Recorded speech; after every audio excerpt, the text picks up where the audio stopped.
Do you know that when Dormia refuses treatment due to hairstyle issues, the Joys resort to using black Lugia to maintain order? The unique physiology of the multiscale dragon makes daily care exceedingly meticulous. Even a minor misstep could result in irreversible damage. The dangers posed by the fire camel in cold environments far exceed expectations. Failure to address them promptly could lead to irreversible bodily harm. Astonishingly, while Gengars may learn the move Magical Shine under the influence of the Pixie magnetic field, but the psychological impact on the Pixies is concerning. Finally, and most importantly, a plea. Regardless of how you perceive Pokémon, always treat these precious life companions with kindness. Chapter 1. The Emergence of the Ancient Ice Cream. We yearn for his power, yet we fear his existence. We have sealed him in the cold, but he seems more like he is merely asleep. Pray to the god of sweet dreams. Let him continue to slumber. Do not let him crawl back from the spirit realm. In the Kanto region, in the town of Kaji, a robust old man, wrapped tightly against the chill, trudged through the snow to a desolate building. I apologize, Professor Oak. The blizzard has made access to the Kaji gym quite difficult these past few days. The staff, who had been waiting outside, quickly opened the door and offered him a cup of hot water. It's fine, consider a workout. The visitor was a muscular elder, whose physique elicited envy from the staff, who did not forget their duty. Please follow me, Mr. Liu has been waiting for you. Oh, I didn't expect him to actually be waiting for me. Professor Oak opened the door to the room. So, you have developed a sense of decorum now that your needs are somewhat met? A thin figure standing upright turned a glance back, the cane rhythmically tapping the ground. The snow is melting, the ice will soon follow. Before them stood a massive block of ice, which in conjunction with the inscriptions they had procured, resembled a colossal tomb and seal. Many things had been sealed in ancient times, but it was rare to find those who had done the sealing. By sheer chance, Mr. Liu had discovered this immense, icy coffin and the being sealed within it a long-haired child. The shocking part was that as the ice gradually diminished, the child within simultaneously grew. Now, the individual inside had transformed into a young man, indistinguishable from a typical 18-year-old. Professor Oak's expression turned grave in an instant, but in the next moment, he faltered. For from the massive amber block of ice, ominous cracking sounds began to emanate. Is this what you meant by the ice melting? Mr. Liu replied calmly. When you see this volume, you should have been prepared for it, should you not? The professor was tempted to argue with his old friend, yet his instinct for caution pressed him to rest his hand on a Pokéball. With a resounding crash, an arm broke through the icy barrier, the force of which made even Mr. Liu grip his cane tightly. Even the nearby wild boar trembled in response. However, the unfolding events seemed to exceed their expectations. The young man sealed within the ice emerged, a rumbling sound emanating from his stomach as he stared blankly at the two elderly men, akin to an amnesiac. The two pillars of their respective eras fell silent, beginning to question whether this was an ancient prank. The young man's gaze, to be frank, did not appear to be that of a terrifying entity worthy of close scrutiny. Soon, Mr. Liu's calm eyes turned toward him. Though his body had grown frail with age, the icy willpower within him radiated more strongly than ever. Is it truly you, the one who altered my fate? The icebound youth remained silent, genuinely unsure of what to say. He vaguely recalled making a wish, hoping to live in the world of Pokémon in his second life. Or perhaps, he merely wished to exist in a place that wasn't too harsh. If given a choice, who would want to constantly clash with life and face defeat, even risking their life in the process? Yet why did the current scene seem so bizarre, with two eminent figures regarding him with such strong caution? Ugh! Just as the three continued in their silence, a creature resembling a long-necked dragon or a water monster dashed toward them, half rising as it embraced the icebound youth. Ugh, ugh. The young man gently wrapped his arms around the creature's elongated neck. Good boy, good boy. Hello, Dragonair. The Dragonair paused for a moment before joyfully tackling the icebound youth to the ground, nuzzling against him with its large head. Professor Oak was astonished. This must be one of your Dragonair's offspring. I didn't realize they had grown so large. The two old men, forsaken by the backdrop of time, exchanged glances. Well, it certainly was difficult to discern the reason behind the ancient seal. Could it truly have been a jest? Ahem, Professor Oak cleared his throat. In that case, perhaps we should first offer this young man a meal? He genuinely did not know how to address the individual before him. The ancient icebound youth could very well be of significant age, and no one knew how long he had been sealed within the ice.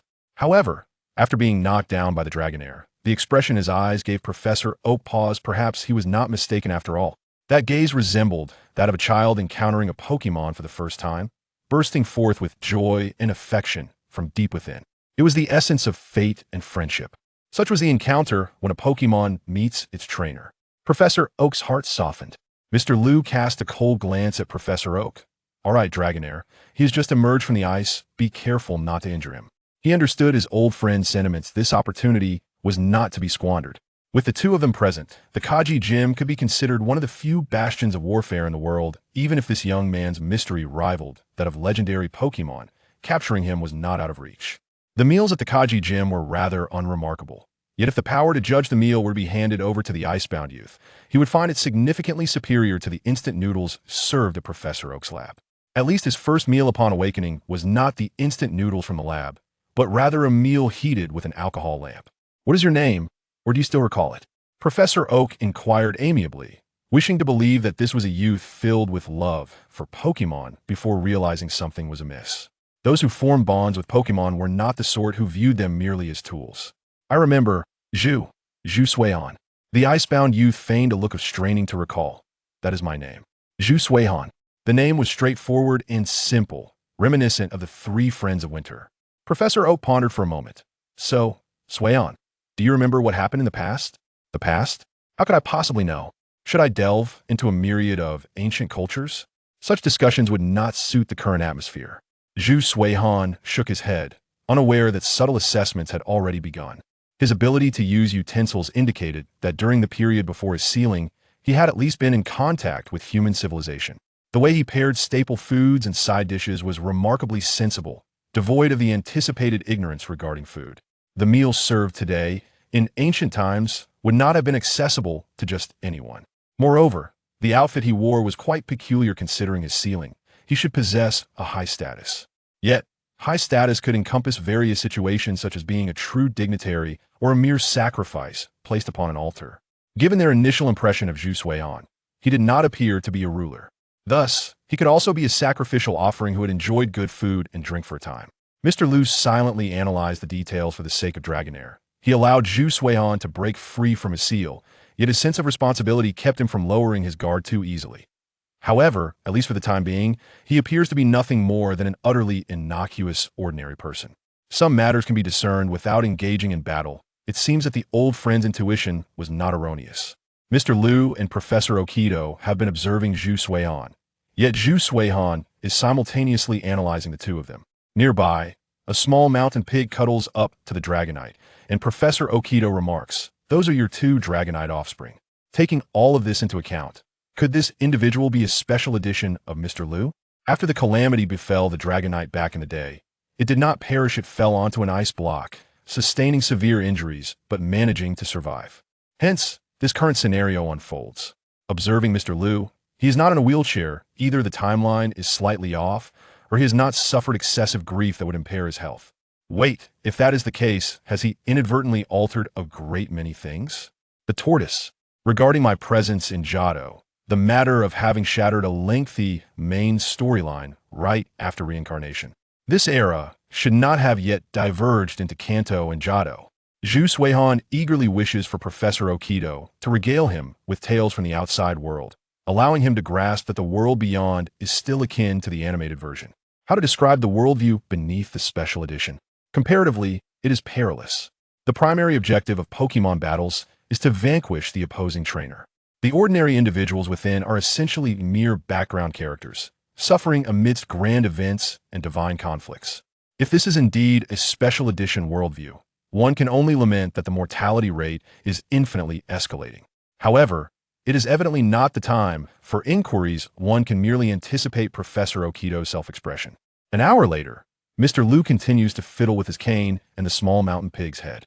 Professor Okido is contemplating whether to peruse a research report in order to pass the time. Zhu Suihan is still eating, persistently consuming. The reason for his past sealing. Could it be that a single individual could incite a food crisis, a rather darkly humorous turn of events? At least from the perspective of modern individuals, it does possess a hint of humor. This is no mere gathering of old friends. Chatting and feasting. Zhu Suihan has not paused in his consumption. Rather than dining, it resembles voraciously gulping down food. It remains unclear whether he has neglected the act of chewing. My body seems to be somewhat off. Even he has recognized the issue his appetite is entirely beyond normal human standards. It is not that he does not wish to pause and inquire of Professor Okito about the world outside, seeking some psychological solace for himself. Rather, from the very moment food entered his mouth, he felt that even a fleeting pause would be a sign of disrespect toward his own life and well-being. Zhu Suihan harbors a peculiar sensation were he to participate in an eating contest alongside a horde of Snorlax. He would undoubtedly emerge as the ultimate victor. The prerequisite, however, will be to find a willing individual to grant a Snorlax entry into the competition. But this should not pose an issue, right? On the bright side, perhaps this is a sign of the emergence of a Golden Finger? Chapter 2. The Ultimate Glutton. Golden Legend. Indeed, after a few more minutes, some wondrous voices began to emerge in Zhu Suihan's mind. Come forth, my cheat. Let's see your prowess with a 50. If the game backpack could accompany him, he would undoubtedly soar to new heights. In the previous era's creations, if one did not plan to use external tricks, the internal resources of the game were rather limited. This was primarily due to technical constraints, as such a vast capacity algorithm was unsupported. Zhu Suihan first learned of the concept of the Golden Finger when he saw someone with X99 Master Balls in their bag. It was an eye-opening experience. However, up until the moment he arrived, there seemed to be no particularly striking improvements in various aspects. Back in the day, he had made a bet with an online friend, urging them to continuously hunt for shiny Pokémon in a large lake for 3 hours. Ultimately, the friend earned $50 on a lucky Thursday, but also added Zhu Suihan as a friend, wanted to meet offline, only to find one who survived. The large lake, those who understand. If a plethora of robust Pokémon were to appear, it would truly result in frame drops and lag. Grant him a post-generation backpack, and while he might struggle to command a 100-level team on-site, merely sorting through the junk in his bag would be a time-consuming endeavor. Today's max raid battles, tomorrow's Dynamax den sloppy farming could still yield a plethora of items. Pit shinies? He had the fortune of witnessing one occurrence, but he heard that the shinies in online battles were predominantly friends from the internet. From that point onward, Zhu Suihan became a relentless sugar farming machine, treating it as a leisurely pastime. After all, demolishing the team Pokémon as if they were bosses and dealing with the trifles of life was quite enjoyable. Level battles. In the past, he saved up to buy a Pokédex, treating it as a holy scripture to study repeatedly. During the Ruby and Sapphire era, a friend prepared to challenge the Elite Four, and Zhu Suihan saw a Machamp in his box, the very embodiment of a pocket-sized Pokédex. With just a few images and only 2 or 3 brief moves listed, Zhu Suihan declared, "Choose this one, it's especially powerful, the Pokédex states it can flip a truck with a single slap." And then there was nothing more. In that era, for the small place where Zhu Suihan lived, it was quite challenging to find like-minded individuals. Move sets were limited to 4 attack skills, and team composition revolved around choosing whoever looked coolest. For instance, the Maitaiana used Bite. Explanation concluded. After confronting reality, all matters related to ranked matches were entirely distanced from Zhu Suihan, to spare himself from unnecessary discomfort. Battles, indeed, were not his forte. He could only rely on level advantages to crush NPCs. The golden light gradually dimmed under Zhu Suihan's eager gaze, revealing an object resembling a sensor or tripod. Dear customer, due to the unique circumstances of your previous world, the rules of fortune have been altered henceforth. Your rewards will be settled in a different manner. Congratulations! You have obtained a blueprint synthesizer for the law of heaven's reward for diligence. You may freely choose its appearance. We hope you can make amends for past regrets in your new life. Reincarnation Group wishes you a pleasant life. Zhu Suihan instinctively finished a plate of berries to steady his nerves.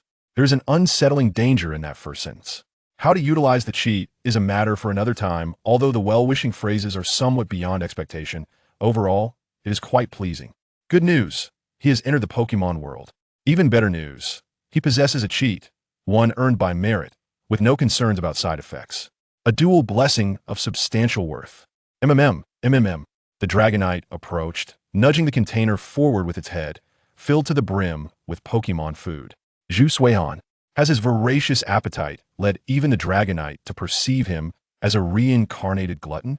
By the way, given the modern abundance of resources within the Pokémon world, there should not exist any cases of ghosts being former Pokémon that starved to death, right? He recalls the description of the Oranberry from back in the day. It was a fruit that could sprout in merely half a day.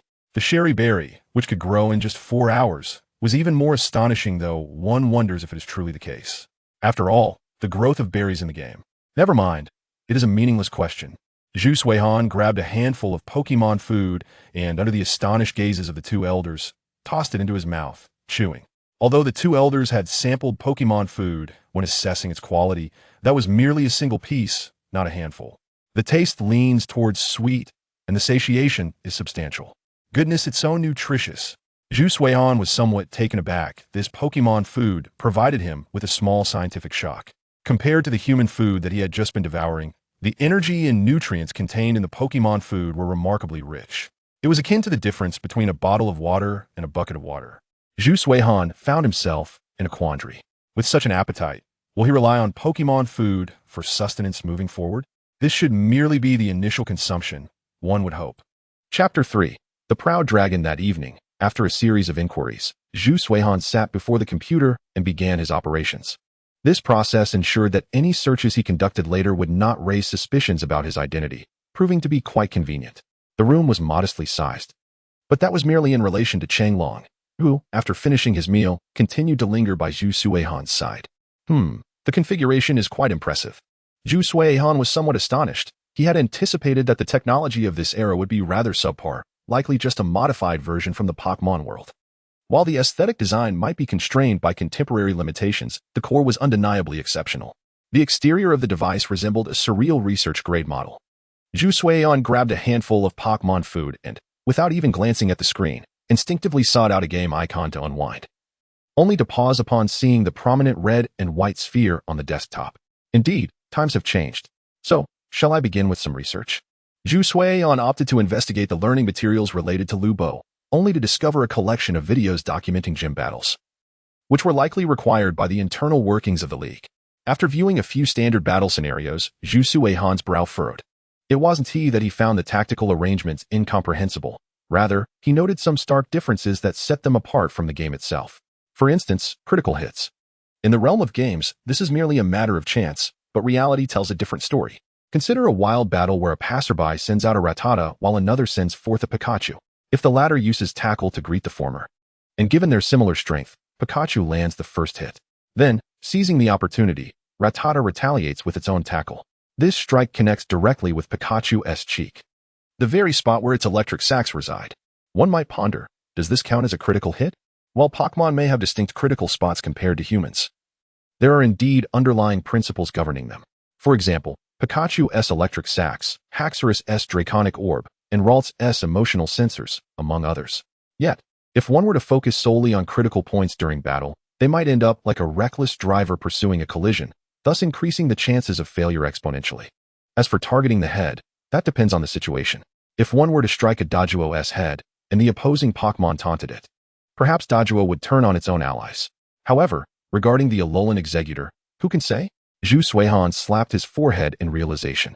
Moreover, the Alolan Executor, a Pokémon known to spew fire and soar through the skies, adorned with wings, and resembling a dragon, does it truly possess the dragon type? In any alternate perspective, it would surely face harsh criticism. Nevertheless, let it be. After all, it does undergo mega evolution into a dragon. Zhu Suihan began typing energetically. Having perused the battles, he now yearned for something different to explore. While he may lack understanding of battles, this did not imply ignorance of the front lines of research. Whether he could become a future thief of knowledge and riches hinged on this endeavor. He decisively pressed the enter key, but then fell into silence, opting instead to revisit the battle videos for amusement, while simultaneously snatching a handful of snacks to ease his emotions. Excellent. No need to continue watching. There was information on EVS forms, its bond levels, mega evolution, and even a report on Alolan natural energy. The techniques would likely follow soon. This was the computer room of the Kaji Gym, where certain data was likely connected to the internal network, truly the front lines of research. Numerous familiar terms had already been published in research reports, indicating that the path of the future thief was not viable, regardless of the League's intentions. The emergence of these findings was but a matter of time. As for Gigantamax and terrestrialization, one could only say that the authority of the gym leaders had its limitations. It would be more plausible to have Lu Bo inquire personally. Indeed, what era is it now? He had forgotten to ask Professor Oak. Zhu Suihan began searching for information on the League Conference and discovered that the latest champion of the Indigo Conference was someone unfamiliar to him. who had successfully defeated the Elite Four and claimed the title. A subtle smile crept across Zhu Suion's face. If normal reports eluded him, could he not seek out sensational tabloid articles?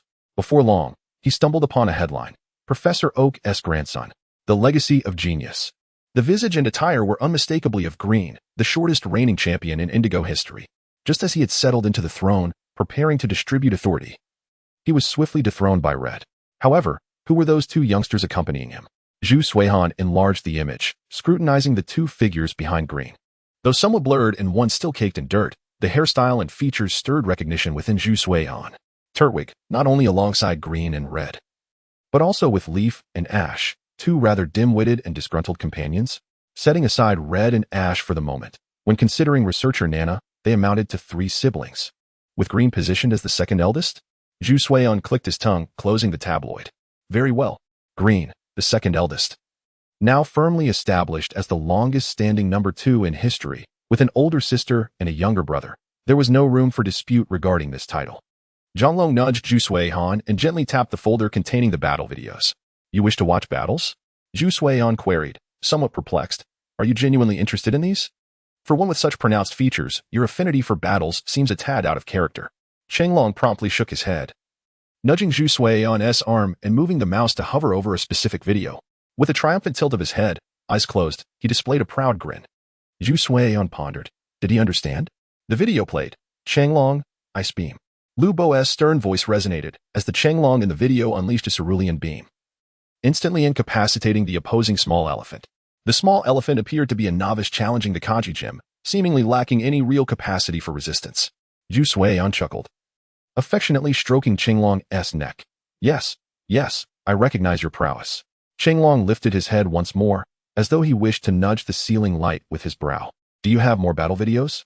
Zhu Suihan began searching again, noting that these videos were organized chronologically, devoid of any information regarding the Pokémon used by gym leaders, thus necessitating a thorough review. Chenglong suddenly fell silent. Not remembering? Though one couldn't blame him. Who recalls the specifics of an ordinary, uneventful workday? Let me see. This record seems rather informal. At the very least, they should list the selected teams. Chenglong abruptly stood up, lifting Zhu Suihan and his chair into his embrace, his little hind legs straining to move toward the door of the computer room. The message was clear. No viewing allowed. Hey, don't be mischievous. Zhu Suihan suddenly comprehended the situation. In his final moments, he made a valiant effort to click on the video before his arm detached from the mouse. Ignite our fighting spirit, Electric Dragon. Unleash your thunderbolt. With a resounding boom, a tremendous roar subsided, followed by the fluttering sound of the flag. The Dragonite lost its combat capability, and all Pokémon on the gym leader's side succumbed to defeat.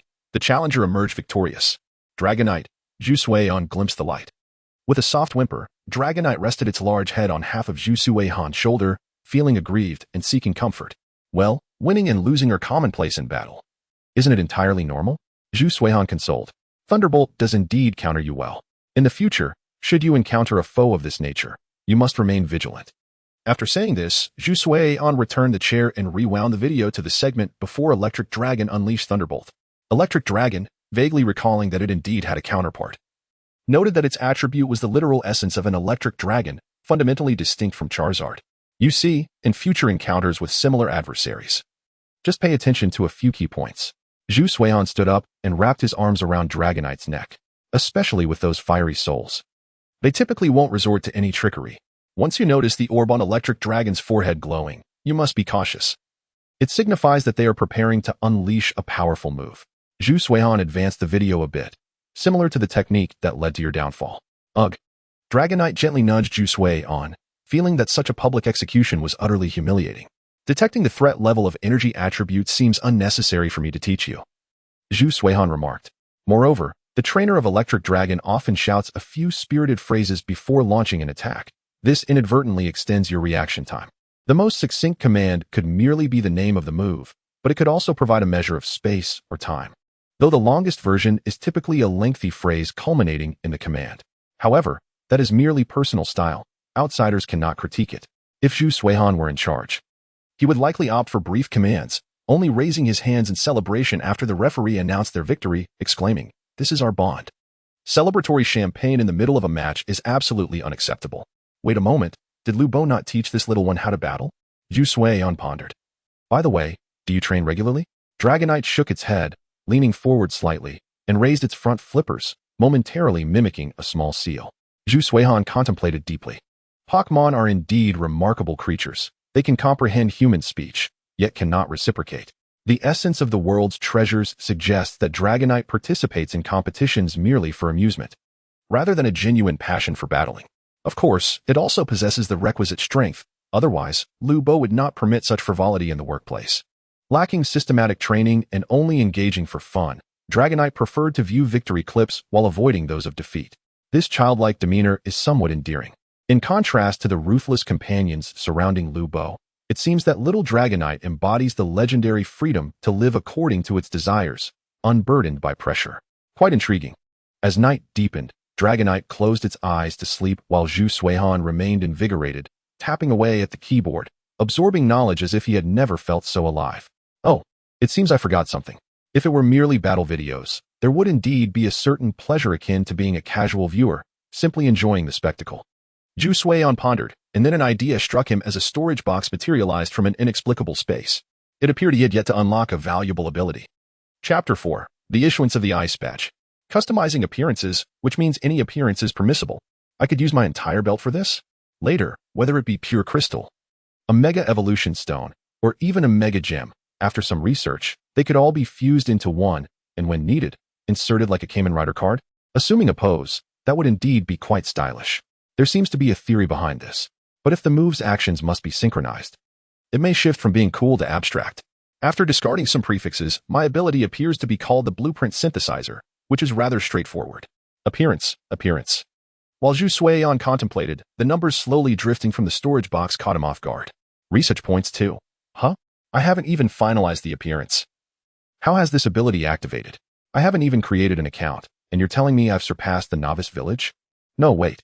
Zhu Suiyan glanced at the peacefully sleeping Dragonite and suddenly realized something. A freeze beam could take down a small elephant, only to be countered by Electric Dragon's Spirited Thunderbolt. Research points imply that the resource base for this ability is actually Pokémon, or more accurately, the knowledge inherent in Pokémon, similar to a Pokédex, encouraging me to foster closer ties with Pokémon. But how can I earn points as a future thief? Zhu Suiyan stroked his chin, reminiscing about his first encounter with the ability. Forget it. I shall choose an incense burner. The appearance is inconsequential. If I become wealthy in the future, I can always acquire external skins to swap out. The material appears quite simple, yet the design is strikingly elegant and grand, subtly exuding a sense of historical depth and nobility. Zhu Suiyan couldn't shake the feeling that this design might be inspired by the collection of a certain tycoon within the organization. How does one utilize it? There isn't even a novice gift pack or a system shop. Suddenly, he found himself longing for a system that grants tasks right from the outset. Having points signifies the possibility of redemption, or akin to receiving achievement rewards for collecting Pokédex entries. Zhu Suiyan attempted to lay his palm upon it. Give me an Arceus water droplet tablet. Cannot redeem. As expected. How about a small handful of Sacred Ash? Cannot redeem. Zhu Suiyan scratched his head. Provide me with a simple ecological research report. The most basic one will suffice. Research points have been met. Would you like to redeem? It seems I understand now. This isn't a point expenditure for redemption, but rather a reward akin to the Pokédex collection system. Upon reaching certain thresholds, one receives some trivial benefits. However, my ability must be superior to mere trifles. Redeem. Zhu Suiyan decisively confirmed. As wisps of smoke wafted from the incense burner, and streams of knowledge flowed into his mind. Subsequently, Zhu Suiyan opened the text editing software on his computer and began typing furiously. The general content bore little difference from the Pokédex entries he had memorized, albeit with enhanced descriptions and certain details.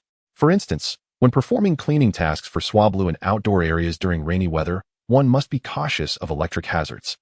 In dry conditions, remember to hydrate Swablu to prevent fires or explosions. The concluding content presented a comprehensive plan for creating a high-capacity electric storage unit, claiming it could efficiently manage excess electrical energy within Swablu, as long as the environment did not deteriorate to the standards of the Origin Sea's end. Electricity prevention is quite comprehensible, as the soft skin possesses rubber-like qualities. However, humanity lacks such convenience. Zhu Suiyan pondered, gradually understanding that this is the essence of the encyclopedia.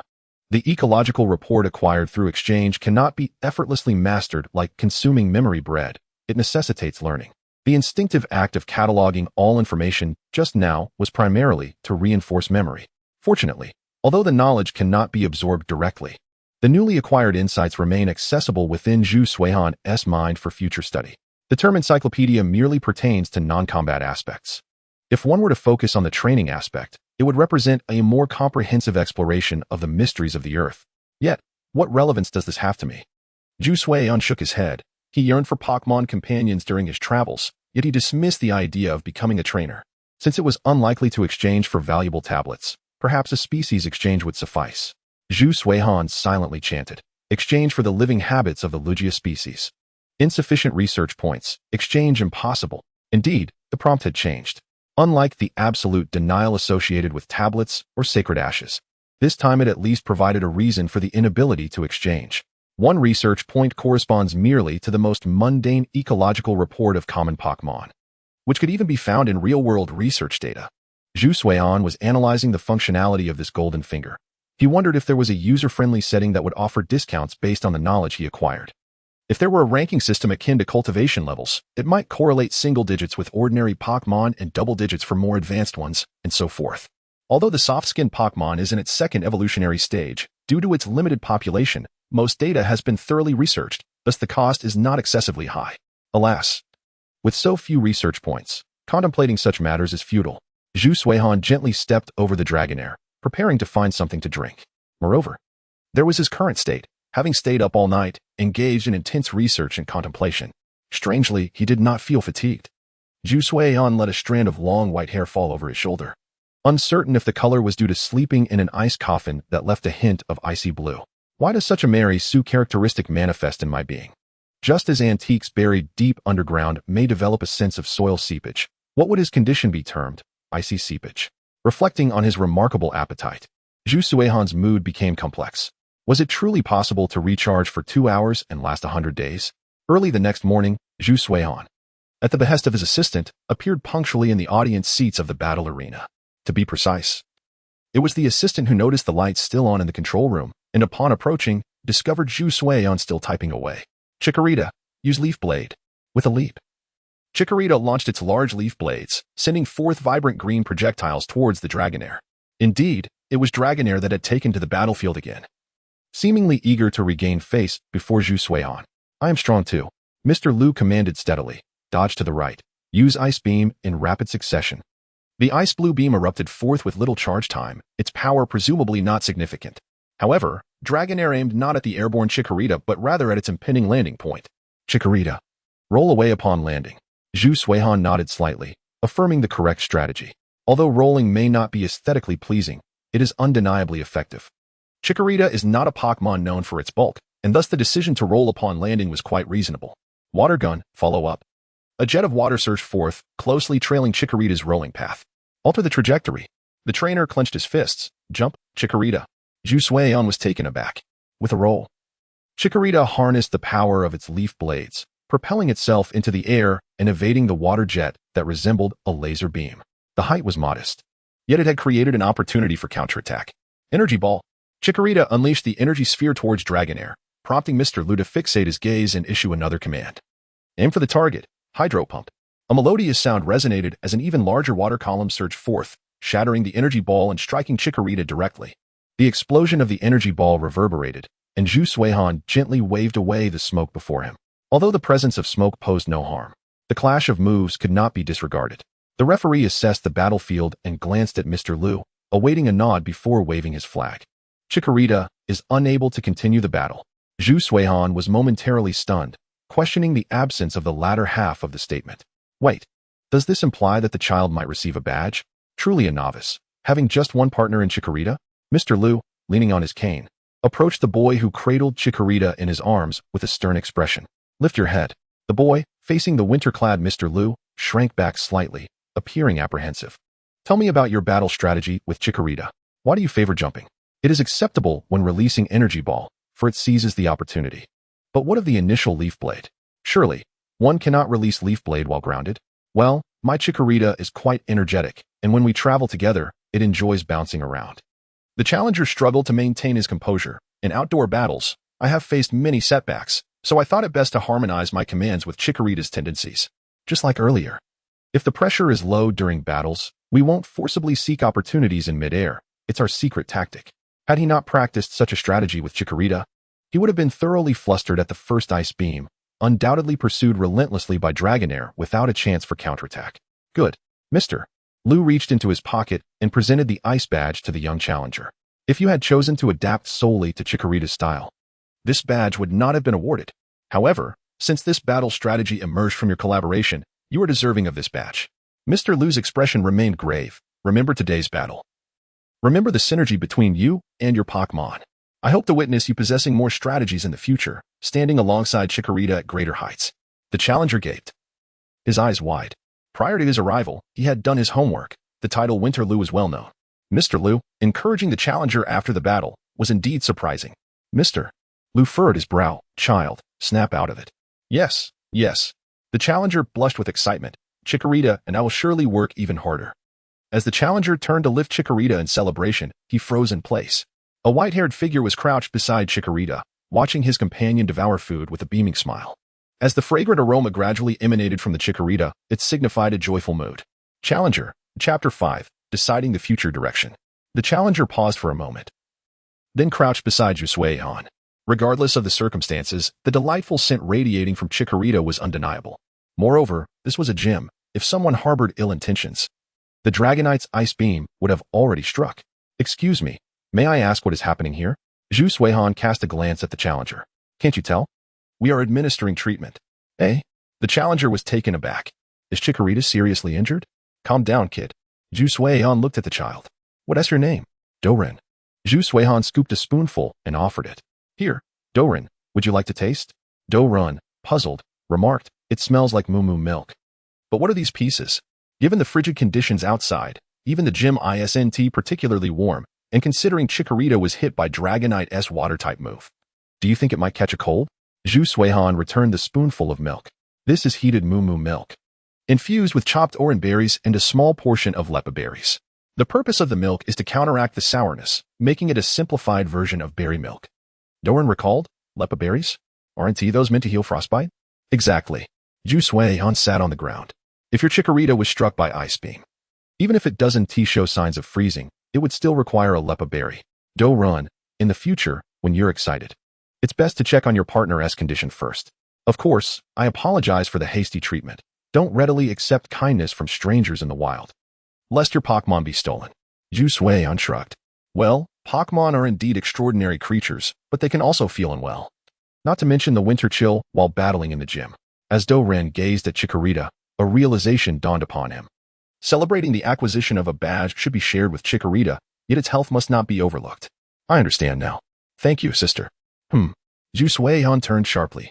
Her eyes filled with meaning as she fixed her gaze on Doran. What did you just call me? Doran replied, bewildered, sister. You're so beautiful. And older than I am. It's only polite to address you as such. Jusui-Han. Very well, quite polite indeed. From the earlier angle, she had likely been bent over, observing Chikorita eat, with her hair partially obscuring her face. High emotional intelligence, an air of ethereal beauty. Low emotional intelligence, too reminiscent of a gentle, understanding older sister. Jusui-Han touched her chest and realized she had no hair accessories. So she simply gathered her long hair with one hand and placed the other atop Doran's head. Look closely, I am a male. Doran exclaimed, huh? You're so pretty, and yet you're a brother? Jusui-Han smiled. Young man, do you know of a move called Head Smash?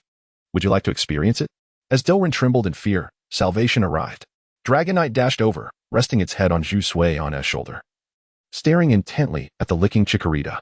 Stop staring. You've merely expended some energy. You're not hurt. Dragonite widened its eyes, then pulled Jusui-Han down to the ground. Oh no, Dragonite is injured. Dragonite wants milk too. All right, you want to miss out. Jusui-Han rose from the ground. Let us go. Our business here is done. Doran watched the beautiful brother and Dragonite depart, momentarily perplexed by their relationship. Mr. Lou, isn't that your Pokémon? Mr. Lou shook his head, remaining silent. He always felt that Dragonite regarded Jusui-Han as a father figure. Considering their actual ages, Jusui-Han could easily be Dragonite's ancestor. Hold still. Let me take a look. Jusui-Han lifted Dragonite's fore and hind limbs, inspecting for scratches, then checked its back and gently stroked its neck. No scratches at all. Just a bit of nutritional supplementation will suffice. One bottle of Moo Moo milk should do.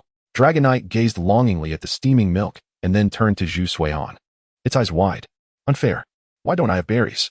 Zhu Suihan replied calmly. Don't be greedy. Be careful not to become a plump one. Ugh. Dragonite proudly raised its head. With this physique, how could I possibly grow fat? Very well, those were your words. Zhu Suihan chuckled softly, retrieving 2 pecha berries. Dicing a magast berry and adding an orange berry. Yesterday during mealtime, Dragonite favored sweeter flavors, so this combination should suit its taste. However, the interconnectedness between regions was advantageous. At least the variety of berries wouldn't be awkward. It was a pity that no more gullible Unova folks could be deceived out of their money. Berry enthusiasts have a fervent obsession with varieties unavailable in their region and are genuinely willing to spend.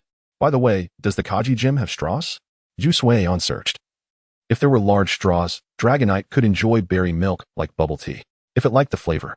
It could even carry a massive barrel on its back with a long straw, transforming into a lazy consumer. Alas, there were none. Zhu Suihan poured the milk into a bowl and offered it to Dragonite, then sat down, lost in thought. Research points, too. Indeed, it proved to be quite lucrative. This implies that if one wishes to attain higher levels of knowledge, relying solely on one's advantages would be an astronomical figure. Why not head to Pallet Town? With Red and Green, and Ash and Gary, he truly believed Pallet Town wouldn't lack information about legendary Pokémon. As long as he could obtain this knowledge, acquiring higher-level insights would become simpler. Mr. Liu Dragonite. Zhu Suihan hesitated. He could calculate his future clearly, but matters of the heart were an entirely different realm. Mr. Liu had pulled him from an unknown abyss of despair, a perfectly normal act from his perspective, yet it was a different story for him. From being sealed in stagnation, he had transformed into a newborn in this world. And then there was Dragonite, which inexplicably harbored fondness for him. The essence of bonds is often debated beyond mere dictionary definitions, yet it holds a certain truth. Well, if worst comes to worst, he could persuade Mr. Liu to engage with legendary Pokémon. Zhu Suihan took a deep breath to steady his emotions. What's the rush? He had only recently emerged into this world. Countless moments awaited him to savor, to encounter legendary Pokémon and experience the overwhelming aura of ultimate reality, if necessary. He could even manipulate time to intersect with the protagonist's storyline, acting as an unconventional future thief, then bringing Red and Green along to empower the legendaries. Haha. There you are, Suihan. Dr. Okido strode purposefully into the kitchen, inquiring, So, have you felt the allure of being a trainer? You're up quite late, aren't you? This persona seems a bit off. He chuckled. Well, since you're here, it's essentially a vacation. You must have seen those reports I'm so passionate about. Dr. Okido was unconcerned, stating, It's a rare chance to take a break. It makes perfect sense. Zhu Suihan shook his head, to be honest. I haven't quite felt the charm of being a trainer. He is still just a child. True enough, Dr. Okido mused. But I believe you've already made your own choices. Indeed, you are the renowned doctor, Zhu Suihan replied while stroking the neck of his Dragonite. I've decided that my path will lead towards nurturing Pokémon, with perhaps a side venture into research. The skills of a trainer will merely serve as essential self-defense. One must be strong when venturing into the world. You may choose not to train, but you cannot afford to be without that capability. As for what constitutes a grand occasion, I could easily toss in a main character group. Haha, that's a good approach. While you may be starting a bit late, your maturity will enable you to learn more swiftly. Dr. Okido settled beside Zhu Suihan. So, do you have any initial plans? Do you have any recommendations for me? Dr. Okido couldn't help but chuckle. Don't phrase it like a poacher, but I do have a suggestion. Zhu Suihan nodded. Is your suggestion to attend your research institute? No. Education doesn't work that way. Dr. Okido waved his hands dismissively. My suggestion is for you to pursue your studies. If you're aiming for a career in nurturing, I recommend Joy Academy. Zhu Suihan paused. Wait, while there are precedents like Musashi, he actually went to Joy Academy? Although it's predominantly girls, it truly is the best option for you. Dr. Okido asserted, don't be fooled by that old man who seems uninterested in leaving his gym. He holds considerable prestige within the league. I have no doubts about recommending you for studies. It is well known that in the small circle Dr. Okido belonged to, aside from Kokoko, a champion, who was part of the official senior cadre, the others were no less formidable.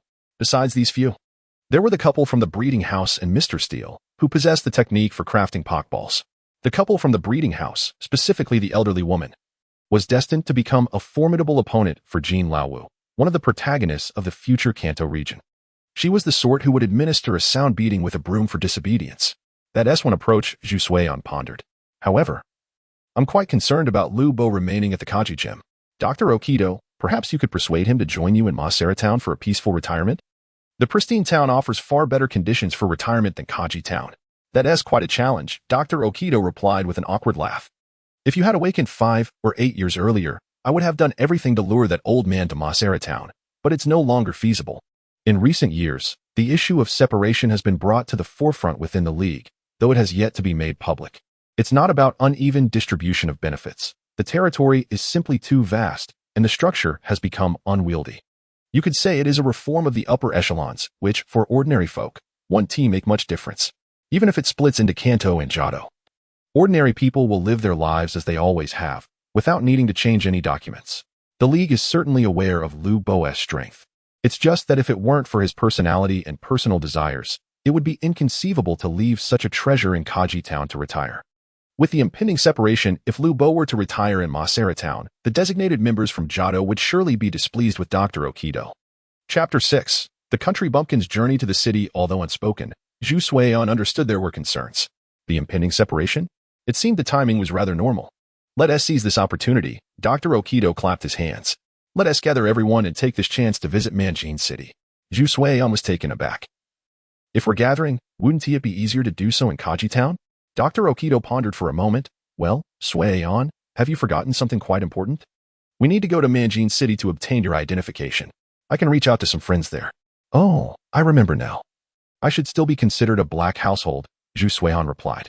Although the Pokémon Center warmly welcomed everyone like a Buddhist monk, black households were definitely outside their reception scope. Perfect, it's settled then, Dr. Okido exclaimed, full of energy.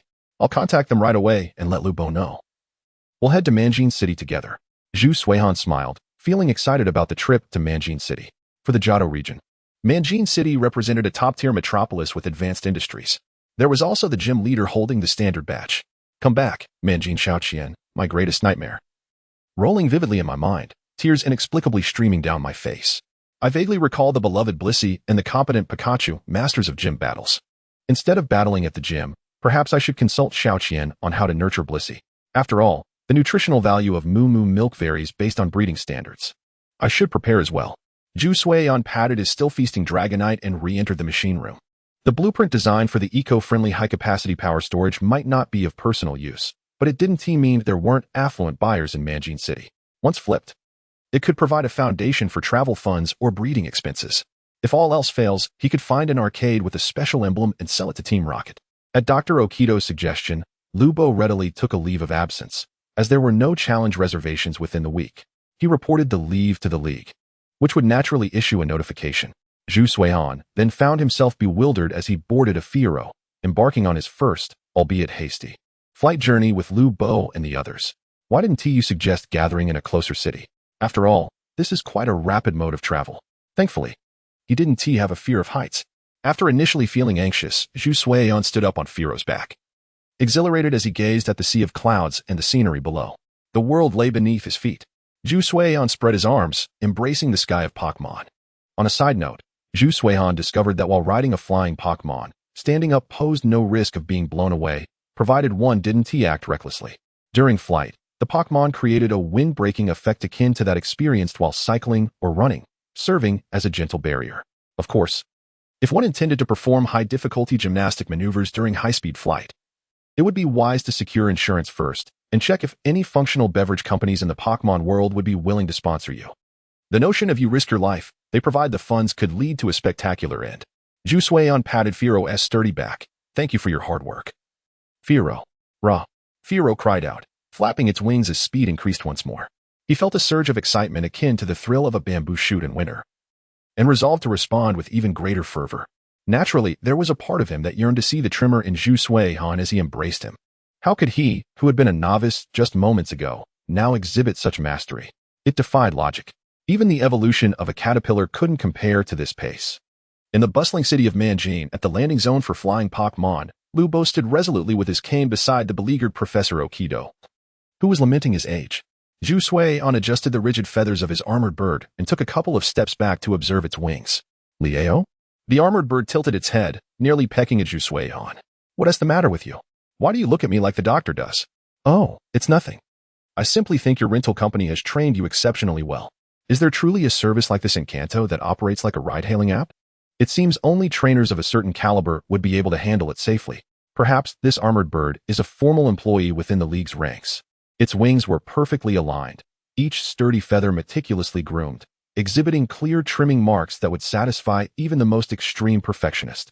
In other words, should this armored bird participate in a flying competition, it would undoubtedly excel among its peers, having a considerable advantage from its breeding alone. You've worked hard. Here, have a fruit. Zhu Suiyan retrieved several orange berries from his incense burner, which was filled with food. Indeed, it contained nothing but food. Initially, Professor Okido and Lu Bo intended to provide Zhu Suiyan with a backpack, the kind that could hold everything a traveling group might need. However, upon witnessing Zhu Suiyan produce an incense burner from seemingly nowhere, the two elders abandoned the idea, except for Professor Okido, who snapped a few photos for historical research. Liao. The armored bird let out a triumphant cry and eagerly approached Zhu Suiyan, using its wings to deftly snatch an orange berry before preparing to savor it leisurely. "Oh, Suiyan, you truly are adored by Pokémon," commented Professor Okido and Lu Bo, who approached him. The armored bird has a somewhat fierce temperament. It wouldn't accept gifts from just anyone without acknowledgement. Liao. The armored bird was displeased. "How dare you speak ill of me, old man? Just because I look a bit fierce doesn't mean I'm bad. In the wild, it's called handsome." Behind Professor Okido, a Dragonite calmly observed the scene. The armored bird took a bite of the orange berry, brushed against Zhu Suiyan with its wings, and then took flight. "Work is done. I'm off," Zhu Suiyan thought. Obtaining an identification document was nothing extraordinary. It merely involved adhering to the necessary procedures, a task more burdensome for the league officials. Even with the endorsement of Professor Okido and Lu Bo, the department head was baffled as to how this undocumented individual had reached adulthood without acquiring an ID. The Pokémon world has always maintained a lenient population policy as long as one abides by the law, even if you live alongside Pokémon for years. Your rights and necessary documentation will never be denied. Facing the department head's incredulous inquiry about whether he was truly 18, Lu Bo fell silent. 18? The very tip of 18 may not even be accurate. Having secured his identification, Zhu Suiyan was also gifted a map of Manjin City, with Professor Okido thoughtfully marking the location of the gathering, which appeared to be an upscale, open-air restaurant. Zhu Suiyan was then given the freedom to explore, under the pretext of allowing an ancient relic to adjust to modern urban life and independence. In the city, releasing a Dragonite was not feasible. So Zhu Suiyan's only safeguard became a small messenger bird, Bailey. The messenger bird raised its tiny hand towards Zhu Suiyan, signaling him to feel free to explore, assuring him that even if he got lost, it could guide him directly to the gathering place. Zhu Suiyan glanced at the messenger bird trailing behind him. Its leisurely stroll along the street evoking the image of a seasoned elder guiding the youth. It exuded a blend of restraint and relaxation. 10 minutes later, with the messenger bird perched on his shoulder and a soda in hand, Zhu Suiyan fell into contemplation before a massive electronic billboard. He was uninterested in the attractive host on screen. His focus was drawn to the large letters nearby and the familiar face adorned with a benevolent smile. Sakamoto. Team Rocket. He gulped down the soda in disbelief, deciding to assess the advertisement from a rational perspective. In summary, the Kanto region, aside from the illustrious Silver Company, was now contending with a rising star that occasionally engaged in commercial partnerships. Team Rocket, led by Sakamoto, the gym leader of Shirogane City and a ground-type specialist known for his challenging battles and affable demeanor towards trainers. After all, difficulty and friendliness are two separate matters. As many trainers who succeeded in their challenges would attest, high-difficulty quests yield substantial rewards. Besides badges, Sakamoto would occasionally gift-move tutors or offer practical strategic advice tailored to the trainer's battle style. In the realm of everyday citizens, Sakamoto was also recognized as a philanthropist, investing considerable resources into the ecological preservation of Shirogane Forest annually, under the substantial protection of affluent benefactors. Shirogane Forest has gradually evolved to rival even the level of White Silver Mountain. In gaming terminology, it was akin to a novice village transforming into a high-level dungeon, where even bug-catching youths dared not venture deep. Zhu Suiyan surmised that Sakamoto was likely combating poacher groups with his own prowess. Though whether it was a matter of vigilante justice or genuine guardianship over Shirogane Forest remained unclear. In any case, he was immensely popular, with a vast fanbase, and had frequently been honored as a star trainer and esteemed citizen of Shirogane City. As for official accolades, Sakamoto's name alone in the award listings was sufficient for the public to recognize its significance. Within both business and trainer circles, Zhu Suiyan continued to purchase snacks to quell his astonishment. also acquiring a treat for the messenger bird. I've completely cut off this plot line, Sakamoto, you rascal. And your culinary skills are far superior to what they were in my original timeline. Moreover, this culinary prowess was far more stable than the chaotic balance seen in the past, as Sakamoto was both a business mogul and a highly skilled gym leader. Renowned for his exceptional charm, anyone contemplating a confrontation with Sakamoto would have to consider the potential backlash from the public. Well, it suits me just fine. Zhu Suihan decisively unfolded the map, confident that the iconic rocket tower would be marked for tourists. The rocket group's building, that would be the one. Chapter 7. Abilities, Serendipity, and Super Luck. Zhu Suihan made his way to the rocket tower, while the messenger bird on his shoulder indulged in snacks, seemingly unfazed. According to his trainer, this ancient relic, who would be insulted by any suggestion of being a country bumpkin, was naturally intrigued by modern facilities. The allure of various advertisements was even more potent than that of elderly individuals. The rocket tower did indeed exude a sense of grandeur. The arcade that was once sought is now transformed into a level within a towering commercial edifice, a structure of immense integration. With a hum, the automatic doors slid open, catching even the messenger bird off guard, as a cadre of men and women clad in black suits rushed towards Zhu Suihan, setting off small celebratory cannons in hand. Bang! Bang! Bang! Congratulations, esteemed guest, you are our 1,000th visitor this morning at the rocket tower. Zhu Suihan mused, such an antiquated promotional tactic. I nearly forgot such methods existed. The leader of the black-suited ensemble, wearing a broad smile, proclaimed, Congratulations. You have won a complimentary gift worth 1 million. Along with a full set of rocket attire personally signed by Master Sakaki. Zhu Suihan fell silent for a moment, then inquired, Sir, I have a question. I am here to sell something. The manager in black looked perplexed. You wish to sell something to our rocket group? Zhu Suihan nodded.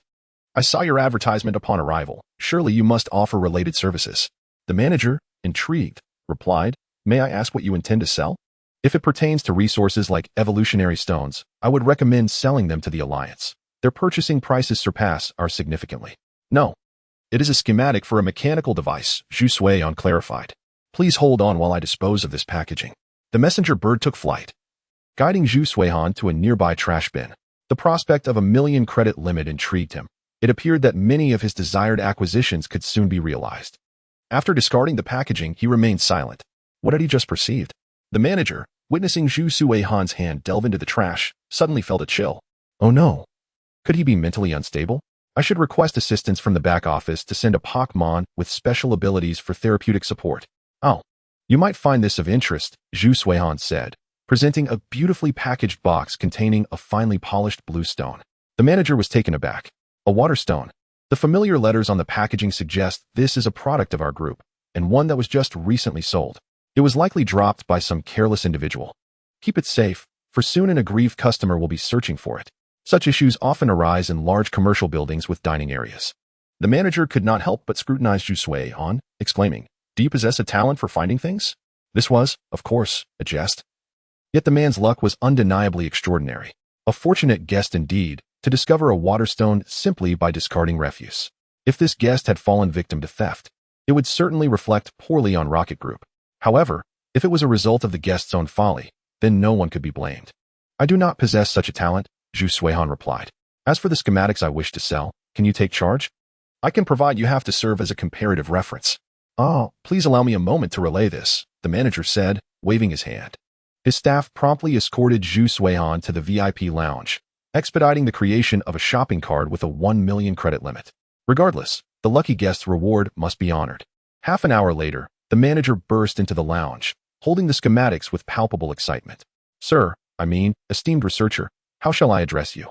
Zhu Suihan, came the reply. The manager nodded. Lord Zhu Suihan, our department head wishes to speak with you. The department head? I am directly connecting to upper management. Or perhaps the aura of a fortunate guest grants me this privilege, Zhu Suihan mused. The manager, with a touch of pride, affirmed, Indeed, our department head. I believe you are familiar with his name. A curious sensation washed over Zhu Suihan. It couldn't be Master Magician of the Leaf Gym. As the video call screen illuminated, Magician's visage filled the display. Hello, is this the esteemed researcher? What a lovely lady you are. Zhu Suihan's expression darkened. Pardon me. Mr. Magician, I am male. Male? Oh, my apologies. Let us return to the matter at hand. Magician swiftly adjusted his demeanor. Your schematic for the capacitor is quite impressive. What price do you propose? Zhu Suiyan straightforwardly inquired, "How much can you offer?" He merely sought a temporary influx of funds, and the schematics were not particularly valuable beyond their innovative technical aspects. Ma Zhisher hesitated. I see you are the type dedicated to research. Having reviewed your schematics, I must say the scale seems modest. Yet the valuable components lie within the conceptualization and mechanical structure. Your design appears intended for small Pokémon charging. However, should I take over? I would modify it for use by larger Pokémon as well. He continued, stroking his Raichu, for instance, adapting it for Pokémon like Zapdos or Electivire, allowing for group utilization. Oh, perhaps you are unaware of Electivire. It is the evolution of Electabuzz, capable of sustaining a city's power supply for 1 to 2 days when fully charged. Zhu Suihan pressed his temples. Very well, Master Ma Zhisher, state your price. I have no doubt regarding your expertise, but I am not a professional in your field. Apologies, I became somewhat carried away, Ma Zhisher chuckled, a grin spreading across his face. As our group's fortunate guest, I have a request of you. I am willing to purchase the complete schematics for 500,000. And you may also share in future profits if you prefer. This schematic would require further review and resource investment for enhancements. Yet business cannot be viewed through such a lens. Once he refines the design, whether for technological advancement or internal exclusive use, the returns will be substantial. 500,000 for a schematic devoid of experimental data or prototypes speaks to Ma Zhisher's desire to cultivate a relationship. Such research-minded individuals might unearth further treasures unexpectedly. Maintaining good relations is prudent. Moreover, given the current scale of Rocket Group, being stingy in this regard would be foolish, seasoned as he is. Ma Zhisher would never commit such an error. It was but a minor expenditure, easily managed without the need for formal reporting. A reasonable price indeed, regardless of the figure. I merely need sufficient funds for a time. I cannot always rely on the allowances from Professor Oak and Professor Elm. Economic independence is a crucial prerequisite for embarking on a journey. Ah, what a generous spirit you possess. We should get along splendidly. Ma Zhisher laughed heartily. However, this charming young man, if you wish to avoid further misunderstandings, I suggest attending to your appearance. The manager immediately grasped the implication. There is a renowned stylist within the building. I shall escort you there now. Very well, the payment will be arranged shortly. Ma Zhisher ended the video call, reclining comfortably in his seat, savoring a sip of coffee while gently stroking Raichu's head. This is indeed the life of a minister, seated at the workstation while achievements ascend to the heavens. You seem quite pleased? Ma Zhisher's hand trembled, nearly spilling coffee on his uniform. Naji, in the future, please announce your presence before entering my office. The abilities of a superpower user should not be employed in such a manner. I apologize. The expressionless Naji replied dismissively, then turned her gaze to the scanned documents on the desk. Is this what you referred to as a capacitor? Ma Zhisher asked, somewhat astonished. Did you hear something? Is there a document for my approval? Not quite. It is my break time. I'm merely wandering with the spoon of fate. Naji glanced at it and remarked, It will be beneficial for you, and for the entire group as well. Thank you for your kind words. Ma Zhisher smiled broadly. As a formidable superpower user, Naji's statements were indeed quite reliable. This month's performance, or rather, the accomplishments of the past 6 months might just be resolved in one go. Meanwhile, on the other side of the rocket building, Zhu Suiyan continued to meander. Having already collected 2 cards, a shopping card for lucky customers and a payment card for Ma Zhisher, the accompanying manager was constantly wiping sweat from his brow.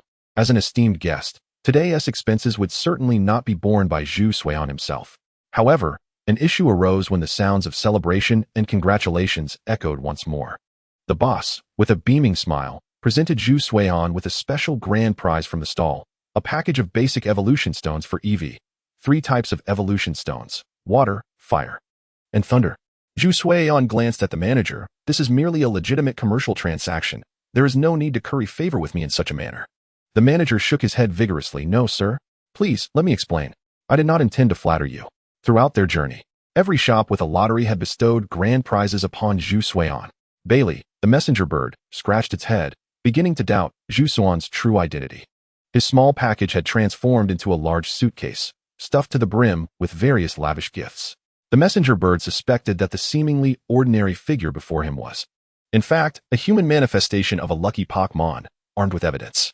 Behind them, aside from the manager, a small group of onlookers trailed behind, either hoping to bask in the luck or simply to behold this living embodiment of fortune. From a professional standpoint, the manager deemed this behavior a remarkable way to boost performance. Yet, personally, he felt a twinge of envy, a normal reaction of traditional misfortune to the extravagant luck of others. Winning a grand prize was one thing, but to win them all was rather exaggerated. Chapter 8. The Gluttonous Spirit Caught. We welcome you to visit again. The manager numbly bid farewell to Zhu Suihan, feeling utterly dazed. Had it not been for the time constraint, the destructive power of the lucky star might have swept through the entire rocket building. Beyond the shopping card and the transaction gains, it seemed this individual could comfortably live off lottery winnings for the rest of his life, and undoubtedly in high quality. Is it heavy? Do you need help carrying some? Zhu Suihan produced a small incense burner in its minimized state. This can hold quite a bit. Bailey, the messenger bird, shook its head. This weight was nothing compared to what it usually carried while distributing food in the nearby forest. Then I shall trouble you. Zhu Suihan patted the messenger bird's head. With no time to fuss over hairstyles, the manager had directly sent over a luxurious headband set. A simple ponytail would suffice to highlight the facial features, preventing any misinterpretation of being a beautiful sister, provided one did not view from a screen. Nor encounter a rough man like Majishir. The position of Minister of the Technology Department at the Rocket Group is indeed intriguing.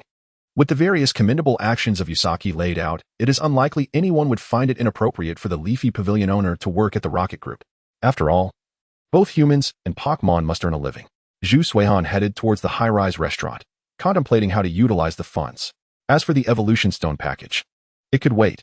One never knew when it might come in handy. In the world of Pokémon, with space backpacks and an enormous incense burner at one's disposal, neglecting one's inherent hoarding instincts would be a disservice. On the other side, in a corner of the viewing restaurant, Professor Oak was panting heavily on the phone. Professor Oak, require financial assistance. The situation is as such. We have a particularly voracious eater, and I fear my funds may fall short. Qinglu, a Pokémon that can consume the entire food supply of the Kaji gym in one sitting, and now Grandpa wants to treat him at a high-end restaurant? Even if we had a mine at home, we couldn't spend so extravagantly. What is it? Qinglu covered the receiver and glanced towards the entrance, where a combat enthusiast wearing a hat approached. Their scheduled training time had arrived, but he had not shown up. Qinglu hesitated. My grandfather wishes to treat a human Snorlax to dinner at a high-end restaurant. Akihiro raised an eyebrow. Will that be within budget? Grandpa had originally intended to merely visit the Kaji gym, taking along a savings card and some loose change, never anticipating such a turn of events. Qinglu shook his head. A simple computer transfer will suffice. After that, I will join you for training. Akihiro chuckled. I've been waiting for you to say that. In the restaurant, Professor Oak breathed a sigh of relief. Had it not been for Lu Bo's reminder of Zhu Suihan's astonishing appetite, he might have needed to ask his friends to pool their resources today, though using his reputation at the restaurant could be an option. It was not something to be done lightly. What on earth is going on with the two of you? Mr. Steele affectionately patted Qianhui's head, yet his eyes were fixed on the taciturn Lu Bo. Is this fellow truly such a glutton? Lu Bo smirked. He emptied the food reserves of the Kaji gym in one meal, and now I have to order food supplies from the big city. What do you think? The nurturing couple exchanged glances with the silent Kikuko seated nearby, sighing softly. Truth be told, it was already commendable that this individual was willing to come. Hey, Professor Oak. Yuki turned around and froze. What on earth was that enormous package the messenger bird was carrying?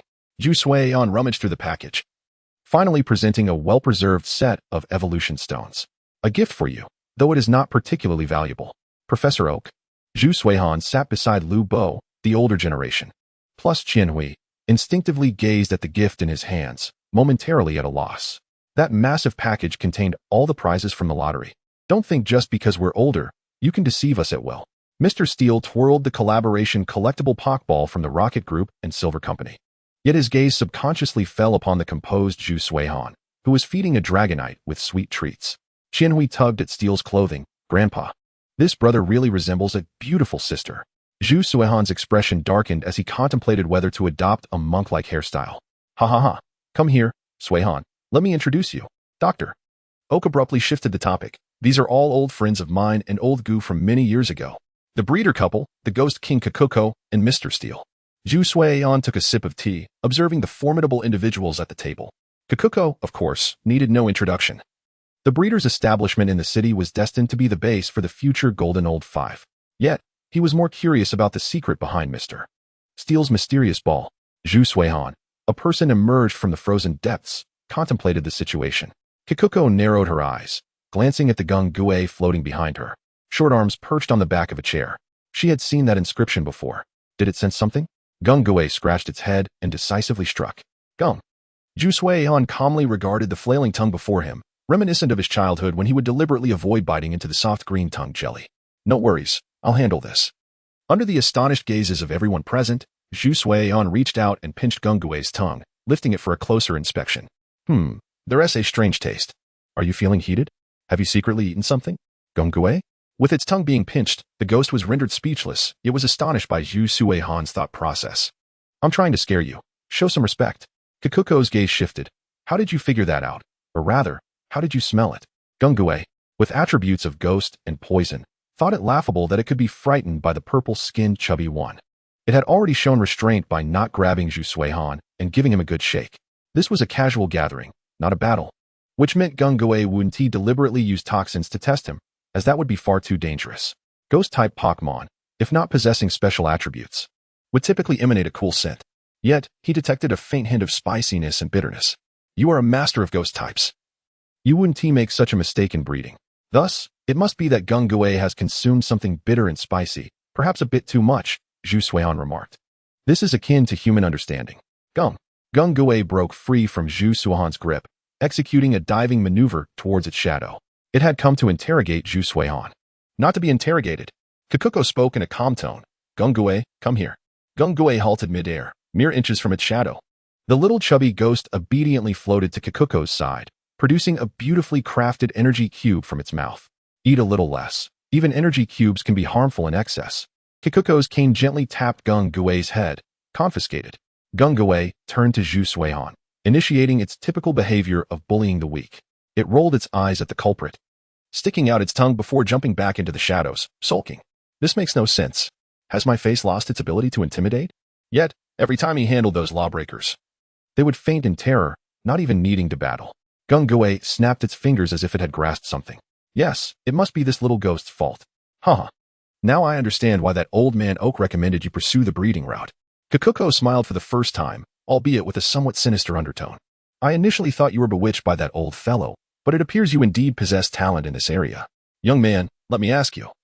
If one of your partners yearns to battle and shine in an event like the League Conference, what would your choice be? Zhu Suihan furrowed his brow. Well, the premise of this question is that there truly exists a Pokémon who loves to battle and wishes to be my partner. Kikuko nodded. Right. If that is the case, what choice would you make? If this premise holds, it means both my partner and I have accepted it, representing a mutual commitment. Zhu Suihan smiled faintly. If such a day were to come, we would all support it, for such an existence would also be my partner and family. Very well said.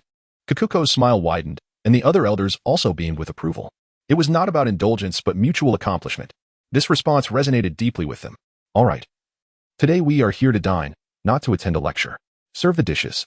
Dr. Oak called for the food. Today, we celebrate Zhu Suihan's resurrection. Both Uncle Lu and Mr. Steele simultaneously kicked Dr. Oak from either side. Resurrection? If you can't speak, just keep quiet. If worst comes to worst, you can whip up a few cold joke versions of Pokémon limericks. Ha ha ha. Indeed, it's a resurrection. Zhu Suihan chuckled. If it weren't for Uncle Lu, I'd probably still be lying somewhere in a deep abyss, chewing on ice to fill my stomach. Or perhaps, he mused, if he truly got hungry enough. With his digestive abilities, he might even end up as a relative of Giratina, devouring an entire mountain. Wow. Dragonair nudged Zhu Suihan's cheek, subtly expressing gratitude, while Uncle Lu closed his eyes, lost in nostalgic memories. When Dragonair's parents fell, Uncle Lu had nearly succumbed to despair. It was only when he witnessed the icy beam shooting upwards that he realized his important partner was still alive. As they descended rapidly, Uncle Lu and Dragonair spotted the injured Dragonair couple on the ice, alongside Zhu Suihan, who remained in a deep slumber within the frost. They craved his power, yet feared his presence. But what of it? He had saved his Dragonair, and that was enough. Uncle Lu retrieved a yellowed piece of paper from his pocket, bearing a simple, somewhat unprofessional melody. It was a song written by friends to celebrate the survival of his Dragonair and to comfort themselves, the Dragonair song. The ice melted away. Uncle Lu carefully tucked the sheet away, raising his juice in front of him, his smile so radiant it even startled Kikuko. Come, everyone. Uncle Lu surveyed the room. Let us celebrate our rebirth. Chapter 9. Everyone loved Slowpoke's tail, but feared Magikarp. The dinner time for the elderly group and little Qianhui concluded, and the elders began to chat about trivial matters, with the breeder couple even inquiring about Qianhui's studies, almost to the point of gifting her exercise books. Only Zhu Suihan remained engaged in battle, while Qianhui, clutching the hairband set from Zhu Suihan's bag, treasured it as a prize, diligently selecting hairstyles for the handsome older brother. The hair transformed into a toy. Zhu Suihan gazed silently at the fragrant roasted slowpoke tail on his fork. The tail carried a sweet aroma, and upon tasting it, the succulent meat provided immense satisfaction, making it an exquisite delicacy. Mr. Steele, Zhu Suihan inquired. I heard from Dr. Oak that you reside near Hinoki Town. Is slowpoke tail truly legal? Mr. Steele paused. Legal? Why wouldn't it be? Didn't T. Shueching tell you? Zhu Suihan honestly shook his head. He only recalled that the slowpoke tails were involved in a poaching incident by Team Rocket in Hinoki Town, which was promptly dealt with by the justice of the Poke God. Certainly, there exists the succulent allium duck, alongside the largely skeletal and often despised king carp. Oh, these matters require some explanation. Mr. Steele gently caressed his balding head. Qianwei, please do not trouble your elder brother any further. Come down from that chair. No, Qianwei insisted, standing atop the chair with a glimmer of excitement in her eyes. The hair quality of Brother Suihan is simply marvelous. I am so envious. Bamboo Suihan chuckled. It's all right. Otherwise, Qianwei would be bored waiting for me to finish my meal. Mr. Steele shook his head in resignation. Very well. First, you must grasp a fundamental concept. Some ingredients that fall from Pokémon can be utilized, but they must not endanger the life of the Pokémon. Therefore, you may ask the allium duck to help cultivate delightful scallions, but you must never consume the allium duck itself. For instance, the pincers that shed from Pokémon such as the Ironclaw lobster and Iron Arm shrimp, due to battles and growth, can be used. Mr. Steele clapped his hands. And let us not forget the king crab and the giant crab. Their exoskeletons, shed during molting, can be used to prepare broth. Bamboo Suihan couldn't help but twitch the corner of his mouth. I understand all of this, but what about the tail of the slowpoke? Cutting it off should indeed constitute harm to the Pokémon. Not at all. Mr. Steele kicked Demu lightly. Shueching, stop writing your thesis and bring me that Pokédex of yours. Mr. Steele opened the Pokédex and began searching. Surely you comprehend some basic concepts, such as how slowpoke uses its tail for fishing. Once the sweet aroma disperses in the water, it becomes the finest bait. Bamboo Suihan instinctively nodded. He possessed this knowledge. If bitten by a shelter, one would transform into a slowbro. Mr. Steele continued. You may have overlooked one concept. The stronger the Pokémon, the more sensitive it is to environmental changes. Slowpoke's fishing does not merely attract ordinary fish, but also weaker Pokémon like Shelder and King Carp. Bamboo Suihan fell silent. He seemed to grasp a deeper understanding. Are you suggesting that a gecko's tail can be shed for survival? Mr. Steele nodded in approval, appreciating Bamboo Suihan's insight. Indeed, there is another Pokémon trait that can explain this, namely the punch sea cucumber, whose tail resembles that of the slowpoke and releases similar nutrients when encountering an enemy. However, the substance expelled by the punch sea cucumber also possesses offensive properties. Bamboo Suihan pondered. So, if a slowpoke inadvertently attracted a Gyarados, would it shed its tail to survive? Has the elder brother eaten his fill? If so, I shall take my leave. Mr. Steele nodded. Precisely. This is a unique trait of the slowpoke. The shedding of its tail is, in fact, a gradual growth process for the slowpoke. The severed tail prompts the slowpoke's sluggish brain to ponder the reason behind its loss, whether confronted by a formidable Pokémon or having its tail gnawed upon excessively, leading to the necessity of regrowth to ensure overall health. This can be viewed as a process. The tail of a slowpoke is akin to a character in a video game. Each time you are defeated by a minor enemy or fall to a second-stage boss, you learn from the experience. The next time you face them, you may succeed in one attempt or gain a bit more resilience. Those who repeatedly fall prey to the same tactics without learning are not worth discussing. Mr. Steele sighed. Suihan, although you have lost your memory, some concepts may still linger from your era. However, times have changed. The tail of a slowpoke is a precious ingredient, though not rare. While there are not many breeding facilities for slowpoke, they are certainly not scarce. Humans meticulously nurture slowpoke to ensure balanced nutrition, and the tails shed are preserved as ingredients, fundamentally similar to that of a milk tank. Mr. Steele smiled. Moreover, the Alliance has established corresponding service years. Once the time is up, slowpoke no longer provide ingredients. Each generation of retiring slowpoke has plenty of trainers eager to partner with them. Those that emerge from breeding facilities are synonymous with health and vigor. To secure top prices for exquisite ingredients, the breeding facilities treat their slowpoke with utmost care, ensuring they find good partners after retirement, thus earning yet another profit. Compared to their wild counterparts, the regulated slowpoke in breeding facilities enjoy superior growing conditions and receive ample balanced nutrition daily. In simpler terms, the basic qualities of a slowpoke are hardly lacking, but those cultivated in breeding facilities statistically outperform their wild peers. It's akin to a life simulation game where one character maximizes every skill point while another grows wild. As their numbers increase, disparities in overall advantages become apparent. Of course, there are rare exceptions among those wild slowpoke flourishing in favorable environments. Those that can evolve into Slowking while contemplating life by the sea, occasionally dabbling in foresight, may even earn the prestigious title of Child of Destiny. Ah, I believe I understand now. Bamboo Swayon set aside his empty plate. If that is the case, there must be a plethora of derivative industries. Are there particularly precious special ingredients? Mr. Steele pondered for a moment, his tone somewhat uncertain. You might be surprised, but it seems there truly exist ingredients of extraordinary value in this world. For instance, not to mention the mythical berries, have you ever tasted the scales of a Dragonite? Bamboo Swayon replied, what? Is that even edible? Mr. Steele was not particularly astonished by Bamboo Swayon's reaction. Rather, if he had found it unremarkable, that would have been more concerning. Lubo interjected. It is edible, but generally inaccessible to the average person. The advancement of human civilization greatly benefits Pokémon. Techniques for learning moves that do not mislead due to the habits of predecessors, high-level breeding programs, and exchanges of physical goods and experiences among dragon tamers from other regions all contribute to this. For dragon tamers across various regions, there are many things that can be shared, and they do not mind collaborating with the Alliance.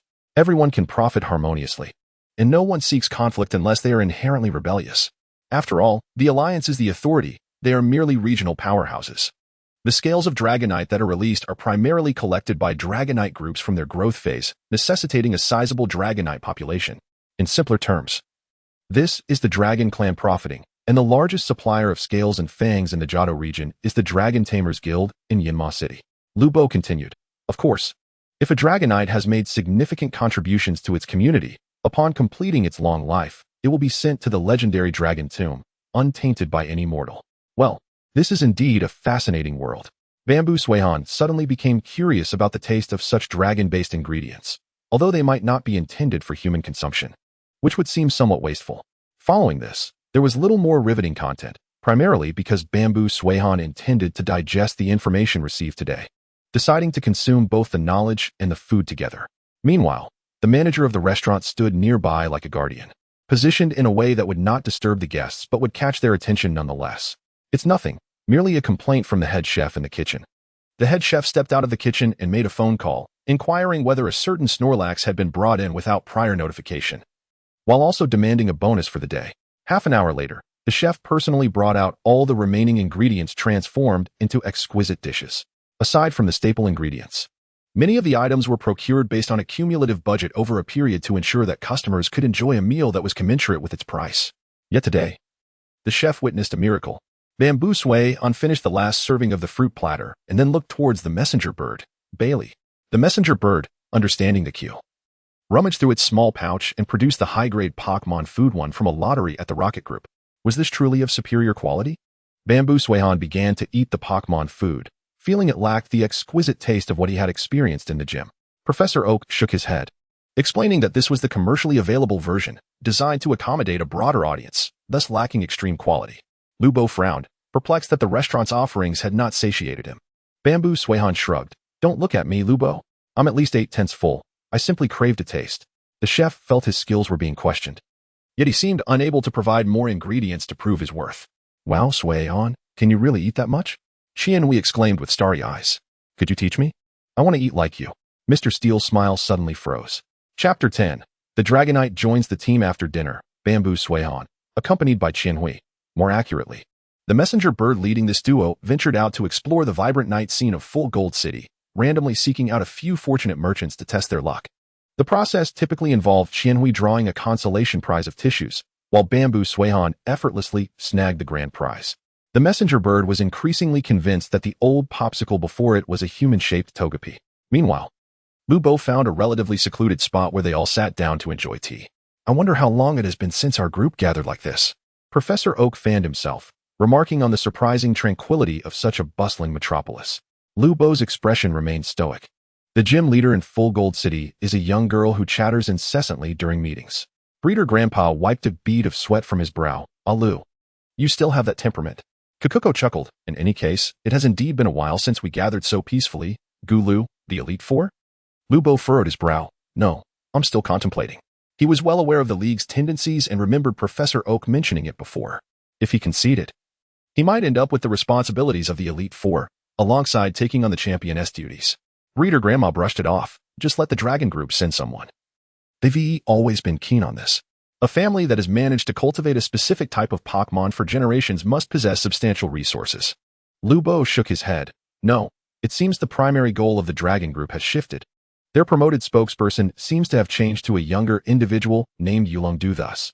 It appeared that the Dragon Group would not have a candidate to occupy the position in the near future.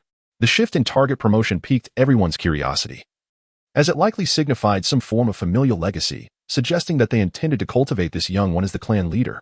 Ah, these are all intriguing matters. I will keep an eye on that kid named Yulongdu Kakuko paused, leaning on her cane. Now, on to the next topic. What are your plans regarding that young man who is countless times older than our combined ages? Professor Oak responded. We plan to send him to the academy for further studies. Doesn't he seem too interested in becoming a trainer? Kakuko shot Professor Oak a skeptical glance, doubting the old man's claims. Disinterested in becoming a trainer? Yet, considering Bamboo Suihan's directness in pinching Gengar's tongue, if he were to become a trainer, his future accomplishments would surely be significant. The notion of becoming a trainer could indeed be approached gradually. Lubo stroked the small piglet resting on his knee. In this day and age, trainers are defined as those who collect gym badges with the aim of excelling in competitions. Through Kakuko's question, his inner thoughts became clear. In our era, both breeders and rangers could be regarded as trainers. It was merely a title and not of great significance. Lubo's words elicited nods of agreement from the group, for he spoke truthfully. Alternatively, Pokémon trainers could also be described in a more straightforward manner. In the animated film Mutewo Strikes Back, specifically during Mutewo's initial rebellion, Miss Junsha proclaimed, they are Pokémon trainers. Adventurers, regardless of their motives. Anyone seeking to explore more about Pokémon ultimately converges on this commonality. However, it seemed that now was not the right time for the academy. Mr. Steele, puzzled, remarked. Isn't the academy on break? Where do you plan to send him? To Joy Academy, that child appears quite interested in various aspects of Pokémon itself. Professor Oak elucidated. Compared to places like Quartz Academy or Yuhong University, Joy Academy seems more suitable for him. However, if he aspires to truly become an independent doctor and breeder, he must strive on his own. Very well then, Mr. Steele pondered, stroking his chin. How about you and I'll arrange for his academy credentials? Before the semester begins, let him spend some time with me. Lubo was taken aback. With you? Do you intend to teach him how to make Pokeballs? This was merely a thought for now. However, the more pressing matter concerned Qianhui. Mr. Steele shook his head. She seems to really like Bamboo Suihan. I'm getting older and lack the energy to accompany Qianhui on her outings. Having a young companion might be beneficial. Naturally, if he shows interest in Pokeball crafting, I will teach him as well. To put it bluntly, it would be his compensation for assisting me in caring for Qianhui. Qianhui was not without parents. She was simply a left-behind child, with her father working at Silver Corporation, leaving little time to return home to spend with her. This had long troubled Mr. Steele. On one hand, he felt sympathy for his granddaughter, while on the other, he did not wish for his son to abandon his career to return to the town for retirement. Thus, when a suitable candidate emerged, Mr. Steele was naturally tempted. Lubo contemplated, perhaps you should ask him. He spent an entire night researching information at the Kaji gym and should be in a curious state regarding new knowledge. 2 hours later, Bamboo Suihan, hand in hand with Qianhui and guided by the messenger bird, found their way to Lubo and the others. Upon seeing the messenger bird's now oversized bundle, everyone couldn't help but smirk. This was not simply a lottery draw, it resembled a stock-up. Mr. Steele cleared his throat to initiate the conversation. How about spending some time in Huapi town? Zhu Suiyan reminisced about the intriguing places in that region, with the most famous being the Days Beast Well. Ah, and there is also the bug-type gym leader, Abai, who possesses a rather ambiguous appearance but is, in fact, a boy. Are you planning to stay in Huapi town, Suihan? Qianhui exclaimed with excitement. Come, there are many fascinating spots here, and I can take you to see the Days Beast Well. Perhaps I might even find the proof of a champion there. Zhu Suihan gently patted Qianhui's head and cast a glance at Gangtai. If Mr. Lu could be considered the mastermind behind the scenes in the original storyline, then Mr. Gangtai was the epitome of a recluse. Aside from Professor Oki and his companions, no one else knew about the existence of Pokeballs. Now, inviting him to Huapi town seemed to have only one underlying motive, to find a companion for Qianhui. Zhu Suihan looked towards Lu Bo, who shook his head, indicating that he would not voice any opinions on this matter. This was a decision that should belong solely to Zhu Suihan and not be influenced by others. All right. I shall go, Zhu Suihan nodded. After all, Persuading Lu Bo to stop isolating himself in the icy wilderness was not something that could be accomplished instantly. It required a process. In such times, perhaps a subtle approach from an old friend might yield better results. Of course, a more effective solution might be to find Lu Bo a companion of a suitable age and strength, but Zhu Suihan could not recall anyone fitting that description. No, there seemed to be one, Kakuno, the ground-type Elite Four member from Shin. Never mind, no need to overthink it. Gengar laughed heartily. That's splendid. Suihan, are you coming with me now, or do you intend to return to the Kaji gym to fetch something? Zhu Suihan touched the incense burner in his arms. Realizing there was nothing he needed to retrieve, Lu Bo stood up. Let us take a walk outside. The seemingly elderly pair stepped outside, where Lu Bo gazed silently at the stars, seemingly waiting for Zhu Suihan to speak first. However, Zhu Suihan began to sort through his incense burner, organizing the items he had won from the lottery for easier access in the future. Lu Bo, unable to contain himself any longer, commented, "It's tiring to keep looking up. What are your thoughts?" Zhu Suihan shrugged. "Well, it seems Mr. Gangtai is doing this for his granddaughter. I can see that clearly. As for me, it doesn't matter where I go. It's a good opportunity to broaden my horizons. Perhaps I might even learn how to make tree fruit balls." Lu Bo nodded. "If you ask, Gang, I will teach you. Qing Shiwen mentioned that you seem to want me to go to Masera Town?" Zhu Suihan replied succinctly, "To be frank, the environment at the Kaji gym is not really suitable for the elderly. He has grown accustomed to it, and I hardly venture out. It's the assistants at the gym who bear the burden." Lu Bo turned to Zhu Suihan. "So, have you made your decision? You're going to Huapi Town for a while. Once we help you sort out your enrollment, you merely need to wait for the notification and then report to the academy." Zhu Suihan scratched his head. May I ask where the academy is located?" "Between Manjin City and Jeking City, amidst the mountains to the north of Huapi Town. It's a vast area. If you prefer not to go alone, Gang, I can arrange for a Pokémon to transport you there."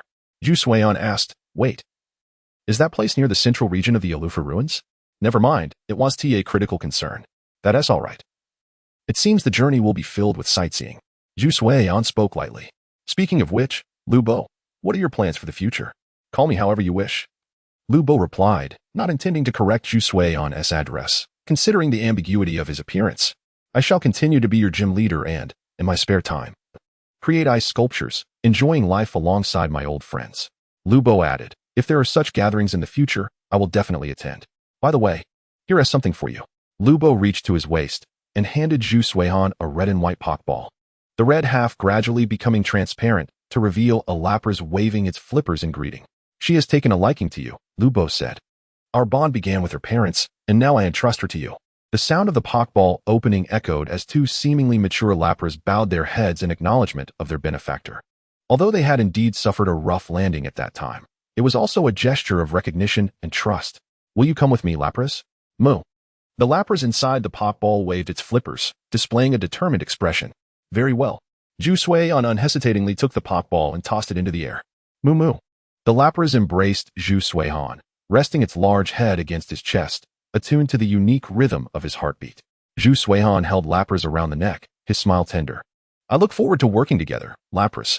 Chapter 11.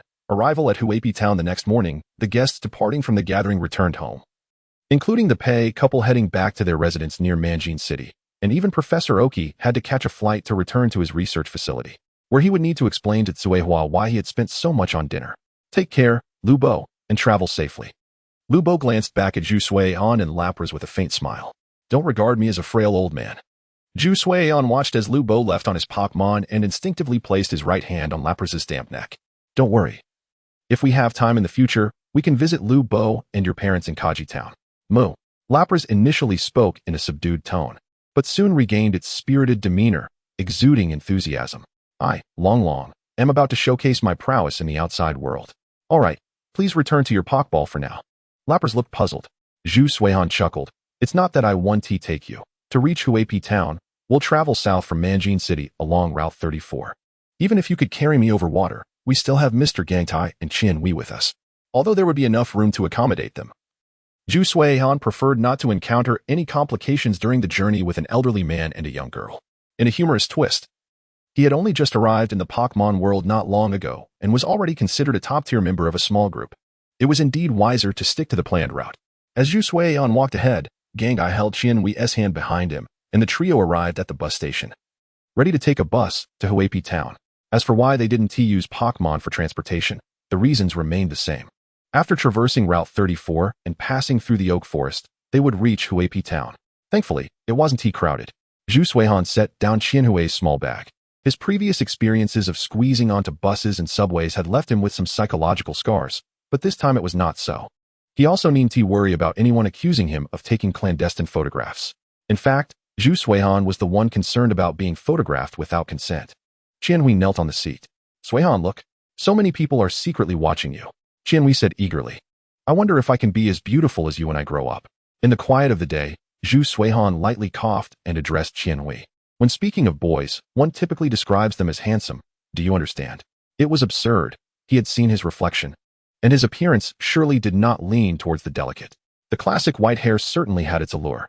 Holding the Pokeball in his hand, Zhu Suihan locked eyes with his Dragonite. Though he had no intention of becoming a competitive trainer, he was nonetheless curious about the moves his Dragonite could learn. Apart from the move Thunderbolt, which was elemental in nature, Dragonite could acquire various techniques, albeit with a potential reduction in power if they were mismatched with its attributes.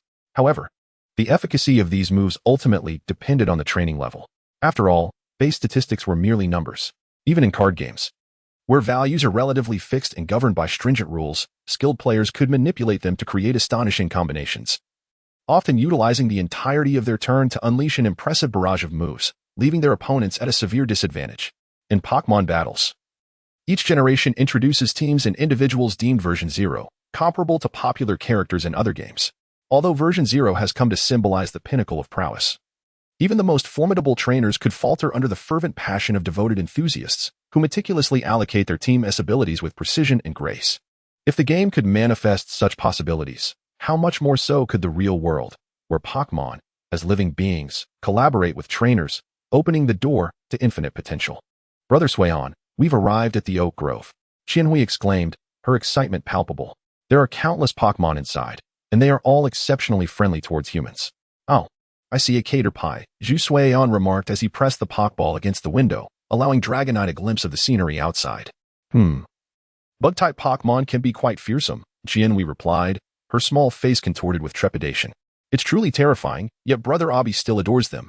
I simply cannot comprehend. Zhu Suihan nodded slightly, recognizing the shared language between Qianhui and Xiaoxia. The Oak Grove was rumored to be a location where one might encounter Shalebi, and he wondered if that verdant, onion-headed creature might be out and about. To him, whether it was a bug or not, every Pokémon was a treasure. If given the chance to interact, he would certainly take a moment to appreciate it. Super awesome, ready to go. Upon disembarking, Zhu Suihan surveyed the surroundings, trailing behind Mr. Steel as they approached his residence, a semi-secluded abode. Releasing Dragonite, he couldn't help but whistle at the beauty of the landscape they had traversed. Mr. Steel, I never anticipated you to be a fruit entrepreneur. The view was filled with an array of fruit trees, and as they neared the residence, the trees exhibited a delightful variety of colors and fruits, round, colorful berries. However, these were not for consumption. One could only extract juice using specialized equipment. They were berries, yet of a unique kind, essential materials for crafting Pokeballs, berry fruits. Different colored berries could produce distinct Pokeballs. For instance, the green berry created friend balls, while the pink berry crafted sweet balls. Haha, these are all from my youth. It has been many years since, Mr. Steel chuckled heartily. Every now and then, little creatures come to pluck the fruits, and occasionally, some end up snatching the berries. Qianhui giggled. Besides the townsfolk, many Pokémon visit this grove for food. It's truly fascinating. Dragonite, however, remained unfazed. As the little princess of the Karji Gym, her experiences far surpassed those of Zhu Suihan. All right, Qianhui, go prepare a room for your brother Suihan to stay. Mr. Steel smiled. Suihan, there is no computer here. If you need to look up any information, there is an electronic room in town. Once you familiarize yourself with the surroundings, I'll write a letter for you to take to the Hinoki Gym. Abi will assist you. Zhu Suihan nodded and retrieved some essential living supplies from the incense burner. Not to mention, the good fortune he carried was indeed fragrant, at the very least. He need not worry about spending money on necessities. Qianhui busily flitted about, bringing life to the home. Fortunately, in the Pokémon world, the house may not be vast, but it provided ample space for Dragonite to move freely, and she could share a room with Zhu Suihan. Brother Suihan, you must be hungry. I will prepare something now. Qianhui froze momentarily. I seem to have forgotten. There may not be many ingredients at home. No worries, I will go buy some. He was eager to test his extraordinary luck once more, curious about what triggered it. Surely, it could not be due to some passive ability akin to Doomsday Merchant. I will go too. Mr. Steele, seated at the forge, watched with a smile as Zhu Sui-han and his chattering granddaughter exited, feeling quite pleased with his decision. At the supermarket, Dragonite fixated on a box of spicy curry powder, decisively using her head to anchor Zhu Suan's shoulder, preventing him from moving. Spicy? Zhu Sui-han glanced at her. I recall Uncle Lu prepared sweet Pokémon food for you. Dragonite, brimming with confidence, asserted her independence, eager to try something spicy. All right, let us get a box. Worst case, I'll eat it. Such a small request was easily granted. Zhu Sui-han noticed the energy cube machine in the mechanical section and instinctively touched his incense burner. Research points. 20. It was peculiar. He had encountered numerous Pokémon along the way and learned much from Professor Oak and his colleagues, yet the accumulation of knowledge felt inexplicable. For instance, that playful Haunter, which had been unexpectedly subdued. Could the energy cube machine also have an exchange option? Research points have reached the required standard. Exchange is available. Excellent. No need to dwell on such matters. Zhu Sui-han promptly acquired one, intending to take it home to tinker with. Then, the supermarket owner, grinning, opened his Pokéball, releasing a robust Machoke, inquiring if Zhu Sui-han needed assistance with carrying his items, complimentary service. Machoke flexed its arms, Dragonite, with her head held high, seemed to declare that with her presence, no mere items required assistance. No, I will manage just fine. Zhu Sui-han hoisted the large bag onto his shoulder. Thank you, boss. I shall return often. I suggest you stock up. The owner, noticing the bag's contents, including a substantial energy cube machine, exclaimed in surprise. He recalled that gym leader Abi had mentioned some individuals were exceptionally formidable. It appeared the gym leader of the Azure Gym engaged in daily sparring sessions with Machoke without protective gear. The owner stepped out from behind the counter, joining Machoke in organizing the shelves. It appears that our small town will soon welcome new residents. However, the fact that they are shopping alongside Qianhui raises some eyebrows. Whether he is the illegitimate son or grandson of Mr. Steele, the age discrepancy is rather peculiar. On the path, Qianhui clutched a bundle of snacks, her smile unwavering. Although the snacks were indeed for you, one must still adhere to regular meal times. Otherwise, your treats will be confiscated. Zuxuan fed Chenglong a piece of fruit-filled biscuit, saying, Chenglong, the responsibility of ensuring Qianhui eats properly falls upon you. Phew. Absolutely no problem. After dinner, Zuxuan stretched her neck and returned Chenglong to its Pokéball at her waist. Let us go out for a stroll and find a suitable place for Chenglong to practice its moves. Chapter 12. Taking hits in the flesh. Luck is on my side with a map in hand. Zuxuan arrived at a clearing enveloped by trees, an area that could scarcely be considered part of Huipi town, more akin to a joyful gathering place for insect-catching youths. Chenglong, use Ice Beam at minimum power. After pondering for a moment, Zuxuan raised her right hand. Aim at me. Chenglong tilted its head in confusion. Huh? Do you feel uncomfortable outside and wish to sleep in ice? No, it's merely a small experiment. Don't you find it odd that I can carry so many things with one hand while hardly exerting any effort? Zuxuan speculated that she might be the ultimate version of a supercharged being, yet she was uncertain of her limits. Thus, the most prudent course of action was to test it firsthand, akin to how Professor Kukui took hits. Zuxuan bit into a berry, attempting to acclimate to its sour taste. Rest assured, I have everything prepared. Use Ice Beam. Chenglong pondered for a moment before spitting out a thin, icy blue beam that struck Zuxuan's arm. With a swift motion, she waved her hand and rubbed the impacted area, the temperature quickly returning to normal. Indeed, my resistance is higher than I anticipated. Ash's resilience against 100,000 volts had become routine, but during his journey in Unova, he had endured a shadow ball, resulting in little more than a dusting of ash on his body, showcasing the remarkable nature of his endurance. Zuxuan chuckled. Come, Chenglong, demonstrate your learned moves. But remember to keep the power in check. Phew. Chenglong was intrigued. This was far more entertaining than the training sessions with Uncle Lu at the Kaji gym, treating her trainer as a punching bag. Phew. A jet of water erupted, the force dissipating upon contact with Zuxuan, leaving her merely drenched. Water gun, experiment successful. A spherical wave of energy, akin to rippling water, expanded in all directions before gently striking Zuxuan. Water pulse successful. Zuxuan exhaled a sigh of relief. Thankfully, her luck had not triggered any adverse events.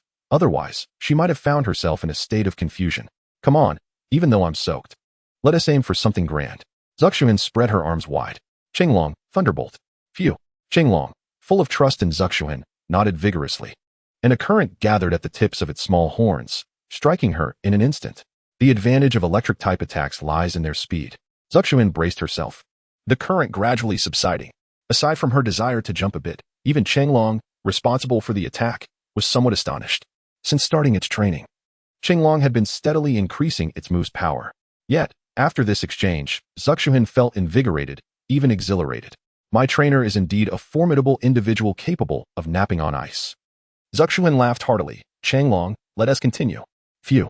After more than 10 minutes, Zuxuhin shook off her clothes and retrieved a clean towel from the incense burner, wiping the sweat from Qinglong's body.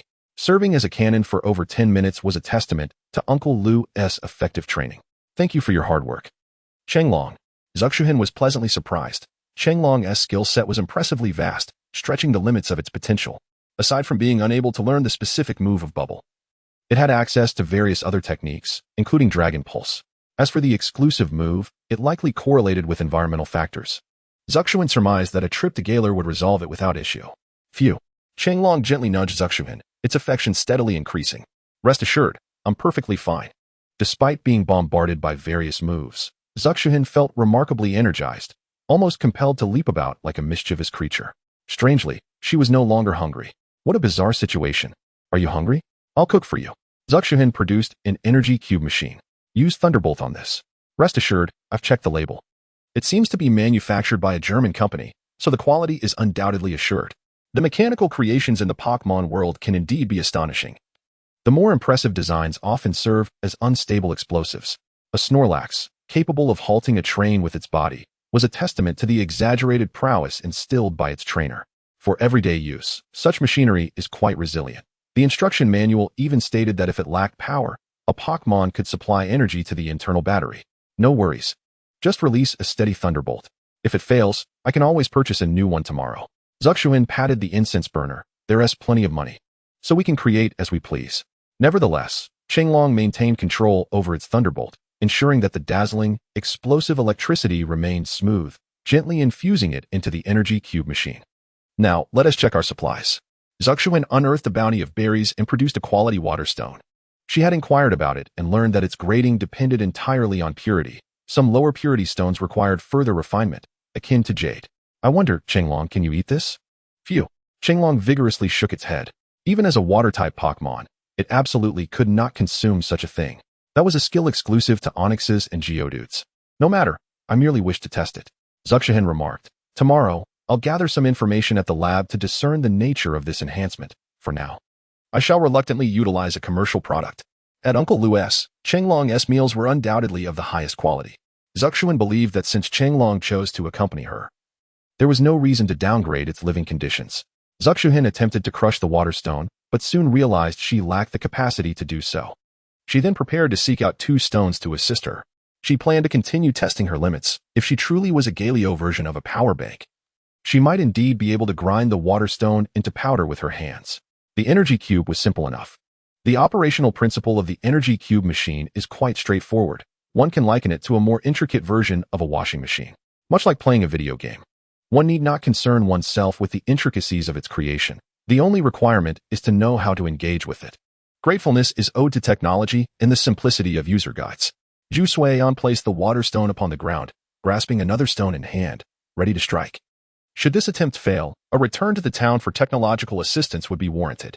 Suddenly, Qinglong nudged Zhu Suiyan's hand with its head, diverting attention toward another direction. Zhu Suiyan glanced over. Was there a visitor? No. It seemed that he and Qinglong were the ones being observed. Within the thicket, a creature resembling a giraffe curiously regarded Zhu Suiyan and Qinglong. It was unfamiliar. What were they doing? Qirinqi? Zhu Suiyan waved at Qirinqi, gesturing for Qinglong to place several tree fruits on a nearby patch of ground, signaling that they bore no ill intent. With a resounding thud, Zhu Suiyan calmly observed the shattered water stone, ultimately unable to suppress a grimace as he gazed at his hand, which bore the marks of pain.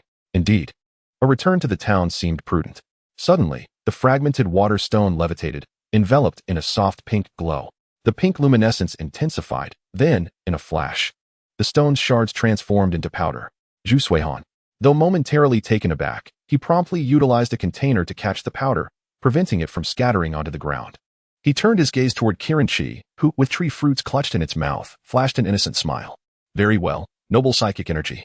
Even if it was not a signature move, its potency was commendable. Zhu Suiyan pondered briefly before retrieving 2 standard boxes of energy cubes from the incense burner. taking a few careful steps forward to place the boxes upon the ground. These are for you. Utilizing your abilities should deplete your stamina. Thank you for your assistance.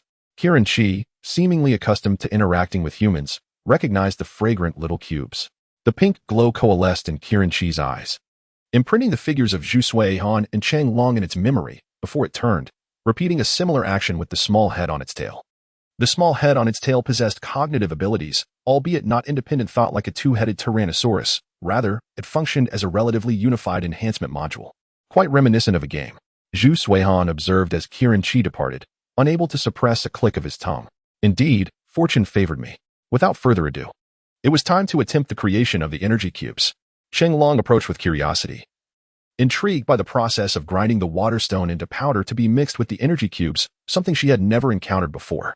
However, even in the context of Pokémon food preparation, Cheng Long had not paid much attention. She simply consumed whatever Lubo provided. You are dual Titan water and ice. Yet I lack the ice stone that could melt the frozen rock. I shall inquire about where to procure one at my earliest convenience, if necessary. He could always seek out another fascinating machine to contact Ma Zhisher, as the Rocket Group undoubtedly possessed stock of such items. The grinding into powder was merely to ensure a smoother consumption experience, facilitating the absorption of attribute energy. Zhu Suihan shook his head to refine this method. The optimal approach would be to find an energy extraction device to directly extract the attribute energy. It bore similarities to the fossil revival apparatus from Devon Corporation, as well as the machines extracting genes from eyelash fossils. After recalling the dimensions of that machine, Zhu Suihan wisely dismissed such notions. His resources were sufficient for a lavish period, yet assembling a top-tier laboratory would be a monumental task. Chapter 13. Energy Cubes and Joy. Let us attempt this. If unsuccessful, we shall promptly return to the Pokémon Center in town for inquiries. The remaining materials for the energy cubes did not require Zhu Suihan's personal selection. Cheng Long had already retrieved the fruits from her memory. Aside from the flavorless orange berries, the rest were predominantly sweet. Excellent. I too have a penchant for sweetness. Zhu Suihan removed the stems and seeds from the fruits, washing them thoroughly before placing them all into the blending container, securing the lid while his eyes remained fixated on the vessel. Rather than resembling a simplified cooking process, it felt akin to a rhythm game. Whether through pure music or dance, the outcome was invariably a twitching finger. Aside from the simplistic operations of the ordinary energy cube, the creation of higher quality energy cubes through machinery required one method: human effort. Yet, I was not adept at gaming. I dabble in everything, yet lack skill. In my youth, I often found myself the one dragging the teams when rate down. New acquaintances might have wondered about my antics, while old friends were well aware of my shortcomings. He pressed the button. The energy cube machine whirred to life. A constant hum emanated as Zhu Suihan intently observed the pulpy mixture of fruits, glimmering with the powder of the water stone, partially obstructing his view. Once he confirmed that all materials were thoroughly blended, he decisively adjusted the output settings. The machine's internal scraper gradually retracted, transitioning to a faster speed for the dehydration and drying process, akin to a washing machine expelling the nutrient-depleted residue. If the process took too long, it might yield no energy cubes at all. Conversely, a hasty approach would certainly introduce impurities into the quality of the cubes. Given his skepticism regarding the precision of this commercial product's mechanism, Zhu Suihan relied solely on his complete lack of experience in production. More accurately, he depended on his uncanny luck. He glanced at the eagerly anticipating Cheng Long and pressed the button once more. The pulping function ceased, and the cooling and shaping commenced. A hissing sound accompanied the escape of air, releasing a delightful aroma. Cheng Long's eyes widened, while Zhu Suihan maintained a facade of calm, his heart elated. Fortune, you truly favor me. Translucent pink objects cascaded onto the machine's metallic tray, each adorned with specks of sparkling blue light. Zhu Suihan? He picked up one of the energy cubes, scrutinizing the round, plump pink object, momentarily lost in silence. Wait a moment. Why were the energy cubes he created spherical? Did those two words even belong together? Had Cheng Long inadvertently malfunctioned the machine with her thunderbolt? High emotional intelligence, high purity energy cube, special regional form, low emotional intelligence. It seems not entirely successful. Research points 30 to accumulate such a high score in one attempt. Zhu Suihan raised an eyebrow, gaining further insight into this achievement point collection system. Cheng Long emitted a series of excited sounds, her large head inching closer. Zhu Suihan gently pressed down on Cheng Long's head, cautioning, "Easy there, don't be greedy. What if you end up with a stomachache? Allow me to go first."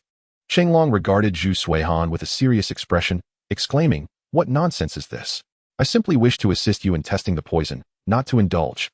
The round energy cube was something she had yet to taste. Rest assured, with my physique, unless we are dealing with an ancient toxic Pokémon, ordinary toxins would hardly affect me. Although Zhu Suihan longed to impressively slap the bottom of the tray, sending the energy cube soaring, he felt it was best to show a hint of respect for this. His first successful creation. He picked one up, observing it under the moonlight, where the crystalline blue powder refracted unique glimmers of light. It looked delightful, but the flavor was still uncertain. Upon swallowing an energy cube, or rather an energy bead, a slightly gritty and cool sensation accompanied an explosion of sweetness that enveloped Zhu Suihan, imparting a refreshing feeling akin to soaking in a crystal-clear stream. It worked. Chenglong watched the smile spread across Zhu Suihan's face and confidently leaned forward, swallowing most of the creation. Delicious. And the energy is abundant. Chenglong's body shimmered with crystalline blue waves, and the skin that had previously appeared dry after intense exertion became revitalized with moisture, thanks to the power of the water stone. Aside from the uplifted spirit, it was as if he had completely recovered in one breath. Chenglong leaned forward again, consuming the remaining energy bead, swaying in delight. It is well known that some individuals desire more food not due to a tendency toward binge eating, but simply out of craving. When a main meal is too filling, one might still find room for other delicacies. Your stomach has its limits, Zhu Suihan remarked with a hint of regret, considering he had only procured one.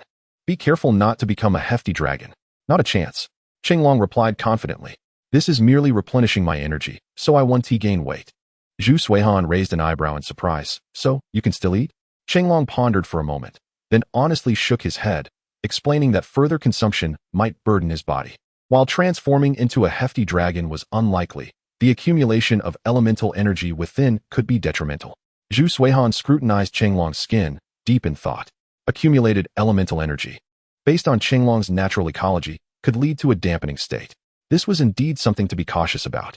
All right, return to your Pokeball for now.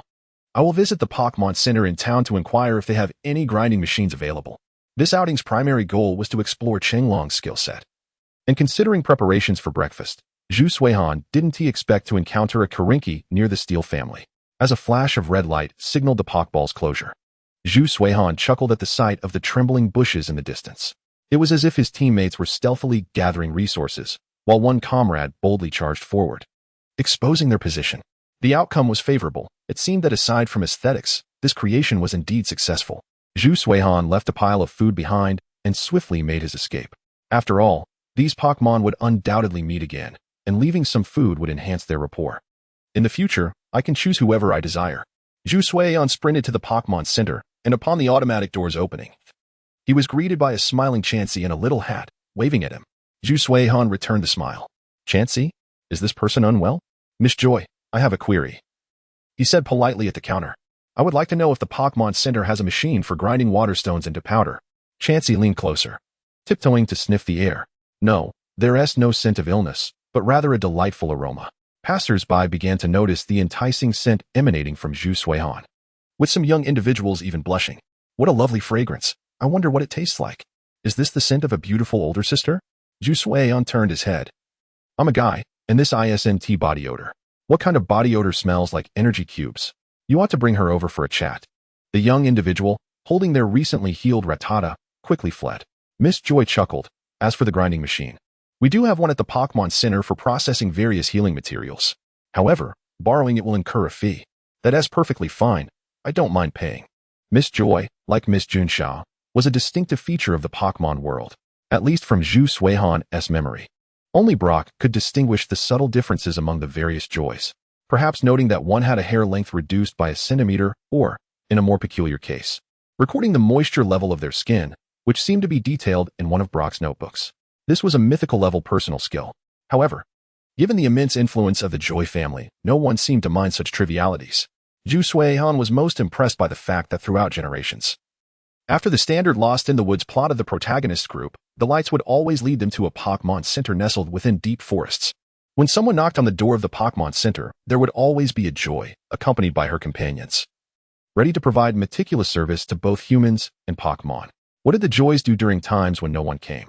For them, encountering passing trainers might be a rare opportunity for human interaction. A trainer might only meet a handful of benefactors who would gift them evolution stones and move tutors, let alone the instance in a special episode where the villain handed Ash an eternal evolution stone. To be candid, that was merely a ploy to win Ash over as an ally or a surrogate son, targeting the Rocket Boss concept. Nonetheless, whenever one arrived at a Pokémon Center, the assisting Joys would always be a source of solace on one's journey, offering warm smiles alongside their companions. It could be said that occurrences like Ash occasionally encountering trouble at other Pokémon Centers were the exception rather than the rule, or perhaps across the myriad realms. This was a testament to the protagonist's innate ability to attract events.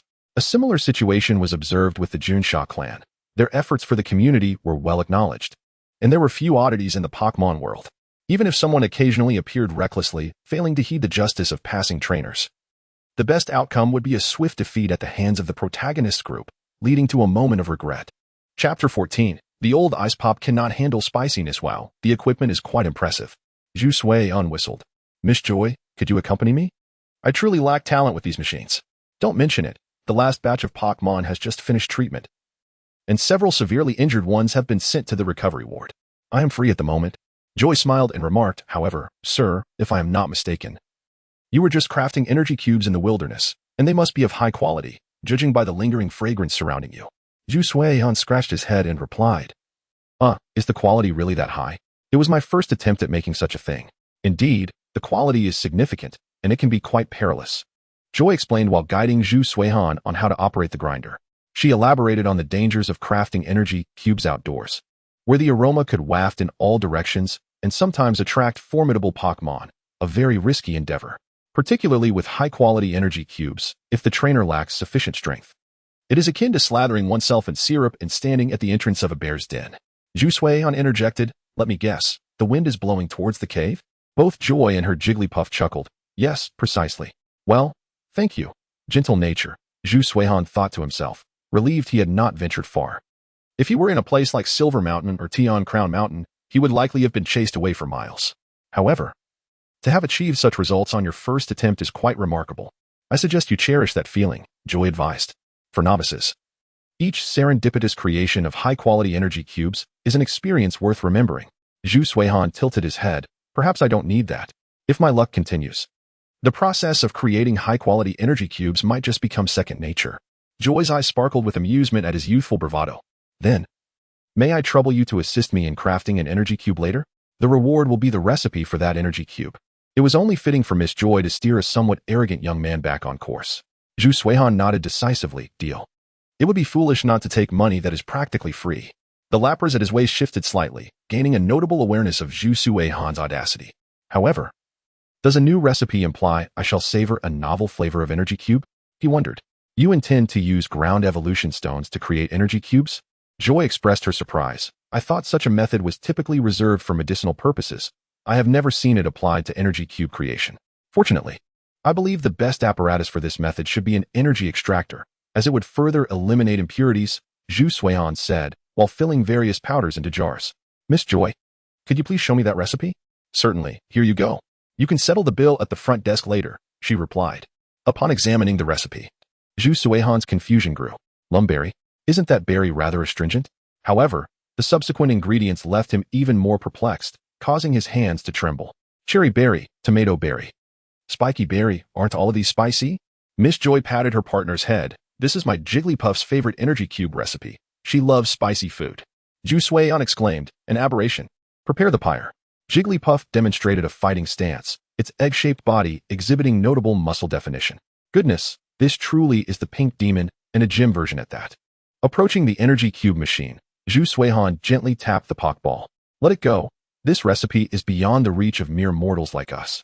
I suspect even a few fire-type Pokémon would struggle with it. Lappers drooped, fully absorbing Zhu Suihan's counsel. It truly dared not partake. The spiky berry seemed to be one that would incite even non-fire-type Pokémon to spontaneously combust, and Miss Joy included 3 in her recipe. Handling that should not require gloves, right? Zhu Suihan pondered cautiously as he managed the berries. Thankfully, the recipe provided clear instructions, otherwise he feared he might inadvertently learn Flame Punch today. After cooling and shaping, a secondary heating process was required, prompting Zhu Suihan to hope the ventilation system at the Pokémon Center was adequate. He certainly did not wish to choke. As the energy cube machine activated, Zhu Suihan approached with a mindset akin to a hero embarking on a perilous quest, but fortunately, the machine's sealing capabilities were commendable. Joy and Jigglypuff exchanged glances. Quickly discerning that Zhu Sui-han was a novice, both his technique and posture exhibited amateurish traits.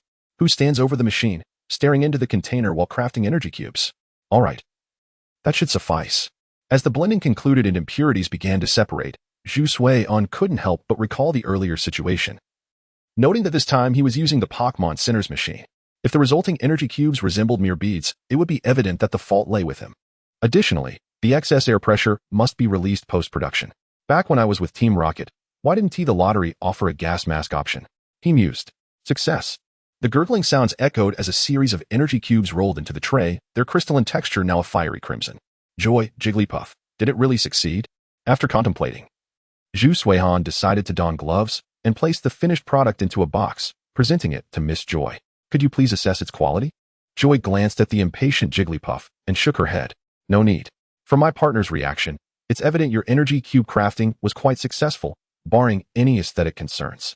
Zhu Sui-han cryptically replied, You don't understand. This is an elixir. Joy inquired, An elixir? Jigglypuff eagerly accepted the box from Zhu Sui-han, popping one into its mouth, instantly displaying an expression of utter fulfillment. Zhu Sui-han added, This recipe must be a copy, so I shall gladly accept it. With a few modifications. This could become an advanced version suitable for fire-type Pokémon, truly a profitable endeavor. Joy, bewildered and astonished, began to question Zhu Sui-han's identity, reminiscent of her initial doubts regarding the messenger bird. Could he possibly be a humanoid Togepi? You truly are a first-time energy cube creator, right? Indeed. Thank you for the invitation. I am currently in Huapi town and have just recently revived. With such skill, that is already impressive. If you had access to more sophisticated machines, the quality of the energy cubes could likely be enhanced further. Miss Joy scrutinized the small beads in her hand. You claim this is an elixir? Nothing much, just a jest. Honestly, I am uncertain why I was able to produce such energy cubes. Zhu Sui-han casually picked up one. However, aside from a slight spiciness during the air release, I feel perfectly fine holding it now. Joy chuckled. Would you care to take a bite? This is your labor's result. That makes sense. Wait, don't. Joy exclaimed just as Zhu Sui-han prepared to take a bite. Boom. As soon as the energy cube entered his mouth, Zhu Sui-han felt as if he were experiencing wasabi for the very first time. Akin to the reckless indulgence of someone who devours it in large bites. Instantly, his face flushed crimson, contorted in an expression of torment. He now comprehended the purpose of the lamp berry. This fruit served to encase the intensely spicy energy cube, sealing all its heat and nutrients within. Furthermore, the rich astringency of the outer shell triggered a signal to his body, indicating that his mouth was preparing for a substantial endeavor, urging all bodily systems to brace themselves. Then, the terrifying spiciness descended upon him. Quite bearable, actually, acceptable. Zhu Sui-han, embodying a stubborn youth, managed to utter 3 words before he could no longer resist. Rummaging through the incense burner for a handful of sweet fruits to alleviate his palate, Joy rushed outside to fetch a cup of water, asking, Are you all right? Cough, cough. I'm fine. Zhu Sui-han tossed a Pokeball, commanding, Seadra, use Ice Beam on me. A chilling azure beam enveloped Zhu Sui-han like paint, encasing him once more in a block of ice. The sound of sizzling filled the air as he punched through the ice, instinctively touching his lips. Fortunately, I Haven tea turned into a sausage mouth. That startled me. There was a peculiar beauty in having experienced both fiery and icy sensations. Yet he was relieved to have expelled the strange warmth and spiciness from his body. Chansey, thoroughly astonished, remarked, I'm fine, just a mere ice beam. I could withstand a water gun followed by a thunderbolt without issue. Zhu Sui-han turned to Seadra, inquiring, What do you think? Want to give it a try? Seadra shook its head vigorously, exclaiming, No, you're endangering my life. Zhu Sui-han couldn't help but admire. To consume such an energy cube, you both are indeed impressive. Joy and Chansey exchanged glances, then smiled sheepishly, scratching their heads. Actually, even my Chansey can only handle one of these energy cubes at a time. It's already pushing the limits, let alone for us humans. Your consumption method is quite extravagant. Zhu Sui-han exclaimed, Really? Indeed. This recipe was taught to me by a breeding master. According to him, even highly trained fire-type Pokémon must adhere to the proper dosage and usage when consuming it. Seadra humorously collapsed onto the ground, laughing heartily, its flippers rhythmically slapping the floor, clearly satisfied with its trainer's tenacity. Zhu Sui-han quietly raised the Pokeball, saying enough laughing. Return. To his surprise, Miss Joy chimed in, perhaps a bit too eagerly. Chapter 15. The bait module. Chansey gazed at Zhu Sui-han with a look of reverence. As if he were a deity, she dared only nibble at this delicacy, never imagining someone would consume it in one go. All right, our entertainment time is over. Thank you for your assistance, Miss Joy. Let us proceed to the front desk to settle the bill. Zhu Suiyan wished to erase the memory of that taste. He would rather chew on vitality roots. Joy stifled her laughter. All right. Have you recently moved to town? I've never seen you before, training alongside Cedra. Perhaps influenced by the gym's attributes, the residents of Hinoki Town predominantly choose bug-type Pokémon, aside from a few commonplace ones. It's a bit daunting for Misty. Yes. I just arrived today, working on bonding with my partner in the wild. My approach involves having Cedra bombard me with various moves. Joy nodded in understanding. Are you planning to participate in the Silver Conference? Best of luck. No, I'm not a trainer. Zhu Suihan shook his head. While I am bonding with Cedra, I don't intend to join the regional competition. I aim to focus on breeding instead. Perhaps the next time we meet, I'll be able to call you Senpai. Joy realized. That makes sense. With your talent, you'll likely excel as a breeder. I wish you success. Thank you. Zhu Suihan politely bid farewell, placing his card back in his pocket before gently tapping the Pokeball. Anyone daring to laugh at their trainer will have their breakfast portion halved tomorrow. Cedra protested. What? Are you serious? Just kidding. I didn't expect that recipe to be so potent. Zhu Suihan shook his head. Still, there's a need for self-improvement. From my experience, I can tell I am certainly stronger than the average person, but I still fall short of reaching the legendary physical prowess of those like Shiba. Prior to enrolling, aside from breeding Cedra, he needed to schedule some fitness activities and diligently study the foundational knowledge to at least appear like a typical local. Upon stealthily returning to Mr. Steele's home, Zhu Suihan slipped into his room, releasing Cedra and stretching out under the blankets. 10 minutes later, he glanced at the peacefully sleeping Cedra, feeling a profound silence. He found it difficult to sleep, not due to the energy cube, but because his constitution felt somewhat inhuman. What alleviates worry? Only reading can help. Not wanting to disturb Cedra, Zhu Suihan skillfully climbed out the window, retrieving the incense burner to prepare for an intense study session. I seek methods to improve and upgrade the energy cube machine.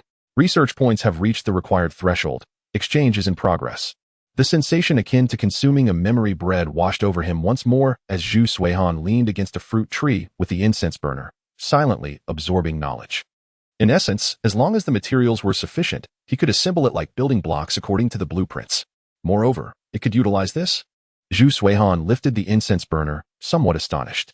Truth be told, he had expected this to be some mystical enhancement, yet it turned out to be a mechanical antique. The energy cube machine could be enhanced with functionalities according to the materials and steps outlined in the blueprint. Starting with the koan, upgrades rely entirely on consumption. Zhu Suihan rubbed his somewhat heavy head, finally feeling a hint of drowsiness. Given the scarcity of corresponding device materials in Hinoki Town, he would need an alternative approach. He contemplated finding a useful tool, like Mashi. He pondered what he could offer in exchange for the requisite materials from Mashi. Team Rocket, the Lumiose region Sakaki. And he needed something within his current means. A thought struck him. Zhu Suiyan's eyes brightened. I want the simplest method to create a bug and flying type bait module. Research points met. The bait module was invented by Dr. Vero, resembling the act of applying a sweet substance to a tree to attract bug-type Pokémon. Naturally, whether the attracted Pokémon were Caterpie or Heracross would depend primarily on the sweetness used, as well as the luck of the trainer. Considering that the bait module lacked specific versions for bug and flying types, Zhu Suiyan had merely intended to experiment, yet he was pleasantly surprised to discover its existence. Speaking of Sakaki, one cannot overlook the origin of this bug-catching youth in the Chikusa forest. If utilized effectively, the bug and flying type bait module could yield significant benefits. For instance, if Spearow and Pidgey engaged in battle, inadvertently expanding the combat zone and drawing in Beedrill and other notorious troublemakers, it would be an unprovoked calamity for other Pokémon. If the module proves effective, we can only set off directly from the habitat, allowing these two rival races to reside in the southern skies and northern seas. Is there a concern about excessive expansion of their populations? When have you ever worried about the Pokémon in the novice village being hard to catch? In earlier versions, during travel, one would have preferred to skirt the grass patches, hoping to avoid encounters with wild creatures altogether. Moreover, the leaders of each tribe are not foolish. They are well aware of the total amount of food available to them, making overexpansion an impossibility. Rather, if such overexpansion were to occur, the Forest Rangers and Team Rocket would undoubtedly intervene. With their vast resources and manpower, Team Rocket is certainly capable of this. Feeling a wave of fatigue, Zhu Suiyan yawned and sluggishly crawled back through the window, locking himself within his cozy blanket.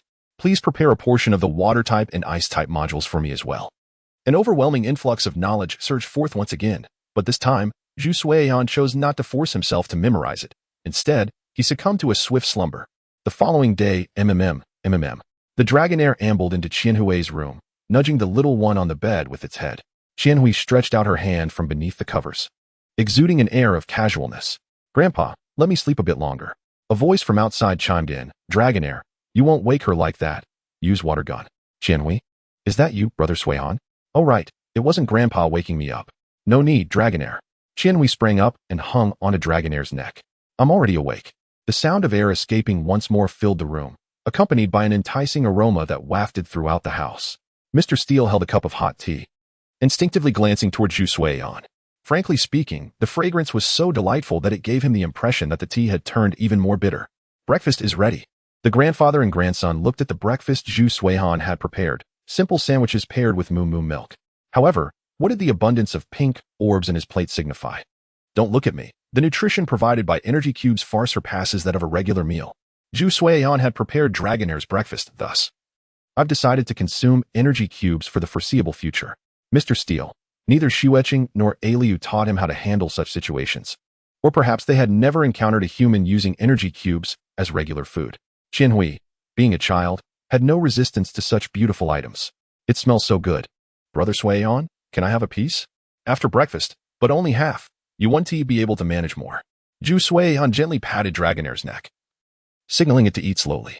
He had specifically made 2 varieties, one mixed with a water stone for special purposes and the other pure berries, which Qianhui could have a taste of, though not too much.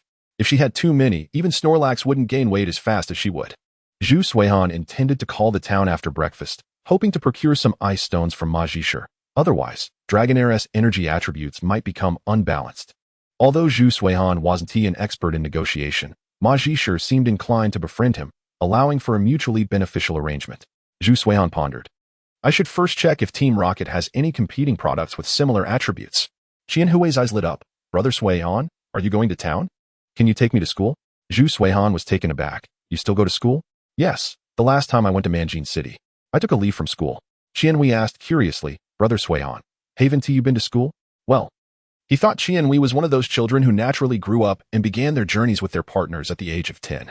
However, it seemed to be the case, as even Ash started his journey at 10, with no one knowing what his life was like before that. All right, I'll take you. By the way, do you need a lunchbox? Mr. Steele shook his head. No, Qianhui has a special nutritious lunch at school. Zhu Suihan gently stroked the last energy cube. Let me guess, milk and eggs, paired with staples and fruits? Indeed. The meal cost takes up a significant portion of the tuition. Mr. Steele chuckled. Suihan, would you be interested in learning how to make Pokeballs from this old man? Although handmade Pokeballs had gradually evolved into artworks in this era, it was still a fascinating endeavor. Despite living on the outskirts of town, Mr. Steele was truly an invisible wealthy man, his status comparable to that of a genuine master artist. The usual fees for his services were not insignificant. In unusual circumstances, however, he could be treated as a generous benefactor due to the protagonist's aura. Qianhui tugged at Zhu Suihan's sleeve. Brother Suihan, don't believe him. If you follow Grandpa to learn, you'll surely become a boring man who only tinkers at the forge. Mr. Steele chuckled helplessly. It's merely a hobby. Suihan will certainly not turn out like me, treating forging Pokeballs as his main profession. Zhu Suihan nodded. I am indeed interested. I appreciate your guidance, Mr. Steele. Mr. Steele calculated. Well then, Suihan, I'll prepare the materials. You should also try to arrange your schedule. I will start teaching you how to make berry balls tomorrow. Understood. It seemed today would entail ensuring that Ma Zhisher was well informed, encouraging him to willingly deliver the materials Zhu Suihan needed. Chapter 16. Re-establishing contact with Ma Zhisher. Pokémon bodyguard services. I'm off now. Grandpa, goodbye. Qianhui, her face aglow, carried her small backpack, while Zhu Suihan, hands tucked into his pockets, trailed behind Dragonair. Be careful on the way. Mr. Steele smiled. Having an extra person around the house felt distinctly different. Brother Suihan, you're so clever.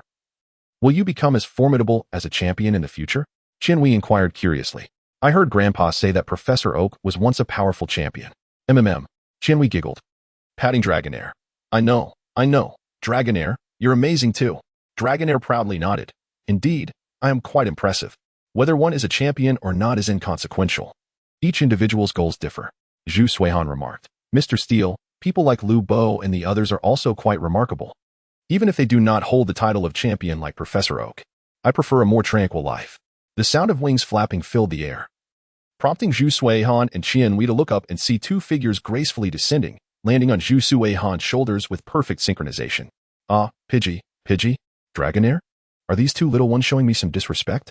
Qian Wei, somewhat surprised. Spearow and Pidgey? How can they coexist peacefully? It would be quite strange if they had fought. Oh, you two are the little ones who consumed that food last night? Pidgey and Spearow nodded, grinning as they rubbed their cheeks against Zhu Suihan's. Hello, benefactor. Dragonair leaned in, looking expectantly at Zhu Suihan. I want to rub too. You always like to compete over these odd matters. Zhu Suihan gently embraced the head of his Dragonite, standing still as they shared a moment of intimate connection. Qian Wei, filled with envy, remarked, how wonderful. Not only is Suihan popular among Pokémon, but he also has his own partner. I wonder when I will have a Pokémon companion. You will have one in due time. Don't worry, he reassured her. The cityscape grew increasingly distinct as Zhu Suihan retrieved a specially crafted energy cube from his incense burner to feed Dragonite, followed by two standard versions for Pidgey and Spearow. As Pokémon, you must learn to fend for yourselves. Do not regard me as your benefactor, he joked, noting that these two were likely the most rebellious of their kind. With joyful chirps, Pidgey and Spearow soared into the sky, instinctively darting in opposite directions, fearful of each other snatching their food. Once the energy cubes were secured, their brief alliance shattered. By the way, Qian Wei, what do they teach you at your school? Do they focus solely on battles? Zhu Suihan inquired. Sitting atop Dragonite, Qian Wei replied, we do have combat classes, but we learn many subjects. Periodically. We also have wilderness survival classes, which is essentially camping. Ah, I sense the disparity of the world, Zhu Suihan mused. Having never witnessed a school that didn't even require textbooks, the school appeared to be of reasonable size, conveniently located next to the Cypress Gym, suggesting that Abai might make guest appearances as a teacher. Typically, gym leaders are responsible for badge assessments. If several skilled individuals emerge locally, would they count towards performance evaluations? After all, the identity of a gym leader is somewhat of an institution, yet it does not seem to classify them as mere corporate drones. Some gym leaders engage in lucrative side ventures, while others treat their gyms as secondary occupations, pursuing primary interests such as martial arts, surfing, or business management. Life can be leisurely, yet not devoid of busyness. As the Silver Conference approached, the scene would resemble a rush hour, with challengers flocking to acquire the last few gym badges, leading to fully booked appointments. Consequently, gym leaders and their Pokémon would become akin to overworked draft animals until the regional tournament finally provided them a respite. Zhu Suihan gently patted Dragonite's head, saying, once I finish my tasks, I will take you to the water's edge. Previously, while in Kaji Town, there was at least an angry lake to the north. But traveling had deprived him of such luxuries. Oh dear, he lamented. Dragonite nodded enthusiastically, understanding that whether or not there was a water body to immerse in mattered little. What truly counted was Zhu Suihan's concern for her. As a second-generation Pokémon bred by trainers, Dragonite's habits had significantly diverged from those of its wild counterparts. For instance, one might not have enjoyed coffee before, but circumstances could alter such preferences. Following the map, Zhu Suihan arrived at the Rocket Convenience Store in Huapi Town. Upon entering, he was greeted by a smiling staff member in uniform, exemplifying exceptional customer service. Hello, I would like to borrow your telephone, he stated. Producing a shopping card provided by the Rocket Group. I need to speak with your supervisor. Please hold on a moment, the staff member replied. Glancing at Zhu Suihan before scanning the shopping card, their eyes lighting up. You are that lucky gentleman from Mankin City, aren't you? Zhu Suihan raised an eyebrow. What title is that? Please explain. The staff member, beaming, explained, it's quite simple. Colleagues from Mankin City mentioned a fortunate customer who nearly cleared all the grand prizes in the lottery. A handsome gentleman with long white hair and all your features match. Zhu Suihan sighed. All right, may I now contact your supervisor? Right this way, the staff member said. Zhu Suihan returned Dragonite to its Pokeball and followed the staff member to the store's back office, dialing the number reserved by Ma Jishur. This is Ma Jishur. Zhu Suihan spoke calmly. Ma Jishur, it's me, the one who traded blueprints with you last time. Ma Jishur, who had been reclining in his chair, sat up straight upon recognizing the voice. Oh, the very charming young man. Is it that you have new business to discuss with me? He exclaimed. I told you. Offering a little extra for the reward is no issue, as long as it remains within the budget. Just a few days had passed, and here this individual was, presenting valuable goods from his own resources. Sure enough, Naji's predictions are accurate. Working in an office, and the results soar. I am calling you from your convenience store. By the way, is the computer in your office functional? I can send you the data directly, Zhu Suihan mentioned. This time, he was providing the simplest bait modules. which were straightforward enough to produce quickly without consuming much time. Haha, thank you. We utilize smart information management. All computers are connected to the corporate server. Majishar swiftly opened the software. Oh, I see. You are at the convenience store in Huapi Town, correct? I will grant you access now. So convenient? That's quite impressive. Zhu Suiyan remarked as he settled down to copy and paste, adhering to the usual protocol of sharing half of the data with Majishar. Watching the lengthy string of character data, Majishar affectionately rubbed the head of his Raichu until it sparked with electricity, satisfied with the interaction. I'm not worried about the volume of your data. My concern lies in whether you are here merely to amuse yourself. I have sent you the first half of the production methods for the two bait modules, specifically for bug and flying types. Zhu Suiyan held the phone in one hand while scrolling through the data with the other, ensuring its accuracy. This is fantastic. We are in dire need of this. Majishar exclaimed, clearly pleased, while also aware that this charming young man had likely conducted some research on their operations. The effectiveness of these bait modules, if genuine, could yield significant benefits for Boss Sakaki, who was dedicated to preserving and enhancing the evergreen forest. While sweet honey might require manual cultivation and depend on the mood of the Pokémon, the bait modules were different, as long as the production line functioned properly. They could continue to be produced even in the event of a power outage, for Majishar was indeed an expert in electric types.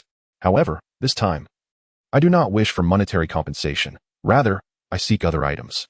Zhu Suiyan stated, please prepare a batch of high-quality water stones and ice stones, as those are the two elemental materials I need, along with some research equipment. Water stones and ice stones for cultivation? What do you need research equipment for? Majishar inquired, his eyes lighting up.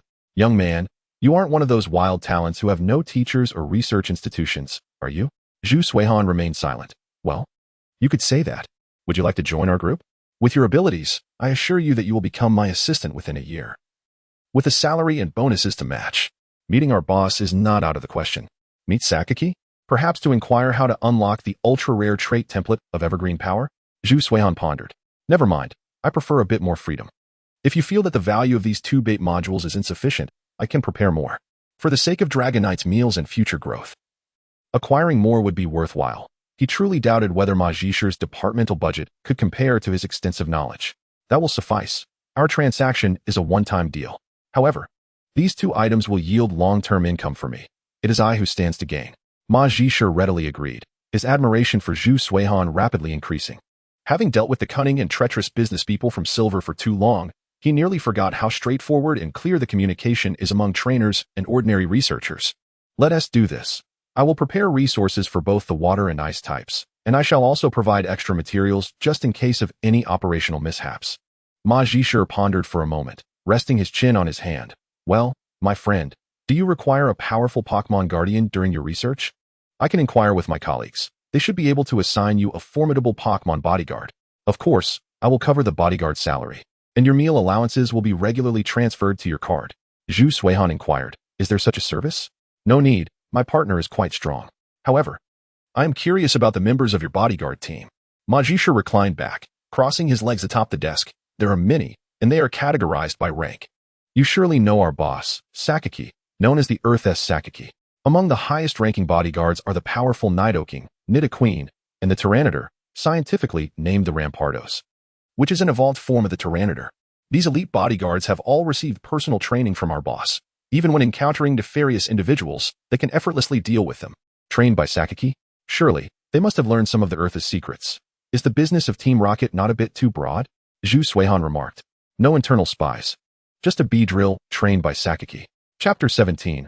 Water battles with Lapras. What can Pokémon bodyguards do? Majishar accepted a soda bottle from Raichu. They can assist you in ways you cannot imagine, such as burying those who plot against your research results. Rest assured, it is not a crime. They simply employ precise ground-type skills to trap them. You need not lift a finger. Just provide the address and details over the phone to Miss Junsha. At least in terms of safety, our Rocket Bodyguard team is committed to treating our clients like royalty. Even if they are not. Although this slogan is somewhat abrasive, it has received a positive response. Many research institutes in the Kanto region collaborate with us. Alright. I concede that you are impressive, Zhu Suiyan sighed, rubbing his temples. Nevertheless, I do not require such services. Please prepare the resources I requested and let me know how long it will take. Do not underestimate Team Rocket. From now on, I shall calculate.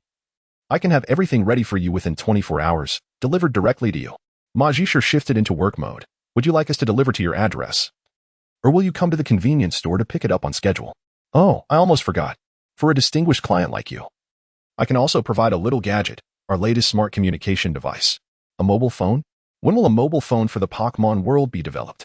Oh, it seems to be in development over in Derwin. Oh well, it doesn't matter, as long as it works. Research talents like you must be quite busy.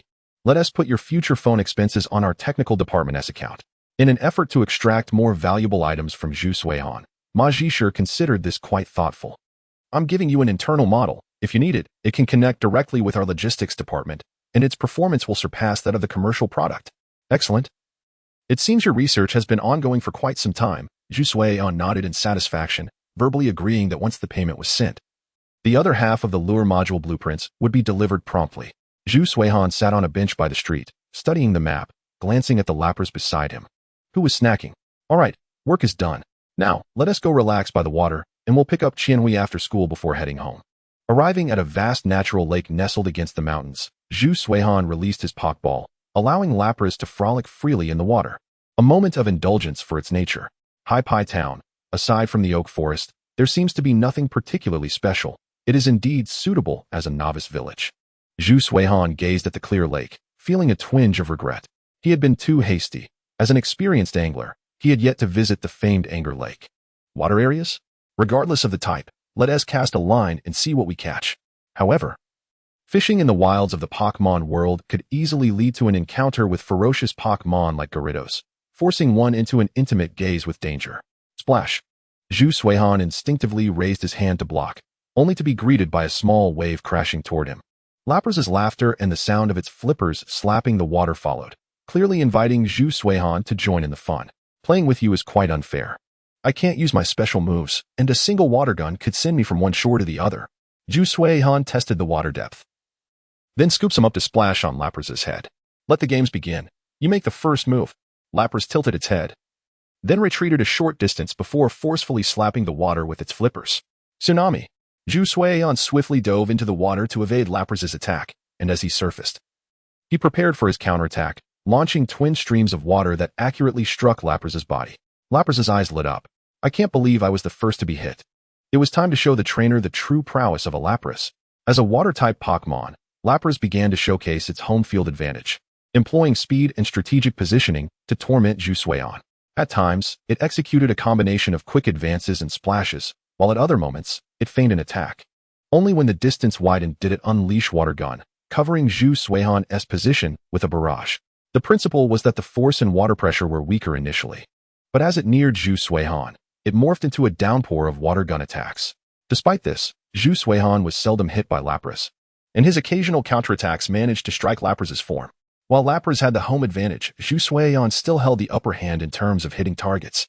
Thus, the scene unfolded with Lapras firing off shots with a low hit rate, relying on sheer volume, while Zhu Suihan played the long game, ensuring that his strikes were always effective. Ugh! Lapras, feeling frustrated, exclaimed, "Is this your territory or mine? Can a water-type Pokémon not receive a modicum of respect? In a water fight, my experience far surpasses yours.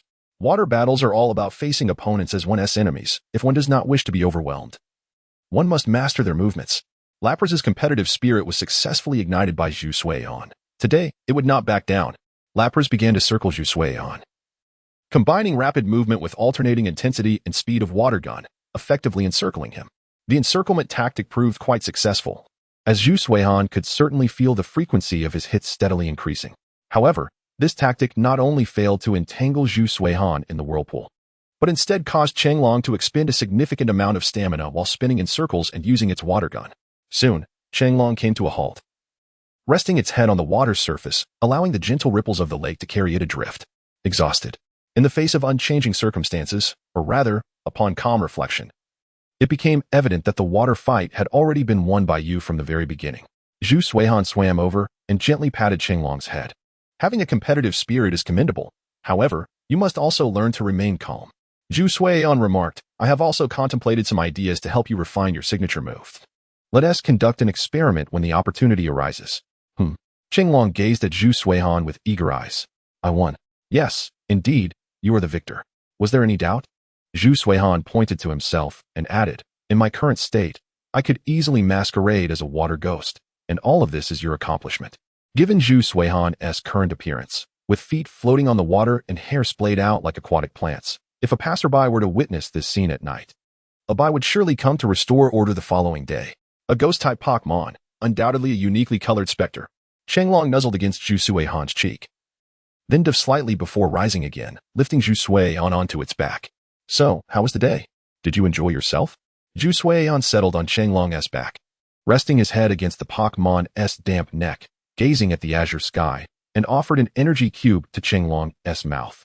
Shenlong lowered its head to consume the energy cube, turning to glance at Zhu Suihan with a beaming smile as they drifted in the tranquil lake. Oh, if only you, as my trainer, would change into a dry outfit, I would be even happier.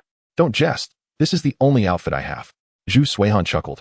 Neither the water gun nor thunderbolt could faze me, so catching a chill is out of the question. Reclining against Shenlong, with the azure sky above and the rhythmic sounds of the water below, the cool fabric clinging to his skin and basking in the sunlight, even though he felt invigorated, Zhu Suihan found himself yearning for a nap. Truly, this is the essence of life. The duo floated on the small lake for quite some time, occasionally encountering less aggressive Pokémon, such as Goldeen and Magikarp, due to the earlier water fight. The previously calm lake was now animated by scattered teams engaging in playful skirmishes. Consequently, as Zhu Suihan and Shenlong meandered about, the other Pokémon paid them little mind, having stealthily observed the earlier battle and becoming somewhat familiar with the human face.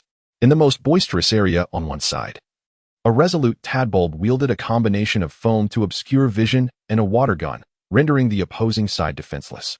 However, the opposing general soon summoned the formidable Magikarp as reinforcements. The giant Kingler provided a shield for the Magikarp, creating excellent openings for the Seadra and Goldeen to attack, even executing a smokescreen maneuver for a genuine stealth advance. Yet, the Ironhead child on the opposing side was even more ferocious. Smokescreen? Today, I shall become the mightiest specter amidst the smoke. None shall impede me. Stara let out a sound, and the central gemstone illuminated, propelling its leader, the Tadbulb, forward while maintaining a water gun barrage through the smoke.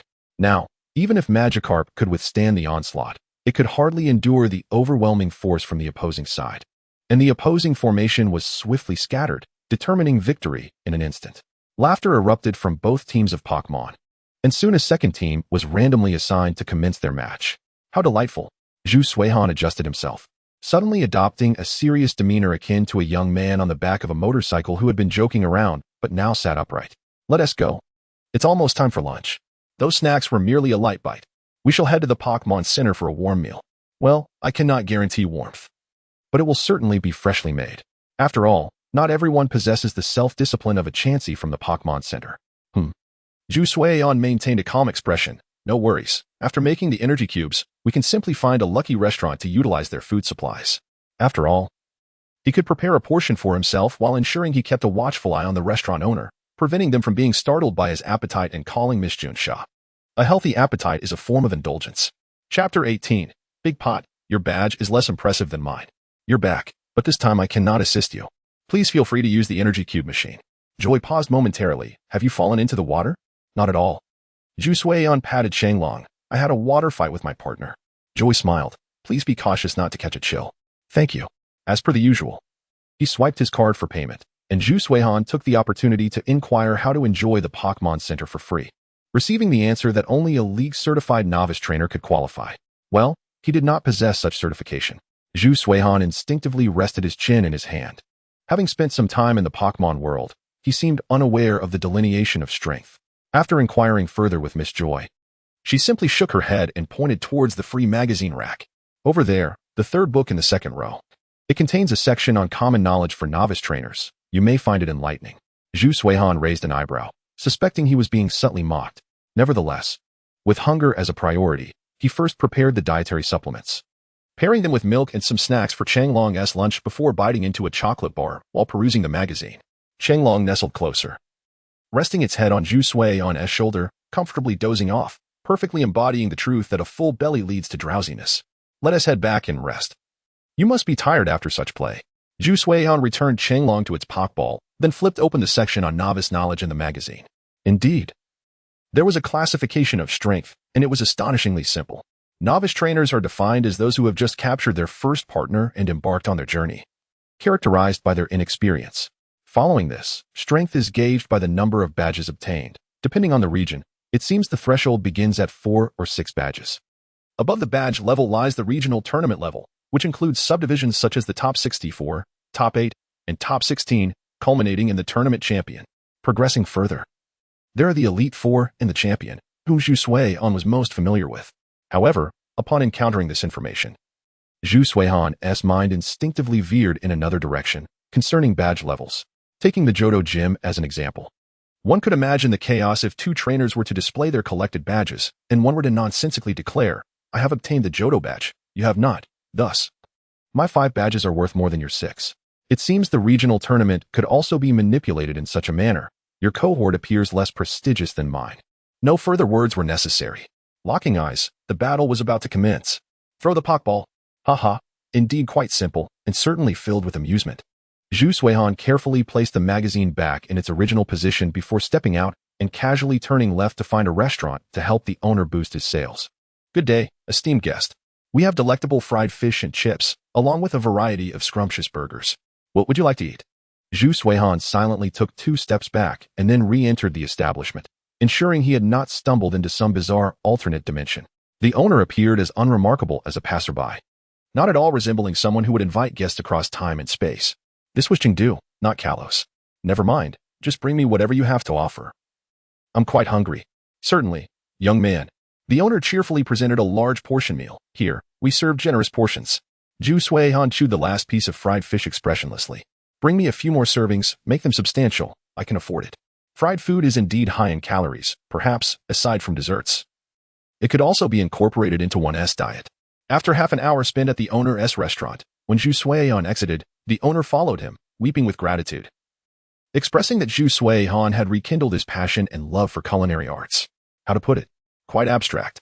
With no particular agenda for the day, Zhu Suihan opted to play cards or peruse magazines. He settled in the waiting area of the Pokémon Center, beginning to read, while the Pokeball remained silent. Perhaps still waking up, otherwise, Dragonite's lively nature would likely have already seen it bounce out. By the way, did Miss Joy not take a lunch break? She was still in a continuous state of work. Truly, the physical endurance of humanity in the Pokémon world is commendable, as is his own. In the past, he would have struggled without a midday nap. Are you not a Pokémon trainer? Shouldn't you be looking for a job at your age? Joy inquired as she wiped her forehead with a towel provided by Chansey, perplexed by Zhu Suihan's behavior. How can you sit here so leisurely? Like an old man reading a magazine? Rich and carefree, Zhu Suihan replied, turning a page of the magazine. The scientific articles were quite engaging, revealing that various regions maintained certain connections. Thus, it was no surprise that Mr. Steele could mention the boxing sea cucumber. Rich, I never expected that to be your reason. Joy was momentarily at a loss for words. Do you not have any aspirations or dreams? Like trainers striving for the regional championship? Or even the Elite Four and champion? Indeed, my wish and dream is to be wealthy and have time. Zhu Suihan smiled knowingly at Joy, clearly indicating that he had achieved that. Moreover, the Pokémon Center was frequented by many trainers, each accompanied by their partners, often involving elements of healing and nurturing. I am not idly wasting time here.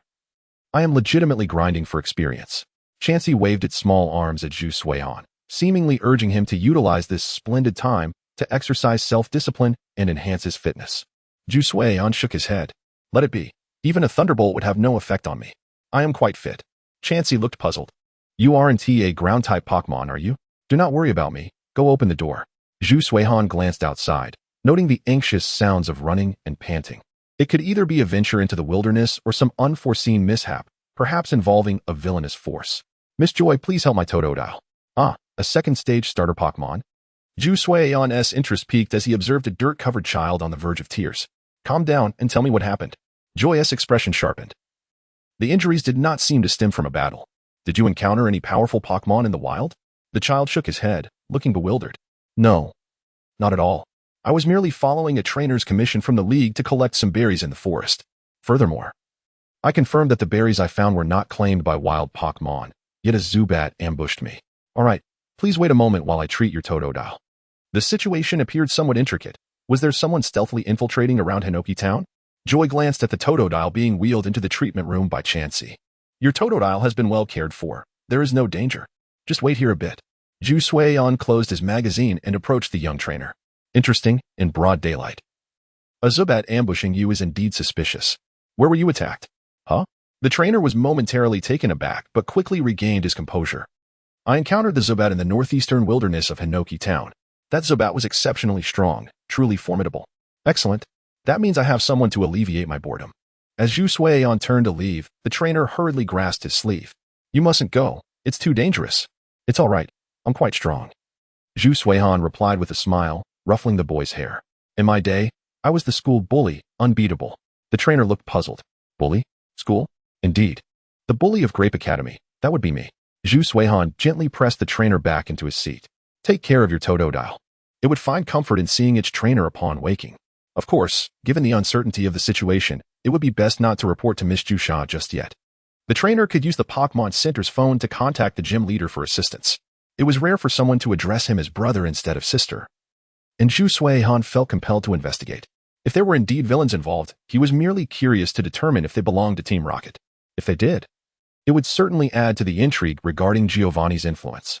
The Pokeball wobbled as Dragonite sensed Zhu Suiyan's thoughts. You are the ace in the hole. I will rely on you shortly. Zhu Suiyan stretched his wrist. Is my first Pokemon battle going to be in the wild? How delightful. Surely. No one will complain about my unorthodox tactics. Leaving the Pokemon Center and stepping into the wilderness, Zhu Suiyan surveyed the dense forest. Are there any familiar faces nearby? Come out and meet me. Colin, the Kirin, unexpectedly bounded into view, standing a short distance from Zhu Suiyan. It's you. Zhu Suiyan produced an energy cube and offered it to Kirin. Could you do me a favor and call over any Pokemon that know me? It's quite possible that thieves have entered the forest. Colin. Kirin's eyes lit up as it took a few steps forward, gently tapping its hooves. Very well. If he had merely suspected earlier, he was now almost certain that trouble was brewing in Hinoki Town. The timing was also peculiar. Could it be that these villains were carefully timing their mischief around the Snorlax's lair? Were they here to learn about sustainable development? Surely. Why wouldn't he be that incompetent? After all, he had already been defeated a few times. With that in mind, it was reasonable to assume that a member of the Elite Four had arrived to handle the situation. Regrettably, there exists the possibility that a disoriented poacher or perhaps some rare contraband has slipped away to the vicinity of Huapi Town. Following the enigmatic Karinki, Zhu Suiyan soon found himself in a troubling location. Every Pokemon, whether it be Heracross or Oddish, bore signs of injury, their spirits clearly diminished. Chapter 19, Wilderness Battles. A struggle solely for victory due to the recognition some Pokemon had of their benefactor, Zhu Suiyan faced little hostility, however. He still caught sight of a few unfriendly glares. The antagonists were human, not merely foreign Pokemon seeking to encroach upon territory. Zhu Suiyan retrieved a healing spray and carefully administered it to the wounds on Oddish's leaves. It may sting a bit. Bear with it. He then released his Dragonair to ascertain the situation. If the numbers were overwhelming, Zhu Suiyan would return to summon assistance, calling upon Abi to take the front lines. Dragonair engaged in brief conversation with a few of the leading figures before returning to Zhu Suiyan, relaying the information gathered. 3 individuals had made their way through, targeting a cave outside. Such audacity stemmed from their knowledge of the relatively weak Pokemon around Huapi Town. 3 adversaries could certainly be dealt with. Zhu Suiyan resolved firmly. Then turned to the assembled Pokemon. My friends, I propose we engage in battle. Do you dare to join me? A quick glance revealed that while their average strength might be lacking, their types and attributes were diverse enough. Deceptive tactics would suffice. The eyes of all Pokemon ignited with fighting spirit. Had they not been ambushed and overwhelmed, they surely would not have faced such a dismal defeat. Thus, a clever ruse was required. Zhu Suiyan fixed his gaze upon the silent Heracross. Would you mind posing as my Pokemon companion? Do you have the confidence? Heracross opened its eyes and regarded its companions, then met Zhu Suiyan's gaze with resolute determination, nodding affirmatively. Zhu Suiyan affectionately patted Dragonair's head. Then, I entrust you with delivering a decisive blow when the moment is ripe. In the wild, 2 seemingly ordinary men with unremarkable builds emerged from the cave. Their faces alight with glee as they weighed the minerals in their hands. Indeed, the boss was right. Finding treasures here was an excellent choice. One of the men expressed envy. When will I possess a rhinoceros that is so attuned to minerals, like our leader? Keep your chatter to a minimum. Remember, we came to retrieve the box for the minerals, the other retorted coldly. My Zubat has been spotted. That fool is unaware of the local Joyous vigilance. We must pack our findings and leave promptly. Alas, the resources are indeed abundant. Who would have thought a mere cave could yield such treasures? Yet, they had unwittingly deviated from their true purpose, a minor miscalculation. The 2 men turned back, incredulous as they beheld Zhu Suiyan, seated calmly upon a rock. Are you the little brat who brought reinforcements? How foolish. With a thunderous crash, the ground beneath them collapsed, plunging the two men into a deep pit. While Zhu Suihan revealed a sly smile. Now, can you guess why I wasted my breath with you? The diggers by below had ingeniously combined tunnel digging with a quicksand trap, ensnaring the two lackeys thoroughly. As per the typical villainous script, it was time for the command. Zubat, deal with that despicable brat. Nidorino, take him down. Zhu Suihan raised an eyebrow. I have often questioned your aesthetic sense, yet I suddenly realize it bears little significance. Rising to his feet, he summoned his team of fletchlings, their powerful gusts forcing the two antagonists' Pokémon back. However, this was merely a temporary reprieve. In terms of individual strength, Zhu Suihan's side was comparatively weaker, and the aerial team could not sustain their offensive for long. Their menacing appearance instilled a false sense of confidence and intimidation, aiding them in dealings with their peers. With hair billowing in the wind, Zhu Suihan snapped his fingers, summoning his hidden bug and grass-type teams to converge. Another snap, and the flying team swiftly changed their attack direction. Before the Pokémon below could leap forth again, an explosion of vibrant powder surged into the trap created by diggers by, enveloping the scene in a dazzling display of colors. Toxic powder, paralyzing powder, sleep powder, an overwhelming barrage, toxic spikes, Venoshock, and a collective assault. This was not a turn-based encounter. They would not be satisfied until they had dispatched their foes entirely, with only one Pokémon to contend with. Or perhaps these men had simply never anticipated Zhu Suihan employing such unscrupulous tactics. Not even having the capacity to retaliate, they struggled merely to move a finger. Rhinoceros, charge. Zhu Suihan commanded. Heracross, counter with a horn attack. Heracross emerged, its horns colliding decisively with the Rhinoceros, entering a fierce contest of strength. The leader of the lackeys, undeterred. Hurl the Pokeball. Go Onix. Handle Heracross first. Rock slide. Onix roared, massive boulders cascading down toward Heracross, while it lunged forward, its tail poised to strike. Heracross. Lift the Rhinoceros to block the rock slide. With newfound energy, Heracross consumed the energy cube, its power surging as it used the Rhinoceros as a shield against the falling debris, colliding with the boulders unleashed by Onix. Evade the tail, Heracross. With remarkable agility, Heracross dodged the fierce strike of Onix, soaring back to Zhu Suihan's side, panting heavily. Had it not been for the potency of Zhu Suihan's healing, Heracross might not have been able to execute such challenging maneuvers consecutively. Residing on the outskirts of the town, Heracross and its companions were starkly different from the formidable Pokémon of Silver Mountain and Tianguan Mountain. The disparity in strength was evident. Interesting. I had assumed only one little brat had nearly uncovered our presence, but it appears there are two. Onix advanced, its gaze fixed intently on Heracross, while the Nidorino behind it pawed the ground, poised to charge. Release my minions. With a thunderous roar, a massive blue beam surged past Zhu Suihan, a powerful force whipping through the air. Had it veered slightly, Zhu Suihan might have found himself in quite the predicament. The blue beam struck Onix, the ferocious impact forcing a pained cry from it, causing it to crash backward into the Rhinoceros, carving a deep trench in its wake. Zhu Suihan remained unfazed. Two Pokémon weak to water-type moves. You have indeed come seeking a fight. Brat, Nidorino, Onix, rise and face me. The supporting character, realizing the situation was unfavorable, swiftly dodged and utilized a remarkable technique to rise, intending to rally his Pokémon for battle once more. However, in the next moment, Heracross had already surged forward, forcefully pinning the supporting character to the ground. Zhu Suihan glanced at the Dragonite beside him and commanded, unleash another Hydro Pump, maximize the damage. With a resounding cry, another Azure Beam struck both Onix and Rhydon, prompting Zhu Suihan to stride over. Fortune was on his side today. He grinned. No. I should say I have good luck every day. The supporting character seethed with anger. What a despicable ambush. What else could it be? Zhu Suihan retorted, delivering a swift kick that rendered the supporting character unconscious. She is a girl, after all, can't stand the sight of blood, afraid of violence. Heracross paused, bewildered. Just kidding. Zhu Suihan waved dismissively. He pried the Pokeballs from the supporting character's waist, returning the gravely injured Onix and Rhydon to their spheres. Such a pity, I don't know that technique. It would have ensured greater safety. He pondered how to dismantle the internal mechanisms of a Pokeball, if memory served. It involved using skills to target certain small components. Zhu Suihan rummaged through the supporting character's belongings, but found nothing to substantiate their identity, no badges or credentials. Damn it. Could it be that the villains truly lack a Team Rocket? Who will supply me with the nutrients of a villainous patriarch that I so desperately need? It was quite fruitless.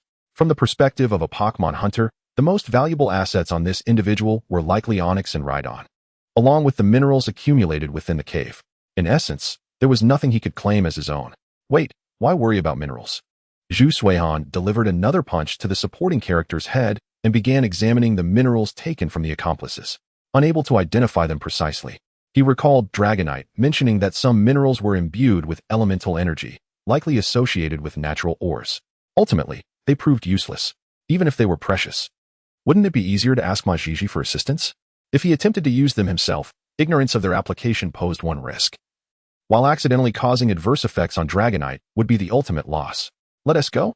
Zhu Suihan retrieved a healing spray and tended to her across from top to bottom, then handed him several boxes of energy cubes from the incense burner. Take these. Be cautious when encountering such individuals in the future. You can always go to Hinoki Town for help.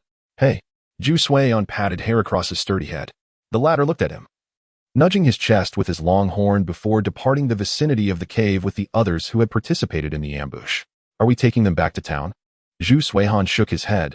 There's no reward for capturing them, so what's the point? Just tie them up and wait for Joy or Abi to come by.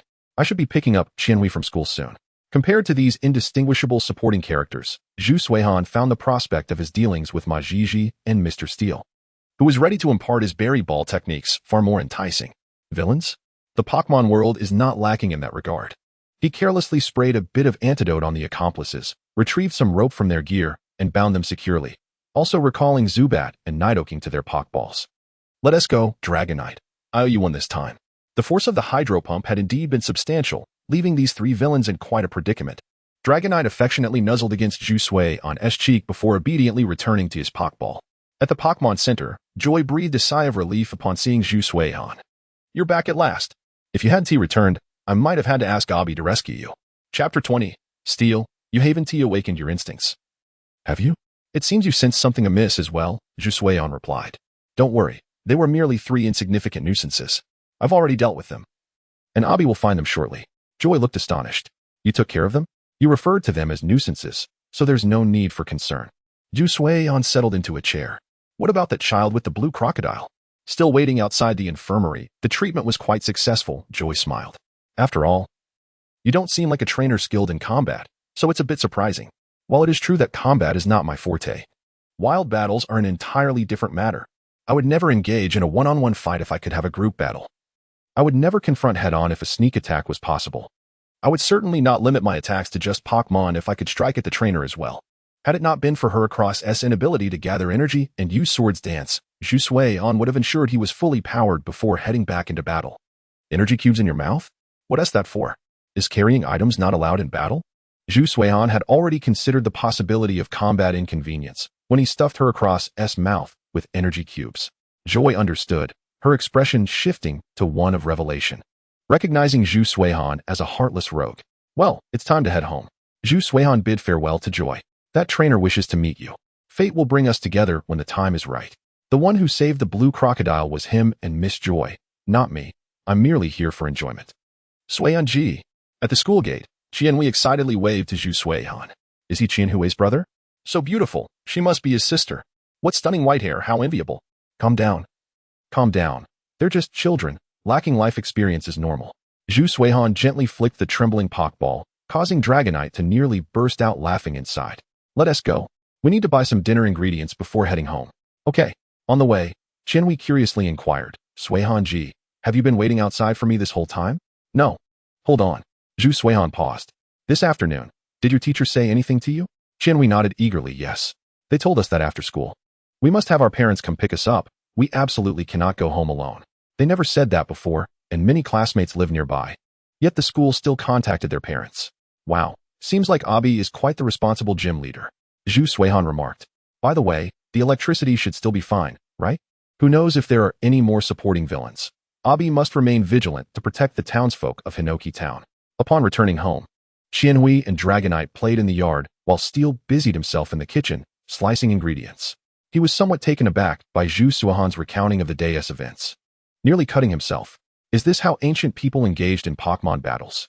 Steel mused, suspecting that Zhu Suihan's actions were a manifestation of some instinct awakening deeply ingrained within him. Flying-type Pokémon like Fearow suppress and direct airflow. Grass and poison types directly spread powder for poisoning and engage in long-range bombardment. Bait a wild Pokémon to feign companionship. And then Dragonite ambushes from the shadows for the win. Such a cunning combat style. However, aside from that, Steel was more intrigued by the peculiar affinity Zhu Suihan exhibited. Wild Pokémon are not merely swayed by food and drink. They require something deeper to establish a bond. No, Zhu Suihan instinctively recalled the region of Sinnoh. At least during the era of Shitsue, Pokémon battles were reminiscent of Monster Hunter, with some participants embodying the role of the hunters, while others represented the monsters themselves. In Pokémon battles, it was not uncommon for one's own Pokémon not to be dispatched, as individuals from Shitsue typically preferred to roll up their sleeves and engage directly. What difference did it make when confronted with a formidable boss? A few well-placed sticky balls could easily reduce even the mightiest opponent to the status of a mere pup. I do not recall any memories related to this. It likely has no connection to my past. This is merely a form of wild combat, serving entirely the purpose of victory. According to the narrative of the special edition, the characters were quite ruthless in their pursuit of triumph. One of the most emblematic instances was the ice doll of Kinna, which nearly ensnared the mighty Chi-Yi. Fortunately, Sakaki, driven by his concern for his child, provided equipment and items. Well, the town of Hinoki does indeed attract attention, though it pales in comparison to places where rare Pokémon congregate. Mr. Steel remarked, back in the day, many ventured specifically to the Drowsy Well. But this time it is a precious mineral found within a small cave. Ziyuan reminisced, yes, those two extras mentioned that their leader, the Rhydon, possesses a knack for mineral detection, while another companion is Onyx, likely enhancing this ability. He was uncertain how the extra leader cultivated his Rhydon, but it seemed that the Onyx's capabilities were directly noted in the Pokédex. The Onyx contained a magnet in its brain, allowing it to navigate underground without fear of losing its way. Directional detection was certainly not a problem. It would be wise to remain cautious. You only have the Dragonite as a companion. If you encounter those 5-man teams or even larger groups, danger could ensue. Mr. Steel advised. This is not merely the case in Hinoki Town. It applies wherever you go. The League is undeniably powerful, but it cannot attend to every individual at all times. According to Shueqing, there appear to be peculiar individuals in various regions. Ziyuan nodded. Thank you. I only ventured here after confirming the strength through Pokémon. I will exercise caution in future encounters. Rest assured, Mr. Steel, I may possess more knowledge about those peculiar individuals than you, as long as the narratives from other regions are not as fragmented as those from Kanto. Ziyuan held the pot, while Mr. Steel began arranging the tableware with bowls and chopsticks. Dragonite, Qianwei, dinner is served. Oh dear, that is not fair, Brother Suihan. Why did you call Dragonite's name first? Qianwei playfully tussled with Dragonite as they entered the house, at least reaching a consensus in terms of nature and playfulness. You're quite clever. Let us eat. Ziyuan gently tapped Qianwei's head and then beckoned to Dragonite. Your seat is here, and this is yours. Today's dinner featured hot soup. So Ziyuan specially crafted a large wooden straw for Dragonite. It was larger than a typical bubble tea straw, ensuring that both the hot soup and its contents could easily be consumed. This way, you wouldn't have to deal with the hassle of drinking. You could simply sip directly. Moreover, the lower section of the straw had a rough inverted end, allowing Dragonite to grasp the bowl's edge even if it let go, preventing the straw from floating aimlessly. Ziyuan scratched his nose. My skills are rather limited. I'll find a better tool for you in the future. Dragonite gave it a try and then nuzzled against Ziyuan, clearly satisfied with the arrangement. By the way, Mr. Steel, are there any particularly formidable wild Pokémon near Hinoki Town? Ziyuan inquired. The only one I saw was a Heracross, and it didn't seem particularly strong. Dragonite nodded while sipping the soup, sensing that the Heracross, while not overly powerful, was subtly leading a small group of Pokémon. Being beaten by those 3 extras merely indicated a lack of strength. Yes, but they generally avoid Hinoki Town, Mr. Steel replied. Deep within the forest resides a very strong Ursaring. Many trainers who have performed well in competitions have attempted to capture it, but all have failed. I see. Regardless of whether it's the top 4, 8, or 16, it all contributes to Miss Joy's performance metrics. As for the rest, I'm not entirely certain. The forest is dense, and aside from those trainers, few are willing to venture deep inside. Who knows what more powerful Pokémon might be lurking there? After the meal, Mr. Steel poured Ziyuan a cup of tea. Tomorrow, you will officially begin learning how to craft berry balls. I will accompany you to drop Qianwei off at school, and then we shall head directly to the Hinoki gym. Ziyuan was taken aback. Learn at the gym? Abai's facility is quite comprehensive. Even if the crafting of berry balls is complex, modern technology has significantly lowered the threshold. Mr. Steel sighed. Times have changed. I have little to offer beyond this experience. You managed to produce energy cubes with remarkable ease and high quality. Although the shape may differ slightly, it is sufficient to demonstrate your talent. Conservatively speaking, You should be able to grasp the basics within a week. Ziyuhan could only nod, as he truly was a novice in this area. Whatever the expert said was gospel. The nefarious time traveler had dealt with the 3 extra antagonists through cunning schemes and ambushes, resulting in a rightful increase in research points. Research points, 35, a quiet night passed, and Ziyuhan, adhering to his routine, indulged in a bit of knowledge to enhance his sleepiness, finding the effects reminiscent of being in a math class. The distinction lay in the fact that upon waking, he would still invest time in mastering the knowledge acquired. The following day, as Dragonite peeked into Qianhui's room, the little girl successfully countered with a precise hug. Huh, did you not expect that, Dragonite? Woo. Dragonite allowed Qianhui to dangle from its neck. She was light and posed no burden. After we go to the gym, I anticipate it will be rather dull on my end. I will ask Abai to let you play in a more spacious area. Ziyuhan remarked. The crafting process may be quite intricate for me, but it will likely be mere fiddling for you. Woo. Dragonite had no objections once the novelty wore off. It would simply stay with Ziyuhan and not wander off. Let us go. Mr. Steele patted Qianhui's head, witnessing a scene where Pokémon greeted Ziyuhan along the way. Brother Suihan, you are so impressive. Does that mean I can choose any Pokémon as my partner? Qianhui, forming a partnership with Pokémon is a matter of fate. They will accompany you throughout your life, so it is essential to approach it with care. Mr. Steele's remarks likely pertain to the preparations for greetings, as the apprentices who welcomed them into the gym displayed no curiosity towards Ziyuhan. There was no need to worry about gender misidentification. However, the environment was indeed pleasant, certainly superior to Uncle Lu's underground snowy gym.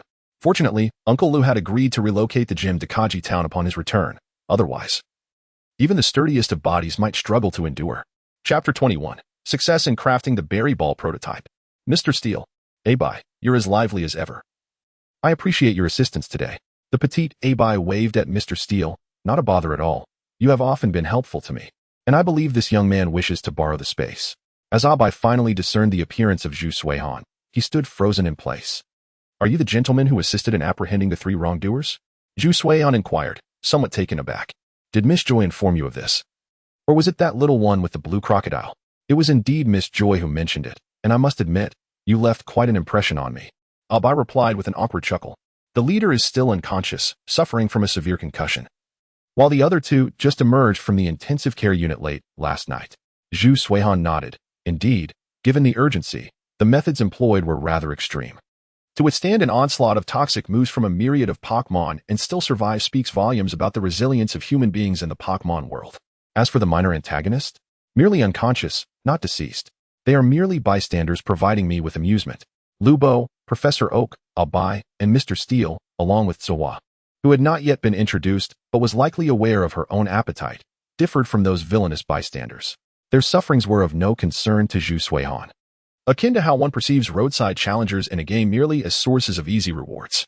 When rummaging through someone else's home in search of secrets and items, no one contemplates the implications of such behavior as trespassing. This reflects a deeply ingrained disparity in treatment that is difficult to eradicate. Abai instinctively recoiled, averting his gaze from Zhu Suihan's penetrating eyes, while Mr. Steele's expression shifted, uncertain of which remark had elicited such a reaction from this amnesiac individual. The sensation was peculiar, resembling the confrontation with an icy presence harboring dark spirits, cold, yet instilling a sense of dread, as if one's very soul were being drawn into a whirlpool of panic. Ahem, let us not dwell on that. Whatever happens to those wrongdoers is inconsequential, as long as we remain unharmed, Mr. Steele stated. Abai, will you accompany us? Is that permissible? I appreciate your assistance, Mr. Steele, though slightly eerie. This notion sparked Abai's curiosity to witness the capabilities of the mysterious individual who could persuade Mr. Steele to lend his aid. Well, it cannot be that they excel at inducing concussions, can it? The group arrived at a clearing surrounded by trees, where Mr. Steele promptly seated himself. Zuihan, I must first convey a clear concept, or rather, a contemporary understanding. How well versed are you in the realm of tree fruits? Zhu Suihan responded with confusion, different flavors, varying effects, disparate growth periods. What else is there? Indeed, there is another aspect, the persistence of fruit on the tree, Mr. Steele explained. Ordinary fruits, if left unharvested upon ripening, gradually rot and fall to the ground, enriching the soil. However, tree fruits do not follow this pattern. If not harvested, they do not decay or drop, but rather continue to grow, becoming more nutrient-rich. Abai produced a thick tome of notes. For instance, the most common orange fruit, aside from providing sustenance, offers only a slight restoration of stamina. However, if we allow it to continue maturing, the effects will be significantly enhanced. Zhu Suihan twitched his lips, questioning the utility of such a transformation, pondering whether it merely elevated the restoration from 10 to 20. This lacks persuasive power. Allow me to show you some photographs. Abai insisted. Zhu Suihan accepted the images with a murmured thanks, observing 2 photographs of orange fruit trees, one cultivated conventionally, and the other reportedly unpicked for 2 years. Oh, indeed there is a distinction, Zhu Suihan noted, sensing a glimmer of light in one of the images despite their similar sizes. Is this truly the case? Abai presented further images. Additionally, here are more tangible examples. The Huangli fruit and the Manmei fruit evolve into silver or even gold variants, depending on their maturation period, making them quite valuable. Zhu Suihan grasped the concept. Oh, regarding the orange fruit, I comprehend now. Whether it's the peeling or the pitting, the existence of these golden and silver tree fruits is evidently more effective than their ordinary counterparts. This was an agreeable premise, yet it imparted a peculiar sense of encountering rare treasures within the Pokémon realm. Nonetheless, certain legendary fruits, like the star peach, seemed no different from such mythical treasures. Mr. Steele, intrigued, queried, Suihan, do you not find the study of tree fruits rather enigmatic? Zhu Suihan shrugged. Although my memories have not returned, logically, I should have encountered more during my time. Even in the most optimal environment of the Pokémon world, it would be challenging to rival the wild, untamed nature of ancient times. Indeed, Mr. Steele acknowledged, while Abai appeared somewhat bewildered. What do you mean by your era? You appear to be of similar age to me. Why does it sound as though you are even older than Mr. Steele? What I just mentioned pertains solely to natural phenomena. The cultivation of these tree fruits can also be accomplished artificially, utilizing scientific methods to nourish the trees. Under optimal conditions, one could even harness the power of Pokémon to invoke the forces of nature. This must involve skills akin to those found in grassy fields. Mr. Steele scoffed. That fellow Shui Cheng possesses a grove of such trees in his research facility, remarkably valuable, and even we are permitted to take only a limited quantity. Zhu Suihan asked. Does this relate to the crafting of Pokeballs? Indeed. While berry types vary in color and yield different effects upon creation, they remain fundamentally identical. The higher the age of the berry, the more suitable it is for novices to practice with. Mr. Steele elaborated, from a scientific standpoint. This means the nutrients within the berries can withstand several uses by beginners. Zhu Suihan inquired. Then, will using higher-aged berries to craft Pokeballs yield superior results? Not at all. I once attempted a similar approach when innovating the crafting techniques, but the nutritional components within the berries remain relatively constant and do not increase with age. Mr. Steele replied, shaking his head. Berries are unique, possibly explaining why they were chosen as the material for ancient Pokeballs. Zhu Suihan pondered. With high emotional intelligence, we have conducted extensive research and ultimately derived the monumental conclusion that berries can be used to craft Pokeballs. Low emotional intelligence. It seems berry crafting is quite beneficial for Pokémon. Perhaps we should explore the deeper potential of berries? Zhu Suihan nodded. Mr. Steele, what is the method for beginner crafting?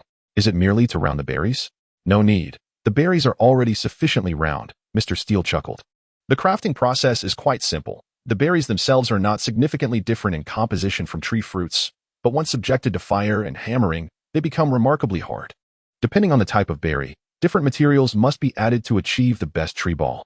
Moreover, during the crafting process, the distribution of materials must be uniform, minimizing discrepancies across all components. Mr. Steele continued, this is also why traditional crafting methods have gradually fallen out of favor, compared to companies like Sylph Company. The disparity is astronomical. Zhu Suihan picked up a black berry, weighing it in his hand, aside from the berries themselves. Is there a particular type of tree ball that is easiest for novices to craft?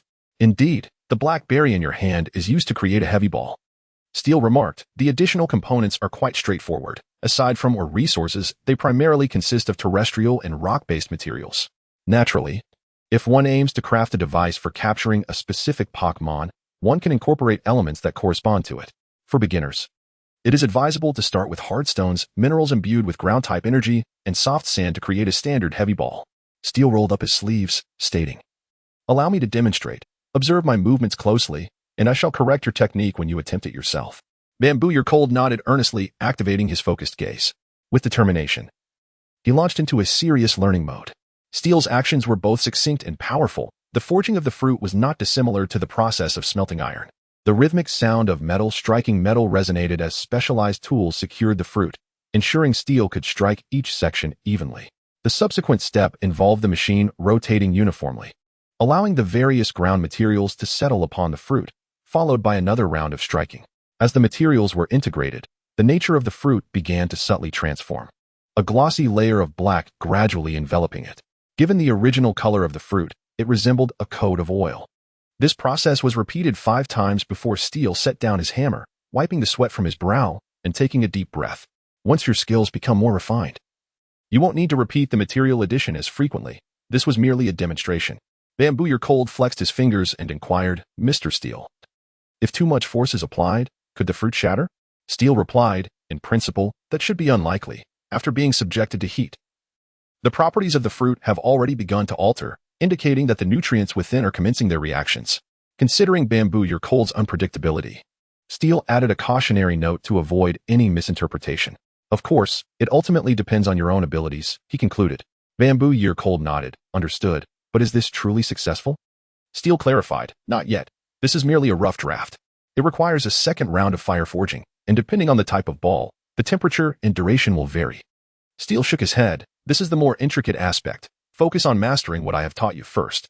"This seems simple," Bamboo Your Cold responded, mimicking Steel as he rolled up his sleeves and placed the fruit he had been holding onto the fixture before igniting the flame. "Simple?" Steel shook his head.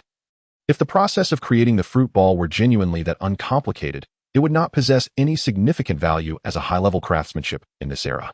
However, as the sounds of striking echoed, both Steel and Abai exchanged puzzled glances, realizing something was amiss. Next came the moment of infusing the soul. Bamboo Your Cold continued to sprinkle the remaining materials onto the fruit and initiated the final round of striking. "It's done," exclaimed Steel and Abai in astonishment. Chapter 22. Abai's thoughts and persistence. Abai's eyes widened in disbelief. "Is it truly finished?" Steel nodded, feeling somewhat overwhelmed. "Indeed, the rough draft is complete. The shaping of its form is a task even machines could accomplish." He succeeded on the first attempt. Bamboo Your Cold had extinguished the flame, and the fruit ball showed no signs of deformation or breakage, confirming its success. Yet, it was hard to fathom. Could it really be that easy to succeed? Bamboo Your Cold smiled. "Mr. Steel, my technique should be sound, correct?"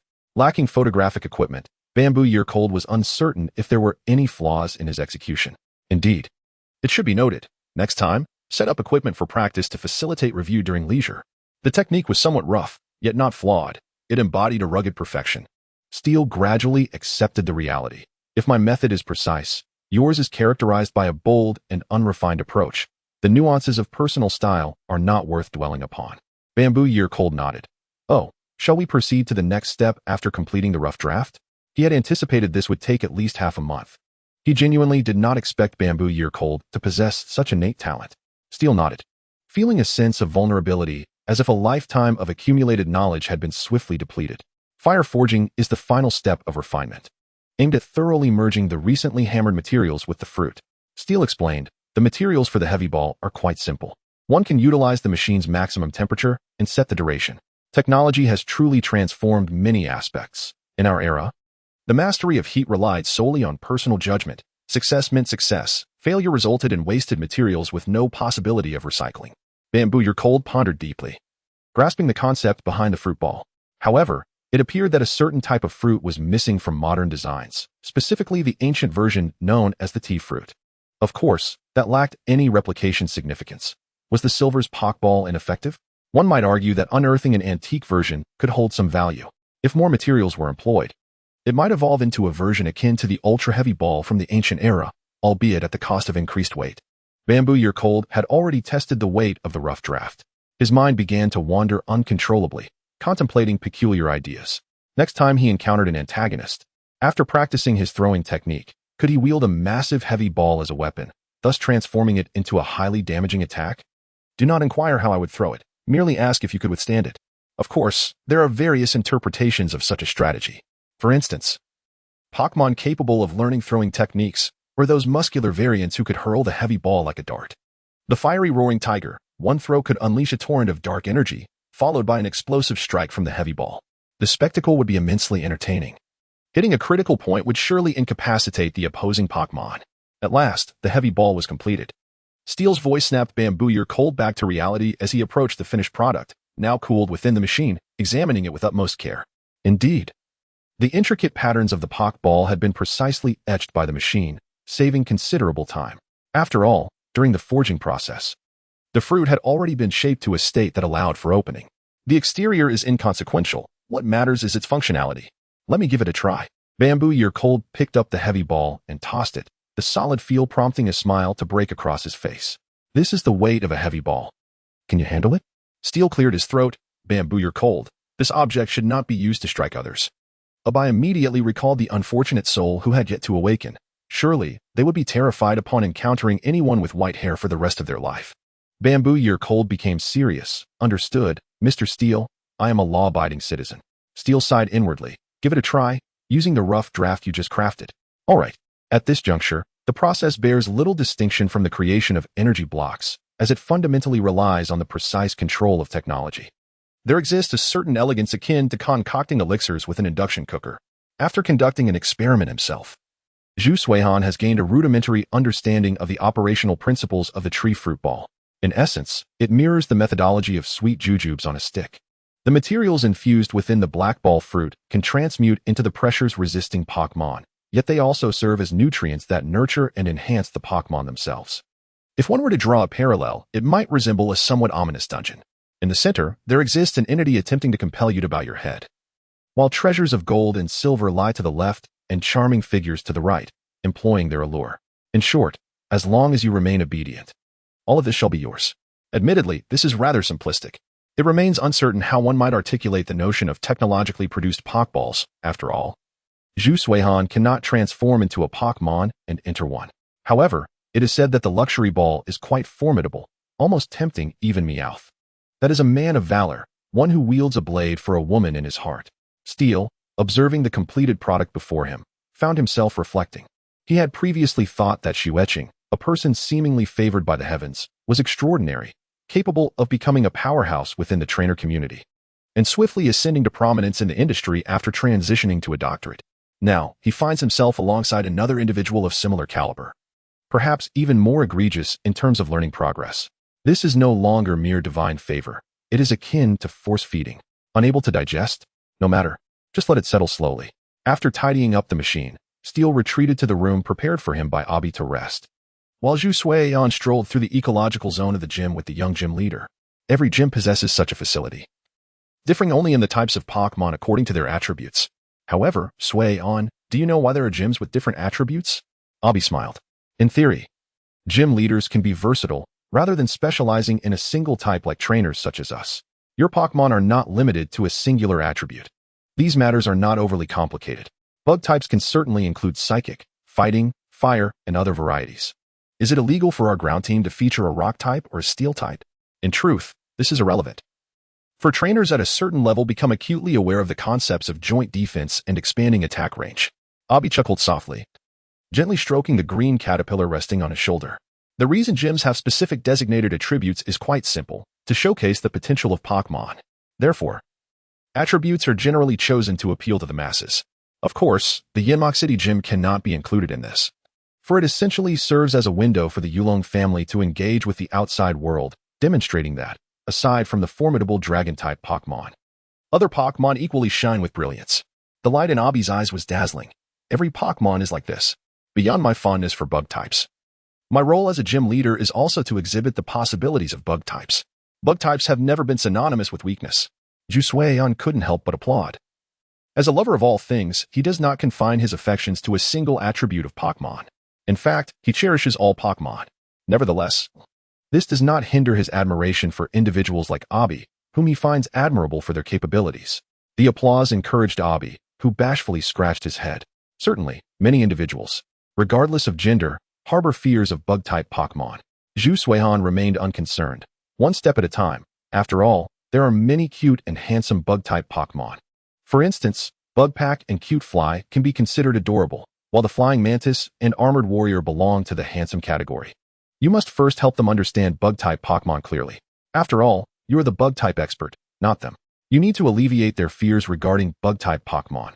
Just ensure they don't rush into holding them right away. Abi instantly pulled out a notebook. And then what? As a gym leader, organizing an interest class should be quite easy. Marketing should pose no challenges. Overcoming fears and apprehensions is the first step. Zhu Suihan shrugged. Bug-type Pokémon possess the advantage of rapid evolution, allowing participants in interest activities to engage directly in the cultivation process. Genuine interactions yield genuine results. In the moment a cultivated Pokémon evolves, revealing a new form is an exquisite beauty that no one can resist. The evolution of Pokémon, in certain contexts, may appear somewhat abstract, flashing and shimmering akin to a barrage of flashbangs exploding simultaneously in front of one's eyes, illuminating the room as brightly as day. Zhu Suihan, however, preferred to observe the screen, watching his Pokémon evolve into new forms, even if those forms were already etched in his memory. One more thing to mention. For those with dust or hair allergies, it may be best to refrain, as you wish to showcase the charm of bug-type Pokémon, not cause harm. Regarding crafts made from the silk of green caterpillars or tail stingers for fishing nets, Zhu Suihan shared some insights with Abi. Abi simply lacked ideas. He was not foolish and could easily extrapolate.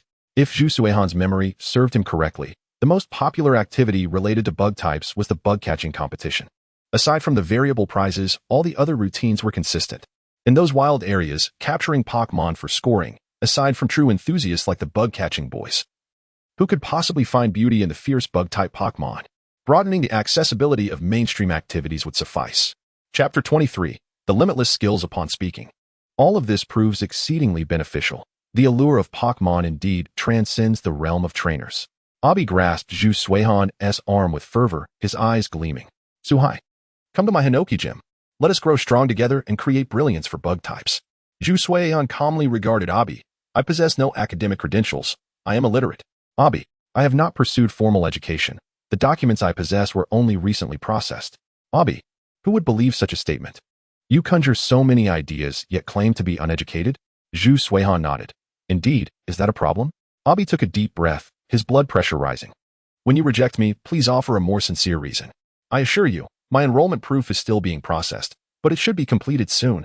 Abi, affected by curiosity, inquired, where do you plan to study? It seems to be Joy Academy. If all goes well, that should be the case. Abi's curiosity was piqued. You wish to become a nurse, a Pokémon doctor? In the field of breeding, and I aspire to witness more Pokémon. Zhu Suihan smiled.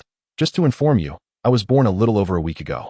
Abi was left in amused disbelief. You managed to grow to this extent in just over a week. Well, I shall cease my jesting. However, what I previously shared with you is indeed the truth, albeit so astonishing that it may have seemed like a mere jest. Zhu Suihan remarked. I harbor no prejudice against bug-type Pokémon, nor do I possess an excessive fondness for them. Rather, I am enamored with Pokémon in general, which inspires my desire to explore various locales and witness the diverse Pokémon, regardless of their types, alongside my companions. With a soft cry, a Dragonair emerged from its Pokeball, its head gently pressed against Zhu Suihan's cheek. Let us traverse the world together and forge new friendships. Abi chuckled, I see. Although you may be illiterate, you possess dreams of your own. Do you not? Zhu Suihan could not suppress a smile. There's no need to dwell on my illiteracy, as that shall soon be a thing of the past. Nevertheless, you are still an illiterate for now, Abi responded. We must all strive towards our dreams. In fact, when you become famous, do remember to promote my events. Zhu Suihan replied. Is it not possible that when your events gain immense popularity, I might be the one shamelessly seeking to ride your coattails? Abi exuded confidence. No, I believe in you. Zhu Suihan tossed the heavy Pokeball in his hand. What a coincidence. I believe in you as well. Suihan, what a good friend you are.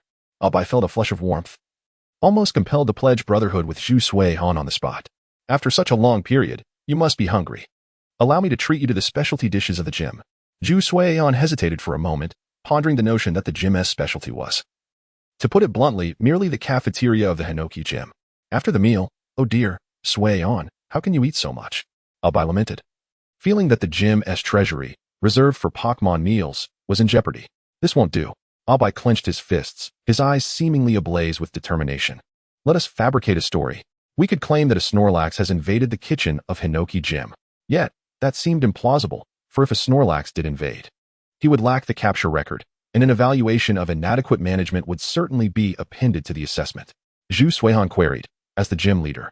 Surely you must have funding? Abi's face fell. Funding is not a concern, but the sudden spike in meal expenses is rather peculiar.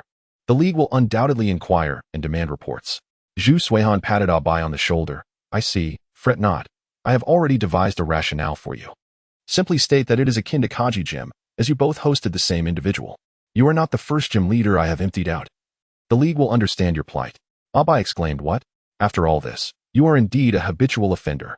However, with the esteemed Elder Lu accompanying him, Abai felt considerably reassured. "By the way, Sui-on, I have something for you." Abai produced 2 spray cans and handed them to Zhu Sui-on. The black canister contains a repellent spray for insects, while the white one is an attractant spray. "You should know how to use them." Zhu Sui-on shook his head. "The repellent? What are its ingredients?" "It comprises scents that bug-type Pokémon generally dislike. It is harmless to both humans and Pokémon," Abai explained.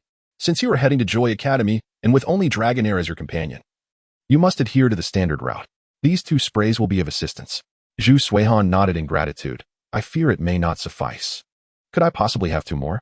Abai rolled his eyes. "Do not be ridiculous. This is a special formulation crafted by the gym leader, and just a little will yield exceptional results." "Thank you, but it seems I have nothing to offer you in return." Zhu Sui-on pondered for a moment before placing his hand on Abai's shoulder. "Allow me to share a bit of my luck with you." Abai was taken aback, feeling that he had encountered more perplexities today than he had in an entire month. "Abai, gym leader." A hurried apprentice rushed over, exclaiming, "You have a call. It's from a representative of Team Rocket, inviting you for a collaborative development project." Abai was momentarily stunned. "Team Rocket? I have seldom interacted with them." "No matter. I shall go see what this is about. Sui-on, feel free to explore." "How fortuitous," Zhu Sui-on remarked to Dragonair. "The research project from Team Rocket cannot possibly be the one we discussed with Magishir, can it?" With an earnest nod, Dragonair affirmed, though she did not fully comprehend. She endeavored to convey her understanding to Zhu Sui-on. Zhu Sui-on rested his chin on his hand. "It appears I need not worry about future gifts. A special limited edition of Fortunate Blessings for gifting." Abai dashed back, excitement radiating from him. "Sui-on, I've won. I've won. You've passed an exam, I presume?" Zhu Sui-on turned to Dragonair, his eyes beamed to bring him back to reality. The icy blue beam struck the ground beside Abai, jolting the impassioned trainer back to clarity. Zhu Sui-on patted Dragonair's neck in satisfaction. "Now, do share what you have won. Perhaps a lottery?" Abai swallowed hard. "In a few days, I must journey to Evergrande City. One of my former mentors seems to have recalled me for some project and invited me to participate." "Oh, in that case, you are bound to attend." Zhu Sui-on nodded. "That project bears some relation to me. To be precise, it is something I sold. The bait modules for bug and flying types will indeed be of great assistance to you. Best of luck." Abai was taken aback. "Wait, how do you know it involves those 2 types? You mentioned this is something you sold?" "This is becoming even more ludicrous. I assure you, I speak only the truth. Consider that I have mentioned being born less than a week ago. Have you not pondered what that implies?" With aspirations of becoming a Pokémon professor and having traversed various ancient ruins, Abai suddenly felt a chill, his expression one of astonishment as he gazed at Zhu Sui-on. He wondered why Mr. Steele had such a peculiar demeanor towards Zhu Sui-on. Was he an ancient relic unearthed from the ruins? Zhu Sui-on reassured him. "Calm down. It is sufficient for you to be aware of this. In time, many more will come to know. Is it so strange to encounter a living relic from the ruins? Not at all. Should the need arise, I can provide you with a list of antagonists and enigmatic figures. Let us not forget, you would not wish for others to discover that the leader of the water fleet is the director of your television station, would you? Compared to those who readily contemplate the destruction of the world and the exploration teams from Ultra Metropolis, a living relic who merely wishes to travel and bond with Pokémon is hardly a concern. In essence, you may regard these matters as fragments of knowledge from my era." Zhu Sui-on tapped his head lightly. "Having lost my memory, I cannot recall much. Only occasional fragments resurface, which I subsequently sell for profit. As long as civilization exists, regardless of the era, money is always necessary." Abai was genuinely intrigued. "A living relic? While I have heard rumors of ancient secrets preserved by the League, encountering a living individual is a first for me. Fear not. There is a chance you may encounter living ancient Pokémon in the future. Without delving into specifics, creatures like ammonite beasts, scythe helmets, and ancient spiny fish are all present. It merely depends on whether the protagonists or those fortunate souls encounter them. Identity is but a label, which is why I seek to acquire some wealth." Zhu Sui-on helplessly remarked, "After all, it would be preferable if one could be more independent in such matters." Abai nodded in agreement, albeit somewhat shyly. "Zhu Sui-on, could you show me that bait module first, or perhaps explain how the tools operate? I worry that if I am among the least knowledgeable after arriving, I might embarrass the teacher who invited me." Zhu Sui-on smiled, reassuring, "Rest assured, you will not be the least informed one. In this scientific endeavor, Magishir, as the leading performer, will surely be present. He is an expert in electrical systems." Suddenly, Zhu Sui-on withdrew, stating, "I need to step out for a moment. I almost forgot something, but I shall return shortly." Abai, momentarily stunned, then turned his focus back to the excitement of the upcoming seminar. I need to take leave. I truly do not wish to attend this class for even a second. Zhu Suihan's pace quickened as he made his way towards the convenience store of the Rocket Group. He couldn't shake the peculiar feeling that arose whenever Ma Zhishe was mentioned. My goods. Boss, have my supplies arrived? Yes, they have. Please do not rush me. I will retrieve them for you immediately. The store manager dashed to the back after swiftly settling the bill for the customer. This was a task assigned by someone high up, and he was determined to treat this individual like royalty. The items provided by Ma Zhishe were indeed impressive, a total of 10 large mechanical boxes, each roughly the size of 3 air conditioning units. Additionally, there was a small, exquisite box, which should contain the intelligent communication device that Ma Zhishe had mentioned, commonly referred to as a mobile phone. As Zhu Suihan placed the materials and evolution stones into the incense burner, he opened the small box, reveling in the joy of owning his very first mobile phone. The box featured a large, vibrant red emblem, yet the phone itself bore no markings, appearing in a standard matte black that refracted no light under the sun. Crafted from high-quality materials. Chapter 24. Nazi, it even has a charging function. Excellent. Zhu Suihan skillfully powered it on, and after the letters flashed, a pristine interface appeared, displaying a pre-installed application that made him furrow his brow. It was not an unusual and non-removable advertisement, but rather the name of the software, Rocket Pokédex. Upon opening it, he found a plethora of simplified informational files on various Pokémon, notable for their diversity. So, this is an internal benefit. A buzzing sound interrupted his thoughts. An incoming call from Naji. Naji, that psychic prodigy? Hello, is there something you need? You are Zhu Suihan, correct? Naji sat on the rooftop of her office, sipping a glass of brightly colored juice, her own mobile phone resting on the table before her. Is there something you require, gym leader? No. I merely wish to say hello, she replied flatly. I had Ma Zhishe add my contact information. In the future I foresee. You seem poised to be quite helpful to me. Naturally, you may interpret this as a matter of work performance. I too desire to experience the good fortune that Ma Zhishe enjoys. Well, that is quite straightforward, Zhu Suihan acknowledged. If I come across any suitable projects, I will reach out. By the way, what is your position? I am one of the 3 executives, on par with Ma Zhishe, serving as the public relations department head. Naji stated. The applications you see on your phone are employee benefits. Should you find yourself in need of supplies in the future, you may purchase them directly from the internal marketplace at a discount. If you are willing to spend a bit more, the formidable Dragonite will handle the deliveries. Dragonite delivering goods? How unoriginal. Why not use a spaceship instead? That would be far more impressive. Zhu Suihan replied lazily. Thank you for your guidance, but Naji paused mid-sip. Taken aback. Apologies, I forgot to mention that I foresaw your powering on the device through my psychic abilities. I did not implant any background monitoring software within your phone. She tucked a strand of hair behind her ear. We are concerned that individuals might attempt to reverse engineer our systems using the technology from scientific Pokémon. How sincere. Zhu Suihan mused, but he realized that the sound earlier must have been Hu Di's way of alerting Naji. This piqued his interest further.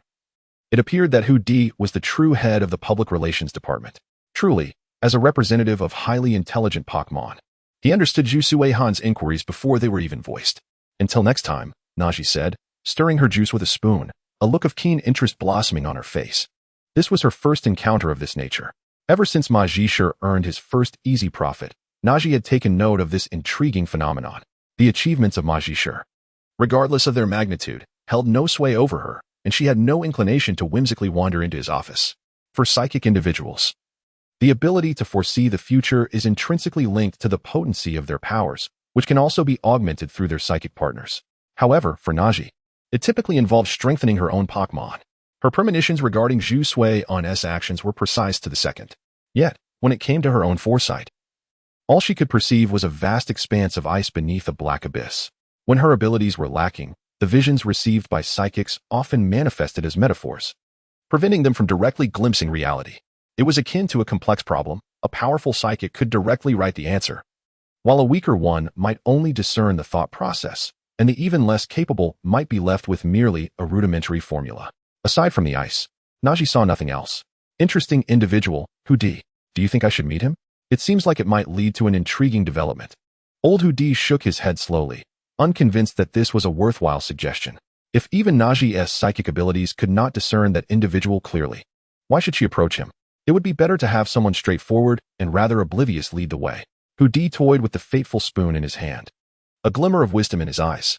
Exactly, Ma Zhishe. Did you go to such lengths merely to ensure I am taken care of when I achieve results? Zhu Suihan found it perplexing. Even without this so-called performance, the world's most elite psychics would not dismiss Naji from her position, to say nothing of her work. Even if she did nothing but exist within the Rocket Group, no one would dare utter a word against her. How is it that people today can be so disingenuous? Zhu Suihan shook his head. If you had simply stated that you had foreseen something with your psychic abilities, I might have been more inclined to cooperate and see if there were any benefits to be gained. Yet, such behaviors that strip away a person's dignity at the slightest disagreement, even Naji would not brazenly disclose. Indeed, interpersonal relationships are exceedingly complicated. Zhu Suihan rubbed the Pokeball in his hand. Isn't that right, Dragonite? With this spare time, I might as well go catch some Pokémon. Whoa. Dragonite panicked, recalling what Chiwi had said that day. If one were to master the art of crafting Pokeballs, it is quite conceivable that Suihan would transform into a rather dull man akin to his grandfather. Might there already be signs of this? While it often seems you are contemplating peculiar matters, fret not. Such thoughts are undoubtedly beneficial, albeit requiring a modicum of time to materialize. Zhu Suihan remarked. I find myself pressed for time today. Nevertheless, having familiarized myself with the route, I shall return to the gym tomorrow to address the issues myself. Another peaceful day passed, and before departing the gym, Abai patted his chest, assuring that Miss Junsha and her companions would not intrude upon Zhu Suihan's life. Upon inquiry, it was revealed that Junsha seemed quite taken with Suihan's character and methods, expressing interest in his potential employment. Abai had gleaned a preliminary understanding of Zhu Suihan's intentions and thus assisted in deflecting the inquiry. The following morning, Abai, bleary-eyed and astonished, beheld Zhu Suihan at the entrance. What brings you here so early? Suihan squinted. I am merely accompanying Qianhui to school. Furthermore, at this hour, it is hardly early. As a gym leader, do you possess no sense of time? Abai lamented. Is it not due to a certain someone completing the documentation yesterday? My mentor sent me a shareable resource to study, lest I remain in ignorance. A hint of mischief danced in Suihan's expression. You didn't spend the entire night studying, did you? The public resources posed no challenge for me, Abai replied. After reviewing them, inspiration struck, and I also examined my other projects for reference. Abai yawned widely. Come inside. You are quite familiar with the place now, so feel free to pursue whatever you wish. Given the hour, it was likely the apprentices were busy, hence Abai was the one to open the door, or perhaps it was merely serendipity, releasing his Dragonair. Zhu Suihan cradled its large head in his hands, initiating a gaze exchange. Tell me, would you be amenable to residing in a different ball? Dragonair responded, Huh? What does changing a ball mean? The words of Mr. Steele had inspired him significantly. In essence, fruit balls could indeed be customized. Initially, I worried that the fruit ball, being material-based, might experience energy loss over time, lacking the solid reliability of a tech ball. However, after consulting with Mr. Steele, I discovered that this item acts as a job certification. Its energy retention remains constant, devoid of any expiration. It is akin to an online game, where different colored fruit balls represent distinct class profiles, and the forging process resembles a job change, with no risk of reverting to a basic profile post-transition. Thus, Zhu Suihan conceived an intriguing plan to create a one-of-a-kind Pokeball for Dragonair. Expanding this idea, he envisioned crafting custom Pokeballs for his companions, perhaps even commercializing this skill for a boutique venture. Dragonair understood and was thoroughly intrigued. I want it. The Pokeball serves as a medium of relationship validation, and even with a superior ball, the bond between Dragonair and Zhu Suihan would remain unchanged. Rest assured, if I succeed, I shall preserve the original ball with care. My own auxiliary tools aside, I have ample storage space. Zhu Suihan gently patted Dragonair's head. The raw material will be the pink fruit. Find a spot to play for a while. I suspect it will take several pink fruits before inspiration strikes. Dragonair resolutely shook her head, enthusiastically remaining by Zhu Suihan's side, eager to witness the creation of her new home. No doubt, the primary attributes for Dragonair's Pokeball would be the dual ice and water types. Considering her relatively extensive move pool, other attributes could also be contemplated. The purpose of these additional resources would be to serve as an outer shell. After all, utilizing ice and water resources to forge a fruit ball made Zhu Suihan wary of a potential explosive disaster. Drawing inspiration from Miss Joy's exceptionally spicy energy cube recipe, the outer shell would embody a layer of rich, astringent fruit essence. Thank you, Miss Joy. If I ever become an exemplary student and must deliver a speech, I shall surely express my gratitude to you. Before commencing the crafting process, he began to prepare the powder. The attribute resources supplied by Ma Zhishur were of superior quality. Grinding them produced no peculiar mineral residue, evoking the sensation of manually creating an air conditioner. Although grinding would generate heat, the ice and water stones successfully regulated the temperature. The icy rocks remained unmelted. How extensive are the operations of the Rocket Group? With these materials in hand, he planned to incorporate some heavy ball components for stability in the outer shell's creation. Dragonair curiously observed the numerous bottles and jars, sensing that perhaps there were too many. As he forged the fruit ball over the roaring fire, he pondered whether the trainer could withstand the heat. After preparing 2 portions to practice, Zhu Suihan placed the pink fruit into the machine and ignited the forge. The rhythmic clang of metal echoed as he wielded the hammer with precision, materials organized systematically. Behind him, Dragonair swayed her neck to the beat of the strikes. Abai, lying in bed with a small blanket, widened her eyes. Why is he allowing Suihan in? Chapter 25. A new type of ball. Having traversed halfway through the forging process, Zhu Suihan glanced at the dwindling materials with a tinge of anxiety. Would it succeed in one attempt? Such a notion was somewhat daunting. Oh, this is happening to me, so I suppose it is fine. This fleeting emotion passed, and Zhu Suihan immersed himself once more in the rhythmic pounding, ensuring that not a single step faltered. The new home for Dragonair must be meticulously arranged. Securing his hair and tucking it into his clothing to avoid resembling a fiery-headed captain, he evenly sprinkled the last vial of powder onto the glowing ball fruit and commenced the final round of fusion forging. A plume of smoke wafted from the ball fruit, revealing shimmering specks of powder that resembled stars in the night sky. The final step approached. He hoped the machine would not falter. Placing the ball fruit into the machine for the concluding phase, Zhu Suihan exhaled lightly, reaching for a large bottle of drinking water to replenish himself. What are you doing? Zhu Suihan nearly spat out his water. Aren't you supposed to be sleeping? With the forging noises so loud, do you think I could possibly sleep? Abai inquired with curiosity. Have you discovered a Pokémon that piqued your interest and wished to capture it as a companion? Not at all. I am preparing a new home for Dragonair.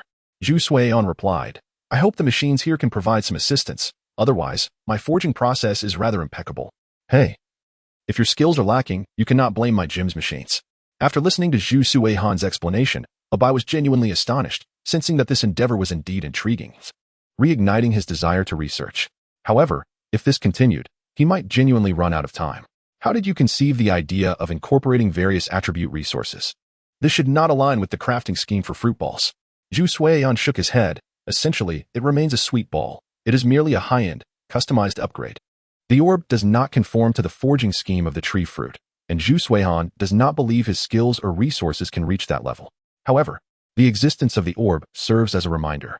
The tree fruit orb possesses considerable potential for development, akin to the functionalities of those produced by the German company. Should it succeed, it would evoke the joy of constructing buildings in a pixelated world according to one's whims. Naturally, the outcome relies solely on technique. A typical person would prefer to simply use a template and stack materials, directly employing the company-manufactured Pokeballs. For instance, following Zhu Suihan's forging philosophy, if one were to house an electric-type Pokémon within a ball crafted entirely from ground-type resources, it would be akin to imprisonment. An insulated ball, perhaps. With a raised brow, Zhu Suihan nervously retrieved the powder ball fruit from the machine.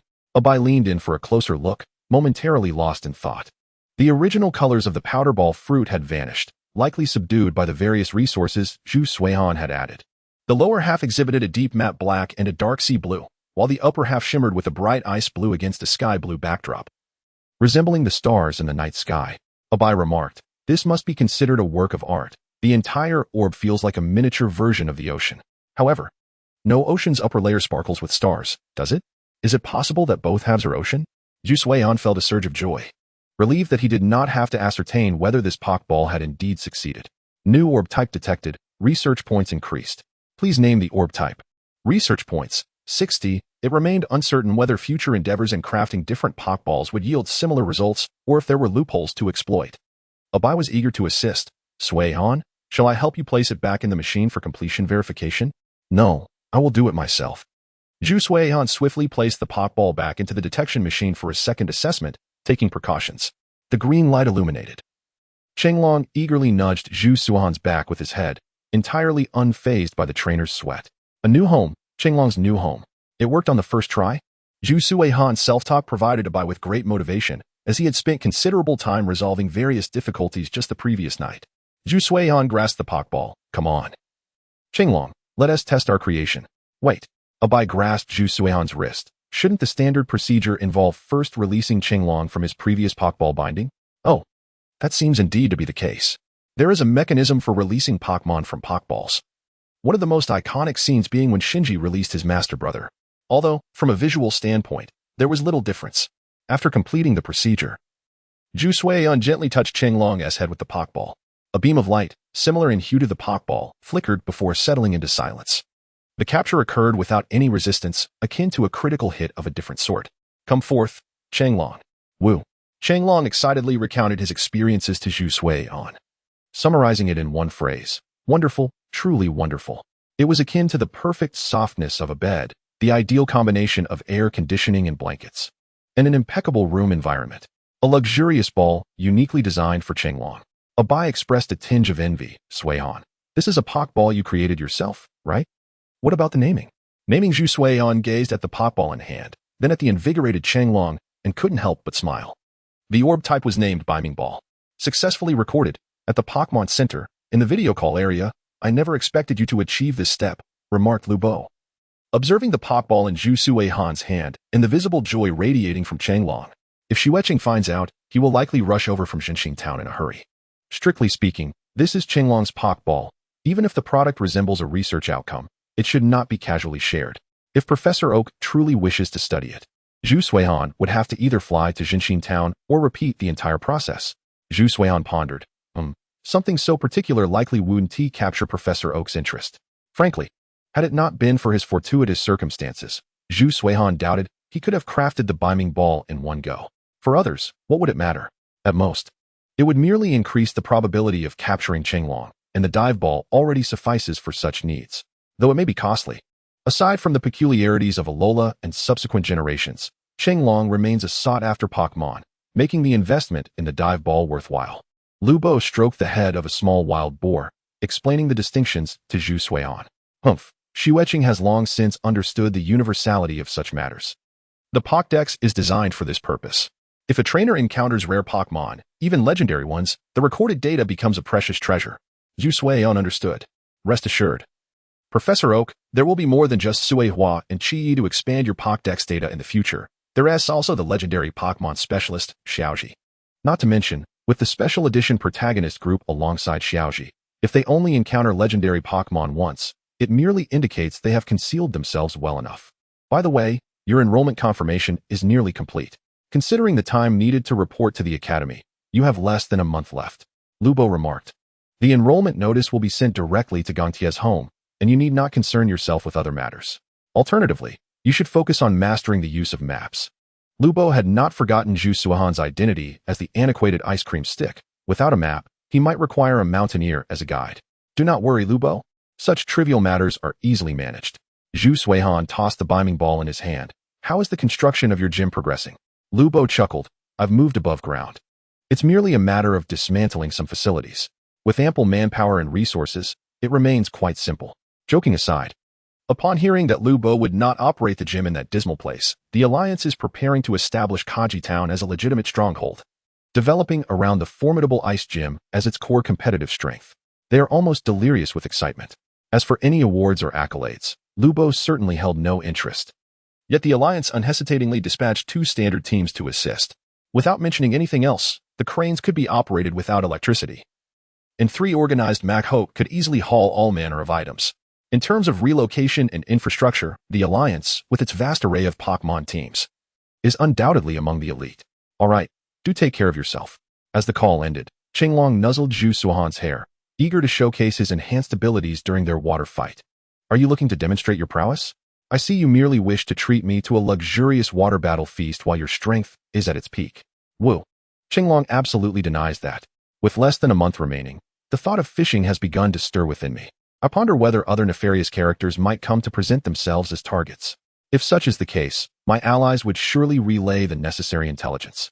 It would also provide an opportune moment to assess the current prowess of my Dragonite, ensuring that I am not caught unprepared during my journey to the academy.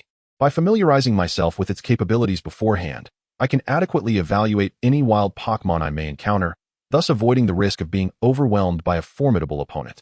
While it is true that trainers may warm up in battle, I am not particularly fond of engaging in situations that lack control. Alas, I had forgotten to request a Pokédex from Professor Oak. Surely it could assist in gauging the strength levels of Pokémon. Given that my Dragonite has effortlessly dispatched minor bosses Pokémon, even accounting for my unconventional tactics and the opponent's quadruple weakness to water-type moves. Its capabilities should indeed be commendable, at least on par with the top 4 of a regional tournament. During this period, I intend to visit the Drowsy Well. Chapter 26. The villains finally have names. You plan to visit the Drowsy Well? Mr. Iron inquired, surprised. Are you intending to capture a Drowsy? No. I am merely curious about the place, considering it a tourist attraction of sorts. Ah, a tourist attraction, Mr. Iron chuckled. To put it bluntly, I manage the Drowsy Well. It typically operates in a semi-open state, allowing visitors to observe from outside, albeit with no guarantee of catching a glimpse of the Drowsy. It is more of a historical site than a mere attraction. The existence of the Drowsy Well has a rather long history. I nodded in agreement. Very well. I shall visit in the evening. Mr. Iron furrowed his brow. Are you concerned about their main force? I nodded. We are but civilians. There are matters that Junsha and Abi would certainly not disclose. The rationale of coming to excavate merely because rare minerals were detected is rather feeble. There are 2 possibilities. Either those 3 individuals are indeed foolish, or they are scouts on the front lines. I remarked, all waters are interconnected. Before heading to the Drowsy Well, I intend to explore that cave to ascertain whether any water veins may link to the Drowsy Well. Mr. Iron contemplated this. Is all waters are interconnected a saying from your era? It does hold a certain truth. Indeed, it does, provided that the Feebot and Groudon do not come into conflict. Generally speaking, nature exhibits clear and distinct characteristics. Yes, exercise caution. Mr. Iron felt assured regarding my strength and temperament, as he had sensed it during our previous encounter at the gym. I was certainly not one to exhibit mercy. When it comes to ruthlessness, those unruly villains might indeed find themselves outmatched by me. We shall explore. Though I would never admit my desire to rummage for treasures within that cave. On the way, I tossed the heavy ball in my hand before hurling it forcefully at a stone ahead. With a resounding crash, the ball shattered the stone. Deep indeed. The force was impressive. I hope those 3 are truly inept, or else their companions may find themselves in dire straits. When the time for battle arrives, I have no intention of holding back. In a truly desolate wilderness, after incapacitating an opponent, I would prefer to loot before departing, treating it as a reward for victory. This venture did not trouble the Pokémon within the forest. I merely slung a metal pickaxe over my shoulder. After all, my Dragonite is not the type to assist in mining. Should I encounter valuable minerals, I must handle it myself. I had initially considered preparing a mask, but it seemed unnecessary. My hair color is rather distinctive, and merely covering my face would not offer much concealment. Entering the cave, I noted the dim lighting illuminated scattered Zubat residing within. No wonder I would need a Golbat. Familiar energy cubes cleared the way, and with a peculiar affinity of my own, I traversed through the Zubat territory with ease. Lifting the pickaxe, I struck a nearby area. With a crack, I picked up a piece of ore that rolled along the ground, wiping off the dust to scrutinize it. Indeed, a standard ore rich in accompanying resources, nourished by ground and rock-type elements. It would fetch a good price from Daisuke. Dragonite, skin for any discernible water vein fluctuations. I bit down on my flashlight, indicating a section on the map near the Drowsy Well for my Dragonite to focus on. The Dragonite closed its eyes, beginning to sense. While I swept the flashlight deeper into the cave, the signs of violent mining were evident. It appeared to be the work of Rhydon and Onyx, alongside fresher traces. The gentle airflow within the cave was a great help. It would not have been so simple outside.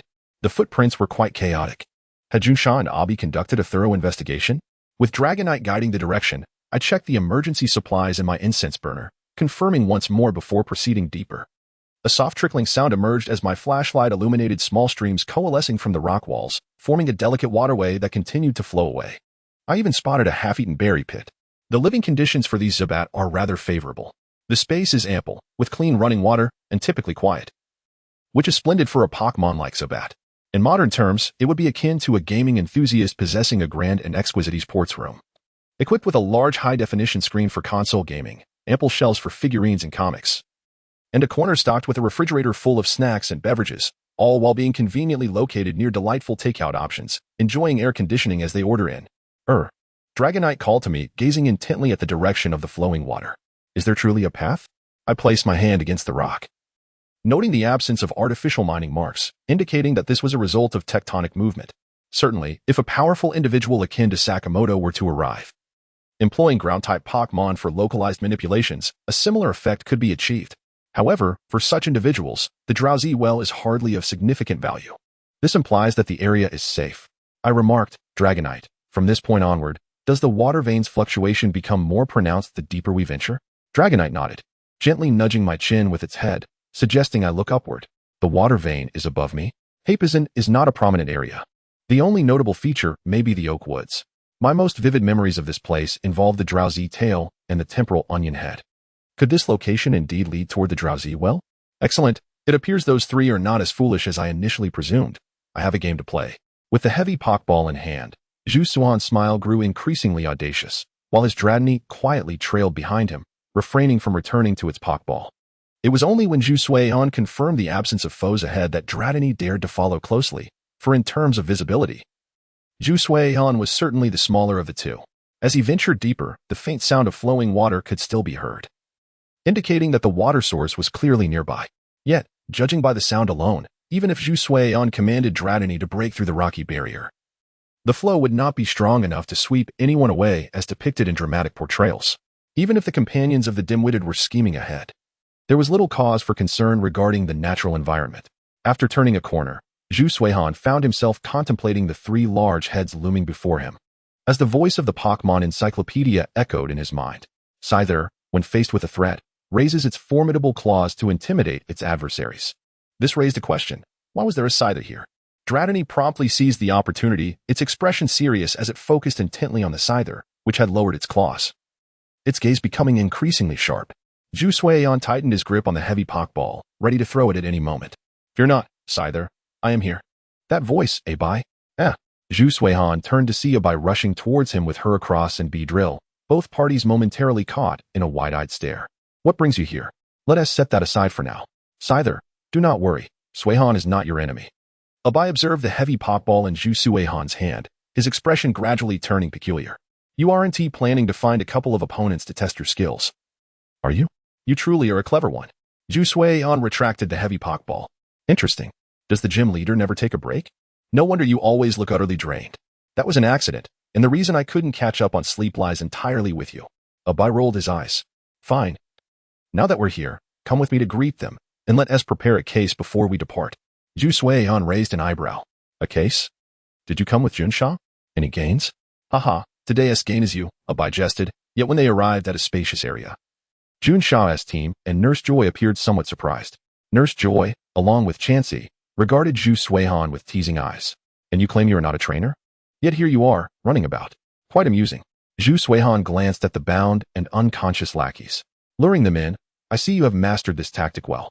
Thank you for your efforts. Out here at night, combating evil. If the timing were right, I would have considered delivering some dubious wisdom to Yuyan City. Young man, a league of evildoers awaits your wrath. Go forth and enact the scene of the Dragon King descending upon the city. Mr. Zhu Suan, is it? Junsha saluted him. We sincerely appreciate your support for our efforts. Faced with such malevolent individuals, we must strike decisively. Abai added. The trainer of that Onyx has awakened and even intends to accuse you of assault. He still possesses rights, you know. Zhu Suan chuckled. Perhaps I will find a time to have a chat with him? Abai quickly interjected, let us not get ahead of ourselves. First, let us discuss your purpose here. I came to assess the possibility that they are not simpletons, and it seems I was correct. However, I did not expect you all to act faster than I. Junsha crouched down, gently stroking the head of a snubbull. Combating evil is our responsibility. Otherwise, we would be remiss towards the residents of Huilan Town. Zhu Suan glanced at the lackeys. Which organization do they belong to? Junsha responded straightforwardly, Team Dark. Ah, the villains of the Kanto region have finally emerged. It has truly been a while since we glimpsed the other side of the world. However, this name stirs some unpleasant associations. Could you conveniently inform me who the leader of this organization is? Abai shook his head. Unknown. The League currently possesses scan information. But it appears that Team Dark has developed a peculiar Pokeball technology that can forcibly compel wild Pokémon to obey commands. This type of Pokeball is referred to internally as the Dark Ball. Excellent. Zhu Suan surmised he had discerned the identity of this villainous organization's leader. Pixius. Chapter 27. What is it to chase legends, when legends chase me? Zhu Suan pulled Abai aside to sit down. Tell me about this Team Dark. It feels as if the name lacks any flair. Abai rolled his eyes. They specialize in malevolent deeds. Who needs flair? It's not poetry. Let me share what I know. The underground forces in Kanto were a mix of fish and dragons, but since Team Dark emerged, there is now a significant entity in play. Abai continued. Team Dark operates neither ostentatiously nor discreetly. They exist in a zone where the League can detect their presence, but struggles to access core information. Due to the existence of the Dark Ball, even peripheral members are likely to carry powerful Pokémon, making Team Dark formidable despite their relatively loose structure. Zhu Suihan inquired, so? You mean to say that the League might possess more detailed information, but you just might not be privy to it? Yes. Additionally, I know why they are at the Stereo Pond. Abai pointed to the pond before them.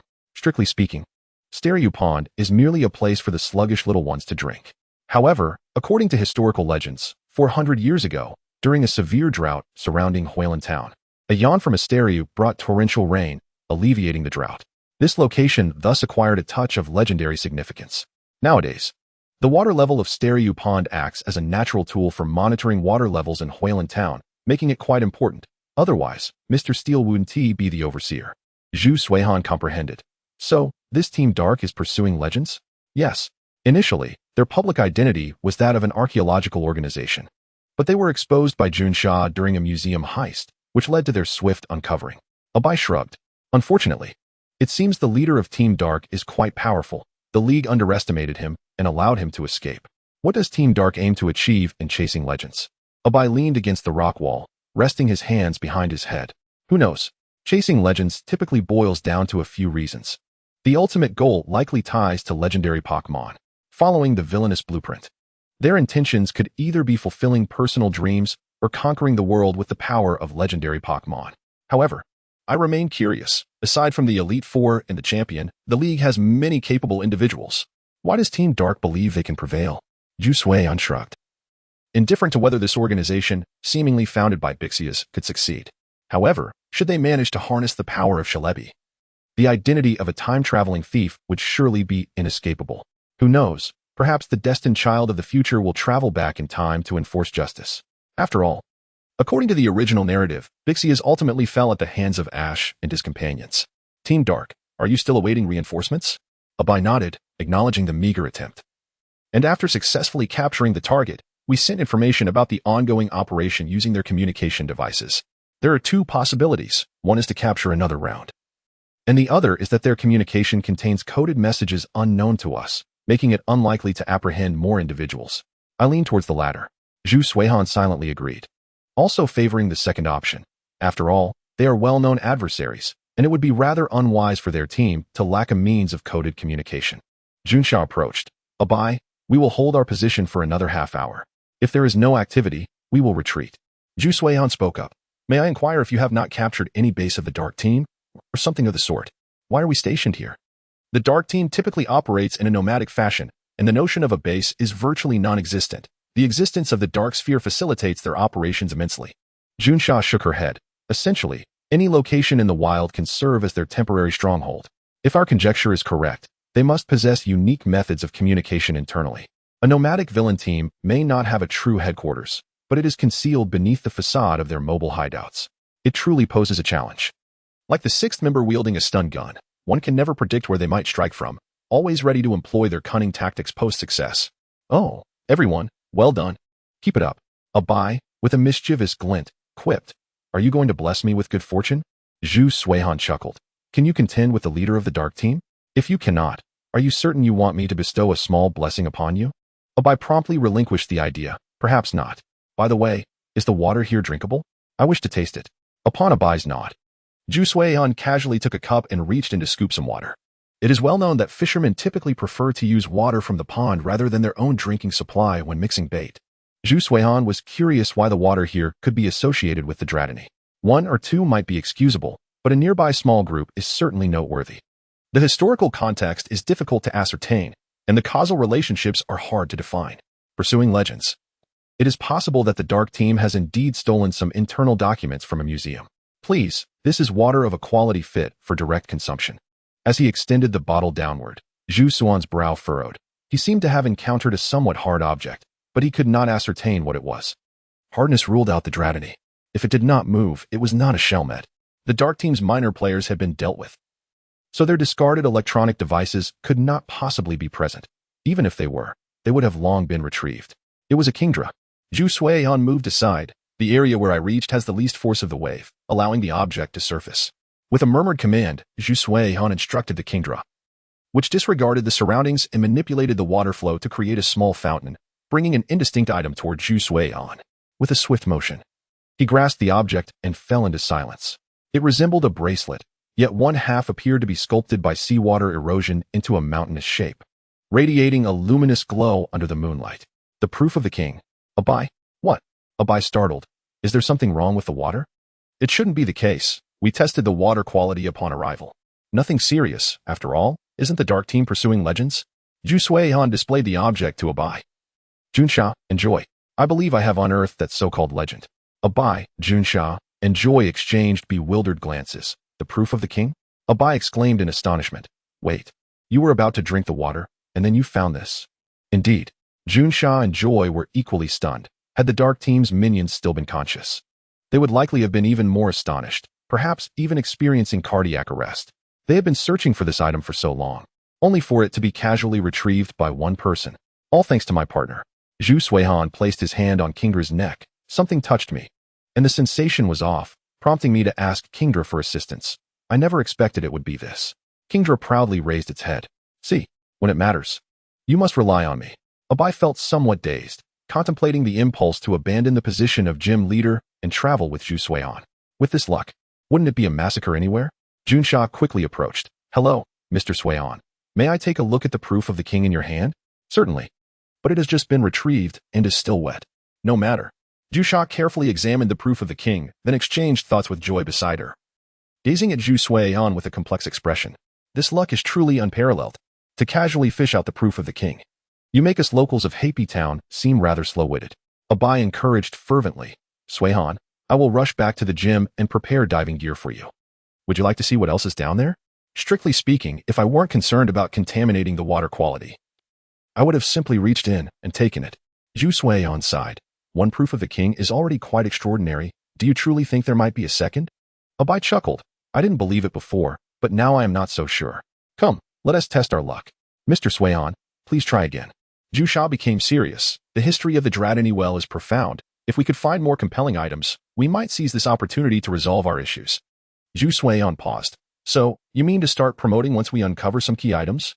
Precisely, by showcasing what we find. We can minimize the dark team's interest in the Dragonite well, as it is an essential water source for Happy Town. Joy cast a skeptical glance at Junsha, feeling that her dear friend might have been bewitched by a ghost-type Pokémon. Abai retorted. You truly believe that with just a casual remark? Fine. I shall try again. Zhu Suihan declared resolutely. Abai, you believe, don't you? Then allow me to demonstrate. Lend me your bug-catching net. No problem. Abai grinned. Withdrew a short stick, pressed a button, and like a child's toy, it swiftly expanded, leaving Zhu Suihan holding a quality bug-catching net. The quality is excellent. It's acceptable. When delving into the wild to catch bugs, I recommend the eco-friendly version. Many bug Pokémon possess keen senses, and metallic scents could alarm them. Zhu Suihan weighed the net, and, confirming its heft, swiftly cast it. A bit heavy? Did I really catch something? Abai, how much weight can this net bear? Abai instinctively replied. A product of silver. As long as your strength is sufficient, you could wrestle with a Heracross using this. Wait, you actually caught something. Zhu Suihan decisively turned. Lissy, come here and lend a hand. It's time to showcase your fitness results. The Jigglypuff approached to lend a hand. And together with the Dragonair, they grasped the insect-catching net tightly. The egg-shaped creature seemed to be fueled by an invisible flame of determination, straining to lift the net skyward. Zhu Suihan felt a peculiar sensation, reminiscent of a fisherman struggling to land a great catch, only to find that the effort was in vain as the fish eluded the net despite all attempts.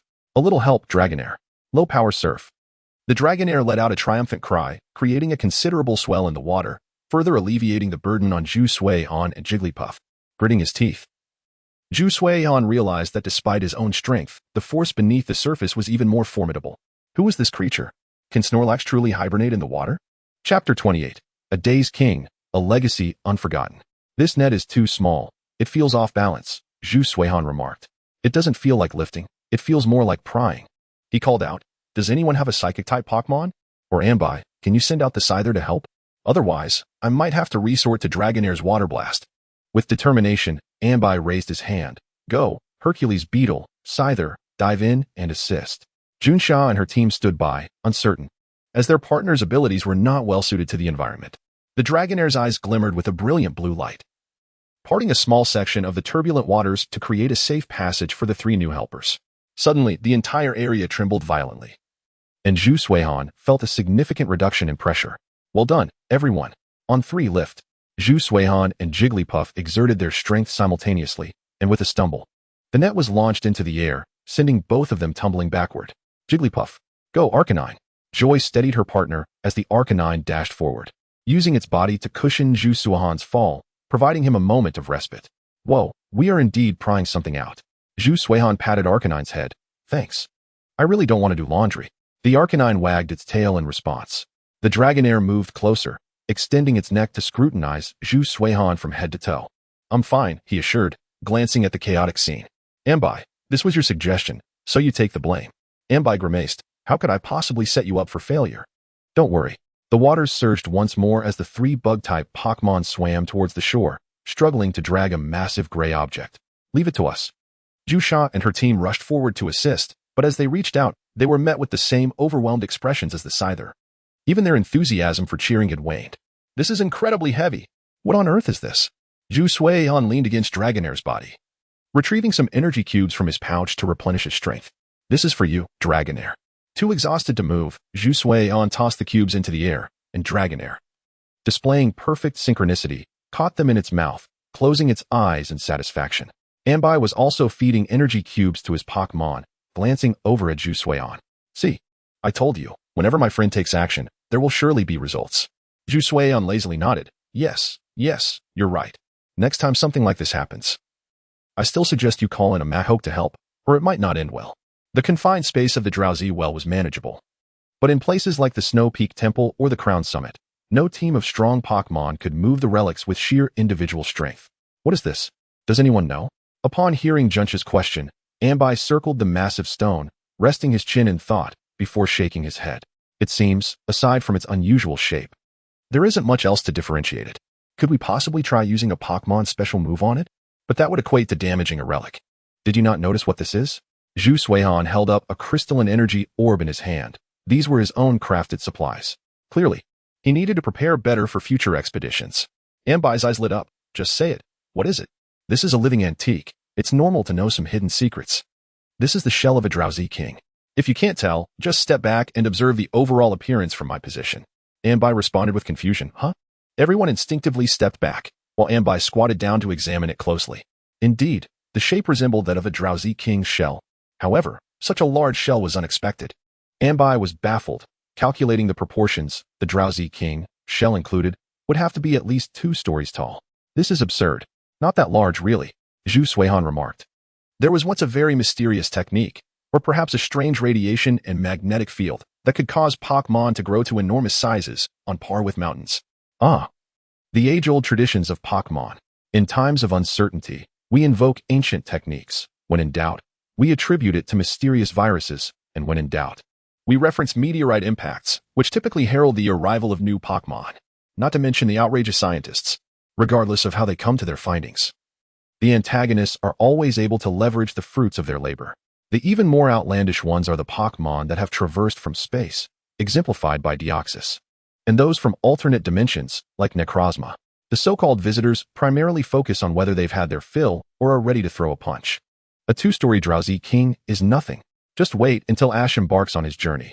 You'll witness what a Gengar or Alakazam towering like a mountain looks like. Well, having an elder in the house is akin to possessing a treasure, though this treasure certainly does not appear to be elderly. Ambai pondered, logically deducing. This should be something left behind from ancient times, perhaps a fossil shell left by a Drowsy King after its life came to an end? Unlikely. Both Zhu Suihan and Joy shook their heads. Junch's expression shifted. What do you mean? If it were a relic, then the Drowsy Well shouldn't be a favored drinking spot for Drowsies. It should represent a form of worship, indicative of an ancient cultural group. Zhu Suihan elaborated. Similar to how wild Pokémon congregate to compete in speed or strength, such cultures also embody respect for the deceased. Joy added, thus, I lean towards this being a spiritual embodiment. If that heavy rain truly occurred back then, this shell could be the Drowsy King's legacy. Ambai stroked the shell. So the question arises, how do we ascertain that this is indeed a genuine historical artifact and not a modern craft? The Dark Team won't believe us without proof. Simply find a Drowsy to experiment with it. Zhu Suihan replied nonchalantly. Let us see if the Drowsy has any special reaction to this shell. Of course, I need to keep the king's proof aside. This indeed presents a solution. Time has passed, and after confirming that the members of the Dark Team would not be coming, Junsha and her team members decided to escort the minor characters back, while Joy and Abi remained on standby. Zhuehan, strictly speaking, had no business being there. Yet his unexpected presence led to these peculiar developments. Thus, Junsha allowed him to continue, thinking that if this young man could leverage his talents to uncover something of greater value, it would be a significant gain. Nothing left, really not a single drop. Zhuehan decisively stated, rather than bringing this up with me, you would be better off studying your research materials and considering how to avoid embarrassing your mentor and the Cedar Gym. It was already late at night, and had it not been for my genuine curiosity about this matter, I would not be here keeping you company as night owls. Fortunately, Junsha's speed of action was commendable. Her subordinate entered carrying a drowsy Psyduck, its white tail swaying occasionally. Psyduck blinked slowly, akin to a civil servant from Zootopia, bewildered as to how it had been brought over while it was sound asleep. Let us place Psyduck down and then step back a bit. The old antique and Joy began to direct the operations, one ready to produce an energy cube while the other held a spray of healing medicine. Psyduck glanced at the shell, ambled over slowly, tilted its head, and unusually decided to lie down, shortly thereafter dozing off, a bubble escaping its nostrils. Zhuehan mused. So this snoring, bubble-blowing phenomenon truly exists. However, soon after, a shimmering blue light illuminated the shell, and Cedra stood resolutely in front of Zhuehan, while Scyther took position before Abi like a loyal knight. Buzz. Waves of radiant light began to radiate outward in all directions, transforming everything it touched in an instant, even the water turning into a parched, cracked surface. Zhuehan raised an eyebrow. As a time traveler from an information explosion era, his capacity for comprehension was remarkably high. This scenario clearly required Psyduck to trigger a specific mechanism to recreate such an event. Psyducks frequented this area for water, oblivious to the fact that this was akin to a pilgrimage due to their species' inherent traits. In the scene, the massive shell had morphed into a protruding stone, and a Psyduck adorned with a crown of shells surveyed its surroundings, flanked by lethargic Pokémon of various types. The Psyduck descended from the stone, approaching a group of Shelders, its gaze fixated on the largest one among them. Gurgle. The Shelder resolved to blow a bubble towards its kin before exerting all its effort to climb atop Psyduck's head, clamping its shell onto both the crown and Psyduck's head. The glow of evolution manifested, transforming the four-legged Psyduck into the regal Psyking, who stood tall, gazing skyward. A bubble floated from Psyking's mouth as the ocean's sage slowly closed its eyes, the psychic and water energies swirling and converging towards the bubble in the sky. Abi was taken aback. This, using the sleep move to restore energy while invoking Rain Dance, is truly illogical for a psychic type. Boom. Clouds gathered, thunder crackled, and heavy raindrops pelted the ground, as if a thick wall of water was being established for the world. The surrounding Pokémon rejoiced, and the grass-type Pokémon, regaining a bit of vitality, emanated pure grass-type energy, transforming the area into a primordial grassy field, restoring the environment alongside the downpour. As the rain and grassy expanse gradually expanded, the closed-eyed Psyking's form also swelled until the rainfall ceased, at which point the expansion halted completely. Psyking surveyed its accomplishments, observing the Shelder clan, which was preparing to depart within the river, and revealed a simple smile. The Shelders wished to behold their king once more. Both the scene and Zhuehan's group were taken aback by the ensuing events. Psyking removed its crown shell, which glimmered anew as a smaller bivalve Pokémon emerged, still bewildered by the occurrence. Aside from the crown shell remaining unchanged, Psyking gradually shrank back to its original standard size. This was a regression, and one that was self-controlled. Joy was dumbfounded. This was entirely outside her realm of knowledge. Pokémon could indeed control their evolution, but self-regression was something she had never witnessed. Psyking raised its right hand, using its final psychic ability to return the Shelder to its group, reverting to the behavior of a Psyduck as it could no longer stand on 2 feet. The large crown shell plummeted with a thud into the depths of the water, and the now reverted Psyduck tilted its head, trembling slightly 5 seconds later as if startled by the crown shell's commotion. The Shelders circled around Psyduck a few times before drifting away with the current. The Psyduck, watching the Shelders and other Pokémon depart, leisurely found a stone to rest upon, its small tail naturally dipping into the water, resuming its snores in the bubbles from its nostrils. Chapter 29. Reforging the Resplendent Glory, We Are Duty-Bound. Cultural Relics. This is undoubtedly a cultural relic. Abi was exhilarated. The Dark Team is definitely searching for this artifact. While this is indeed the case, the triggering mechanism is rather complex. If it were a Psyduck, it would likely need to be the sleeping Psyduck to access the residual psychic memories within. Zhu Weihan gently cradled the Psyduck, noting that it was uninjured. Thus, Joy's healing spray would not be required. He placed an energy cube near Psyduck's nostrils, enticing it to open its mouth, and decisively tossed the cube inside, gently stroking Psyduck's head. Psyduck did not even open its eyes, instinctively beginning to chew the energy cube, eventually licking the corners of its mouth. Its snores now accompanied by a hint of delight. It was clear, a beautiful dream was indeed in progress.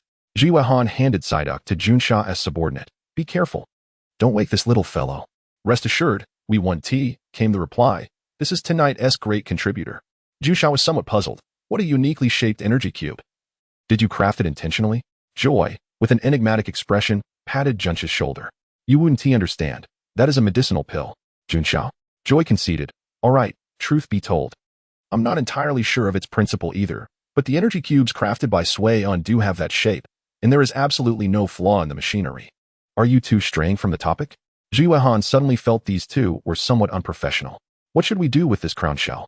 The group fell silent, as it appeared there was truly no better solution at present. Sai, you people surely have no experience at all, do you? There is another question. If you wish to apply for cultural relic protection, where is the evidence?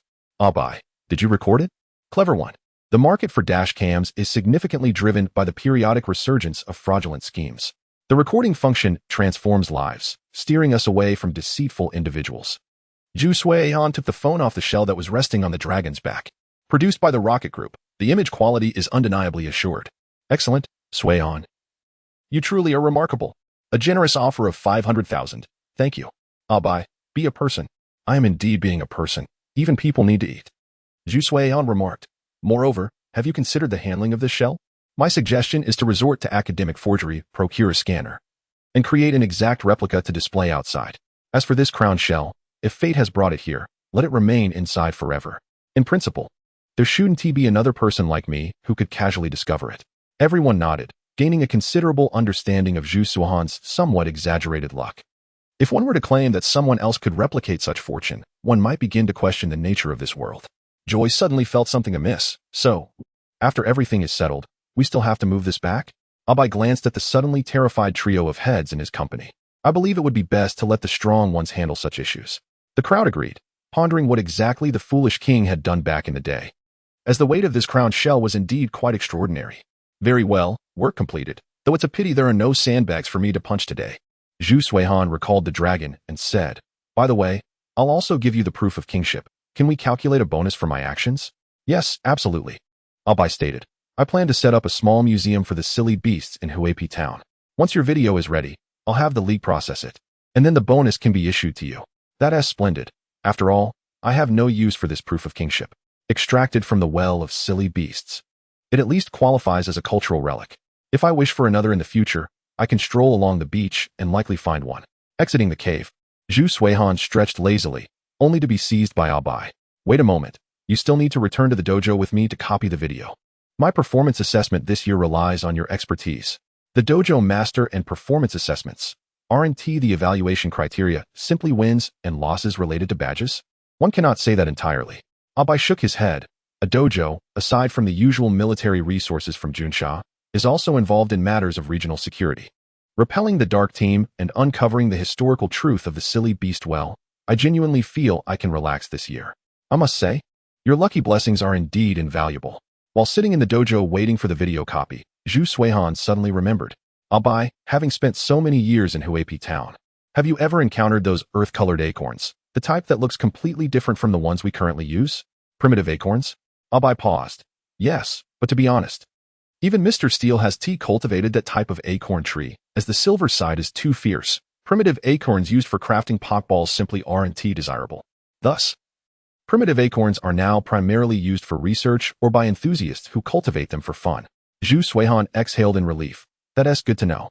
Please calculate my bonus and find a way to purchase some primitive acorns, whatever quantity is available. Abai was taken aback. That can be done. But what do you need those for?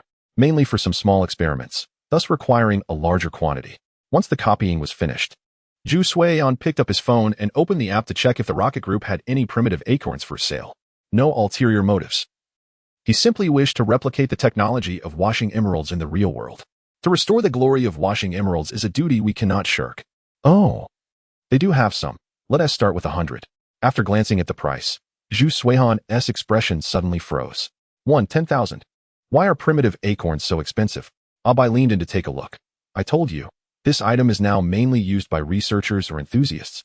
And the price is indeed inflated due to insufficient production capacity. Of course, there are wild ones, but if you request the League to send trainers to search, honestly, the time cost becomes higher.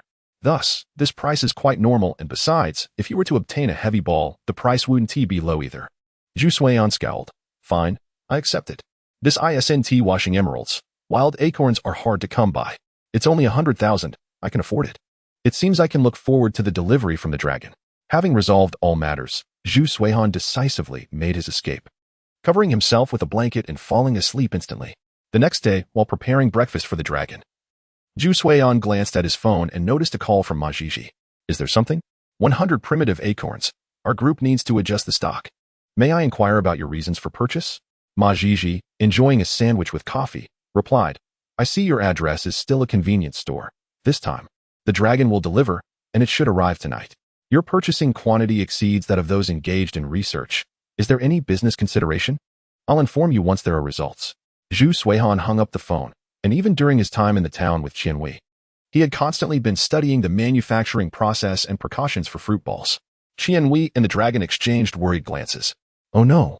Some individuals have indeed embarked on the path of a boring man from which there is no return, aspiring to replicate washing emerald technology. The issue of mineral resources is indeed significant. Companion minerals. As Zhu Suihan reinforced the incense burner with materials, he contemplated the manufacturing ideas for the washing emerald ball. I must say, my luck is quite beneficial. As long as the materials are sufficient, I can self-enhance without worry. To return to the point, for instance, consider the feather ball. According to the washing emerald method, one requires a material known as sky blue jade.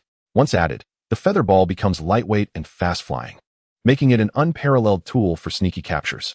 Even though the capture probability for ordinary Pokémon may be slightly lower, if one finds a suitable spot, even if the first attempt fails, one can still manage a successful catch. The introduction states that sky blue jade enhances the performance of the Pokéball, but upon reflection, it seems more akin to unearthing the hidden potential of the jade during the forging process. This aspect can be addressed using companion minerals, such as those influenced by attribute energy but not completely transformed into attribute resources. The heavy ball requires no further discussion. Black acorns suffice, as this technical alternative does not fall within Zhu Suihan's considerations. Ultra balls and giant balls.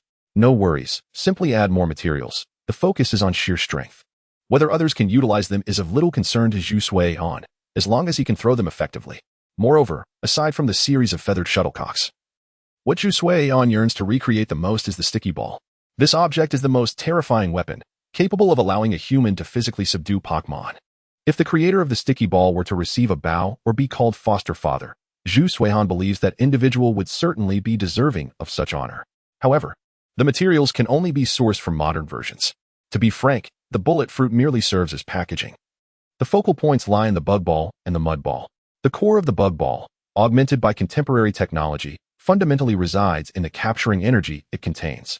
In the distant past, when the Sinnoh region was still referred to as the Shi Chui area, the galactic team, which possessed the technology for Pokeballs, was not entirely accepted by the two local factions, the Diamond and Pearl teams. The existence of Pokeballs was a significant reason for this division, as members of these teams regarded it as a deviation from the norm. One might liken it to the realm of esports in a primitive age. For instance, if the traditional capturing methods of the Diamond and Pearl teams were akin to the notion that companionship is the most enduring confession, emphasizing a natural progression, then using Pokeballs for capture, whether through ambush or post-battle, would be comparable to a swift marriage following a brief courtship, establishing a formal relationship first, while nurturing feelings thereafter. Naturally, there are instances where connections were established prior to capture. The energy contained within the bug ball is of paramount importance.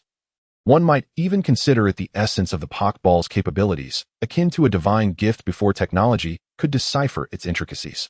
As for the manufacturing process, Zhu Suihan has already conceived a plan, essentially removing the hardening ability of the bug ball, allowing it to burst upon contact with a Pokémon and release the capturing energy. Due to efficiency considerations, it typically requires multiple throws to achieve success. For the mud ball, Zhu Suihan estimates that excavating soil beneath the bug ball tree should suffice. In essence, both elements hinge on the capturing energy.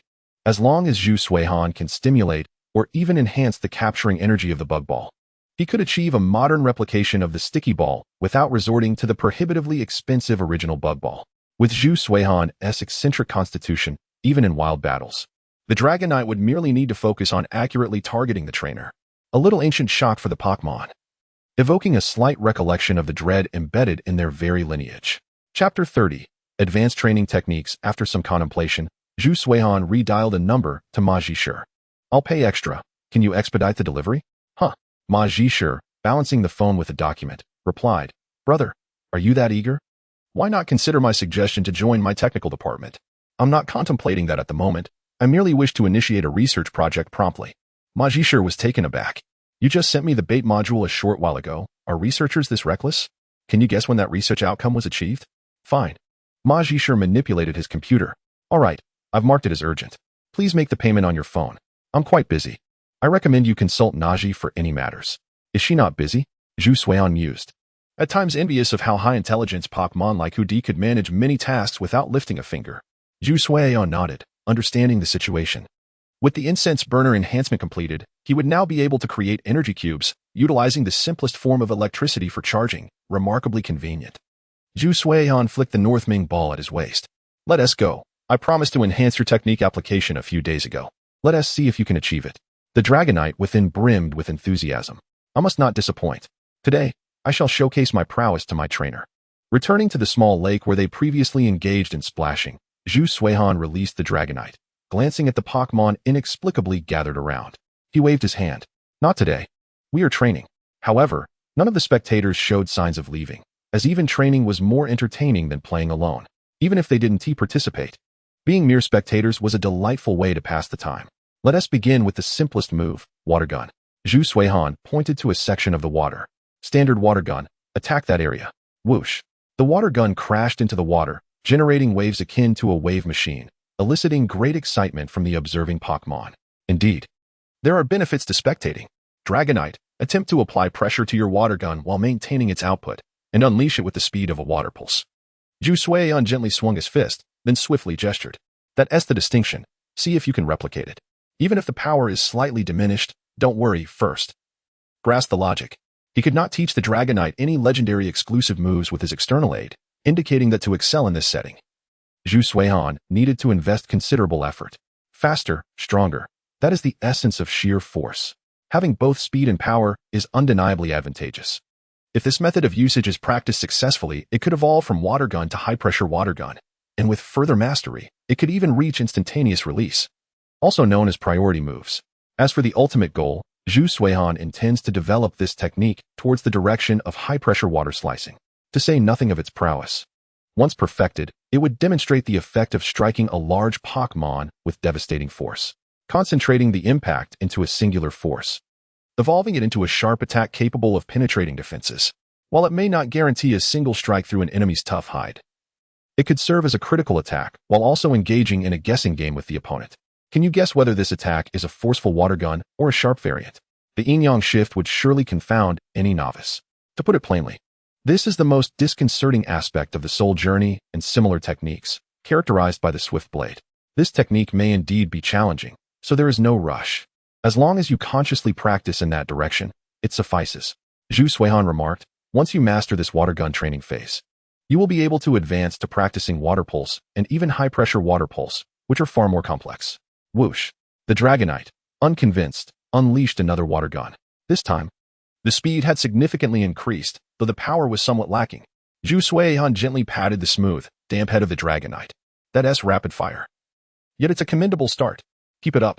Feeling the pulse of energy within, the Dragonite consciously gathered this force. Since we currently lack technique, let us compensate with greater strength. As long as I possess sufficient power, even with limited skill, I can still excel, provided, of course, that I throw it accurately. Sensing the warmth of Zhu Suihan's palm, the Dragonite gradually closed its eyes, detaching impatience from its heart, and earnestly began to mobilize its elemental energy. Maintain focus. And now, release it with greater speed. Water gun. Boom.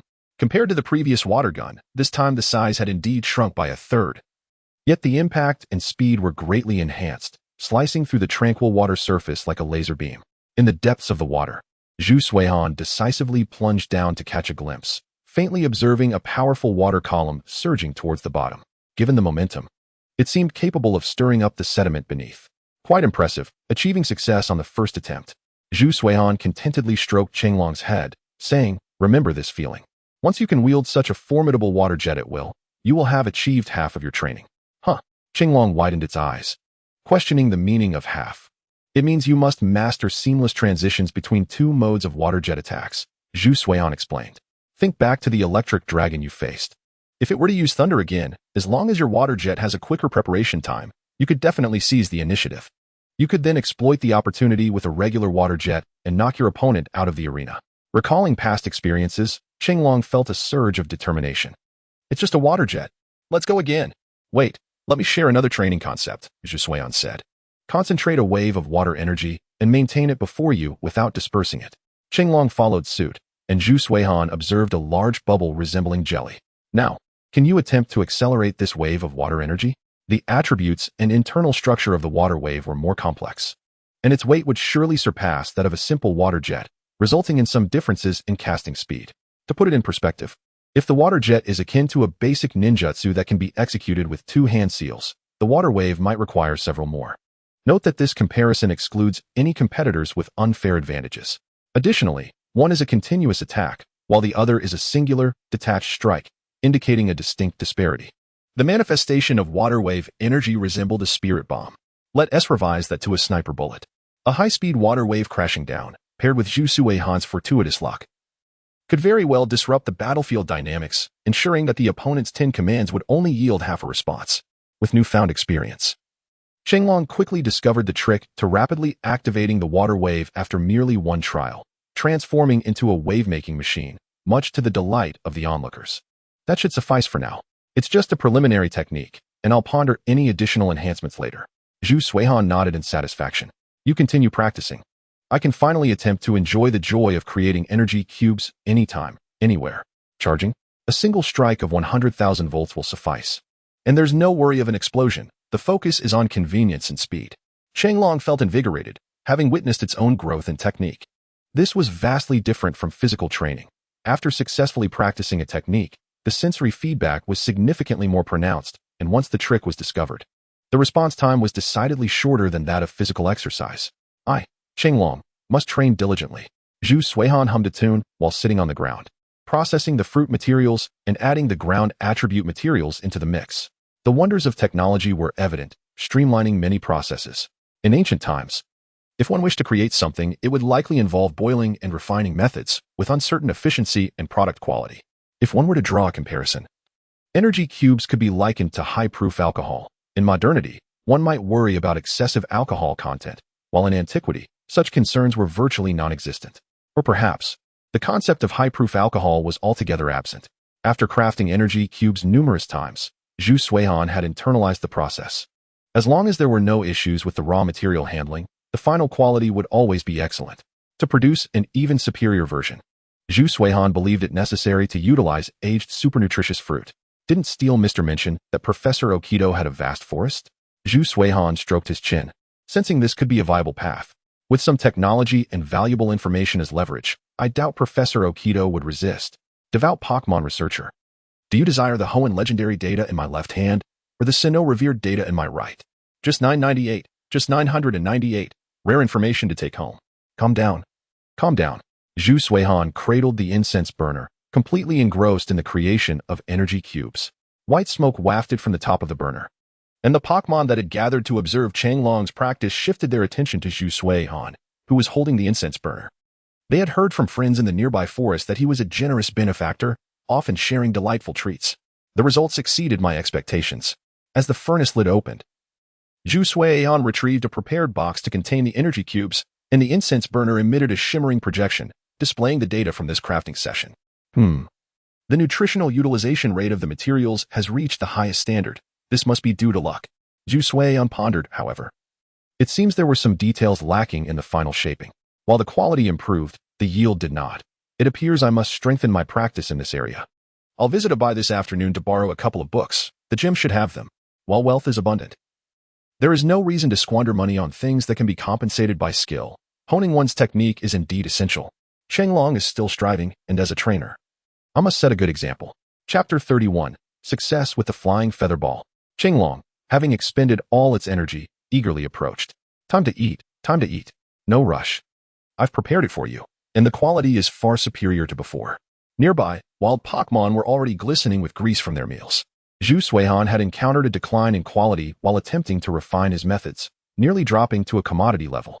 Adhering to the principle of not wasting, Zhu Suihan began to feed these little creatures.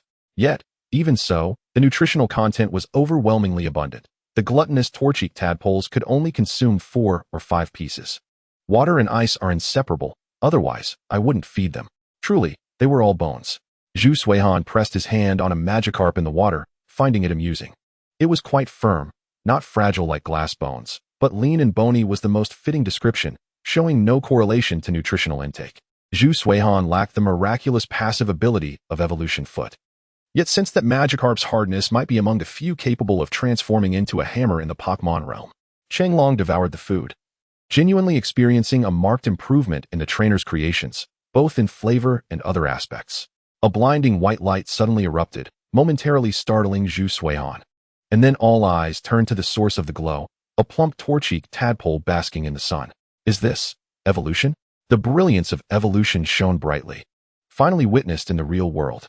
The evolved form of the Torchic tadpole is the Torchic frog, with its belly patterns shifting from counterclockwise to clockwise. And even the next generation, the swift swimming frog, follows suit.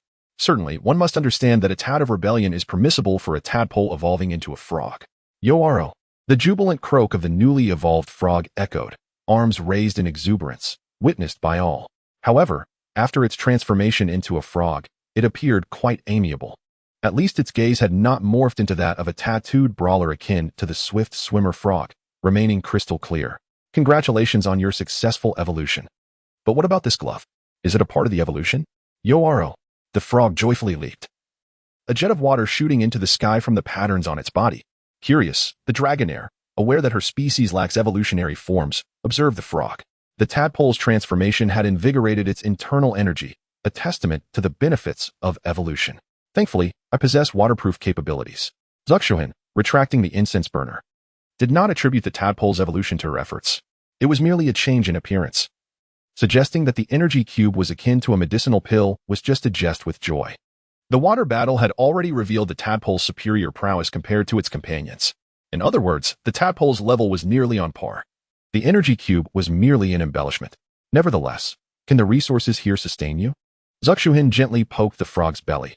I observed that this small body of water possesses ample resources to sustain the other young ones, but not you. Evolution signifies growth. Although the animated portrayal suggests a blood recovery feature, in reality, the nutritional demands post-evolution are significantly greater. This is a fundamental issue of sustenance. Yoaro.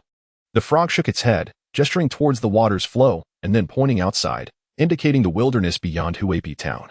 In other words, are you preparing to leave here? Zuxuhin felt a tinge of complexity. After all this time, was Huapi town merely a nursery for you, a place to grow before venturing into the wild? The frog was no stranger to this notion, exhibiting a familiarity that suggested prior guidance from its predecessors, rather than a kindergarten. It was more akin to a talent development base. A formidable figure emerged from the water, a muscular large frog with unwavering resolve, beckoning to the successfully evolved frog. The aquatic powerhouse, the swift swimmer frog, and the frog swimmer. Zuxuhin's lips twitched. Indeed, a talent development base? Yoaro.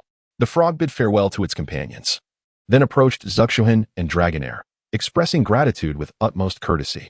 Zuxuhin waved. Good luck. The wilderness is not akin to the town. Dragonair sang a melody, imbued with blessings for the frog.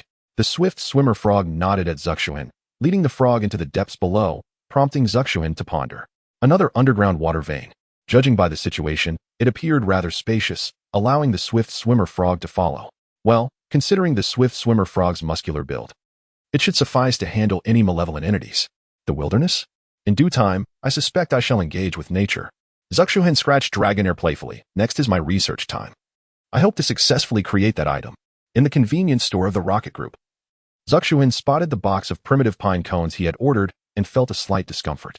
Quite expensive, it felt like a heist. Although using his external device would undoubtedly yield the most exquisite washing technology, Zuxuhin remained skeptical. I truly do not believe it cannot be achieved. Fortunately, the convenience store was well stocked with attribute resources, including resilient bug silk and feathers shed by flying-type Pokémon. Zuxuhin even caught sight of a half-feather from an armored bird, which, according to the store manager, had been broken off during battle and fortuitously collected by a passing trainer. Wrap that up for me as well. The manager, grinning widely, thought to himself how assisting with deliveries would surely boost sales. Once again at the Huapi gym, Zuxuhin munched on a calorically explosive fast food meal, pulling out a pine cone to study. His plan was to utilize 20 pine cones for research on the Flying Featherball series, reserving the remaining 80 for the study of adhesive balls. The initial goal was, of course, successful research, with a subsequent aim of determining how to create adhesive balls from colored pine cones. After all, Zuxuhin was unaware if modern pine cones could be used for adhesive balls, as the cost of primitive pine cones was prohibitively high. First, he would create a rough prototype and proceed from there. The rhythmic tapping continued as Zuxuhin skillfully crafted the rough prototype, infusing a small portion of flying-type energy-bearing minerals into the pine cone, which took on streaks of blue and white, reminiscent of the sky meeting the clouds. Indeed, this approach proved correct. Setting the rough prototype aside, Zuxuhin commenced the creation of a second prototype, conducting a comparative experiment, this time with materials derived from the fallen remnants of flying-type Pokémon. However, due to a lack of experience in handling the remnants, which were not as easily manipulated as minerals, several primitive pine cones were wasted. Nonetheless, the partially ruined materials could still be repurposed for the adhesive ball research. Once again, the blue and white patterns emerged, and Zuxuhin felt satisfied, having validated his hypothesis. Both the pine cone and the sky blue jade were crucial, but it was the combination of the capturing energy within the pine cone and the attribute energy in the jade that would yield the flying feather ball. However, using Pokémon remnants might present issues of material viability. Did I forget to ask how those feathers were obtained? Did trainers specifically collect items during battles between Spearows and Pidgeys? One could say that was quite brave.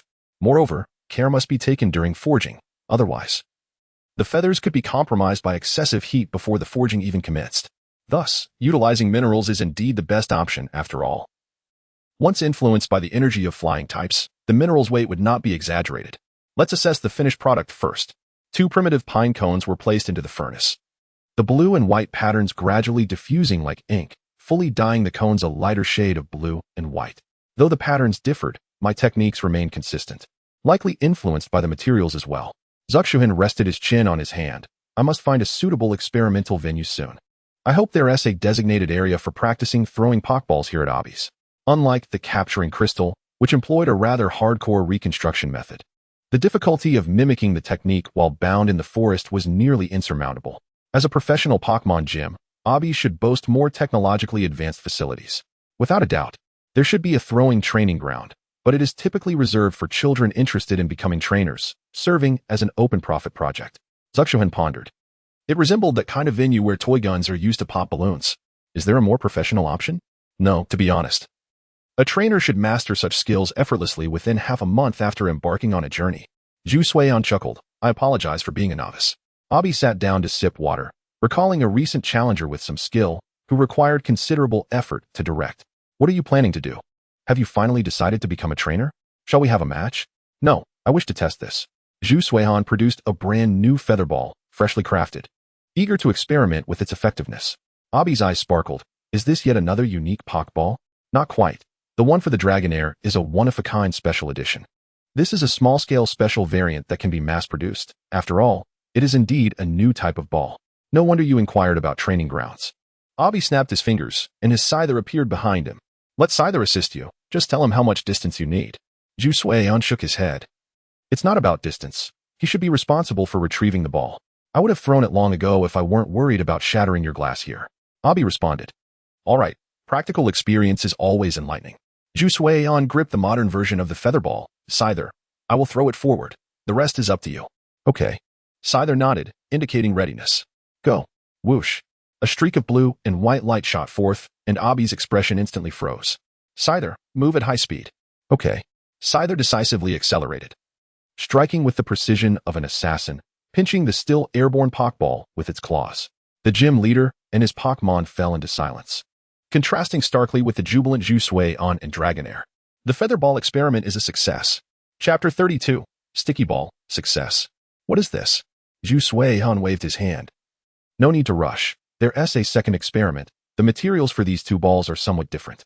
Abi immediately glanced at Scyther, who, as a loyal red knight, nodded earnestly and began to adjust its stance.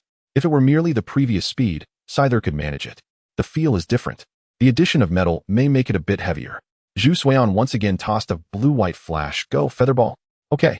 Without needing a reminder from Abi, Scyther darted out, anticipating the trajectory and positioning itself like a baseball player, catching the featherball with its claws.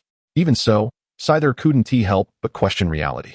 At this speed and force, if encountered in the wild, as long as the thrower possessed decent skill, capturing a Pokémon from 8 yards away would be feasible. The likelihood of escaping in full health is too high.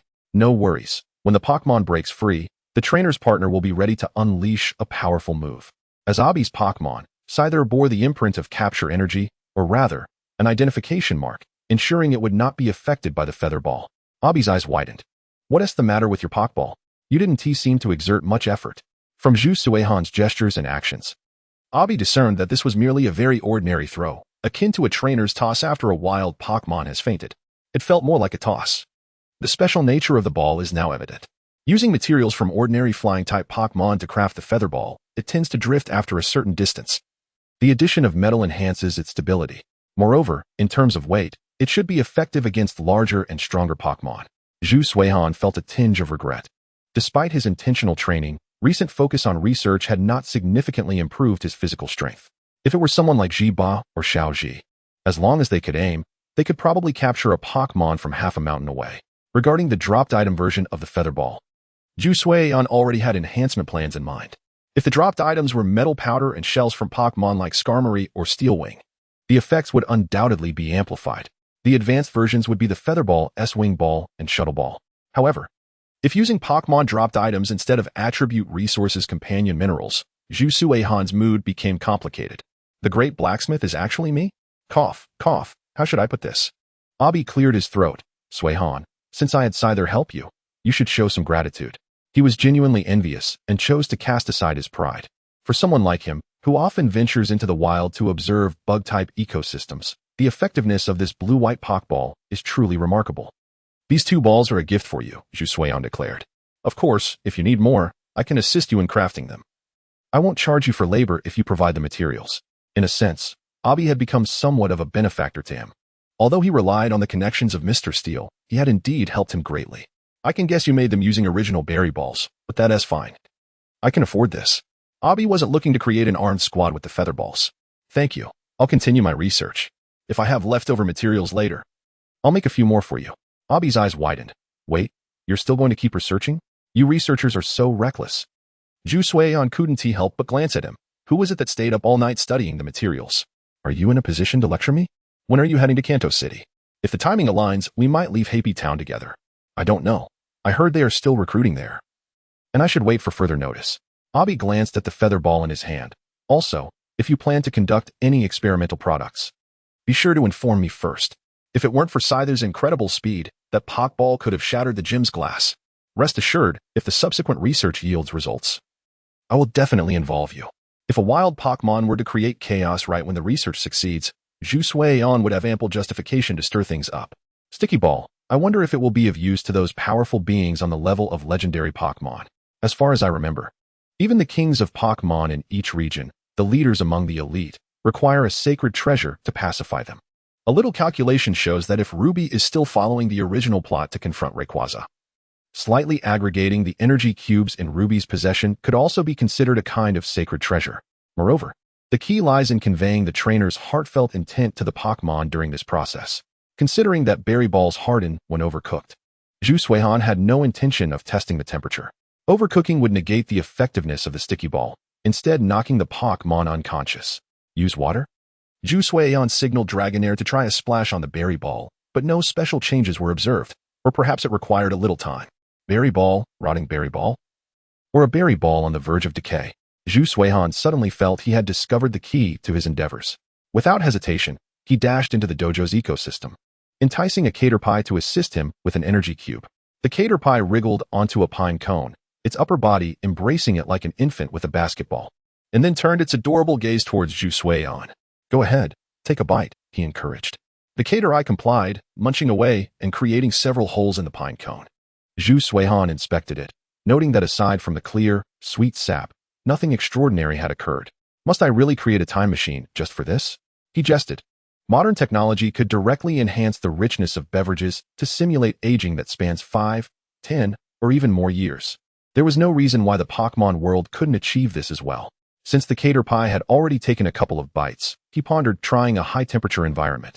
He handed the energy cube to the cater pie and affectionately patted its head, noting its wonderfully soft and fluffy texture.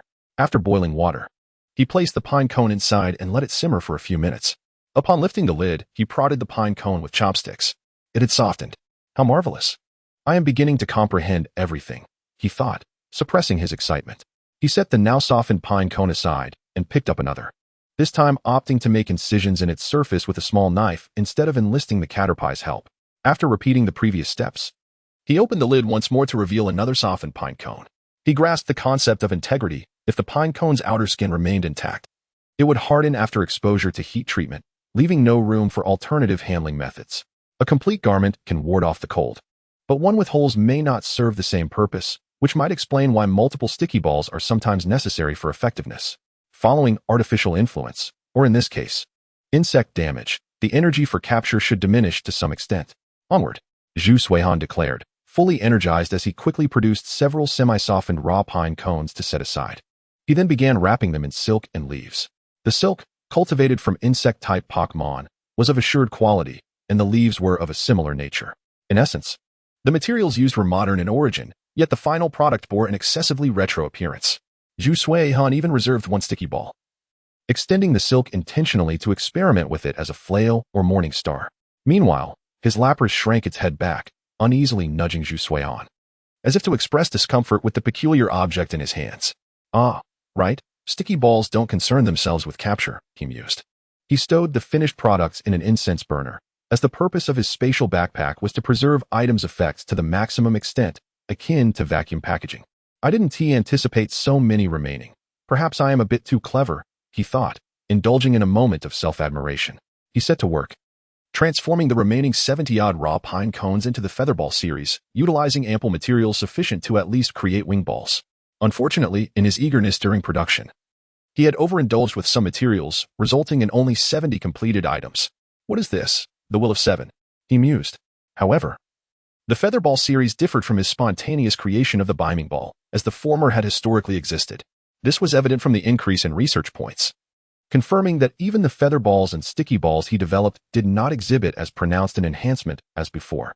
Next, he needed to find an unfortunate soul to test the efficacy of the sticky balls.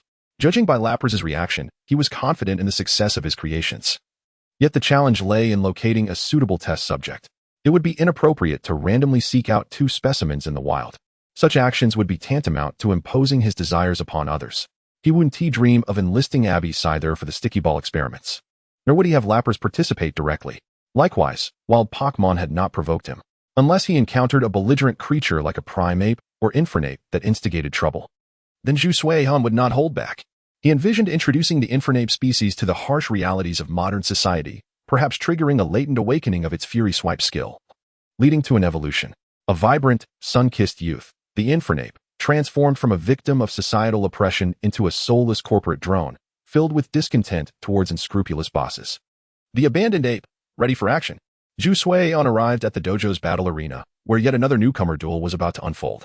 Abby sent out her Beedrill, intending to gauge the mindset of both trainer and Pokémon. However, Beedrill's fierce demeanor successfully instilled a sense of intimidation and pressure, rendering the atmosphere rather helpless. Following the battle, Zhu Suihan tossed a water bottle to Abby. Do you happen to have any rebellious Pokémon on your hands? Or perhaps some that have been detained for causing trouble? He inquired. Or let me rephrase, does the Cypress Gym have any form of detention facility? Abby replied. This is a dojo, not Miss Junsh's domain. Zhu Suihan countered. But aren't you also maintaining order? Surely, you have a holding cell? Of course not, she retorted. I was actually considering trying it out on the spot. The process of replicating ancient techniques had surprisingly gone smoothly, aided by Abby providing the venue and funding for materials. The results had indeed come swiftly. Abby, looking wary, asked, what are you planning? You aren't preparing some item for Lapras that could unleash overwhelming power in a short time, are you? No, Zhu Suihan responded. It's a brand new capturing device, yet I wish to avoid placing undue pressure on other Pokémon. Hence, I was hoping to find some exceedingly guilty substitute. Suddenly, he recalled, by the way, what about the Pokémon belonging to those 3 individuals I captured? Is there any news? Abby hesitated. Oh, it seems there is indeed a story there. Even if Junsha has enlisted Nurse Joy's assistance, it shouldn't take this long. Zhu Suihan frowned. Long? What is taking so long? Why does Nurse Joy need to be involved in the thought education process? I told you, the dark ball, he clarified. But I don't understand. The 3 weaklings I caught had their Pokeballs in my possession. It seems they were merely superficial decorations? Disguised skins, Abby confirmed. They painted the dark balls to camouflage them. Curious, Abby added. I'm intrigued to see what you've concocted. I'll join you after work. Why not reschedule? Perhaps after dinner? Or would you like to join me for a meal? Abby nodded eagerly. Dinner? I would certainly not refuse that. Then it settled. I will gather some materials. Tonight, we feast on hot pot. Lappers leaned in. Wah? Zhu Suihan sighed. Don't get your hopes up. It's not an ice cream hot pot. There won't be any sweet flavors. Wah?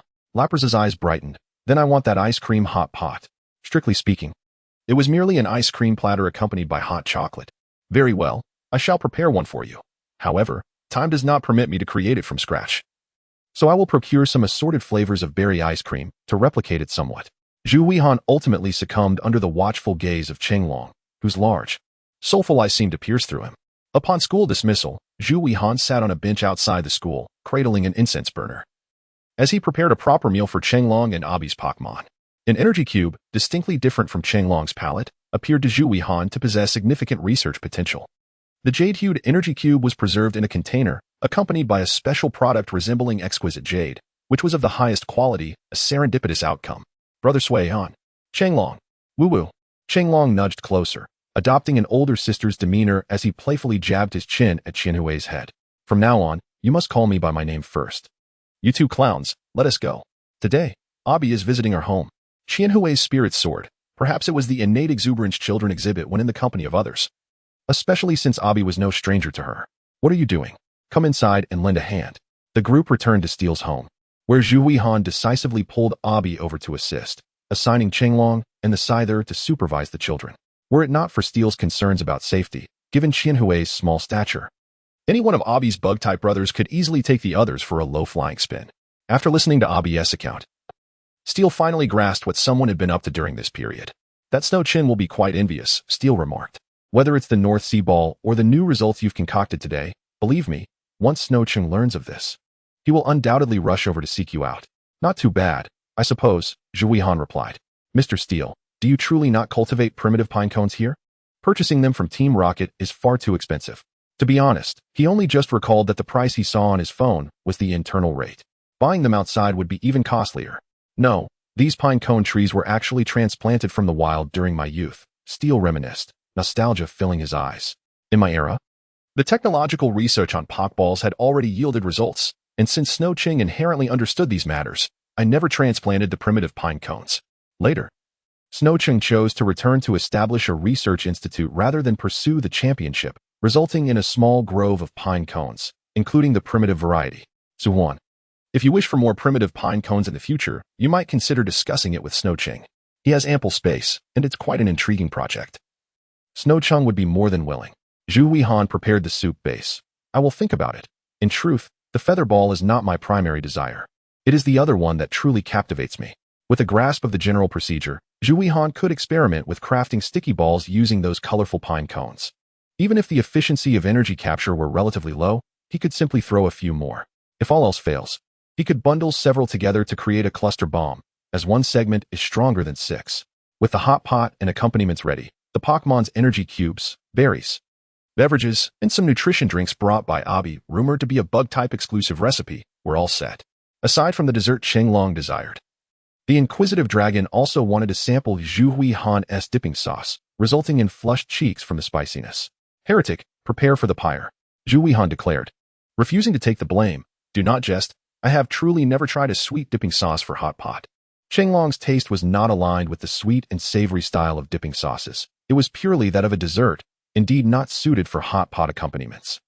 The atmosphere at the dining table was delightful. The bug-type brothers were thoroughly satisfied with the meal's quality and flavor. to the extent that when Abi offered them the nutritional drinks, they wore expressions as if they were on the verge of demise.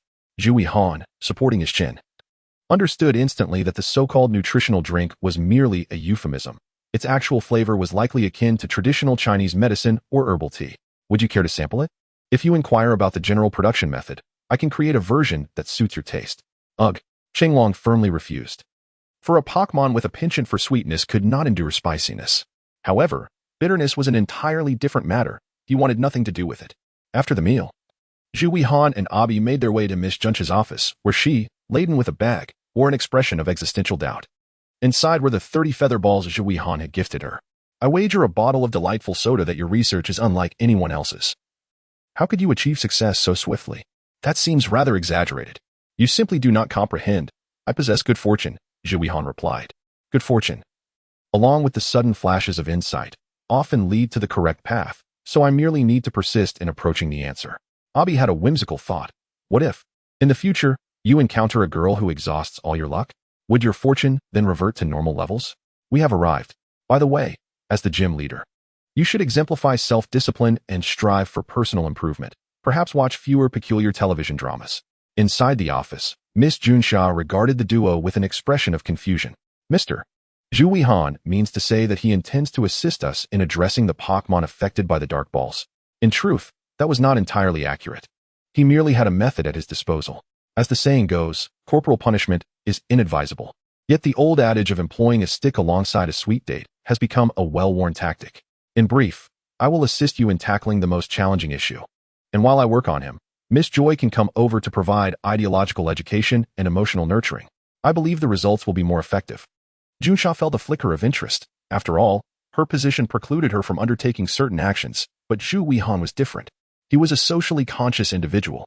When the time came, she could slightly alter the report to indicate that the Pokémon had been assisted in their capture by Zhu Han, thus seamlessly blending the injury report. However, this was all for the sake of resolution. Otherwise, Junsha would never resort to such subterfuge. The minor characters might feign stubbornness, but that did not imply they were entirely lucid, nor did it mean that the thoughts implanted by the Dark Balls had dissipated from the Pokémon's minds. I advise you to select the one most likely to possess information, as my method is rather resource-intensive and I currently have no spare materials. Junsha nodded, guiding Zhu Han and Abi to the holding area. Originally, they could have simply locked the Pokémon in Pokeballs, but due to the influence of the Dark Balls, it was imperative to help these children, who were on the verge of becoming feral, regain their senses. Joy had been present all along. The next steps were entrusted to them. I will do my utmost. This case of technological manipulation of the mind was unfamiliar to Zhu Han. He could only hope that the sticky balls would prove effective enough to afford Miss Joy the opportunity to employ her methods. Zhu Han cautiously retrieved several sticky balls from the incense burner, a motion that left Abi utterly perplexed. What is this? It is my second research outcome, currently in the cost reduction phase. As they entered the detention room, the roars resonated in their ears. It could only be said that Junsha's premises had excellent soundproofing. Zhu Han expressed some astonishment. Nidoking, how did Miss Junch's catty dog manage to handle you? Do not disregard the prowess of a gym leader. What are your intentions? He nodded at Miss Joy and, without hesitation, threw a sticky ball toward Nidoking. Naturally, the aim was to let Nidoking witness the results of my latest research. With a crack, the sticky ball collided with Nidoking, causing it to shatter.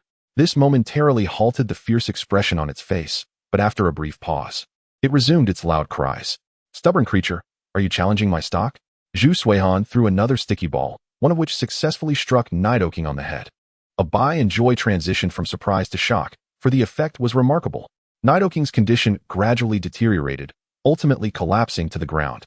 No longer exuding the defiance it once displayed, declaring that orcs shall never be slaves, while adorned with chains.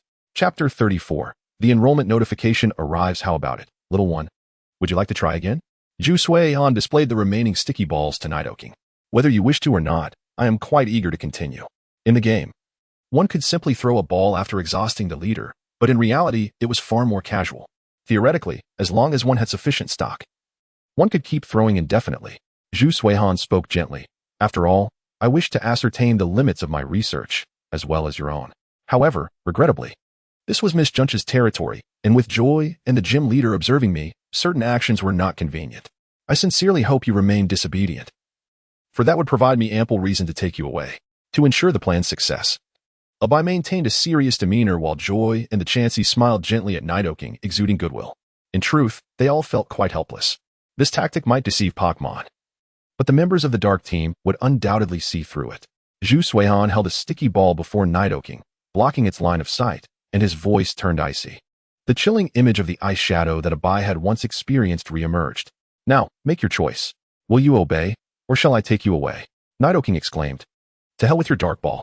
What kind of mental influence does this terrifying fellow possess? Nido, I shall tell all. Human over there, and gentle Chansey, save me. Had the influence of the dark ball been dispelled? Abai clicked his tongue, feeling somewhat bewildered by the unfolding events. Naturally, according to Miss Joy's method, it merely required some time to establish a new trust relationship, granting Nidoking a greater sense of security. Zhu Suihan remarked. My approach merely leveraged the bridge effect to swiftly establish trust between Nidoking and Miss Joy, thereby dispelling the influence of the dark ball. Abai inquired, aren't you worried Nidoking will hear? And if it does, our objective has already been achieved, and that colossal creature dares not meet my gaze, Zhu Suihan replied. Upon hearing this, Abai turned to see Nidoking, who was receiving treatment from Miss Joy, tremble, nearly embracing Chansey in desperation.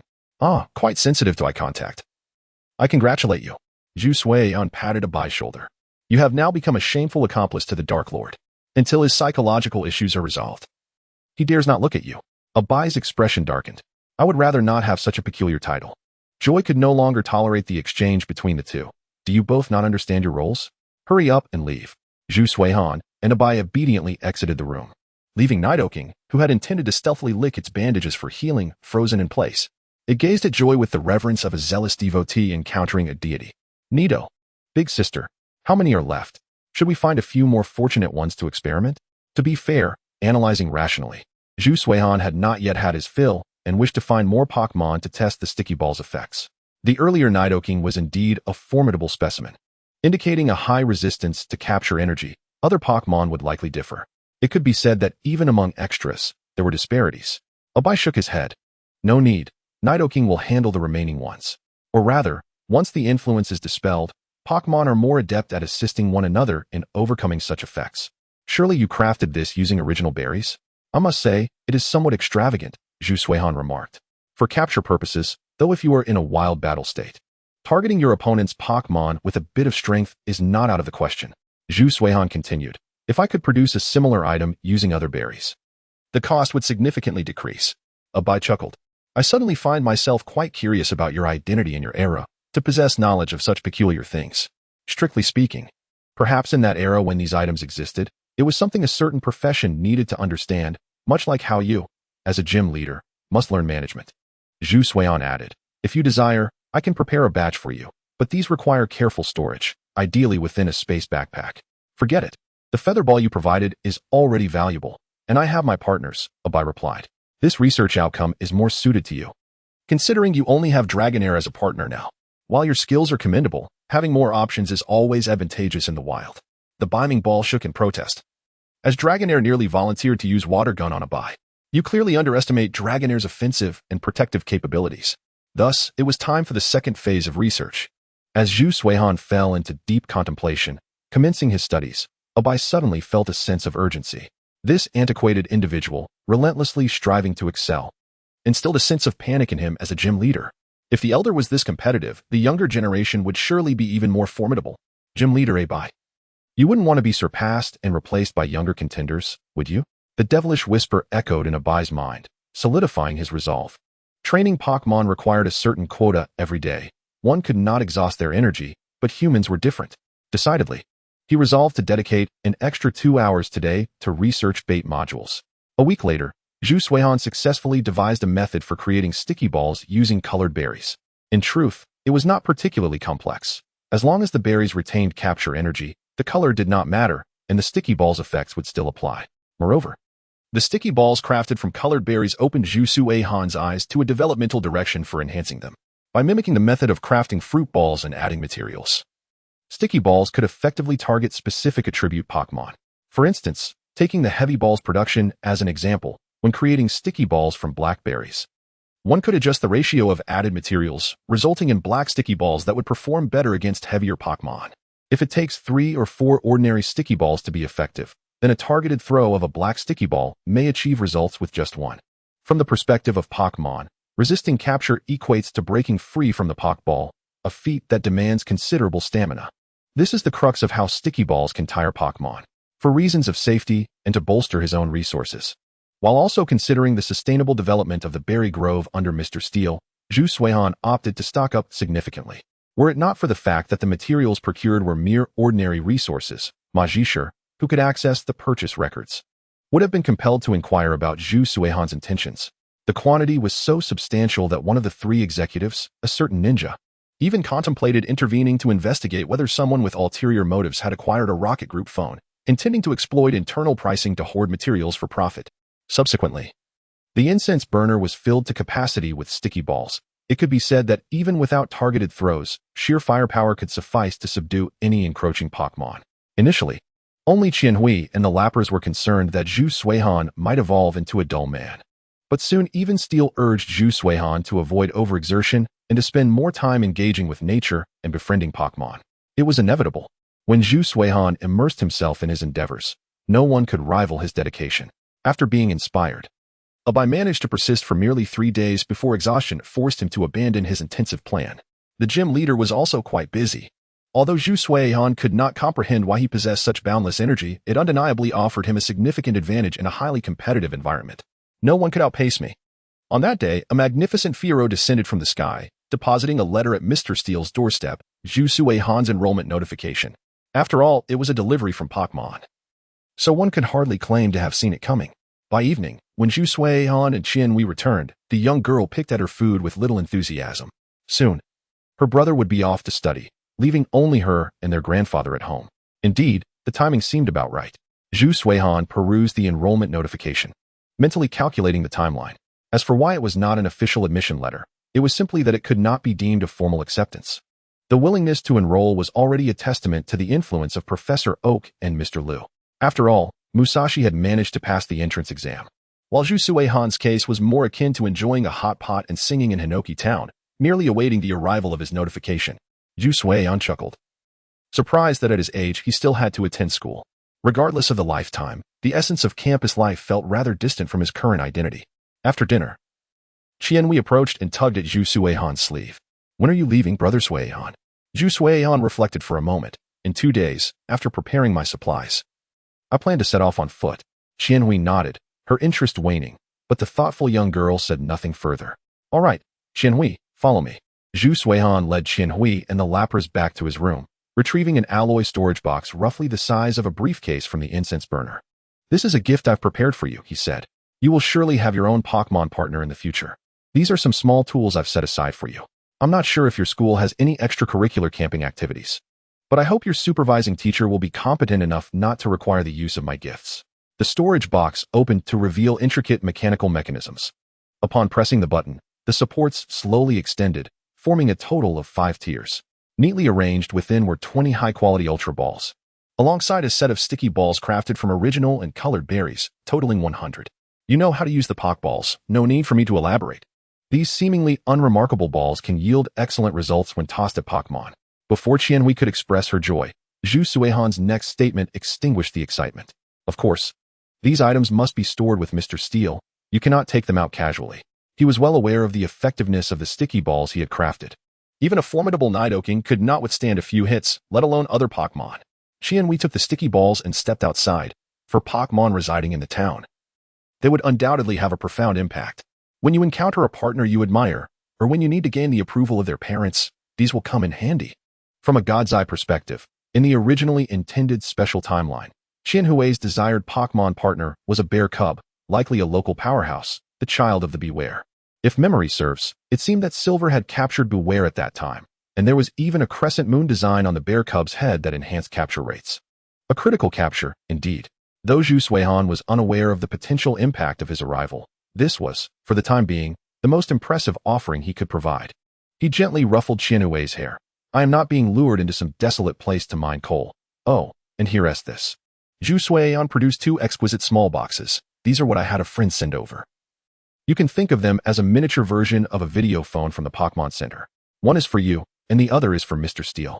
Input the number, and even if your father isn't Silver, you can speak to him directly." Jusui smiled, of course. Remember to choose a time when he is off work. Mr. Steele will teach you all about it.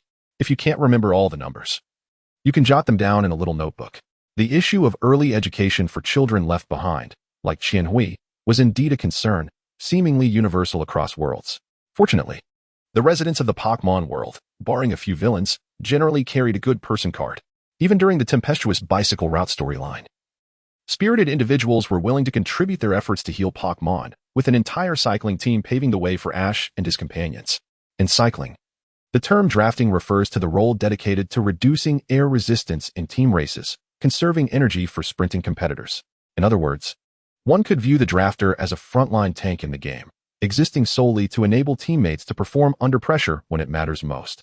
It is not an exaggeration but a reflection of reality. The Pokémon world is indeed replete with love and peace, alongside adorable and charming antagonists. Chapter 35, Departure. The First Journey. Goodbye, Brother Suion. Goodbye, Qianhui. Having a phone certainly brings convenience. It seems that if the Rocket Group decides to promote it en masse, the profits would undoubtedly satisfy Sakaki. Not to mention, the expansion of the Tokiwa Forest seems imminent. That very night, Mr. Steele called his son, who was far away in Silver, commencing a fatherly lecture filled with advice. In the past, making calls was inconvenient, but now things had changed. What was wrong with applying a little pressure for the sake of his beloved granddaughter? Generally speaking, grandparents do tend to dote on their grandchildren. In atypical circumstances, however, Arceus unleashed the light of retribution. Considering the issue of distance, Mr. Steele ultimately softened his heart, agreeing to take Qianhui by train to Golden City for a family reunion during the next holiday. Zuxian waved goodbye to the repeatedly glancing back Qianhui. Today marked the last day he would accompany her to school.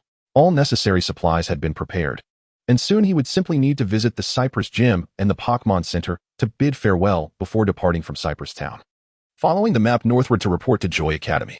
Of course, if time permitted, Zuxian also intended to explore Mankin City, hoping to gain some insights at the Mankin Gym. Not to mention, the manner of gym challenges should be learned from the Galar region.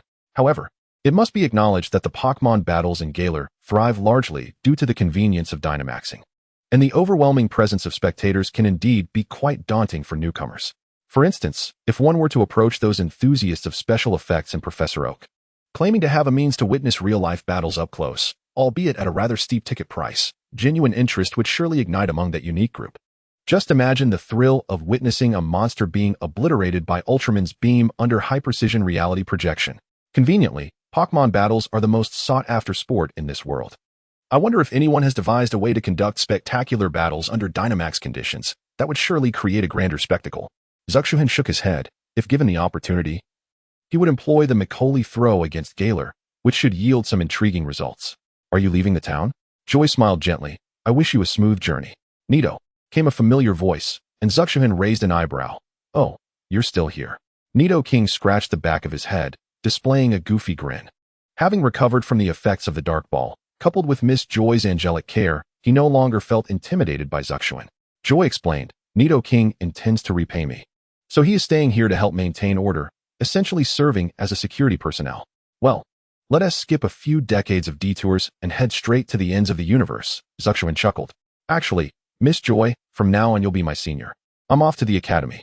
Joy, still processing the revelation, was momentarily taken aback until Chansey gave her a gentle nudge, bringing her back to reality. I'm a senior? She instinctively touched Nito King's sturdy shell, suddenly wondering if the elders at the academy were perhaps a bit muddled. Such a formidable creature should be attending Junsha Academy, not Joy Academy. In just 2 years, he could graduate with honors and seamlessly transition into a role within the International Police Department.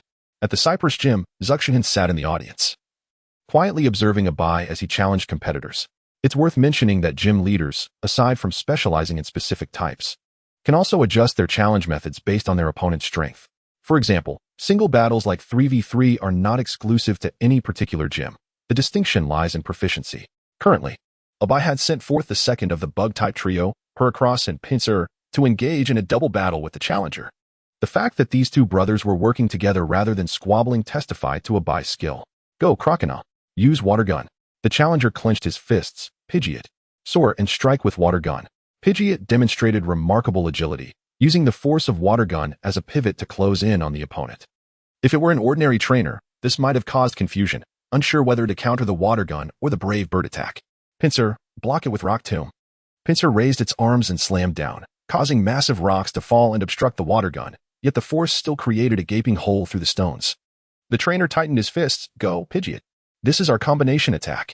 Pidgeot let out a powerful cry, tucking its wings to minimize its size and darting through the shattered opening. Block it. The hastily erected barrier by Pinsir was shattered by Pidgeot's relentless charge, sending Pinsir flying out of the arena, entering a state of fainting. Pidgeot, invigorated by the battle, circled high above but was forced to descend due to the recoil from the brave bird attack, alongside Pinsir, both rendered incapable of continuing the fight. Wait, where is Heracross? The Rock Tomb had obscured his vision, and he had been preoccupied with Pidgeot and Pinsir, failing to notice Heracross. Not in the air, nor on the field. Then the only possibility remained underground. But Heracross. Wait, who said bug-type Pokémon can't dig? The trainer gasped. Croconaw, watch out for Heracross. It's underground. Del. Croconaw sensed the danger as the ground trembled, Heracross's long horns breaking through the soil. Super Horn attack. Croconaw prepared for a clash. Del, channeling all its strength. Croconaw swiftly bit down on Heracross's long horn, both combatants gripping each other's hands tightly, a contest of strength beyond mere moves. Heracross. Del. Croconaw staggered back 2 steps under Heracross's might. Despite its bulging muscles, it couldn't withstand the force, loosening its grip on the horn. Heracross, poised and prepared, while Croconaw had reacted hastily. Not to mention, being able to dodge and grasp the horn without being taken down in one blow was an impressive feat. Finish it, Heracross. Hela. Heracross exerted its strength once more, executing a shoulder throw that sent Croconaw crashing to the ground. The glowing horn struck Croconaw's body, leaving cracks and dust on the arena floor. Del. Croconaw lay sprawled on the ground, having fainted, with a distinct horn mark across its abdomen. Pidgeot and Croconaw are unable to continue. Gym leader A-Bai is victorious. Zuxuan couldn't help but applaud. Excellent. The Super Horn attack wasn't just a jab. It was utilized as a versatile weapon. This exemplifies how masters wield their signature moves, akin to Ash's ingenious counter shield, which transcends conventional forms. Likewise, the challenger displayed prowess, whether it was Pidgeot's starting form or the disruptive flight paired with Croconaw's water gun, both illustrated high-level technique. After all, this is a contest of moves, not mere brawling. Achieving the level of A-Bai and the challenger requires extensive training. Nevertheless, it seems that employing Brave Bird in such a manner, simply taking off with wings spread wide, does appear somewhat unconventional. It is said that the flying squirrel has the ability to learn the shadow clone technique. Would the efficacy be enhanced if, during the water cannon maneuver, a shadow clone were to be executed? Are you leaving? Did you not pass the assessment? A-Bai nodded. Indeed, the reaction time fell short, after all. This is a challenger with a historical track record, a top 16 competitor from the last tournament, hence the standards are understandably elevated. No wonder the scrutiny is so stringent. Zhu Suiyan remarked, it seems we cannot be brothers on the road. I must take the lead. A-Bai exhaled softly, returning Heracross and Beedrill to their Pokeballs for treatment. What should I say? Wishing you success in your studies? Forget it. I am not even sure what I will learn inside, merely taking it step by step. Perhaps I will be ordered to withdraw after the first semester. A-Bai's mouth twitched. That is unlikely. Such a decree only follows after one has committed a grievous offense. You must endure a few more semesters, this way. I can find a way to obtain the title of honorary alumnus from Joy Academy, and in the future, you will have to address me as senior. Zhu Suiyan silently produced a sticky ball. I am quite eager to experiment if humans can be subjected to the sticky ball sanction. You are fortunate to be my inaugural test subject. Is it not said that humans evolved from Pokémon? I believe it should be feasible. The next step would be to attempt to confine all of you within Pokeballs. A-Bai firmly declined. Do not wield such a deadly weapon casually. A deadly weapon? Qianhui possesses 100 of them. A-Bai? Suddenly, there is an unsettling feeling that Huapi Town should be wary of heavy artillery. Fear not. It is in the hands of Mr. Steel. Zhu Suiyan declared. I shall take the first step. It is a pity that I will not witness the completion of the Crown Shell Exhibition Hall. When it is finished, please send me a photo. No problem. A-Bai patted Zhu Suiyan on the shoulder. So, you ancient relic, embark on your inaugural journey after your new beginning. Indeed, it is my first journey. I am filled with anticipation, and I also look forward to my future campus life. Zhu Suiyan departed Huapi Town, and upon reaching the wilderness, tossed the Biming Ball outward. Dragonair, brimming with enthusiasm, stood beside Zhu Suiyan, gazing at the distant sky and forest. Will Joy Academy assign me a happening? Probably not so soon.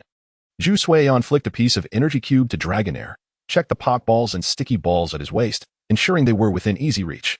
Off we go. Chapter 36. On the brink of becoming the king of internal competition, the wilderness at night is always profoundly quiet, or rather, Pokémon that venture out at this hour tend to be unusually subdued, making it difficult to hear any extraneous sounds. Zhu Suihan gathered a few stones to form a circle and began to kindle a fire. Although Dragonair lacks fire-type abilities, there are alternative methods to ignite a flame. Woot woof. Trainer, use flamethrower. Zhu Suihan ignited a flame with a lighter, then arranged the charcoal purchased from the convenience store, setting up a prepared pot to simmer a warm soup with the added ingredients. A simple concoction of berry and vegetable soup, paired with pre-made sandwiches, and of course, supplemented with energy cubes. With charcoal as fuel, Zhu Suihan need not poke at the flames with a stick. Although the convenience store also sold instant curry blocks, Zhu Suihan decided to partake in the preparation of his first outdoor meal. The aroma gradually wafted through the air, and Zhu Suihan yawned, not from fatigue, but rather from the environment's influence, feeling a simple urge to sleep, even though his energy remained sufficient. Once the soup was ready, Zhu Suihan ladled out his portion and placed the pot on the table, inserting a straw designed for Dragonair. The table's height had been adjusted to ensure that Dragonair could easily drink the soup when bending down. Zhu Suihan took a bite of a sandwich, pondered for a moment, and then dipped it into the vegetable soup for a different flavor. Dragonair, embodying the essence of a storm, swiftly consumed the soup and ingredients, prompting Zhu Suihan to add all the energy cubes into the soup pot for Dragonair to enjoy, resembling more of a playful activity than a meal. This is not bubble tea, be careful not to choke. Zhu Suihan sipped on a soda, surveying the surroundings. Beside him flowed a small river, with woods on the opposite bank, making for a rather classic camping site. While preparing dinner ingredients, Zhu Suihan had wondered if he might encounter a Pokémon that had been abandoned, or one that had fainted after a battle, lying beside him.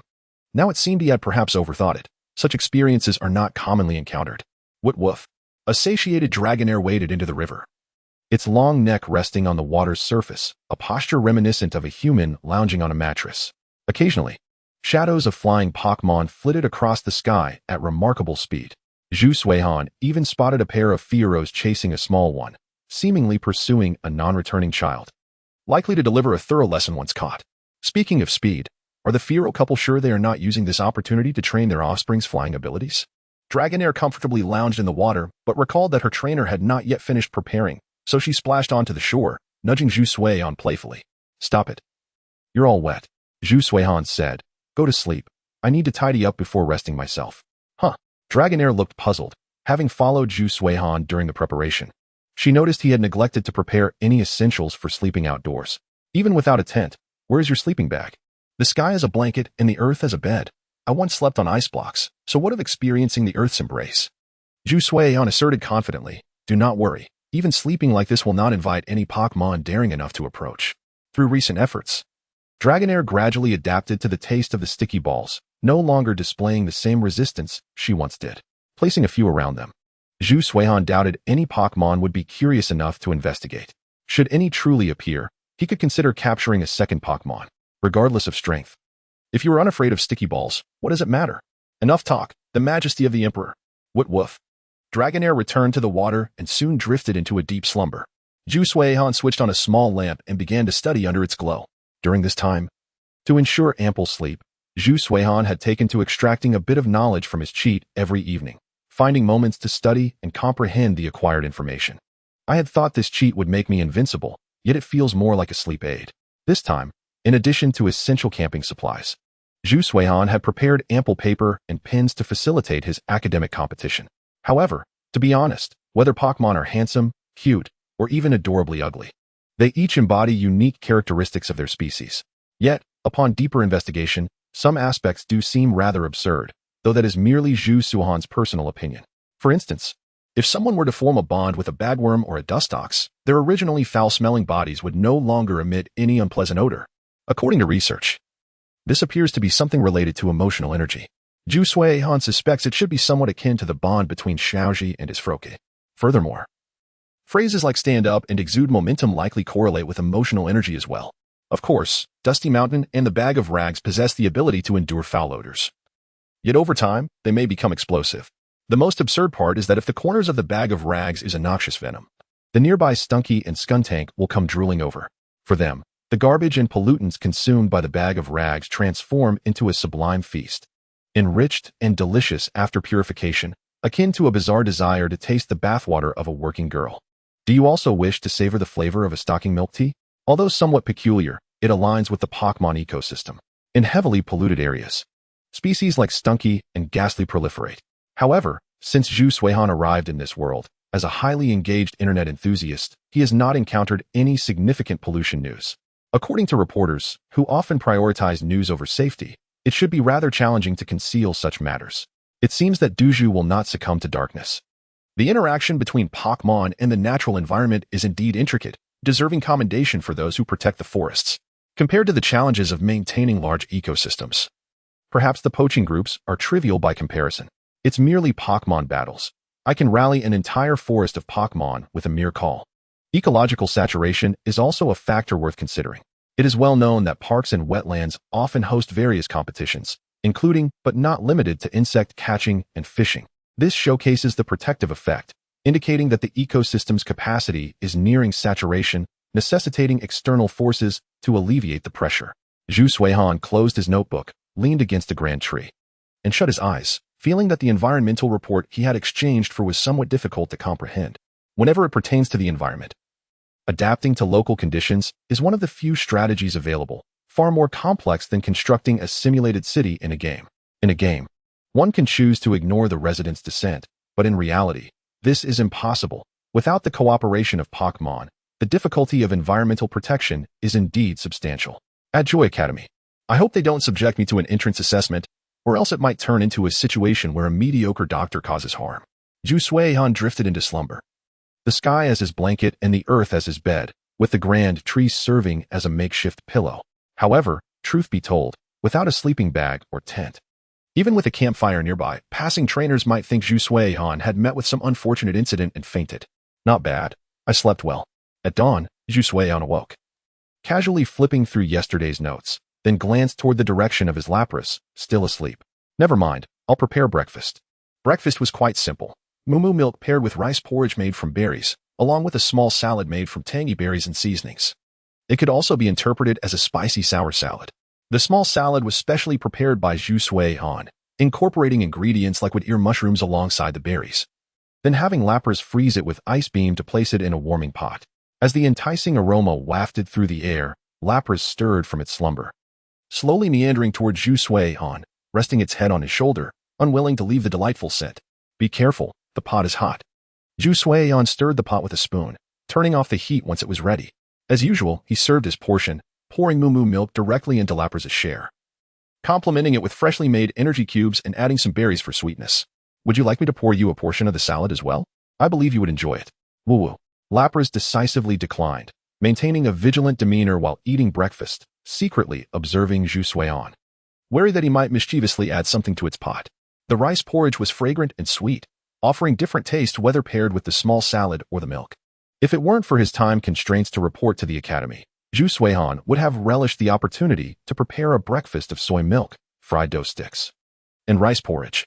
After the meal, Lapras used water gun to extinguish the remaining embers in the campfire. Once Zhu Suihan finished tidying up, he approached and placed 2 boxes of energy cubes on a rock. This could be considered rent for the locals, or perhaps a means for Zhu Suihan to clear his inventory. Woo-woo. Lapras gently nudged Zhu Suihan with its head, then turned to look at the river, glancing back with an expression of anticipation. Let me check the map. Zhu Suihan guessed this was Lapras' dolphin-like affinity for carrying people manifesting again, so he planned to take the water route. However, it must be said, with Lapras' speed, traveling this way would undoubtedly be swifter than walking. This river seems to lead toward the vicinity of Mankin City. Zhu Suihan was somewhat surprised. He had merely chosen a location near the water source based on Lapras' tendencies and did not expect to discover a shortcut. Thus, Zhu Suihan nodded and entered the river with Lapras, carefully settling onto its back. It also dawned on Zhu Suihan that his perspective had been somewhat limited, having only considered the concept of high-speed travel in the air, not truly contemplating the river. Let us go. If you feel tired, just let me know. Woo-woo. Tired? How could I be tired? Trainer, you are not a Snorlax. The fire of determination burned brightly in Lapras' eyes. Pathway confirmed. Condition, perfect. Lapras speedboat, activate. Surf. The waves surged as Lapras let out a triumphant cry, akin to the siren's song upon the ocean, riding the crest of the waves as it surged forward with newfound speed. Zhu Suihan remarked, all right, I see how it is. if this speed can be maintained. Not only would the subsequent journey take over a week, but by tonight, they might even be able to camp near Mankin City, and with a bit of determination, they could reach the city to find a hotel. Chapter 37. Might become a civilized monkey observer. Come clean. Were you waiting for me to show up? Zhu Suihan cupped Lapras's face, locking his gaze intensely. Woo-woo. No way. Lapras just simply wants to carry the trainer. Yet the evasive glances betrayed Lapras's true intentions. It genuinely wished for Zhu Suihan to experience its growth. A somewhat wild approach felt quite direct, wouldn't you agree? If Lapras was merely growing at the Kaji gym without much exercise, during this time spent with Zhu Suihan, its nutritional intake had only increased. Yet both its physique and energy attributes were undergoing rigorous training and enhancement. From a fitness perspective, for someone too slender wishing to gain muscle, they must start with weight gain. Although some may misuse this justification to indulge excessively, Lapras has officially transitioned from a phase of merely gaining weight to a phase of muscle building, with the training intensity on the rise. Although its progress may not be rapid, it is certainly remarkable. Experiencing 4 to 5 small changes in a day is absolutely within reach. Then, Zhu Suihan was immensely honored to become the first witness, the only drawback being that he found himself in a state of damp temptation. With his white hair clinging tightly to his clothes and skin, the speedboat's engine had been running at full throttle, risking overheating, hence it could not maintain maximum power continuously. But the Lapras could. This journey was purely fueled by biological energy. Zhu Suihan flicked his hair and cast a glance at the walking grass that casually passed by his feet. Such small details indicated that this area often bore signs of human activity, making the wild Pokémon less fearful of people. They were not far from Mankin City, which could be regarded as a novice village for trainers embarking on their travels.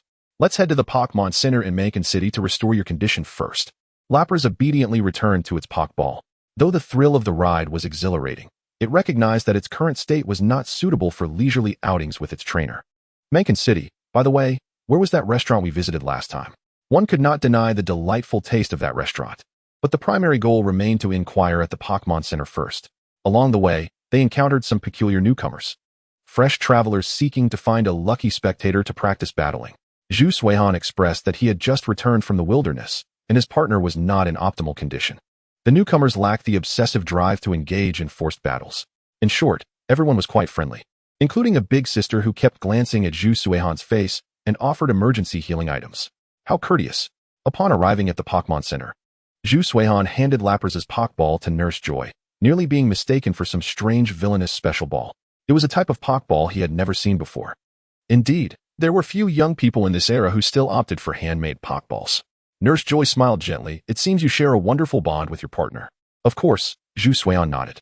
I would appreciate your help, Nurse Joy, and I would like to borrow some mechanical equipment from the Pokémon Center.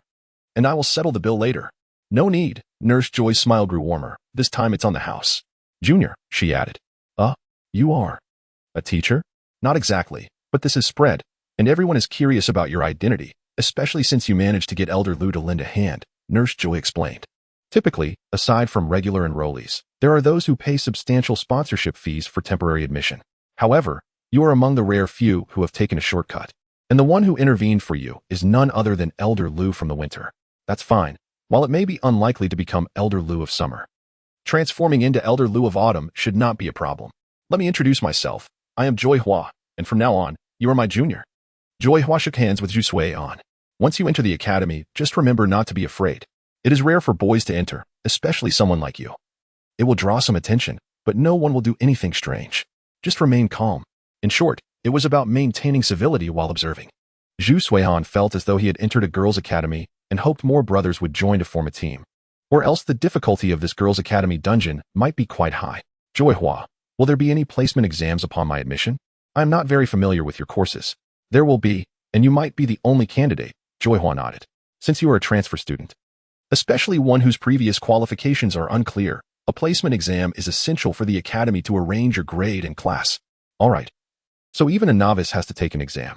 Zhu Suihan expressed his gratitude, realizing that even without the title of a certified trainer from the Alliance, he could still utilize the Pokémon Center without incurring costs. The familiar sound of healing resonated, indicating the treatment was complete. Apart from Zhu Suihan, several trainers rose. A Chansey wheeled out a cart, neatly displaying a series of Pokéballs, one of which was a color mismatch, not particularly pleasing to those with obsessive tendencies. As the number of Pokémon needing treatment increased, They would not allow Pokémon to sit directly on the cart. Zhu Suihan retrieved his Biming Ball, and Lapras inside was restlessly shaking, eager to emerge. Not a chance. Stay put and rest, Zhu Suihan firmly instructed.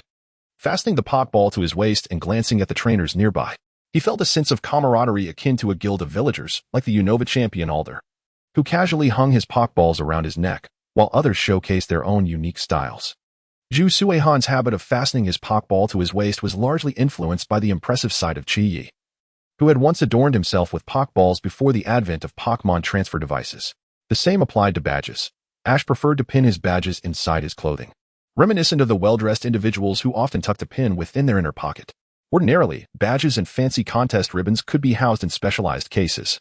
However, such behavior posed a singular question. While a single badge was manageable, would it not feel burdensome to hang 8? Zhu Suihan could easily imagine Ash's response. This is proof of our growth, right, Pikachu? Never mind, let us hang for a while. Zhu Suihan walked to the resting area, opened his notebook, and simultaneously observed the operational dynamics of the Pokémon Center.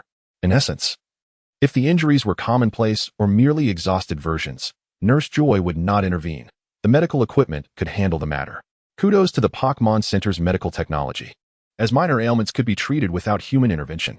Only when faced with severe injuries would Nurse Joy leave the counter to administer treatment. However, given that trainers were typically a diverse bunch traversing various regions, the Joys needed to possess extensive knowledge about Pokémon. One could witness many Pokémon from different regions at these metropolitan Pokémon centers. Even the Joys in Kanto would encounter Pokémon from Galar. For example, if an Ice-type Pokémon's frozen head were to be shattered during a battle while the environment was under a high-temperature warning, it would be particularly challenging, as the Ice-type Pokémon's face was highly sensitive to heat. In such scenarios, conventional medical methods would be ineffective. What to do? Of course, one would first utilize the Pokémon Center's artificial devices for cooling and heat removal treatment before crafting a new frozen head for the Pokémon. In emergency situations outdoors, one could allow the Ice-type Pokémon to replenish its energy by summoning a snowstorm or simply unleash an ice wind. However, considering the time, that scissor-handed advertisement creature of Dan D should also have begun its journey. The mythical creature, though, appeared rather impressive in Zhu Suihan's perception, reminiscent of a skeletal dragon summoned by a necromancer. Yet, the hustle of the metropolis was palpable, with an unrelenting pace. In the vibrant city of Mankin, it is evident that the Pokémon Center is not the sole establishment catering to trainers. Otherwise, Nurse Joy would surely exhaust herself in the endeavor of meeting their demands. Zuxian, having briefly hung up the phone, took a moment to review the knowledge acquired over the past few days.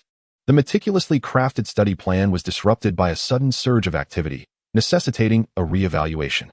As mealtime passed, the presence of trainers increased, showcasing a broader spectrum of ages, with several uniformed individuals accompanied by their companions seeking treatment. Among them were those delivering goods, accompanied by flying-type Pokémon such as Pidgey. Additionally, construction workers bearing rock-type Pokémon like Geodude and Machop were prevalent, and Zuxian noticed one Machop with a slightly swollen hand, causing great concern for its trainer. Hey, Junior, come lend a hand. Is it customary for your guild to just grab a priest or paladin off the street? Zuxian approached, asking, Nurse Joy, is there something you need? Joy replied, please help me hold this Machop. It seems this child is inexperienced on their first day. Ah, I understand. So when it hurts, it tends to move around. Complicating the treatment, Zuxian nodded. Leave it to me. The term junior seemed to have a significant effect, as the construction workers did not question Zuxian's identity. As he retrieved a soothing balm from his pocket and placed it on Machop's forehead, none voiced any objections. Blissey, assist me, Zuxian commanded, use sing. Enchanting notes enveloped Machop, who, initially panicked by the soothing balm, soon succumbed to slumber, comforted by the trainer's presence and the lullaby's effects. Well, that was straightforward. Zuxian assessed Machop's injury and retracted the balm. He is asleep now. Sir, please stay by his side during the treatment and hold his other hand if you can. Of course, the man replied, waving his gratitude. Thank you. Thank you. Thank Nurse Joy. She is the real doctor, Zuxian corrected. Joy, alongside Blissey, wheeled the group of patients into the treatment room, while the man eyed Zuxian with curiosity rather than embarrassment about the earlier incident. Hey, what was that thing you placed on Machop's head? Oh, that. Zuxian maintained his composure. That is a spirit stone, capable of helping Pokémon focus and alleviate pain. Panic is also a form of mental distraction, akin to fixating on a sharp blade approaching. If Machop were to remain affected by his injury, it would be like an excited child unable to sleep before bedtime. Just a gentle reminder of the consequences could help him calm down, and during such moments, Blissey's lullaby proves most effective. Chapter 38. In the woods, father and son. The method indeed bore promising results, yet it struck Zuxuan as somewhat unscientific. Who frightens patients before healing them? Just as Zuxuan contemplated resuming his seat, he instinctively flicked the northern sphere at his waist. No more interruptions. With a whoosh, Dragonair emerged. Its eyes fixated on Zuxuan, emanating an intense glare. I can perform Sing too. Why not let me assist? Had you not been so reckless, I would indeed have enlisted your help. Your collaboration with Blissey would yield even better results. Zuxuan calmly withdrew Dragonair, stating, for now, your primary task is to rest obediently. After this commotion, Zuxuan felt a tinge of ennui in Macon City. Rather than wandering through the bustling metropolis, he decided it would be more enriching to visit Nurse Joy Academy and encounter Pokémon he had yet to see in person. Leaving the Pokémon Center, Zuxuan made his way to the Macon Gym. As is widely known, Xiaoqian's Blissey is notoriously formidable, yet this reflects Xiaoqian's exceptional nurturing skills. Indeed, gym leaders often have side pursuits. After spending a sum on premium Boo Moo milk, Zuxuan nodded in satisfaction, then instinctively recalled his balance. I have some funds. Time to visit Team Rocket for a bit of cash. Hey Mizishi, have you missed me? Mizishi. Zuxuan, what business brings you here today? Indeed, I'm in need of bait modules, electric and psychic types. Name your price. Mizishi chuckled. Why not just get me bait modules for every type? I assure you, I'll report back with a handsome offer. Zuxuan held his phone. That won't be necessary.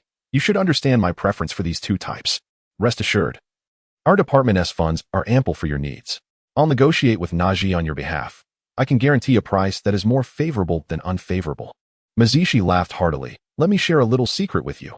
Don't tell anyone, but your name has reached our ears. Would you be interested in joining our group? Zuxuan raised an eyebrow. Are you sure you're sharing this in confidence? Or is your boss instructing you to do so while warning you to keep it quiet?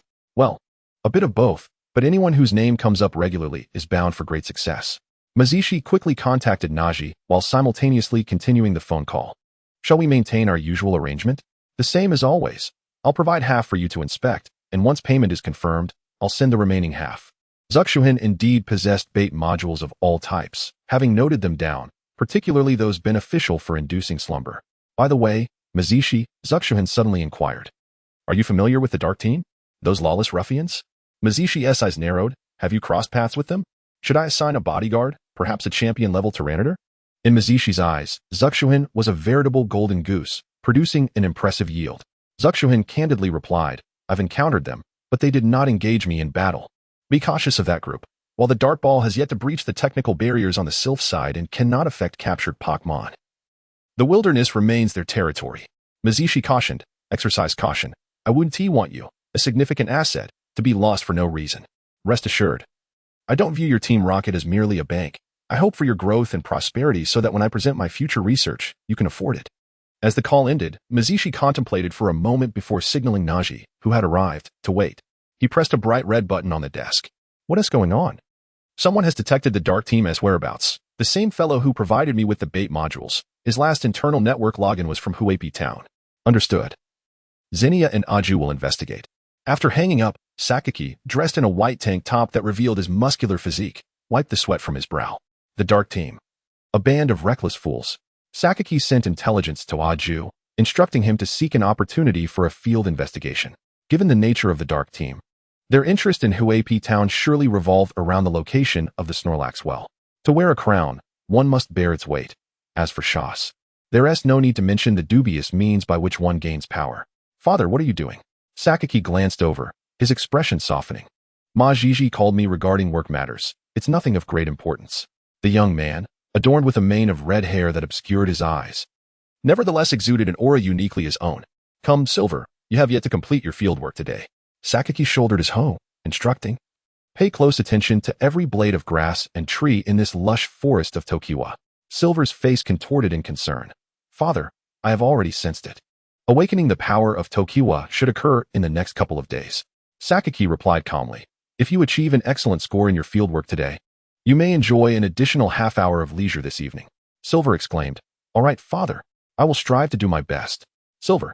The Tokiwa forest was not always as it is now. Sakaki handed his water cup to Silver, stating, Since I founded the Rocket Group and became the master of the Tokiwa Dojo, or rather, It was only when I was able to contribute to the Tokiwa forest that it has grown to its present state. The Tokiwa forest, in a sense, is also a form of elder to you. Sakaki pondered for a moment before shaking his head. Still too young. It is not yet time for Silver to venture out into the world. Only by witnessing can Silver appreciate the hard-won beauty of the Tokiwa forest today, allowing the power of Tokiwa within him to awaken further, enabling him to reach my level in the future. In essence, the Tokiwa forest and those who awaken the power of Tokiwa engage in a reciprocal process of recognition and mutual accomplishment.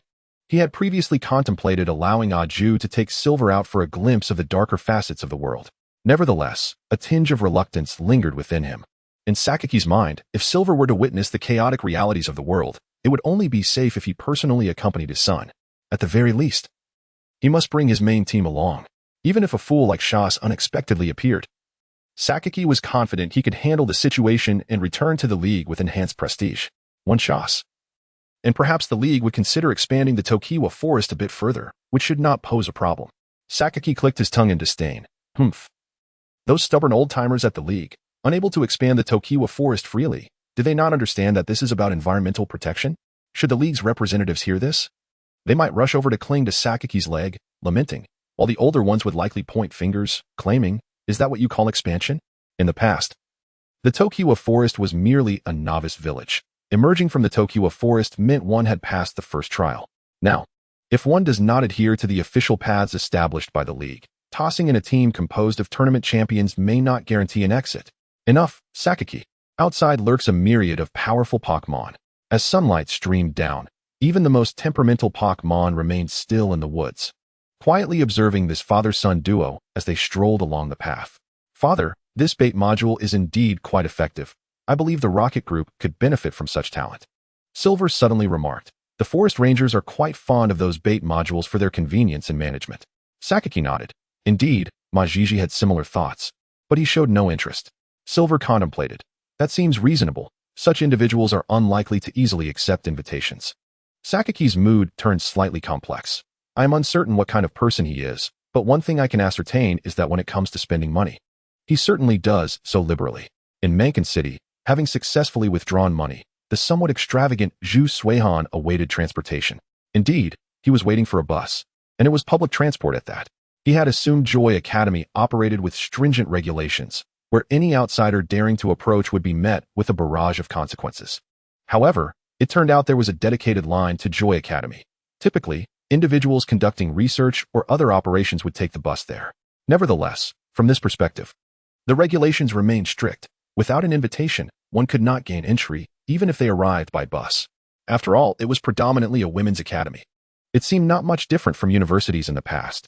Sitting in the vehicle, Zhu Suihan observed that the driver, a somewhat lean middle-aged man, had 3 Pokeballs displayed prominently in the front, their sheen somewhat dulled. They appeared to be old, possibly due to wear or frequent polishing. This was an experienced trainer. Not only was he the driver, but he likely also served as a member of the Academy's security team. The Pokeball sat there, and it was evident that the driver's companions could be summoned at a moment's notice to quell any disturbances. However, did anyone truly cause trouble on a bus? Zhu Suihan struck up a conversation with the driver. It seems a bit superfluous for you to be the driver. It is generally prohibited to converse during the ride. Zhu Suihan glanced back at the empty vehicle. Don't worry, a few words won't hurt, my friend. Your vehicle might not be as sturdy as I am. If any issues arise, I can summon my Pokémon to take control and stop the vehicle with a powerful surf attack. Or perhaps, given my fortuitous destiny. Unlike the typical protagonists of novels who encounter misfortune, I genuinely do not foresee any trouble. Unless, of course, I were to seek it out like the infamous Slowpoke. The driver could not help but glance at Zhu Suihan, pondering whether such words could truly come from a person. Chapter 39. Grandpa Joy officially debuts. Thank you, driver. Wait a moment. The driver interjected, halting Zhu Suihan. This is a school bus. It can go directly into the campus. Why didn't you mention that earlier? Zhu Suihan promptly took a seat. Then please take me to the new student registration area or the administrative building. The driver paused. So, you're not here to visit friends. You are the transfer student. Zhu Suihan responded affirmatively. Oh, I didn't realize I was already so well known. Indeed, your reputation precedes you. The driver couldn't help but chuckle. Consider yourself fortunate. You'll be residing in the faculty dormitory area, which is much quieter than the student dorms. Strictly speaking, that is true. However, I'm genuinely curious about what it's like to live in the same building as a multitude of senior female students. Zhu Suihan's heart sank. Does my residing in the faculty dormitory mean I am the only male student at Joy Academy? Don't worry. You'll have plenty of opportunities to ride the school bus, allowing us to chat more frequently. That is hardly comforting. The driver chuckled a few times, easing the vehicle's speed. But rest assured, there will occasionally be students and teachers from other schools coming over for exchanges. And there are a few old-timers like myself around. Zhu Suihan glanced at the driver's pokeballs. Uncle, you certainly don't resemble an ordinary old man. In our day, battles were truly life-threatening. The driver almost reached for a cigarette to mask the weariness in his eyes. My old friends and I have no intention of wandering about anymore. In our youth, we received kindness from an elderly benefactor, and we have come here to repay her. Zhu Suihan, filled with curiosity, boldly inquires, "May I ask about your capabilities?" The elder chuckles heartily. "I am uncertain. Back in my day, once the battle commenced, we paid no heed to our opponent's strength. If we could win, we would win. Should we encounter those with malicious intent, we simply had to flee. Nonetheless, I occasionally assist with battle courses. An old bone like mine can still hold its ground against some tournament champions, though I lack endurance." Zhu Suihan's eyes widen in surprise. "Wait, does Joy Academy still teach battling?" "Of course," the elder snorts. "Strength is something you should never wield to oppress the weak. But possessing it is essential. Moreover, whether it's during the healing process when Pokémon resist pain, or when unruly individuals cause disturbances at the Pokémon Center, children must be equipped with strength." Zhu Suihan replies, "Who would dare cause trouble at the Pokémon Center?" The elder reminisces, "In our time, it was chaotic. To use the locals' vernacular, the Pokémon Center was a veritable treasure trove, filled with food and medicine. While food is one matter, it's the medicines and medical equipment that hold true value." The driver brings the vehicle to a stop. Now, such occurrences are rare, or if they do happen, it's usually just some eccentric youths making a ruckus. However, the rules have persisted, primarily to safeguard the children. Each Joy capable of managing a Pokémon Center must at least be able to handle some trainers seeking treatment. Zhu Suihan smirks, recalling his time at the Slowpoke Well, where he genuinely believed Miss Joy was merely there to serve as a healer. Now it seems she was not just a healer but likely held a significant position in her team, perhaps even stronger than some of Junsh's members. "Young one, I wish you success in your studies." As the school bus departs, Zhu Suihan absent-mindedly touches the biming ball, feeling a slight headache. Battling, he muses. If it were a game, he'd at least know some basic strategies. In reality, he hopes it follows the rules of wild battles, allowing trainers to personally engage. If I wield a heavy ball against a trainer and a sticky hold against a Pokémon, with a Lapras serving as artillery beside me, how should one respond? This is an area where I lack experience. As a transfer student, I believe I should seek the leadership for guidance on where to find someone suitable. Zhu Suihan suddenly contemplates calling Lu Bo to inquire about where to find people and whom to approach. Hopefully, there will be a service point in the administrative hall. But this is a school, so the likelihood is slim. "Are you the new student?" Upon entering, an older Joy spots the envelope in Zhu Suihan's hand, and her eyes brighten, as if a Pokémon had just performed a dazzling move. "Yes, it's me. May I ask whom I should approach for my enrollment procedures?" The middle-aged Joy nods enthusiastically. "You've come to the right person. Follow me." Zhu Suihan instinctively nods. "Thank you, but may I ask who you are?"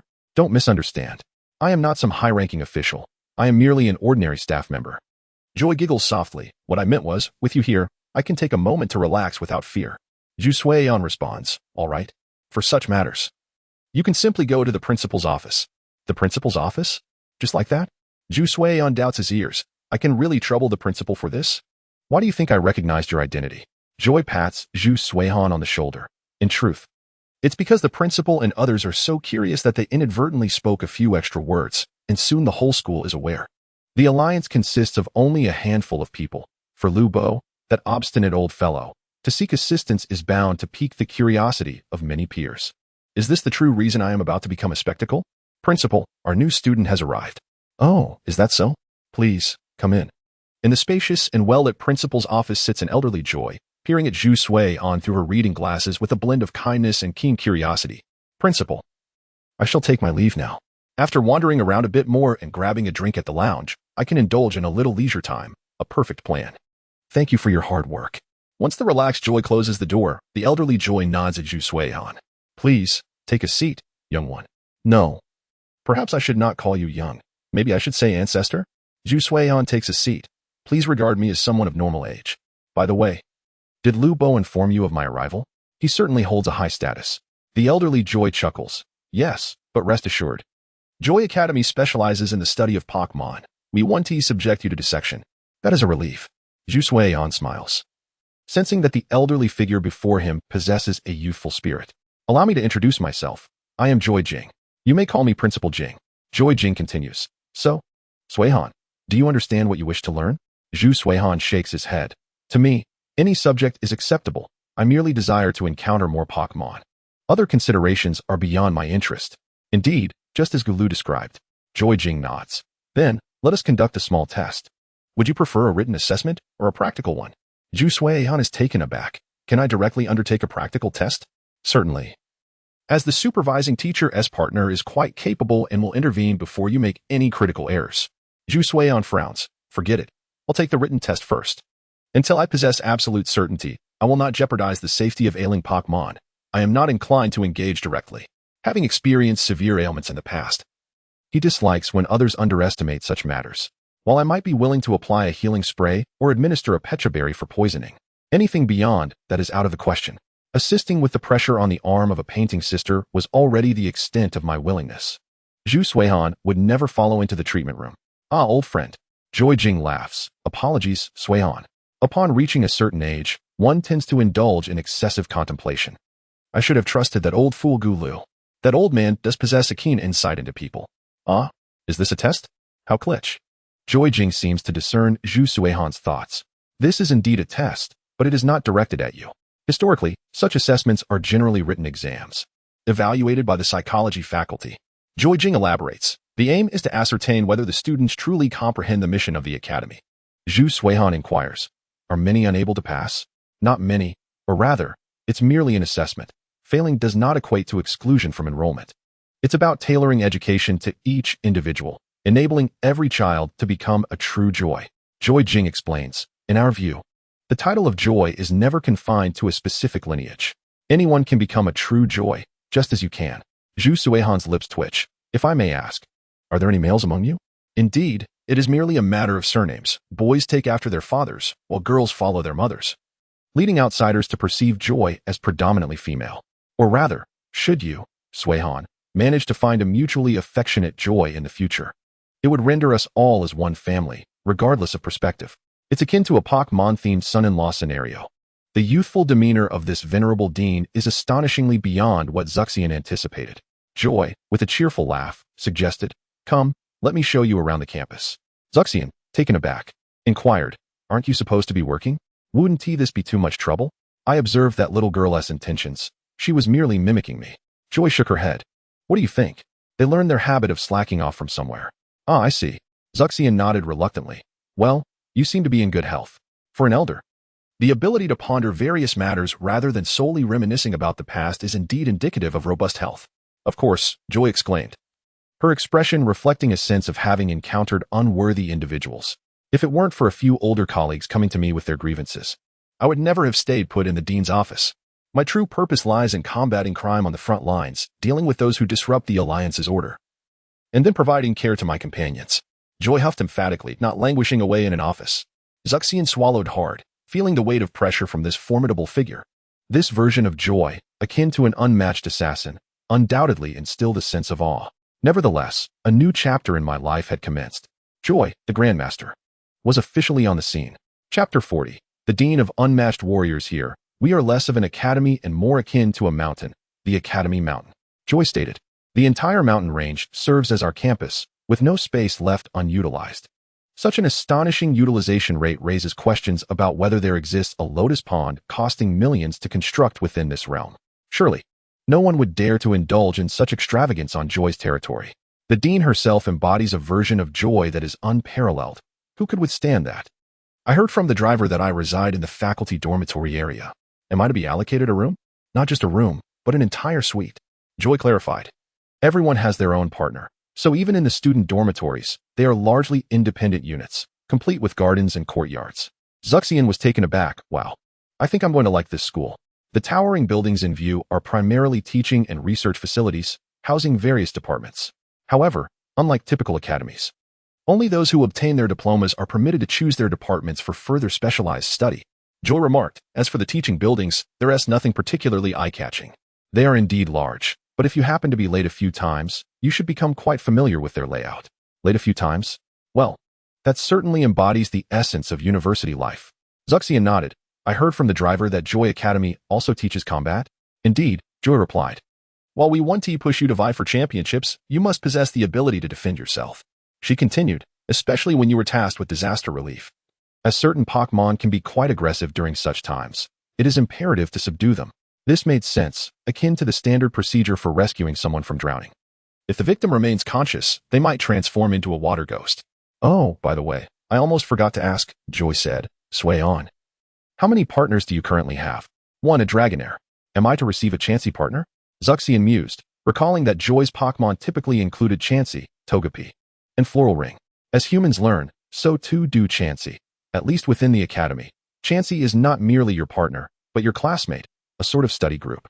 No, as a transfer student, you weren't considered in that regard, so there won't be one available for the time being.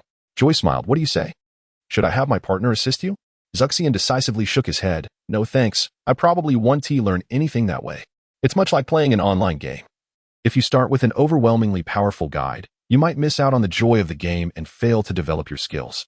Not to mention, you could end up as a mere puppet in the hands of the expert, unable to grasp even the game's basic settings.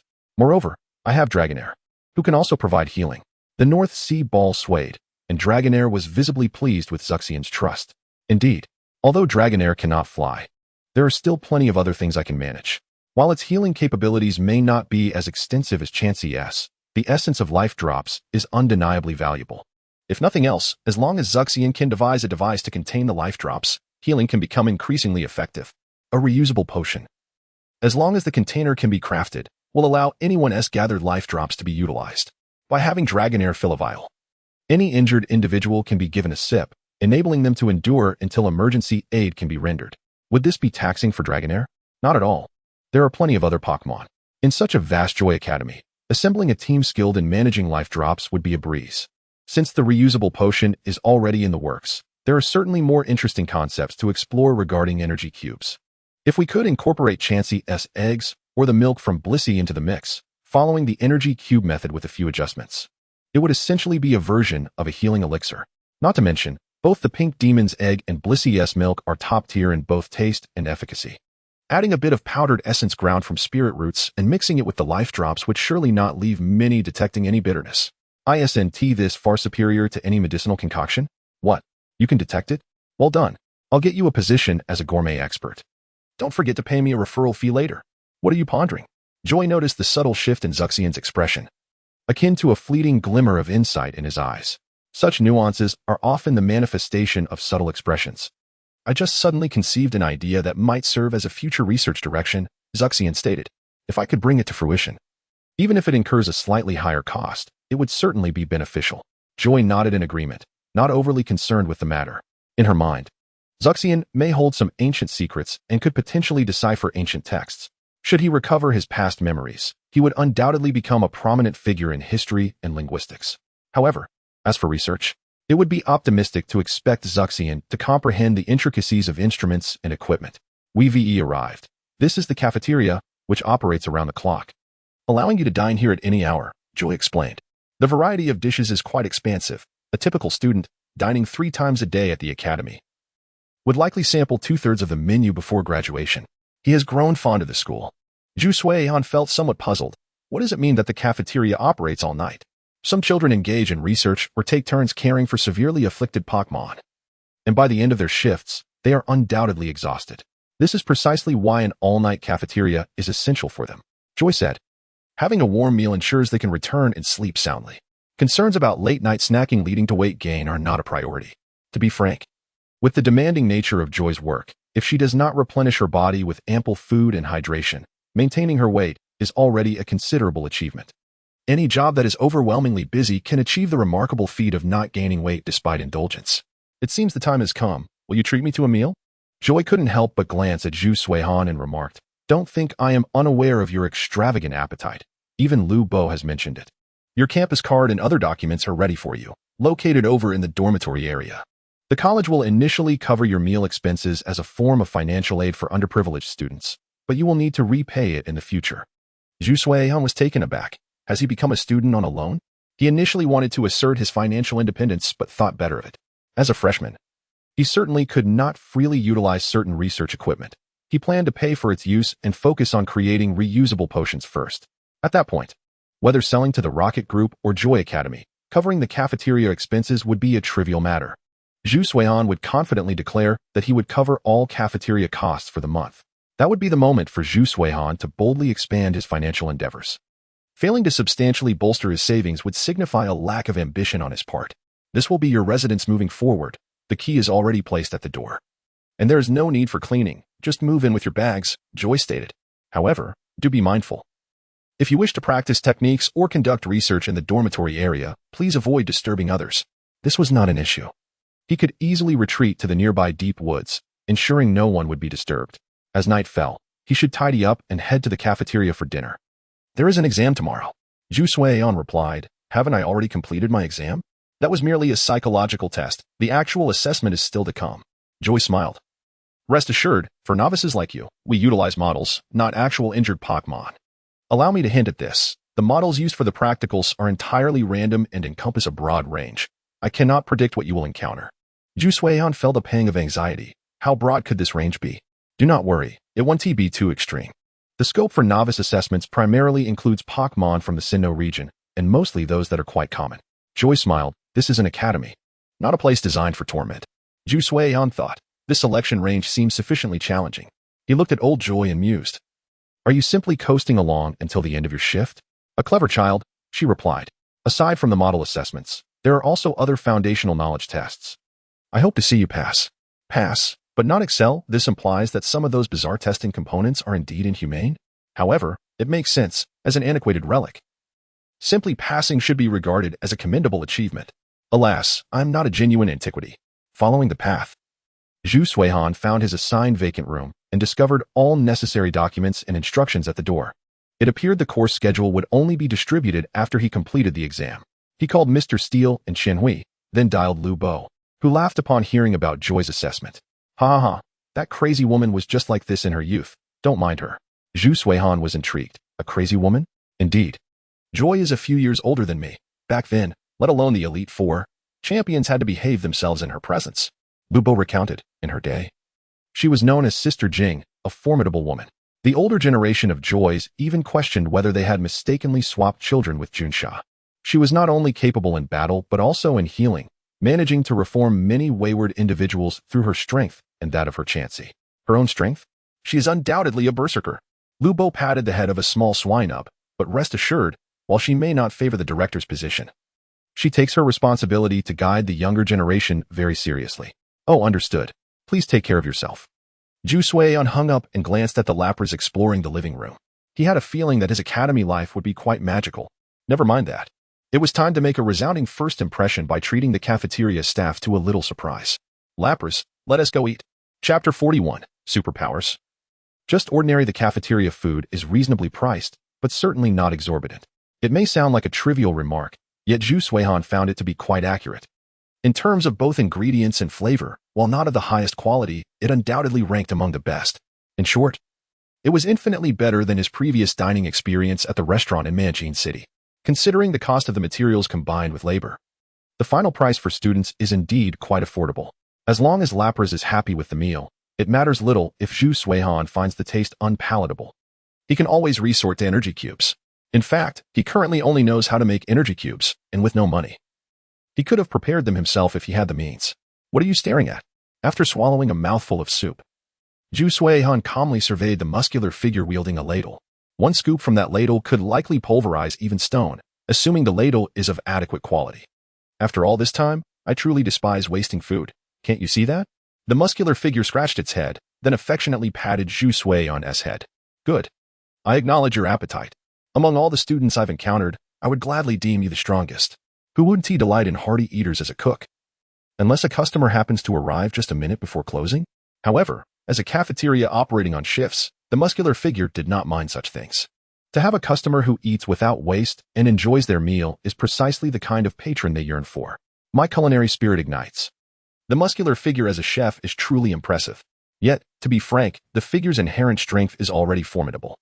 Cooking serves as a means to refine the precision of its power. Wielding a spiked club to embroider is undoubtedly feasible. A single strike may seem harmless, yet the internal damage could be severe. Lapras was also devouring her meal with gusto, and Shu Sui-on gently wiped the green onions from her mouth. He had to admit that her appetite was growing exponentially. Is she undergoing a second growth phase? Lu Bohad T mentioned this to me.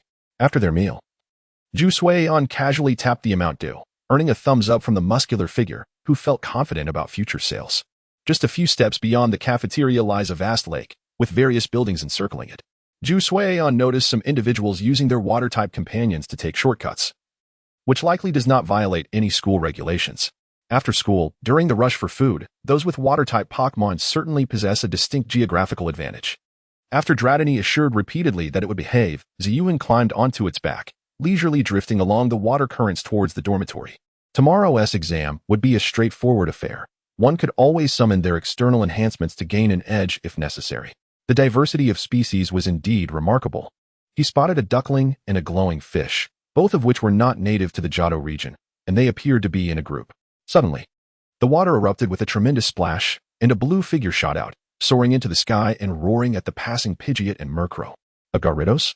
What on earth was it doing? Surely, it wasn't he attempting to race with those two avian titans.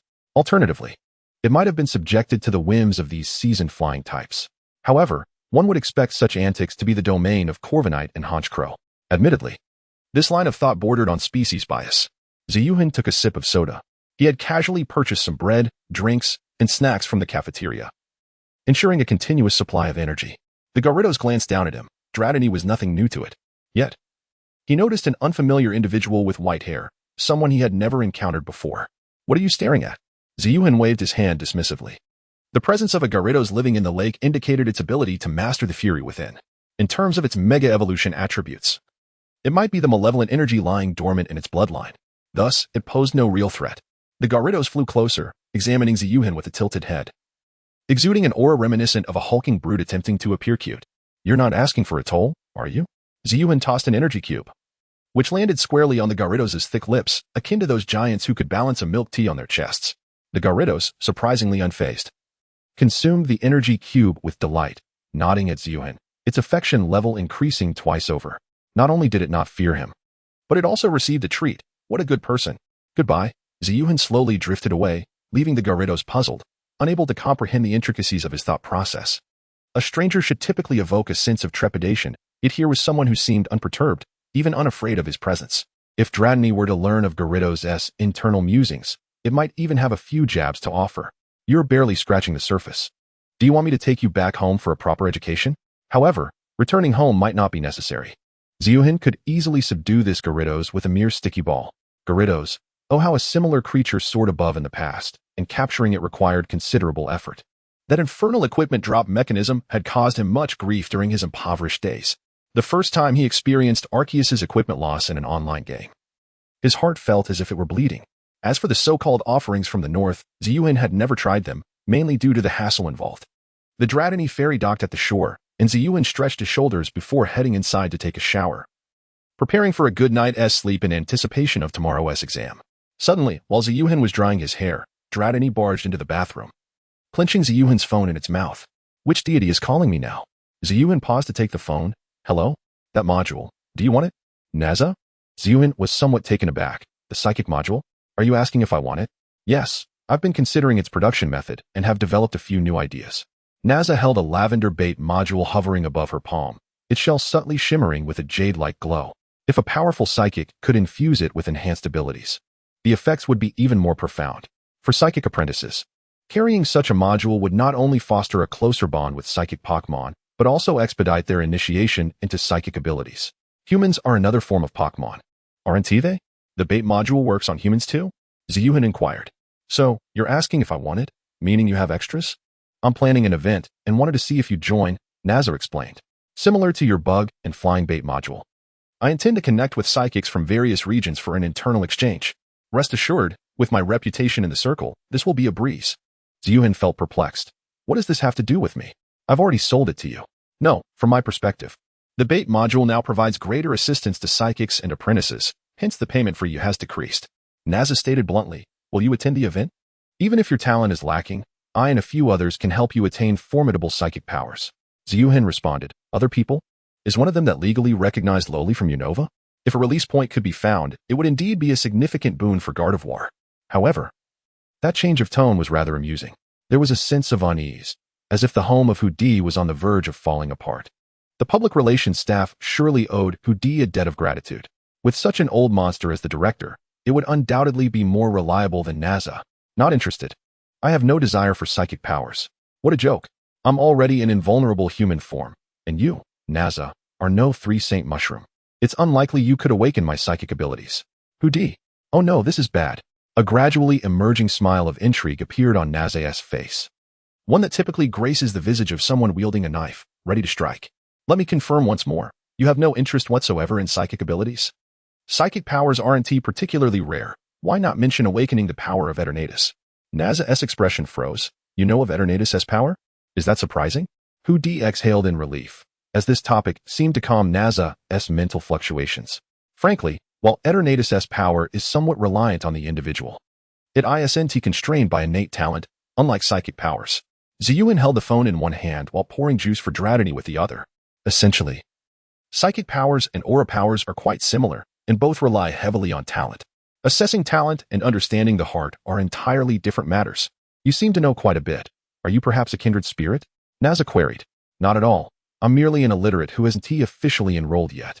Ziyuhin chuckled. Let us settle our accounts. You owe me nothing. I appreciate your kindness, but I genuinely do not require such power. Thank you. But I must rest now as I need to rise early for the cafeteria tomorrow. Farewell. As he hung up, Houdie took a glance at the phone. Relieved that it hadn't been overloaded by psychic energy, maintaining his composure. Uninterested in psychic powers, Naza glanced at Houdie. It seems our methods are ineffective. But I hadn't anticipated the reason behind their ineffectiveness. Driven by curiosity, Naza decided to indulge Houdie, coupled with the unexpected benefits of the psychic module, leading her to devise this plan. The rough draft, or rather the script, has been meticulously prepared. Regardless of the reasons that Zhu Han may offer for refusal, Houdie is well equipped with ample counterarguments and temptations. However, it is rather unexpected that the reason given is so decisive. The individual simply expressed a lack of interest in superpowers. The newly enrolled researcher, a white-haired individual named Zhu Han, is certainly someone one could find with relative ease. His intentions are all too apparent. Superpowers are not a rarity, not seem used. Her expression tinged with confusion and a hint of defiance. As someone capable of transforming people into dolls through her abilities, Nazi has always taken pride in her powers, even to the point of indulgence. Yet, before Sakaki, she found herself unable to indulge, for his Tokiwa power is far more extraordinary, akin to a perpetual motion machine. He seems to regard superpowered individuals as no different from ordinary people. Chapter 42. Case model of the coal tortoise. What is happening with this girl? Zhu Han felt a sense of bewilderment. To assist in awakening superpowers, does this group possess some peculiar esoteric technique? Qinglong shook his head, equally perplexed by Nazi's thoughts. Esoteric techniques? Never mind. Abilities obtained in such a manner seem to be diminished. It appears that in Carlos, there exists a descendant of a unique ability, one that is inherited through bloodlines. However, to be frank, Zhu Han is uncertain whether the inheritance pertains to the ability itself or merely the method of honing it. All he recalls is a certain cosmic wrist. There is also the damaged punishment pot, along with the subsequent version featuring the heroic Hoopa. With the passage of time, the seal deteriorating has become a tired trope, and it is inevitable that a couple of individuals, either indifferent to the seal or intent on breaking it, will be involved. In the vastness of the world, examinations reign supreme. Zhu Han squeezed toothpaste onto Qinglong's toothbrush, who then filled his mouth with water, rinsing away the foamy residue. Zhu Han genuinely envied this convenience. Well, after brushing, you cannot drink juice. You may have only water at most. Zhu Han pressed Qinglong's head down gently. Get some rest. We shall rise early tomorrow to dine at the cafeteria. Early the next morning, Zhu Han opened his door, engaging in a heartfelt gaze with the dingo that held a letter in its mouth. Woof? Why are you up so early? Is that for me?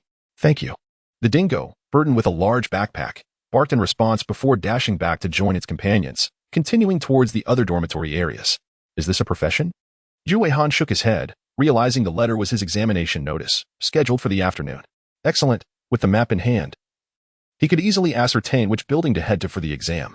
The thoughtful timing of the examination alleviated the need for a frantic morning rush.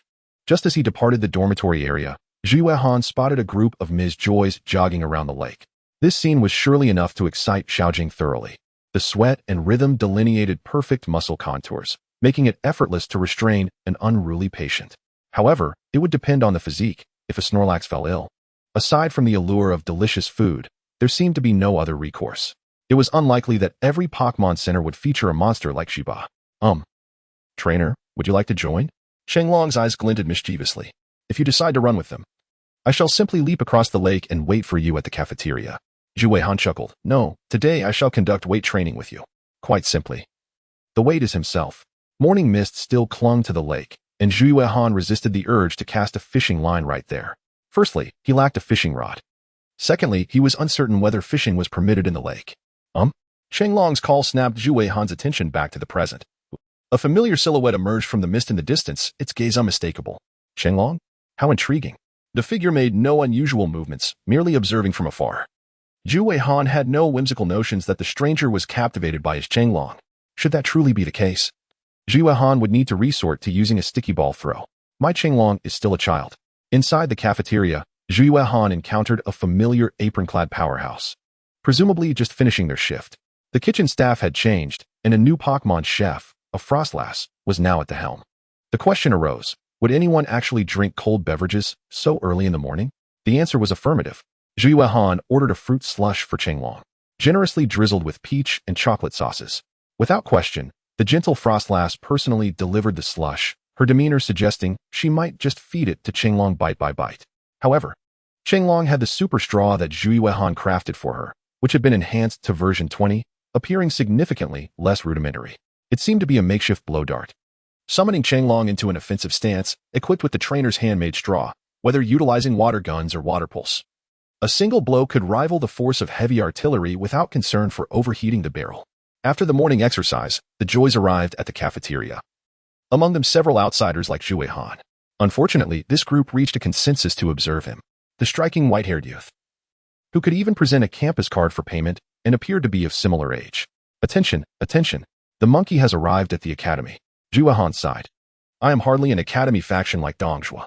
His insatiable appetite successfully executed the strategy of enduring the old man, as even if his classmates dined slowly. They ultimately had to attend class. As one group departed, another arrived. The only constant was Shenlong, who smiled contentedly beside Zhu Weihan, inexplicably proud due to the trainer's appetite. Enough.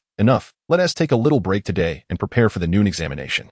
Zhu Weihan found it difficult to withstand the searing gaze of the spectators. While everyone displayed high decorum and refrained from disrupting him with unsolicited conversation, the lingering glances accumulated, giving Zhu Weihan an impression of being scrutinized by a cunning crowd. Perhaps everyone still needed time to acclimate to the presence of an additional white-haired youth at Joy Academy. During the recess, Zhu Weihan played with Shenlong in the water for a while before returning to his room to polish the Beiming sphere and delve into a plethora of research materials. The study of reusable potions, more precisely, the research on potion vials, had finally begun to take shape. As per usual, water-type resources were required to serve as a preservative, while the outer layer needed to be constructed from insulating materials to ensure the vial remained in a refrigerated state at all times. Furthermore, this outer material must be sustainable. In simpler terms, it should enable the preservation function through a method of energy replenishment, allowing for cyclic reuse. This point indeed offers an opportunity to draw from the technology of the diving ball. It is well known that for minor ailments, there is no need for Pokémon to be recalled. One merely needs to place the Pokéball on the healing device and press the button. Research in the direction of utilizing medicine bottles, complemented by a similarly designed mechanism, would likely lead to the successful development of a reusable potion container. For those who are unwell, simply pressing their heads could allow a deluge of life-giving essence to flow into their mouths, sustaining their breath for the moment. As noon approached, Zhu Weihan departed half an hour early, accompanied by his lappers, arriving at the classroom entrance. According to Zhu Weihan's recollection, this ordinary classroom was considerably larger than the lecture halls he had previously attended. After all, it needed to accommodate various teaching aids and equipment. Perhaps lectures designed solely for attentive listening would be smaller in scale. By habit, Zhu Weihan chose a laboratory table in the back corner. Feeling a sense of security in the small space, he was uncertain about the identity of the instructor. It turned out to be yet another Joy. Having encountered so many Joys in recent days, Zhu Weihan began to discern the subtle variations in their appearances. While he could identify them, his ability to remember distinctions was not as remarkable as that of his grandfather.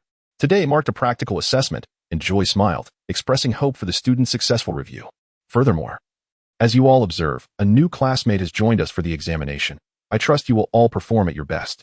The unspoken implication was clear. None wished to see their scores surpassed by a transfer student. The white-haired monkey immediately sensed an influx of competitive gazes directed at him. Fortunately, with Joy's clap, the laboratory tables before each student emitted a series of clicks as unique Pokémon models were delivered through the conveyor system beneath. To draw an analogy, it was akin to each laboratory table functioning as a segment of an automated mahjong machine, with the conveyor acting as a shuffling mechanism. The intelligence of this system was remarkable. The randomness of the examination questions resembled a roulette wheel. Before Zhu Suihan lay a model of a long-necked, smooth-headed turtle with squinty eyes, which occasionally emitted puffs of smoke. Leaning in for a closer sniff, he detected a refreshing air freshener scent, truly a model. This coal turtle hailed from the Hoenn region. Zhu Suihan glanced at his peers, noting the variety of models, given the course structure. The likelihood of encountering identical cases was nearly non-existent. The words of the Berserker Dean rang true. Although there were Pokémon from other regions, they were largely of commonplace varieties. An accompanying medical report, more accurately described as the examination question, appeared beside the coal turtle model. Identify the cause of the coal turtle's discomfort and provide treatment. Such a vague prompt. It bore a distinctly liberal arts flavor, evoking the feeling of uncertainty about whether all key points had been addressed. The grading would likely fluctuate like the stock market, challenging to predict. However, it made sense. If Pokémon and their trainers could articulate their issues precisely, they could likely resolve their ailments without needing a doctor. The phrasing of identify the problem was quite generous.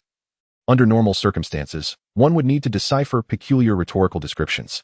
Descriptions of pain akin to a bulldozer's scrape or as if someone were poking 2 fingers into the stomach elicited a shiver at the mere thought. Zhu Suihan chose to directly examine the coal turtle's shell, finding no particularly unusual features. The texture felt entirely ordinary, ruling out superficial injuries. He rotated the model for further observation, using a mirror to inspect the turtle's squinty eyes closely. Externally, it appeared healthy. The limbs showed no signs of distress, and no strange sounds were detected, which piqued his curiosity. Surely, it couldn't be a case of ingrown nails leading to an infection? He gently tapped the table, and the mist of air freshener imbued the scene with an odd sense of villainy, gradually bringing a smile to his face. The hint had already been provided upon the model's appearance and had been subtly reinforced. The air freshener's scent was tolerable, at least not overpowering. Chapter 43. Bonus and easy questions. A simple hint emerged from the sporadic puffs of smoke, the quantity of which varied. The smoke emitted from the coal turtle's back was a characteristic of its species. The healthier the turtle, the more vigorous the smoke. The design of this model's smoke emission clearly indicated an issue with the internal furnace of the coal turtle. Currently, the smoke resembled that of a child inexperienced with a traditional stove attempting to stoke a fire without getting covered in soot. Typically, the coal turtle's smoke would emerge from the back openings and nostrils. During the examination, Zhu Suihan noted that the turtle's nasal cavity appeared unproblematic, with a stable smoke output. Thus, the issue likely resided in the back opening. The examination tools seemed to be standard equipment, essentially providing everything necessary without allowing for clever deductions based on the model's case. He repositioned the model so that the coal turtle's rear faced him, adjusted the height of the laboratory table, and illuminated the area with a flashlight. Indeed, this was the problem. Inside the opening, there were scattered coal clumps causing a blockage, akin to sediment within a pipe.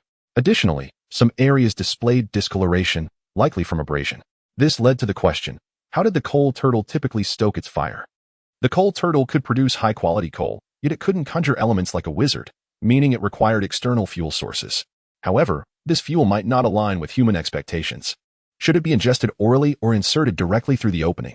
Either way, it suggested that if such a case occurred in reality, the trainer might have been somewhat careless, demonstrating a lack of attentiveness to their companion. If Zhu Suihan's judgment was correct, the openings of the coal turtle species likely shared a similar design, implying that the details might vary. Therefore, when selecting necessary fuel, such as coal, it would require careful consideration to ensure compatibility with the specific needs of one's partner. Just as some individuals can swallow 4 pills at once, while others must take them one by one, with the former's throat structure being a peculiar mystery. If one were to be inattentive, the following situation could arise. Coarse coal remnants from combustion would fail to exit via the smoke, leading to a buildup at the opening, which over time could cause harm to the coal turtle's body. Of course, it was also possible that the quality of the coal itself was subpar, warranting the apprehension of unscrupulous merchants and sentencing them to labor in volcanic mines until their demise. Now that the issue had been identified, It was time to contemplate a treatment plan. One would need to use a brush or similar tools to clear the coal residue while being careful not to disturb the abraded areas. Furthermore, considering that the nostrils of the coal turtle are rather small, it is necessary to insert a tube at the opening to assist in the expulsion of smoke, ensuring an adequate circulation of smoke within its body. After clearing the coal residue, the tube is inserted, followed by the application of appropriate medical resources to the areas of abrasion and wear. The insertion of the tube is a precaution for the health of the coal turtle, ensuring that neither the medication nor the wound is contaminated by the expelled smoke. Zhu Suihan drafted a preliminary treatment plan and, upon reflection, added a note at the end advising an increased intake of nutrients. Such reparative treatments require energy, and the condition of the coal turtle is not so severe as to necessitate abstaining from food entirely. Fortunately, there were no excessively dire cases encountered. After completing the document, Zhu Suihan casually set the treatment suggestions aside and began reviewing other cases. The most substantial case appeared to involve a meerkat, simply put, a broken claw, and it was uncertain whether it was the doing of a spoon snake. In air freshener substitutes for smoke, how would one depict a poisoning case? Would one merely sketch a few lines with a purple marker? Observing others' cases is quite an engaging endeavor, especially since Zhu Suihan had resolved his own. There is a certain beauty in having completed an exam, surveying the surroundings with a sense of superiority, albeit one might also attract the attention of the proctor. As for directly treating the model, Zhu Suihan had attempted this before, but it seemed ineffective, as the coal residue appeared to have been present since the model's creation. Otherwise, each use would necessitate a fresh application of coal residue, and considering the number of case models, even doubling the logistics staff at Joy Academy might not suffice. As for the first question of the exam, it was surprisingly simple. Have you resolved it? Professor Joy approached. May I see your answer? Certainly. Zhu Suihan handed over his treatment plan, and after a careful review, Professor Joy smiled. Well done. It appears you possess a solid foundation. Zhu Suihan's treatment plan was not particularly remarkable, but that was reasonable, given that the case of the coal turtle was not overly unique. The advantage of the intelligent system lies in the fact that when case models appear on students' experimental tables, reference answers are already available on the teacher's devices, enabling them to provide timely and rational guidance to their students. All right, let us proceed to the second question. Zhu Suihan inquired, Professor, isn't there one question per class? Professor Joy smiled. This is an additional question. Correct answers earn extra points, while incorrect ones incur no penalties. This directive comes from the dean, aiming to assess your capabilities. Zhu Suihan responded, Bring it on. I might as well go all out. Saying farewell to the coal turtle, the second mahjong tile materialized on the experimental table. With a determined gaze, the angular stone body, complete with 2 arms, the rock delineated the form of muscles. It was a Geodude, a bro-like Pokémon, notorious for its temper. To be honest, humans often provoke Geodude inadvertently, mistaking it for a mere stone and stepping on it. Under such circumstances, anyone would likely enter a rage mode. Its sharp angles suggested a youthful vigor, yet the visible injury on its arm was quite pronounced. The jagged scar indicated that in its reckless youth, it had engaged in a battle without thinking, resulting in a significant self-inflicted injury. The fracture appeared rather severe. Gently assessing Geodude's arm to maintain its original form, Zhu Suihan felt a sense of clarity. This case presented no real challenges, aside from the fracture's alarming appearance. By calculation, this would classify as a serious bone crack, nearly a fracture, wouldn't it? One wonders if Geodude's arms contain bones, muscles, and tendons. A flashlight shone upon it, revealing no significant difference. Since it was a case model, achieving the highest degree of similarity was essential. Noticing no distinctly colored regions around the crack, there was no need for overly meticulous differentiation. Thus, this issue was easily resolvable. By grinding fine powder from hard stone and integrating it with other mineral resources, the mixture could be formed into a paste with medicinal ointment to fill the crack. Once Geodude exhibited no adverse reactions and the fracture was adequately filled, more substantial work could commence. A metal plate, cut to match the length of the fracture, would be placed over it, secured with steel nails to prevent any further injury. This is akin to preparing a child for an injection, requiring a vial to stabilize the hand. As for the steel nails and plates, rest assured, even if synthesized with Hextech, as long as the metal is of a suitable material and has undergone disinfection, it would be a feast for Geodude. This species can digest metals and rocks, and absorption doesn't necessarily require the mouth. The body can slowly assimilate them, while its overall intake may not rival that of a colossal creature like Giratina. The steel nails and metal plates are fundamentally no different from the sutures used in surgical procedures. Moreover, as long as the funds are sufficient, Medical resources can be equivalently upgraded to more expensive versions, providing a comprehensive service for both healing and enhancing physical resilience. With that, Zhu Suihan presented his treatment plan to Professor Joy, whose gaze towards him grew increasingly approving. From a teacher's perspective, a student's success is a reflection of their diligent study. If teaching occurs without learning, no matter how formidable the instructor, the effort is in vain. If this student were a newcomer, it would be even more intriguing, suggesting that this child possesses exceptional talent, poised to become a skilled healer, provided no significant issues arise in the future. Excellent, you have passed your examination. You may now prepare for the second assessment, which will be held in the adjacent classroom next session. Zhu Suihan nodded, expressed his gratitude, and proceeded to the empty classroom next door. After opening a bottle of soda and shaking it before the behemoth ball, he said, "Here, have a sip." Just after speaking, he took a swig from the soda, reminiscent of the common practice of indulging first in social media. Wah! The Dragonair swiftly emerged from its ball, pressing its head against Zhu Suihan's shoulder as a show of forceful demand. It wanted a drink too. Zhu Suihan patted the Dragonair. "Had I known, I wouldn't have brought you. Such a vast lake would have kept you entertained for ages." Dragonair opened its mouth, remaining silent. "First a soda. Then fetch me some fries." "Haha, only you can eat." Zhu Suihan opened the bottle cap and slowly poured soda into Dragonair's mouth. The latter tilted its head back to swallow, continuing to glare at Zhu Suihan. "I can eat? You are the most voracious eater I've ever encountered." The second examination was, indeed, exceedingly straightforward. Zhu Suihan's ease stemmed from the sight of energy cube manufacturing machines filling the examination hall. They stood in orderly rows, resembling a large laundromat. It wouldn't be an exaggeration to say that one could score full marks with their eyes closed. "It seems I overthought this." Zhu Suihan sighed in relief. He had approached Joy Academy's entrance examination with the trepidation reminiscent of the nerve-wracking challenges faced during past assessments. That had been excruciatingly difficult, and instructors would inform students that the routine tests would be a bit tougher, so that when the formal examination arrived, the perceived simplicity of the questions would ease their minds. It is impossible to continue pondering. The pressure is becoming overwhelming. The class is about to commence, so you should return for now. Zhu Suihan tucked away the Dragonite and found a corner to open the window. One must admit, this quintessential anime protagonist position is indeed delightful and quite refreshing. Yet another cohort of students arrived to observe, akin to zombies desiring to seize Dave's thoughts from the backyard. A wave of glances scrutinized Zhu Suihan, assessing him with curious eyes, until the instructor revealed the recipe for the day's lesson and distributed 3 sets of materials. Only then did the gazes dissipate. The teacher had yet to finish discussing the key points and potential pitfalls of the crafting process when Zhu Suihan swiftly completed his task and submitted it. Joy blinked in surprise, momentarily taken aback. A high-quality fragrance pervaded the space, awakening the students from their reverie and redirecting their focus to the lesson. It was unavoidable. A freshman had rapidly produced a high-quality energy cube. If they continued to stare, they would soon find themselves under the teacher's deathly gaze.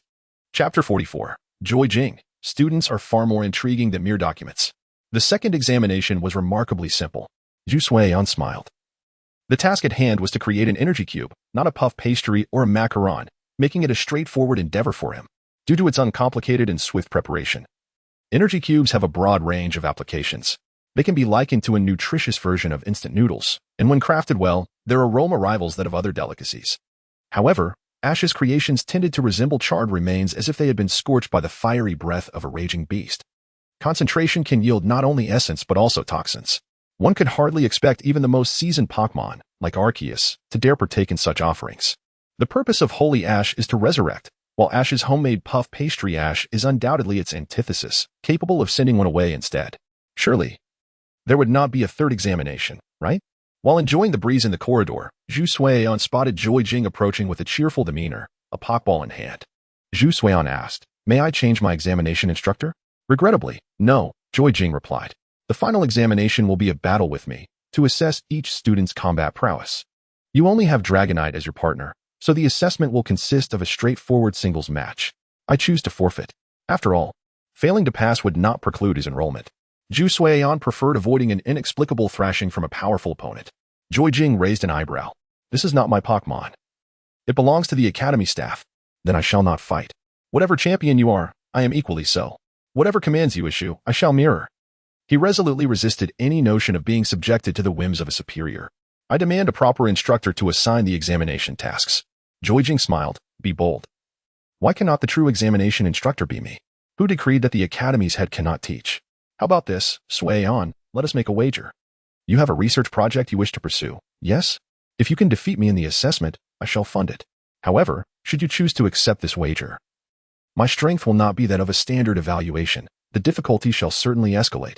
Upon hearing this, Zhu Suiyan fell into contemplation. Although it was a tempting bait, it was indeed too enticing. Suddenly, he grasped the sentiment of a fish caught on a hook. What rules would govern this battle? Standard combat or unrestricted brawling? Joy Jing, astonished, remarked, "Are you suggesting a brawl? It is not a commendable habit to bully the elderly." Truly, she was a relic of ancient times, perhaps unaccustomed to standard battles. "No, it is simply that a brawl better suits my capabilities," Zhu Suiyan replied, weighing the Pokeball in his hand. "If it is a brawl, I accept this wager." "Very well." Joy Jing nodded in satisfaction. As a headmaster who had no desire to occupy such a role, she found herself somewhat stifled. The appearance of such an unconventional entity before her revitalized her youthful spirit. Of course, the desire for battle was absent. In her seasoned gaze, Zhu Suiyan, a novice, did not ignite her combat enthusiasm. However, if Zhu Suiyan were to make her his primary target, Joy Jing might have to elevate the challenge level further. Respect for the elderly, indeed. She was unconcerned with actual age. Standard arenas for brawling were somewhat abstract. Zhu Suiyan flexed his wrist and asked, "Madam Headmaster, I have a question. I want to be liable for damages to property, will I?" "No," Joy Jing chuckled, recognizing his psychological tactics, a game familiar to her generation. Dragonite. Greathound. Brawling operates on the principle of seizing the initiative. It is a contest of skill without a referee to signal the start. Clearly, Joy Jing was adept at such time-snagging maneuvers. Water Pulse. Boom. Almost instantaneously after calling out the move, Dragonite unleashed the Water Pulse. Roar. The Greathound howled, its purple-black energy radiating outward in rippling waves, showing no signs of abating. This was akin to the Scion's technique of relentless pressure. The stamina was impressive. Furthermore, the Greathound exhibited signs of a rising power level. A combination of long howl and roar, I see. Nevertheless, as long as the effects of Water Pulse remained, this battle would not falter. The primary attacker was not Dragonite. The Water Pulse ultimately struck the Greathound, but in effect, it resembled the gentle spray of a child's water gun. Yet, it still triggered a state of confusion. Thunder Fong. Joy Jing's expression remained unchanged. Even though the Greathound was swaying, it managed to execute Thunder Fong, albeit at a painfully sluggish speed. That was not the most critical issue. The real danger was already upon them. At the outset, Dragonite remained unfazed by the intimidation and did not accelerate despite the abnormality. Was it overconfidence rather than fear? Excellent. Excellent. This was singles. Zhu Suiyan maneuvered to the side, successfully hitting the Greathound with a sticky ball, and unleashed a barrage. Interestingly, when Zhu Suiyan threw the sticky ball, Joy Jing dodged with an agility that belied her age. A splat echoed. Joy Jing visibly froze. The anticipated sound of the projectile hitting the ground did not resonate, and her peripheral vision failed to detect any foreign object. The target of the projectile had been the Greathound from the very beginning. Greathound. Charge at the trainer. With a weary bark, the Greathound collapsed, its body coated in dust and debris, heaving on the ground. Water gun. Ugh. A projectile, exceeding the ordinary in both speed and impact, surged forth and struck the great wolf dog, sending it sprawling onto the grass, rendering it incapacitated. Zhu Suiyan squinted. Cedra. Aim for the director and unleash Ice Beam. Joy Jing chuckled, remaining utterly unfazed by the impending Ice Beam, as the Pokeball at her waist automatically opened. The pink Chansey conjured an invisible barrier, effortlessly deflecting the Ice Beam. Cedra inquired, "Wasn't it supposed to be a one-on-one battle?" Joy Jing raised the sticky ball. "Come forth. Chansey, let me test your purity." "Stop. The assessment ends here." Joy Jing shot Zhu Suiyan a glare. "Do you still wish to continue?" "Apologies, I was caught off guard." Zhu Suiyan replied, clearing his throat and retracting the sticky ball, entirely denying any intention to test Chansey's strength. Chansey shook its head, clearly perceiving the young man's insincerity. In truth, she could have easily withstood such a powerful Ice Beam, yet her loyalty to her longtime companion compelled her to maintain the barrier. It was evident that the Ice Beam merely imparted a slight tremor, insufficient to shatter her defense. "Quite a harmonious collaboration," Cedra remarked, bumping its head against Zhu Suiyan's in a gesture of camaraderie, while Joy Jing observed Zhu Suiyan with a somewhat enigmatic expression. The prowess of the Pokémon remained untested, yet the talent of the trainer was unmistakably apparent. If this were a genuine wild battle, Zhu Suiyan's intent would undoubtedly be to incapacitate the trainer in a single blow. The rules dictated a wild battle, thus Thus, even after the great wolf dog had lost its fighting capabilities, Zhu Suihan chose to strike without calling for a halt. To phrase it charitably, he was adhering to the rules. Yet, in essence, it was a blatant act of hunting. You may not be suited for standard battles. Joijing remarked. That gadget you just used was quite intriguing. I hadn't anticipated trainers would carry such items into battle. The director seemed unaware of the significance of the insulated gloves, which could store a staggering 100,000 volts. Zhu Suihan exhaled. That's merely one type of item. Joijing's curiosity piqued. One type? Indeed, that's an item aimed at Pokémon. There's another specifically designed for trainers. Zhu Suihan indicated the heavy ball he held. Joijing, understanding dawning upon her, said, got it. If confronted by foes rather than mere opponents in the wild, you would transform into a merciless throwing machine. One heavy ball to eliminate enemy trainers, while that peculiar sticky ball targets Pokémon. Well, your unconventional approach certainly brings surprises. Joijing laughed. You've passed the assessment, congratulations. Your final evaluation is excellent. Zhu Suihan ruffled his hair. To be honest, I'm not particularly concerned about the grade. I'm more invested in that wager. Uncertain of the viability of the reusable potion research, he anticipated the potential expenses would surpass his expectations. With someone willing to foot the bill, Zhu Suihan felt no reluctance. You won't be lacking. If it's just a laboratory, as the director, I can easily arrange that for you. Joijing gestured toward the sticky ball in Zhu Suihan's hand. Might you indulge my curiosity? What exactly is that? It serves another purpose. Its principle involves harnessing capture energy to influence a Pokémon's state, accelerating their stamina depletion. Zhu Suihan explained. Joijing nodded. Now I have a modicum of trust in your penchant for research. Now, to return to the matter at hand. Joijing approached and handed Zhu Suihan his student ID. Welcome to the school, newcomer. Remember to find time to take a photo at the administrative building. Zhu Suihan casually flipped through it. I thought with the intelligent devices in the teaching building, we wouldn't have such paper documents. In this digital age, we've indeed gained tremendous convenience, yet sometimes, these documents represent more than mere identification. They embody a slice of time. Joijing smiled. When you hold the tangible object, you can feel the echoes of that past, even catch a whiff of its essence, and sense the warmth of the sun, she continued. Should you acquire more companions in the future, perhaps one day when you revisit that ID or find yourself in a similar setting, you'll recall the essence of your partners. The majestic dragon will also have its adorable moments. Chapter 45, the first lesson. Joijing's words evoked thoughts of Dragonite in Zhu Suihan's mind, but the final evolution, Dragonite, hardly exuded an imposing presence. Except for the Dragonite from Alice's family, which resembles a societal leader, he mused. The eccentric enthusiast might even struggle to handle that Dragonite's tattoo. Oh dear, does that mean I'll become the big sister? You as the big sister? Just wait until someone more mature comes along. Then what will you do as the big sister? Zhu Suihan teased, squeezing Cedra's face. Director, to which class will I be assigned? First year. Students like you are distributed across different classes. Considering your excellent exam results, you can directly enter Class 1. Joijing smiled, however. Should your final assessment not meet the standards, you will be eliminated. A sense of urgency can be beneficial. Zhu Suihan saw no issue with this elimination system. Tending to the now-recovered great wolf dog. I've seen your buddy with a group of children.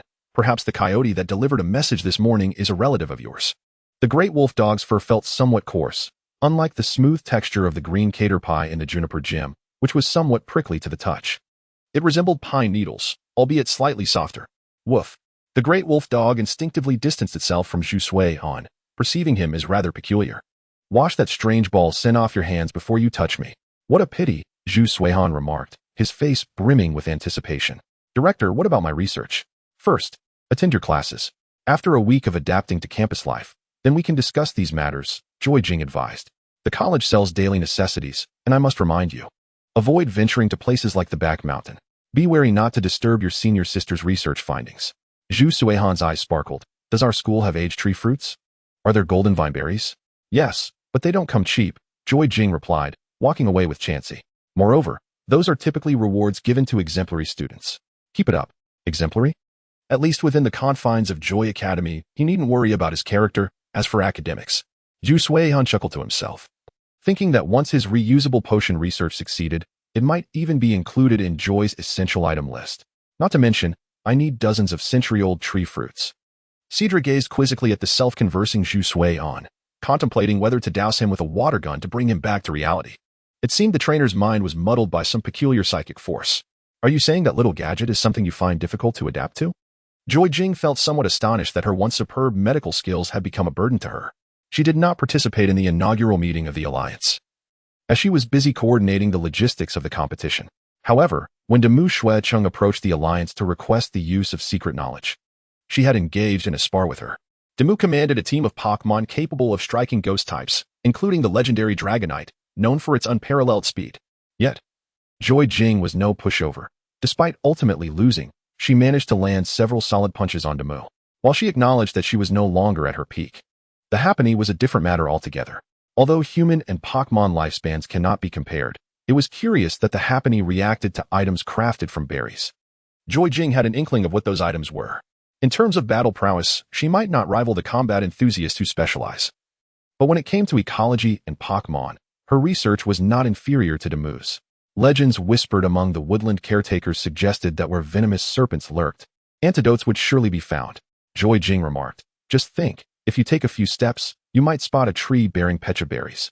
Analyzing this relationship of restraint, it seems that berries could be a poison to you. Pokémon, creatures favored by fate, had long existed in a time when technology had yet to flourish, rendering human-Pokémon communication a one-sided affair. The berries and the ancient techniques of crafting Pokeballs from them served as a means of restraint. In other words, they might have emerged as a natural enemy to the entire Pokémon populace, ensuring that the balance of the environment was not disrupted by an overabundance of their numbers. The wild ways have always been straightforward and brutal, possessing an indescribable beauty for modern individuals. Ancient peoples, however, were mere relics of a bygone era. The existence of Zhu Sui Han ought to have been classified as secret knowledge, implying it should be reported to the Alliance. Joy Jing was well aware that Gu Lu, or rather, the circle of Demu in those days, attracted significant attention. Gu Lu was the type who, with one misstep, could easily become a cautionary tale in psychology, a high-risk individual marked in red. Thus, the somewhat unruly Lu concealed the origins of Zhu Sui Han. Had it not been for Demu Shuecheng's suggestion, she might have never discovered such a living antique. That garment did not belong to any known era. Since someone had no intention of changing clothes, Joy Jing easily memorized some of the patterns on it. She shook her head. It was only natural that if one could know all ancient knowledge, the pursuit of history would not be termed archaeology. The truth about Zhu Sui Han might be buried deep within the earth. That evening, the brightly lit dormitory area welcomed another courier, a sharp-eyed Noctowl. Upon seeing Zhu Sui Han outside, it did not even need to knock. It simply airdropped the letters directly into his hands. Let's see, class roster, schedule, and some miscellaneous items. This seems to be about it. As night descended, Zhu Sui Han had no intention of indulging in the nightlife of the academy. Rather, venturing out now would make him a mere spectator to others' enjoyment. Instead, he decided to set up a reclining chair by the poolside and admire the nearly unpolluted night sky alongside his Dragonair.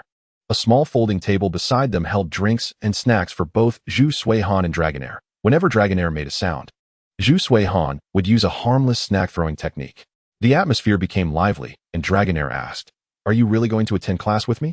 Zhu Sui Han replied, "I have inquired thoroughly. Not all Pokémon in the lake are wild. Some are students' companions. Compared to playing with them, accompanying me to class is undoubtedly the dullest option." Dragonair shook its head. "Who says it will be boring? Can I, as a future leader, learn more knowledge? Suit yourself. Let me know if you change your mind." This was akin to a child, brimming with ambition at the start of a holiday, planning to complete a certain number of pages of homework each day, only to end up playing wildly for the remainder of the break. In reality, this sort of ambition usually only lasted the first few days, after which everything became a matter of chance. The more carefree individuals would often leave everything to the miraculous final night. Another berry fragment was tossed into Dragonair's mouth as Zhu Sui Han rose from his chair, preparing to gather some materials in advance to make energy cubes to supplement Dragonair's nutrition in the morning. He placed some scraps of icy water resources into the pond, allowing them to sink freely. The water was flowing, but due to their size, these scraps would not drift away, creating a nutrient-rich bed for Dragonair. "Good night, Dragonair. I hope you can adapt to this new home." Lastly, he added some complete elemental resources into the water and took out his phone to start recording the time, calculating how long this batch of elemental resources could sustain consumption. By using time data as auxiliary information, Zhu Sui Han could more accurately assess Dragonair's physical condition and make corresponding adjustments. On the first day of the new semester, Zhu Sui Han encountered no strange self-introductions or additional campus handshake rituals. It was simply straight to class. The subject was Pokémon and weather characteristics. essentially detailing those Pokémon capable of initiating weather conditions and terrain. After all, strictly speaking, weather and terrain are more akin to domains. The extent of weather and terrain is determined by the Pokémon's strength level. A powerful Pokémon can influence a vast area, requiring protective barriers and formal competitions to limit the range. In games, initiating weather first can be overridden by the second player, a matter of turn order known as weather stealing. However, in reality, this notion does not apply. If one lacks sufficient strength, stealing weather is utterly impossible. If you initiate a sandstorm, and the opponent calls rain, you might not even gather rain clouds. The sand and fierce winds would tear them apart in the formation stage. Moreover, if either Pokémon or trainer, under direct pressure from an enemy, still has the leisure to consider weather advantages, they are truly unworthy of victory. Practical battles require consideration of more stringent elements, such as the battle terrain. It is well known that in modern standardized battles, all standard terrain types are generally cycled through. If it is a rocky terrain, initiating a sandstorm while stopping to use moves like spikes can be highly effective. Not only can it obscure the enemy's vision, but even if spikes are shattered, the sandstorm can still amplify the strength of the weather itself. Of course, if it is a water terrain and one wishes to initiate a sandstorm, there is no need to call for rain.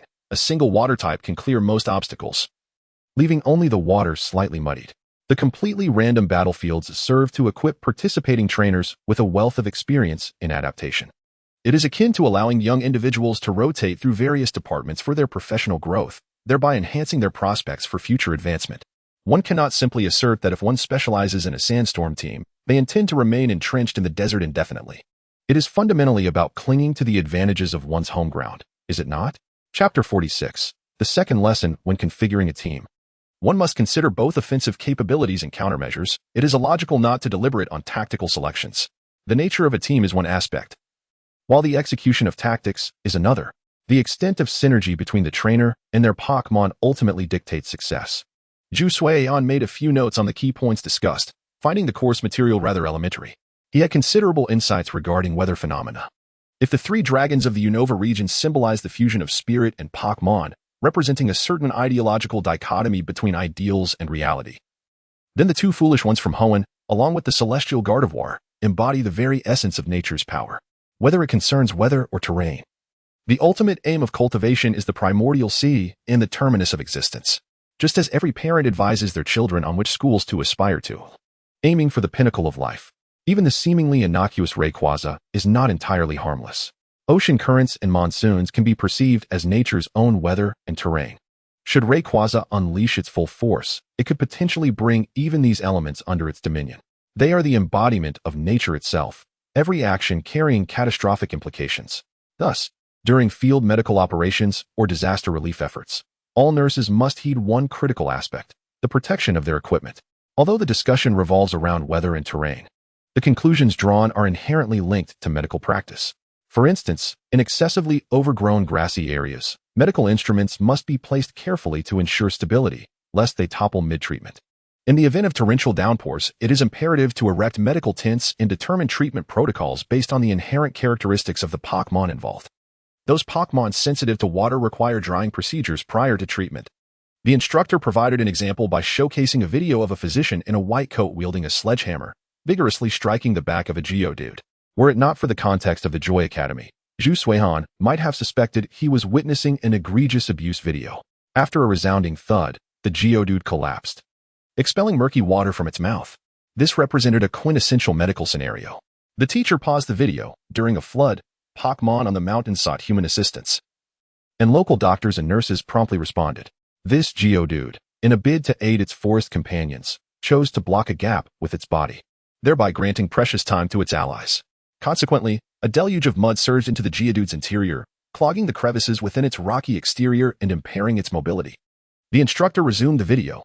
Thus, despite the Geodude's valiant efforts to buy time, it was ultimately swept away by the flood. Zhu Suiyan mused. I understand now. Its joints became immobile, and it was forced to ingest copious amounts of muddy water, akin to a tortoise weighed down by an iron weight, sinking to the depths and being carried away by the current. The conclusion of the video corroborated Zhu Suiyan's hypothesis. Alongside the doctor and the patient, a somber-looking Venusaur appeared. It was the doctor's companion, likely the one who extricated the iron weight from the flood. However, one must admit, this posed a formidable challenge for Venusaur's vines. The treatment process continued in the video, with the physician's relentless strikes prompting the Geodude to expel all the contaminated water from its body. Following this, Venusaur utilized its vines to retrieve a hose, swiftly aiding the doctor in purging debris from the Geodude's crevices. After these measures, the drying protocol commenced. And following the administration of medicine and nutrition, Venusaur released a cloud of sleep powder, inducing a state of slumber in the Geodude for recovery. The Joy Academy will impart the art of battle to you. The rationale for encouraging physical exercise has already become evident. The instructor pointed at the video, stating, "It's not merely to prevent exhaustion from overwhelming your bodies, but also pertains to Pokémon. Not all Pokémon have supple physiques. When confronted with robust and large-bodied Pokémon, physical fitness becomes paramount. To provide them with treatment, one must possess an appropriate physique." Zhu Suiyan instinctively gestured. The sledgehammer wielded by the doctor in the video was of a construction-grade variety, demanding considerable stamina with each swing. This type of sledgehammer, with slight modifications, could easily be categorized as a cranial-crushing tool. Moreover, this is treatment, time is of the essence, and one cannot afford excessive breaks. The continuous strikes are a testament to the responsibility owed to the patient. This implies that the exertion involved is substantial. Indeed, the Joy Academy not only instructs you in the delicate arts but also in the cultivation of strength. The Geodude's size, to be frank, is manageable. Should it grow a few sizes larger, it might be used as a fitness ball by Regigigas. If one were to treat a Steelix, it is difficult to imagine the treatment process that would ensue.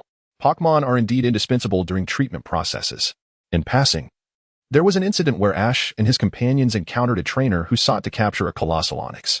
This individual effortlessly extracted a lost Sandshrew from the Onyx's rocky body, an achievement beyond the reach of ordinary humans. The proper method should resemble that of Venusaur in the video, necessitating the utilization of Pokémon strength.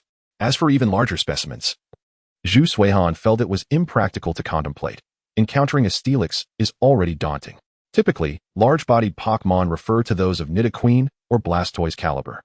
Zhu Suiyan suddenly comprehended the reason behind the Pokémon world's prevalence of trainers with remarkable physical attributes. For instance, the connection between trainers and their Pokémon deepens through repeated interactions, which may even involve massages for relaxation. Referring to the Geodude in the video, even if a Pokémon possesses an ordinary physique, providing them with proper care is no simple task. To massage Machamp for full-body relaxation, one must first be capable of applying pressure to its muscular build. Over time, even without pronounced muscle definition, physical conditioning will inevitably improve. As the class bell rang, Zhu Suiyan reviewed some points from his notes, suddenly realizing that Pokémon like Swablu are ideally suited for assisting in medical endeavors.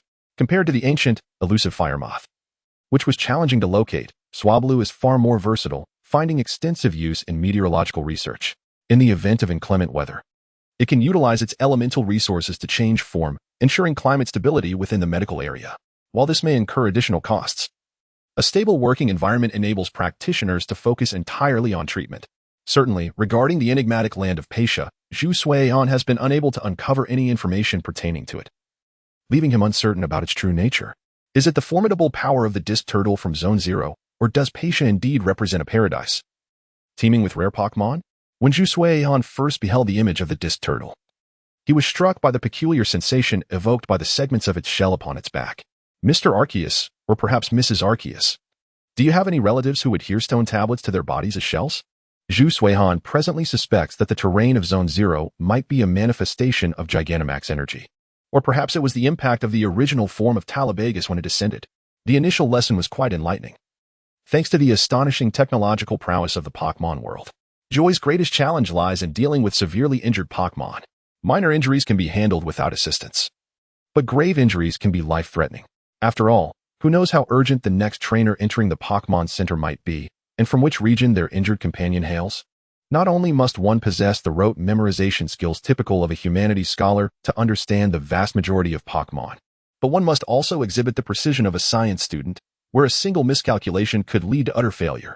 Admittedly, this can be quite taxing. However, the Pokémon Center is equipped with computers and Pokédexes, and should circumstances prove dire, one can always reach out for remote assistance. Is there an abundance of experts? Fear not, for a young individual can often suffice, and should they falter, an expert will inevitably follow. As for the classroom of the second lesson, it was located without much difficulty. Thankfully, the experiences from my previous life had not been entirely forgotten, allowing me to navigate the standard passive task of locating the classroom. Unlike the first lesson, which intertwined theoretical knowledge with practical case studies. The second lesson was purely a historical discourse. Zhu Suihan felt no significant distinction in this regard. The history of the Pokémon world has been bluntly divided into three distinct phases. The first phase, the mythical era, is sometimes referred to as the era of creation, and one can readily discern its connection to the legendary Pokémon. Tales of Arceus creation theories and the myth of the sacred Pillar King dragging continental plates belong to this epoch. The second phase, however, delves into a rather absurd narrative, characterized by the Chaos Era, also known as the Dark Age. During this time, humans enslaved Pokémon, and Pokémon, in turn, enslaved humans, leading to the emergence of various kingdoms and empires. This era bears a striking resemblance to the time of the Pockland dynasty or the Age of Eroldran, where all Pokémon were still burdened by the moniker of beasts. The prevailing sentiment was that one must perish today, as there were no alternative options. Amidst this turmoil arose the classic alliance of justice and righteousness, comprised of oppressed Pokémon and humans, who united to overthrow the tyranny of the Dark Age. Justice triumphed over darkness, and the hero vanquished the malevolent dragon. Fortunately, the legend of the hero has persisted into this era, with the hero yet to become a dragon of evil. Perhaps due to impure lineage, the hero remains merely a hybrid, still distanced from the transformation into a malevolent dragon. There is no need to seek a younger sibling for such an endeavor. This leads us to the third phase, the ongoing history of the day, which represents the emergence of the world from darkness and bloodshed, the Alliance Era. Chapter 47, The Trainer Raised High. So this is how the Alliance Era came to be? Zhu Suihan found himself intrigued and began to ponder the era of Shitsue. Frankly, neither the Diamond Team nor the Pearl Team serves as particularly useful comparative frameworks. Strictly speaking, they resemble religious constructs, venerating the Sin-No deity, although none of them truly believe. They merely worship the offspring of said deity. If one considers their attitudes towards Pokeballs in the timeline, it would seem they belong to a time closer to the Alliance Era. In the Dark Age, the constraints of the beast apparatus were far more severe than those of Pokeballs, thereby not inciting any disdain from the likes of the Diamond and Pearl Teams. However, it must be said that the village of Shiqing is hardly a place for normal individuals to reside. Opting for the Diamond or Pearl Teams would certainly be preferable to the Galaxy Team. One can only sympathize with the brothers Beishang and Nanxia, pondering what motivations Arceus might have had in orchestrating such circumstances. Beishang seems intent on promoting Pokémon battles in this era, although this decision was only solidified post-arrival, thus leaving his true intentions somewhat ambiguous. It is unlikely that he intended to conjure a nostalgic figure with tear-filled eyes for the modern individual who has traversed time. Although the brothers oversee the battle subways in Unova, not everyone recognizes them. Peace is undeniably preferable, had we been in the Dark Age. The wealth of knowledge in my mind would have been rendered useless. Zhu Suihan tossed the heavy ball in his hand, contemplating that if he had been thrust into the Dark Age, he would have preferred an absurd advantage over any encyclopedia, perhaps an ability that allows one to execute moves like the Ether Rift Slash or the Cliff Sword, enabling even ordinary Pokémon to perfectly replicate the skills of legendary beasts. Such a power would provide a sense of security.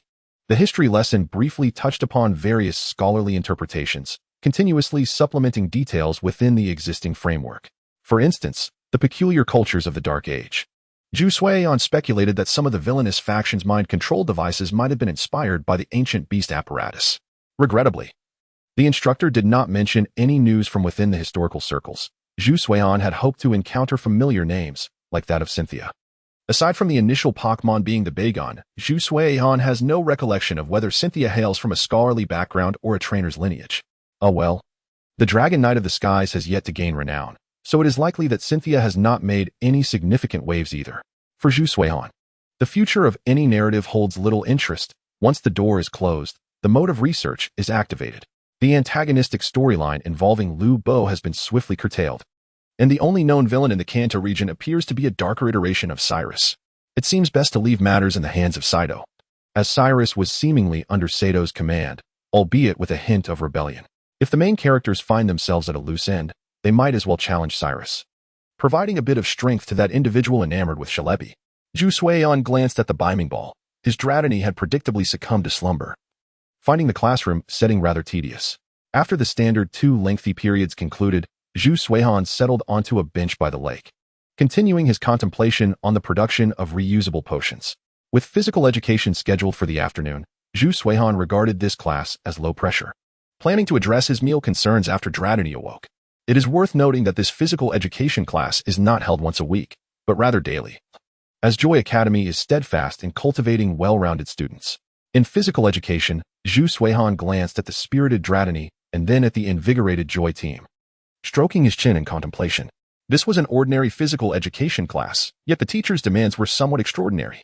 Warm-up exercises such as jogging were straightforward, but the subsequent requirements left Zhu Suihan somewhat perplexed.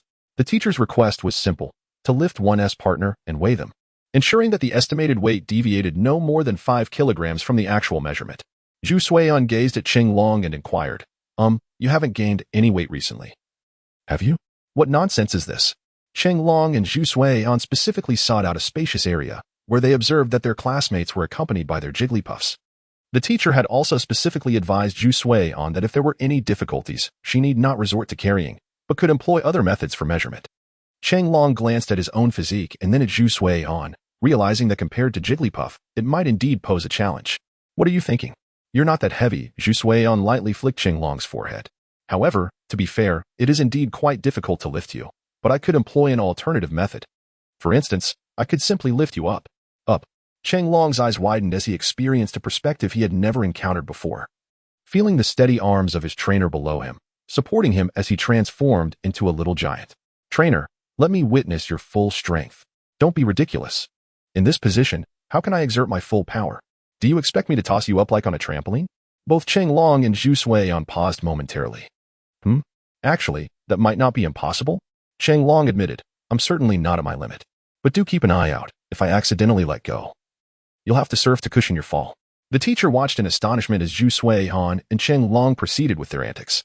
With a lift and a toss, Qinglong soared even higher, embodying sheer joy. It was a daring act from both the one who played and the one who threw. What material is this transfer student made of? Qinglong, whose physique was nearly fully matured and appeared to weigh significantly more than the standard data, was actually able to be lifted by Zhu Suihan? After a few successful ascents, Qinglong hastily called for a halt, fearing that Zhu Suihan might inadvertently cause a muscle strain. Zhu Suihan gently placed Qinglong down on the grass and turned to the teacher. Shall I reveal the answer now, teacher? No need. This little test was fundamentally designed to help you better understand your companions. You no longer require such methods to enhance your mutual understanding. If you can play like this, what else do you intend to do? If you were to have a mischievous partner in the future, wouldn't you be able to toss them directly to unleash a grand explosion from a distance? Zhu Suihan sighed in relief while stretching her shoulders. She felt invigorated from the exercise, realizing that such activities could be incorporated into her morning routine. Moreover, Qinglong seemed to enjoy this brief experience of weightlessness. It was certainly far more entertaining than dozing off in class. The teacher did not dare to allow Zhu Suihan to continue participating in the subsequent activities, which relieved the nearby Joys. To be honest, having a classmate like her involved in physical activities made the Joys quite anxious about whether they might be hit by a sandbag thrown by her. Zhu Suihan discerned the teaching style of Joy Academy. Essentially, it revolved around ensuring that every action was connected to Pokémon, whether it was patients or companions. The goal was to strive for understanding. As the saying goes, sincerity begets sincerity. Everyone is inherently kind. Deepening bonds with companions, to express it in Pokémon terminology, is to enhance the power of their connections. For instance, the Dark Team's underlings, who were knocked down by Qinglong's water gun, lacked deep bonds with their companions, rendering their abilities ineffective. As bonds deepen, not only during battles when one might call out for assistance, but even with a single word, the partner would inherently understand how to respond. In a sense, Ash and Team Rocket also shared some level of connection in the original storyline. Once a question was posed, Team Rocket would react as if a switch had been flipped, immediately responding with sincerity. It is all about habitual responses. Even seasoned couples lack such tacit understanding. Qinglong, perhaps it would be better for you to play by the lake during my classes in the future, Zhu Suihan remarked. It's far too dull for you to attend with me. What if we encounter villains? Qinglong exclaimed. If anyone dared to cause trouble at Joy Academy, the economic losses aside, the principal would undoubtedly be the happiest one among them. Zhu Suihan replied, Are you still unaware of my capabilities? Qinglong paused, contemplating that she indeed had a point. However, as a trainer striving to learn, how could she indulge in play? I've decided. I'll work hard in the big lake to grow stronger. Next time, I aim to take the trainer back to Kagoshima in just 2 hours. Let's get this done. After the class concluded, Zhu Suihan returned to her dormitory, retrieving a berry forging device generously sponsored by a pin from her incense burner, preparing to enhance her heavy ball. Even a poor quality fishing net could allow a large fish to escape with all its might. The sounds of forging resonated as Zhu Suihan added materials in large quantities. Her adept skills ensuring that such additions could only be deemed extravagant, not wasteful. If the quality of the fishing net were top-notch, breaking free would be nearly impossible. Capturing wild Pokémon involved both the battle process and the final net catching. The heavy ball was successfully crafted. After cooling, the substantial feel gave Zhu Suihan great satisfaction. This would likely become her second training tool after Chenglong. Who cares about the villains? I will end their lives. The configuration for the super washout ball has been completed. Chenglong, displaying keen awareness, bit into a box of energy cubes and trotted over. Thanks. The consumption is indeed different. Maintaining her normal dietary habits would be manageable, but today's exertion of lifting Chenglong was quite taxing. While others might need to eat smaller, more frequent meals, Zhu Suihan might require larger, more substantial portions until she clarified her own issues. She might even occasionally need Chenglong to give her a jolt of thunderbolt for a recharge. As Zhu Suihan opened the dormitory door, she hesitated and pulled back her leg. Chenglong asked, "What's wrong?" "Nothing. Just felt a bit overwhelmed by the long stretch of road ahead." Zhu Suihan, embodying a lazy demeanor, clung to Chenglong's neck, too lethargic to move an inch. Thus, the first day of classes concluded.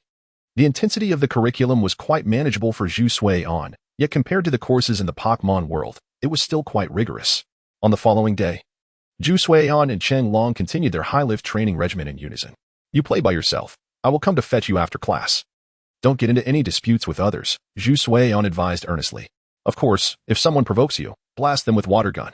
In times of desperation, one might consider employing a freezing beam to establish a platform for oneself, or perhaps retreat to a small island upon the lake's surface, where a mere jolt of 100,000 volts could serve as a minor electric shock to their adversaries." After careful observation, it becomes evident that neither the Swampert nor the Gyarados, creatures impervious to electricity, inhabit these waters. Thus, wielding a Dragonair capable of unleashing such voltage would undoubtedly be a formidable weapon. Additionally, one cannot overlook the prowess of the Gyarados, whose versatility and extensive attack range are indeed enviable. It is widely acknowledged that a 4x weakness often serves as a hallmark of strength. Take, for instance, the once dominant three-headed dragon. Its might was rendered ineffective upon the emergence of fairy-type Pokémon, yet one cannot dismiss the intrinsic value of its noble dragon cannon. Reality in battle does not adhere to a notion of equitable matchups. It is improbable that one will consistently encounter peculiar configurations that just happen to counter their own team. This morning's solitary class has monopolized the entirety of the morning study time, wherein students are instructed on the art of constructing block models, particularly those of a three-dimensional nature. Alongside this, they are also tasked with some needlework. This is a personal reflection of Zhu Suihan, though this class intriguingly bears a connection to surgical procedures. The course is titled Repair and Maintenance of Cocoon Structures. As is well known, bug-type Pokémon typically undergo an evolutionary phase reminiscent of a protective cocoon, such as the Metapod. In certain unforeseen circumstances, their exoskeletons may suffer damage. While it does not entail the fantastical notion of life essence leaking from a broken cocoon, it certainly poses a detrimental impact on the evolution and growth of bug-type Pokémon. The essence of a cocoon's existence is to encapsulate nourishment, nurturing a new life form within a sterile environment suitable for the species. Thus, any damage incurred presents a significant concern. Consequently, bug-type Pokémon in their cocoon form instinctively learn the technique of hardening and practice it daily. Their objective is not to merely serve as blunt instruments for their trainers, but to enhance their durability, ensuring they can successfully navigate this developmental phase and ultimately evolve. Should they evolve while in a damaged state, unforeseen complications may arise in the future. In the context of the protagonist's Pokémon, perhaps bonds and serendipitous circumstances could catalyze their strength, yet such occurrences are mere exceptions.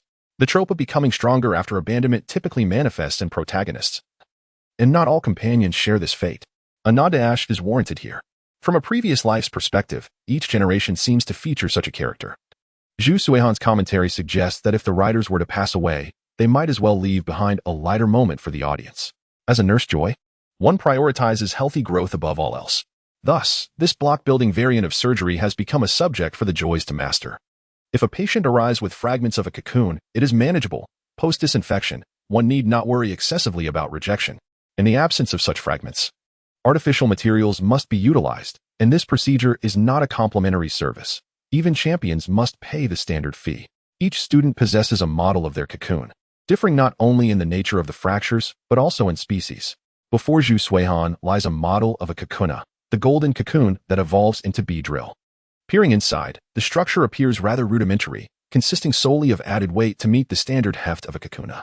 It is worth noting that, aside from the legendary and mythical data, Pokédex information remains largely reliable. Ju Suion refrains from immediate action, opting instead to compare the damage on the Kakuna with the model before him, particularly at the jagged edges. When applying color, one can be quite liberal with the central areas, yet meticulous attention is required for the edges. Once the difficult corners are identified, the remaining sections become straightforward. Ju Suion adjusts the metallic stand on his desk and positions the Kakuna model accordingly, aligning the damaged area towards himself. He takes a needle drill and recalls each step from the demonstration video, drilling around the damaged site to establish a fixation point, before applying a layer of medical material for support, upon which he begins assembling the puzzle. As the process nears completion, the final step involves threading the silk through the drilled holes to secure it, applying a highly adhesive substance to seal the openings.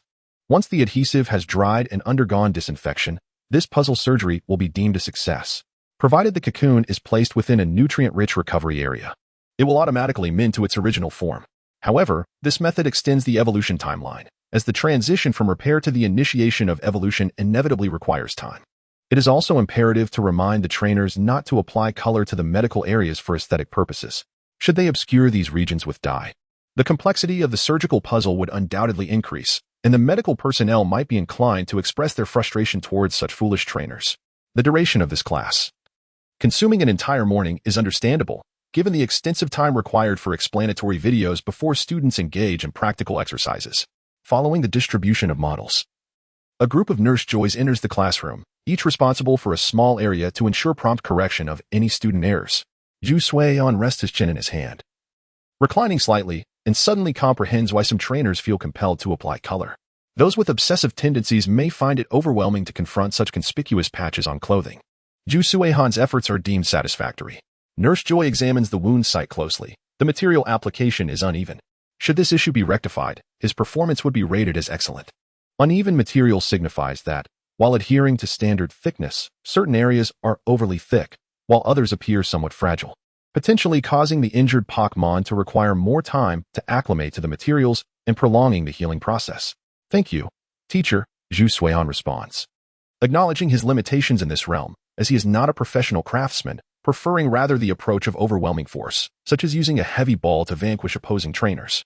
He recognizes the need for further practice, viewing it as an opportunity to enhance his control over strength. Nurse Joy smiles gently. Consider trying hobbies such as needlework. They will greatly benefit your practice. Ju Suion muses, needlework? Like crafting a protective cover for my heavy ball? He resolves to make an effort, expressing gratitude for the suggestion. His experience in needlework harkens back to his previous life. While the notion of sewing for 3 years is somewhat exaggerated, he can certainly sustain the endeavor for a period. Though this class may not involve grand gestures, the mental exertion should not be underestimated. This is merely the most rudimentary level of suturing, with the cocoon only possessing a single damaged area. Ju Suion dares not contemplate the complexities involved in more advanced suturing procedures.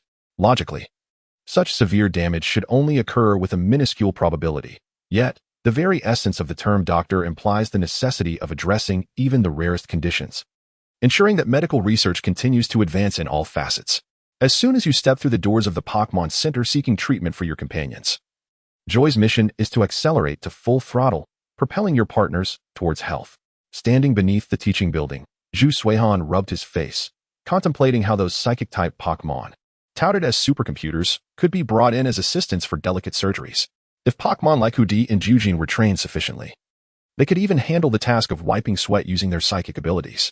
Shaking his head, Ju Suion felt as though he were hallucinating, even considering fixing an open trash can. If it were about mending a cocoon, it seemed that using the silk from other Pokémon was not an option, which explained the need for synthetic materials. One cannot assert that all beings are akin to computers, where components from a laptop could seamlessly replicate the functions of a desktop. Such a scenario is, quite frankly, improbable. Even silk from the same species is unlikely. Pokémon are not products of an industrial assembly line. Afternoon classes, But this afternoon was not for physical education. The labor force in the Pokémon world is quite abundant. With a little training, many can become reliable gardeners, thus negating the need for students to engage in menial tasks like weeding or sweeping, as Pokémon could handle those chores. It is well known that battles invigorate Ash. The best way to provoke a Chinichipmunk is to throw a handful of dust at it. Therein lies the mastery of continuous attack techniques. Two traits coexisting simultaneously? No matter. The energy of anger transcends racial limitations, and before it turns you into a pig's head, the Chipmunk will exert its utmost effort to deal damage. The last class of the afternoon was warehouse management, specifically concerning food and medicine. It seemed that Kojiro and his companions had often indulged in feast within, akin to mice falling into a grain bin. What was the second session about? Ju Sui-han suddenly felt as if he were transported back in time. The final class of the afternoon, abbreviated as Employment and Entrepreneurship Guidance, sent shivers down his spine. Were it not for the mandatory attendance policy at Joy Academy, he would have fled upon merely seeing the course title. The significance of such a class in his past life was likely to instill a sense of loss for those who dared to skip it. In the afternoon, after retrieving his Lapras from the lake preschool, Ju Sui-han scrutinized its neck, noticing that the radiance of the Lapras had dimmed somewhat, indicating a decline in its vitality. The energy attributes were likely depleted. Weren't you supposed to be having fun in there? Why are you training on your own? He gently tapped the Lapras on its head and quickly produced an energy cube from the incense burner to replenish its nutrients. At least you still grasp the concept of moderation. If you wear yourself out, once I return you to your ball, you're locked in until I say otherwise. Woo. But I'm very clever. The Lapras consumed the energy cube and attempted to nuzzle Ju Sui-han affectionately, trying to charm him. All right, just take care of yourself, understood? It's merely training, and a balanced one at that, so there is no need to worry about you overexerting yourself. No way. This is unacceptable. I am succumbing to rebellion. My compulsions are flaring up. With health and energy not at full capacity, what do you mean by a safe zone? Ju Sui-han took the Lapras to the cafeteria to address its hunger, and upon returning to the dormitory, he crafted a large bottle, threading it onto the Lapras' neck. He inserted a straw, declaring, "This shall be your bubble tea. While it may lack actual tea, it is filled with my homemade energy cubes. Here you go. Whenever you feel hungry, just take a sip. As for water, I currently lack a clear idea. Energy cubes are more manageable." After all, the Lapras does not typically suffer from a lack of water, but rather from a deficiency of nutrients. Even juices from berries or moo milk would hinder performance if stored in the bottle. Any sudden movement could lead to spills. Water or juice simply won't do. Perhaps I should create ice cubes instead? Ju Sui-han scratched his head, pondering. Highly concentrated frozen juice cubes? That might work. Energy cubes, concentrated juice, and chocolate liqueur? He paused, realizing this could indeed be feasible. Furthermore, perhaps he could use berries to brew a small batch of wine for tasting? If he were to create energy cubes resembling the liqueur-filled chocolate, the standard energy cube machine provided by the Academy would likely not suffice. The process seemed rather intricate. But fortunately, he had his enhancements. The reinforced energy cube machine he had previously built was finally of use.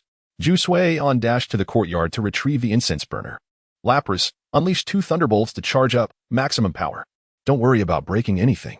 As electricity crackled, he set up tables and chairs in the courtyard, preparing additional ingredients alongside the energy cube materials, berries and cream, which he crushed and mixed into a paste.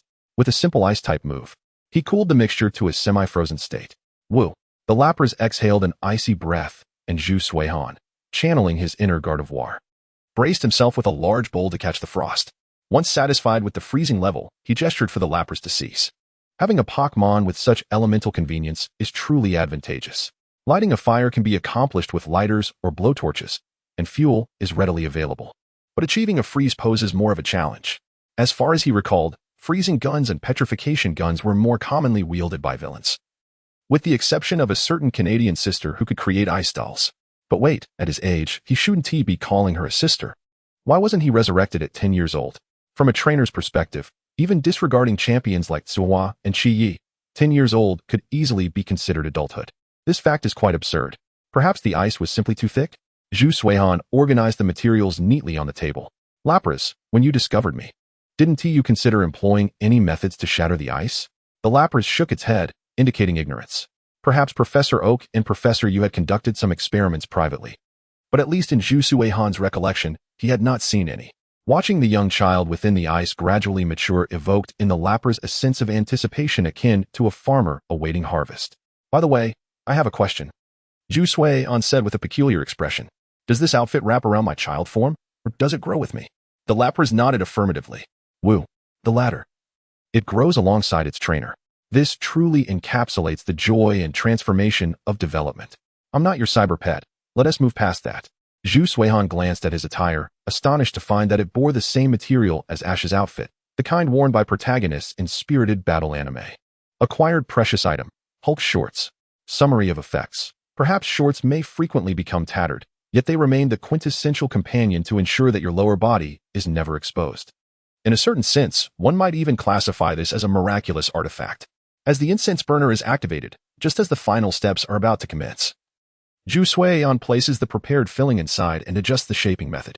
Centered around the inserted filling, he begins to mold it. The generated heat softens the previously frozen filling, successfully creating a chocolate liqueur version of an energy cube. It's manageable, not overly challenging. Closing his eyes momentarily, Ju-Sui-on fixates on the continuously rotating interior of the device, feeling slightly dizzy. Lacking knowledge of techniques and rhythms, he relies solely on his keen eyesight and intuition. Perhaps with a touch of luck, the final product exceeds the usual quantity of energy cubes. Ju-Sui-on has now become adept at disregarding shapes, treating his creations as energy cubes. Naturally, with the need to accommodate cream and fruit jams, the materials used to create the energy cubes must be proportionately reduced. Ultimately, the increase in materials results in a corresponding increase in the final output. Now, let us sample one. Changlong, having just swallowed an energy cube, feigns a sophisticated tasting expression before lunging towards the energy cubes on the tray. Changlong employs a rocket head, but, mine, all mine. Did you think I wouldn't notice your intentions? Ju-Sui-on deftly shifts his position, prompting Changlong to rest his chin on Ju-Sui-on's shoulder, beginning to whine. These are for you to replenish your nutrients while at the lake, and we've only just had lunch. Ju-Sui-on coldly declines, gently patting Changlong's head after setting down the tray. Consider this. These are your afternoon rations, and you're not even hungry now, so you cannot fully appreciate their flavor. If you overindulge now, you might find yourself unsatisfied after your workout this afternoon. As is well known, the significance of life's rituals is never too esoteric, much like the seasoned gamers who prepare snacks and drinks in their familiar spots in internet cafes. Some even place their cigarettes and lighters within easy reach. Leisure time, commence. Changlong argues his point, albeit with flimsy reasoning. What does it matter? As long as it all ends up in my belly. You're quite the character. Ju-Sui-on prepares the energy cube, chocolate liqueur version. As a future leader, you must hold yourself to stringent standards. This is the identity you aspire to, Changlong. Whine. What leader? I never said such a thing. Let other Pokémon handle these important tasks. What ends up in my mouth is mine. No one is competing with you. Rest assured, if you finish, I can always make more. Changlong casts a sideways glance at Ju-Sui-on and cautiously shifts a few steps away from his milk tea bottle. That remains uncertain. Ju-Sui-on. With the lunch break concluded, Changlong returns to the lake to engage with other Pokémon, while Ju-Sui-on heads to the classroom. The first lesson is on warehouse management, which is relatively straightforward. Every Pokémon Center has a warehouse where both food and medical resources are stored. To become a competent Joy, one must memorize the supply lines for various items. If the stock levels drop to a critical threshold, it is imperative to contact the League for replenishment. Additionally, there exists a red line, representing the absolute minimum required stock levels. Periodically, it is also necessary to update one's inventory details online to facilitate coordination and management by the League. After all, the number of Pokémon species varies by location, leading to some discrepancies in resources. If a local Pokémon Center lacks a particular medical resource while a trainer in need arrives, reliance on the network becomes essential. Inventory data from warehouse management allows for nearby sourcing from other Pokémon Centers or the League. While this scenario is somewhat extreme and uncommon, it cannot be overlooked if it arises. Ju-Sui-on scribbles notes, grasping the essence of warehouse management. The critical data for supply lines and red lines must be memorized, along with instructions on internal network data management. If all goes well, this lesson will conclude with a practical assessment, allowing students to familiarize themselves with relevant processes from their first year. Thus, by graduation, students with ample practical experience will not find actual warehouse management too foreign.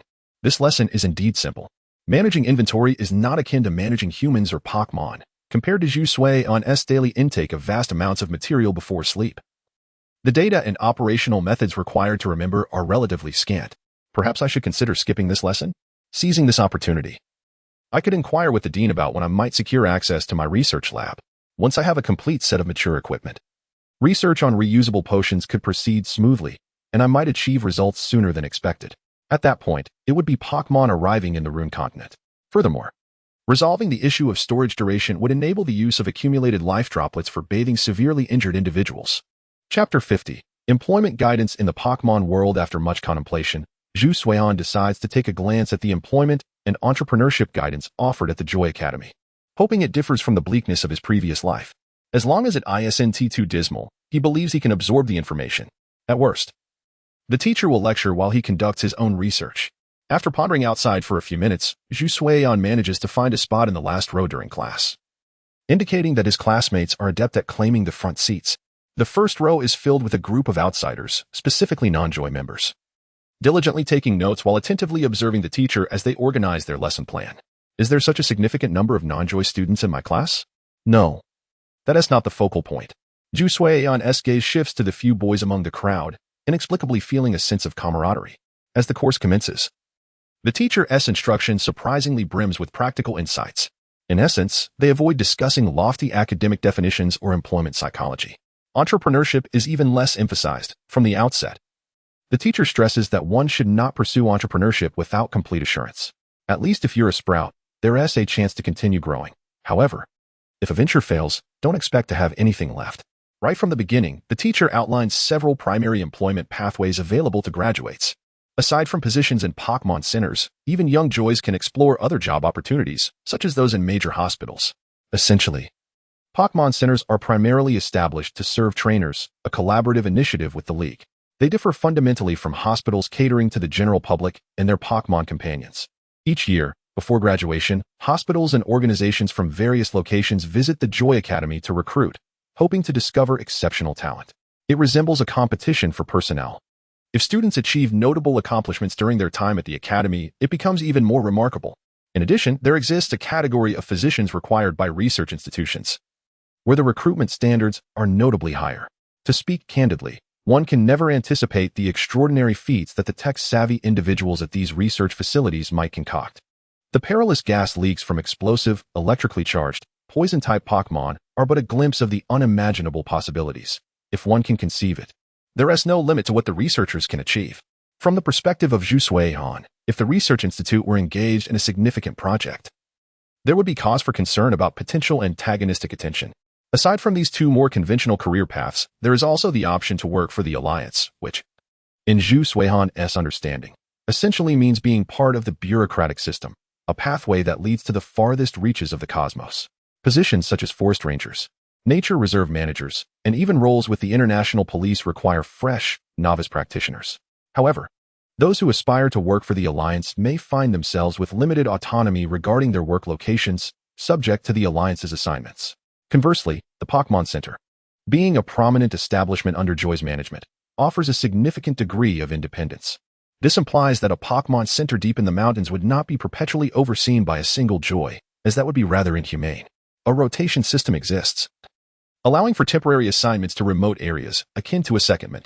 Both the public and private sectors provide avenues for employment through Joy Academy, and if one is inclined, graduating students can similarly join various departments for further research and study.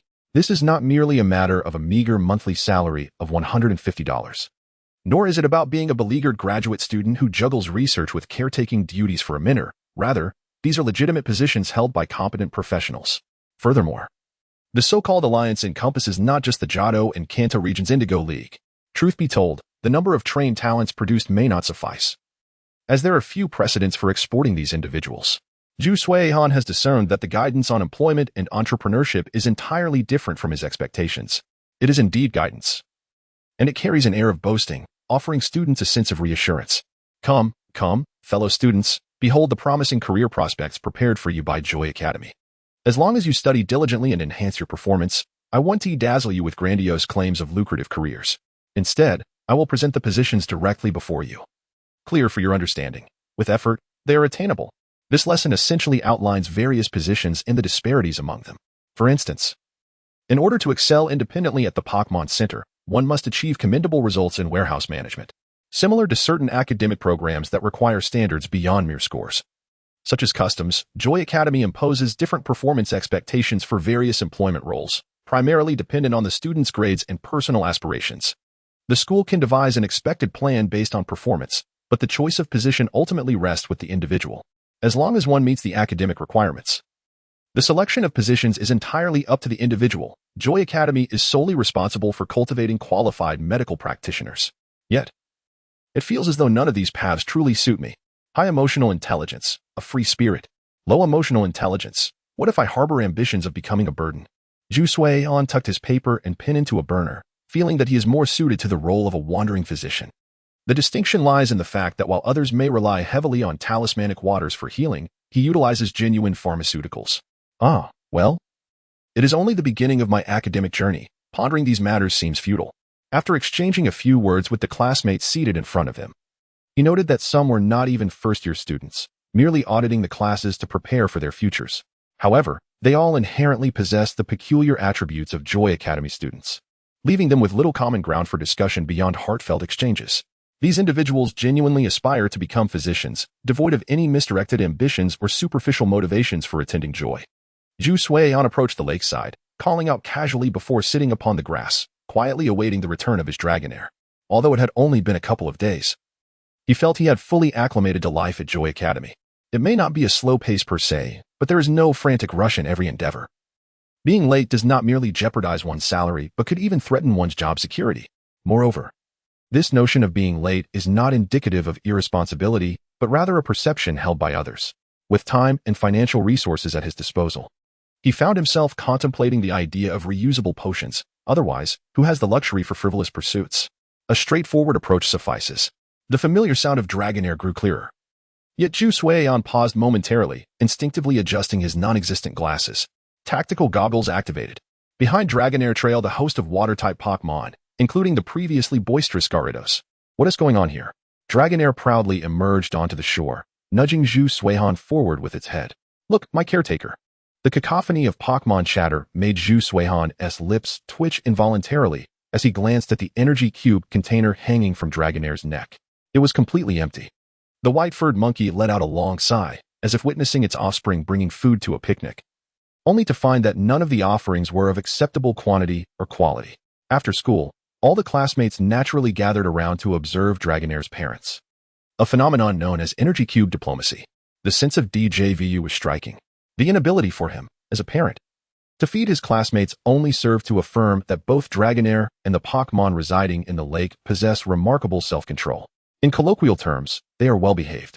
However, this also seemed to indirectly validate that his skills were improving. Otherwise, the upperclassmen would not have gathered to watch. Dedicating time to refine his craft was indeed a wise decision. At the very least, Dragonair appeared quite content, which also instilled a sense of pride within Zhu Suian. Say goodbye to your friends. We must go for a meal. Zhu Suian shook his head, using a Pokeball to recall Dragonair. This evening, he planned to prepare additional energy cubes for Dragonair. Fostering new friendships would be beneficial. After all, he currently lacked a second partner, and if his schedule became hectic, he might not have ample time to spend with Dragonair. It's just a bit more money, he mused. I can always withdraw more if needed. I eat well, so Dragonair should eat even better. Zhu Suian stroked his chin. The value of reusable potions would likely compel the academy to cover the meal expenses for both him and Dragonair. The principal would probably not hesitate for a moment. Or perhaps, the costs of meal expenses and potion containers are simply incomparable. A trivial matter, indeed. A week of campus life passed uneventfully, and Zhu Suian successfully earned the title of class top student. Logically, this should not have occurred so swiftly. Yet after just 1 week of classes, he encountered the midterm examination for the grade. The number of students in the entire grade was unclear, but this particular white-furred monkey skyrocketed to the 20th position in its first exam. The reason for not achieving higher scores lay in the brevity of class time and the vast amount of knowledge to be learned. You certainly made an impressive showing on the written exam. I hope you can maintain this performance in the upcoming practical assessments. Zhu Suian received praise from Joy Jing upon entering the principal's office. Although 20th place merely grazed the edge of the distinguished graduate category, it was remarkable considering he had only attended 1 week of classes. The future indeed appeared promising. The laboratory has been approved for your use. Here are the precautions. You won't need to spend a dime on the standard resources consumed within a week, as the academy will cover the costs. Joy handed a stack of materials to Zhu Suian, stating that any expenses exceeding the budget would be your responsibility, especially since you lack sponsors. Thank you, Dean. I appreciate this regulation. Joy Academy does not hold evening classes. To be precise, first-year students do not have them. Evening study sessions are purely personal choices. The laboratory was brightly lit as Zhu Suian, dressed appropriately, placed the North Sea orb into the designated slot for the Pokeball and lifted the soundproof cover of the device. The Lapras, having frolicked in the lake all day, was sound asleep, while Zhu Suian, a mere human, was vibrant and ready for research. Zhu Suian examined the slot. It It resembled the device once used for mobile phones. Joy was not the stingy type. Although it was a personal laboratory, it was equipped with essential apparatus. Zhu Suihan took some time to familiarize himself with the unfamiliar equipment, skipping over those he wouldn't utilize.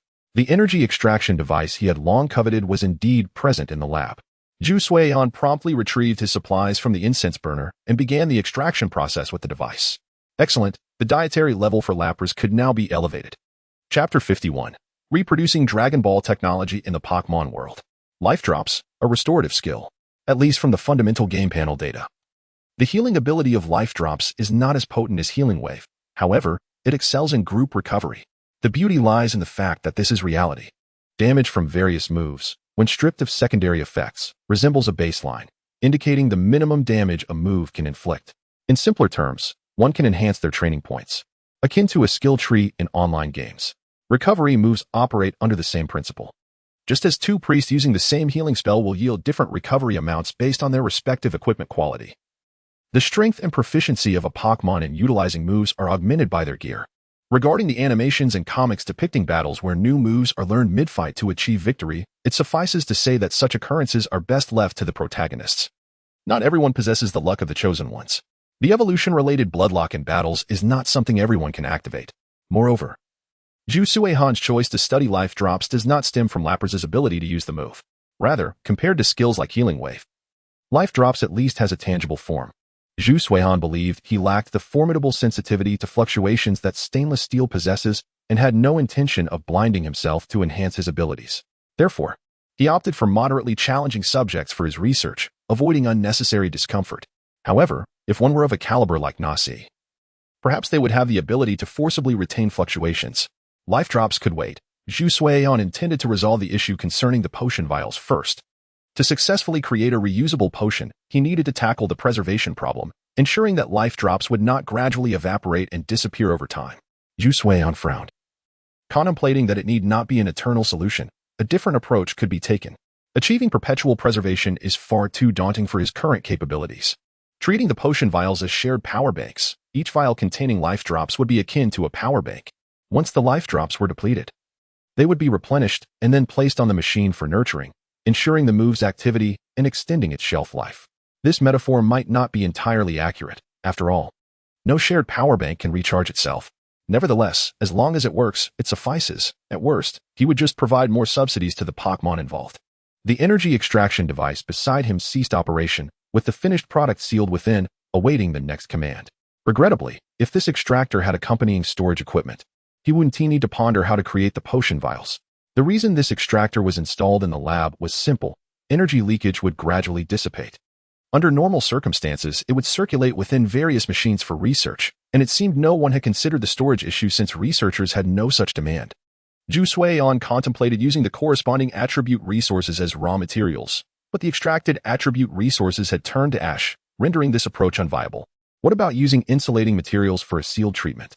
Insulating materials, as portrayed in the special, had a record of containing attacks like Volt Tackle, thwarting the notorious Team Rocket. In fact, the technique of insulation appeared more frequently in the animations. Insulation technology was widely employed when Team Rocket attempted to capture Pikachu, with the trio confidently claiming they had implemented electric and fireproof measures to neutralize attacks like Volt Tackle. Yet, they would always fall short due to budget constraints or carelessness, resulting in Ash's companions consistently sending them skyward on vacation. Zhu Suihan extracted a portion of the attribute energy and bottled it, but the final preservation time lasted less than 5 minutes. Insulation proved feasible, but increasing material input posed cost issues and compromised portability. What about using cheats? Indeed, it is a solution, yet it lacks a sense of accomplishment. Cheating guarantees success, and this is precisely why Zhu Suihan believed in his own potential for success. Energy cubes are, in essence, a process of purification and shaping, but this is also contingent on the raw materials, which should comprise a significant portion. Conversely, moves formed from condensed attribute energy do not hold significant advantages in this regard. Zhu Suihan shook his head. It was improbable to create a vial and then seek out various Chansey and Blissey for blessings. This is research, not mysticism, and it may not even be effective. It feels far more challenging to retain energy than it is to keep a crush from slipping away.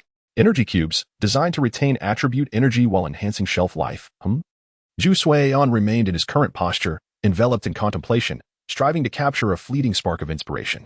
Had he recently crafted something similar and done so multiple times? Retaining something that is hard to preserve, employing a method that alters its state through external forces. Liqueur-filled chocolates? That's it. Zhu Suihan's eyes sparkled with clarity as inspiration flooded his mind. If a single layer of material proves insufficient, then 2 layers may suffice. The double-chambered bottle. A prop widely used in film and television for poisoning, serves as a rationale for wizards to showcase magic to muggles in reality. 1 layer of attribute resources would preserve energy, while the outermost layer would consist of insulating material to shield against environmental influences. Zhu Suihan's hands moved swiftly. Following this line of thought, he could combine water attribute resources with insulation technology to create a material that could be replicated through technology, leading to mass production. High molecular polymer materials? Back when Goku was mercilessly beaten by the prince on Namek and, after defeating Jinyu, succumbed to severe injuries. He was placed into a liquid healing apparatus by Vegeta for recuperation. If we could successfully develop that polymer material through scientific technology, we would be able to create large therapeutic instruments. At that point, whether one were to immerse oneself completely in a respirator or simply soak in a hot spring, as long as the quantity of life-giving droplets was sufficient, there would be no issue. It seems plausible. After some contemplation, Zhu Suihan realized there was a second advanced plan to manufacture a composite material capable of capturing wave energy, effectively infusing healing waves into it. For severe injuries, one could immerse oneself in it to sustain life, utilizing specially developed precision surgical machinery for remote treatment. This is it. Zhu Suihan nodded in satisfaction, feeling a surge of inspiration. I need a synthesis method for polymer materials that can retain elemental energy, specifically of the water attribute. Research points reached, exchange successful. A torrent of knowledge flooded into Zhu Suihan's mind, prompting him to sit on the ground to quietly digest it, while simultaneously pulling out his phone to record the information. I must ask the dean to provide me with a laptop next time, one that is well equipped. Not to mention, the operating speed and keyboard quality must be up to par.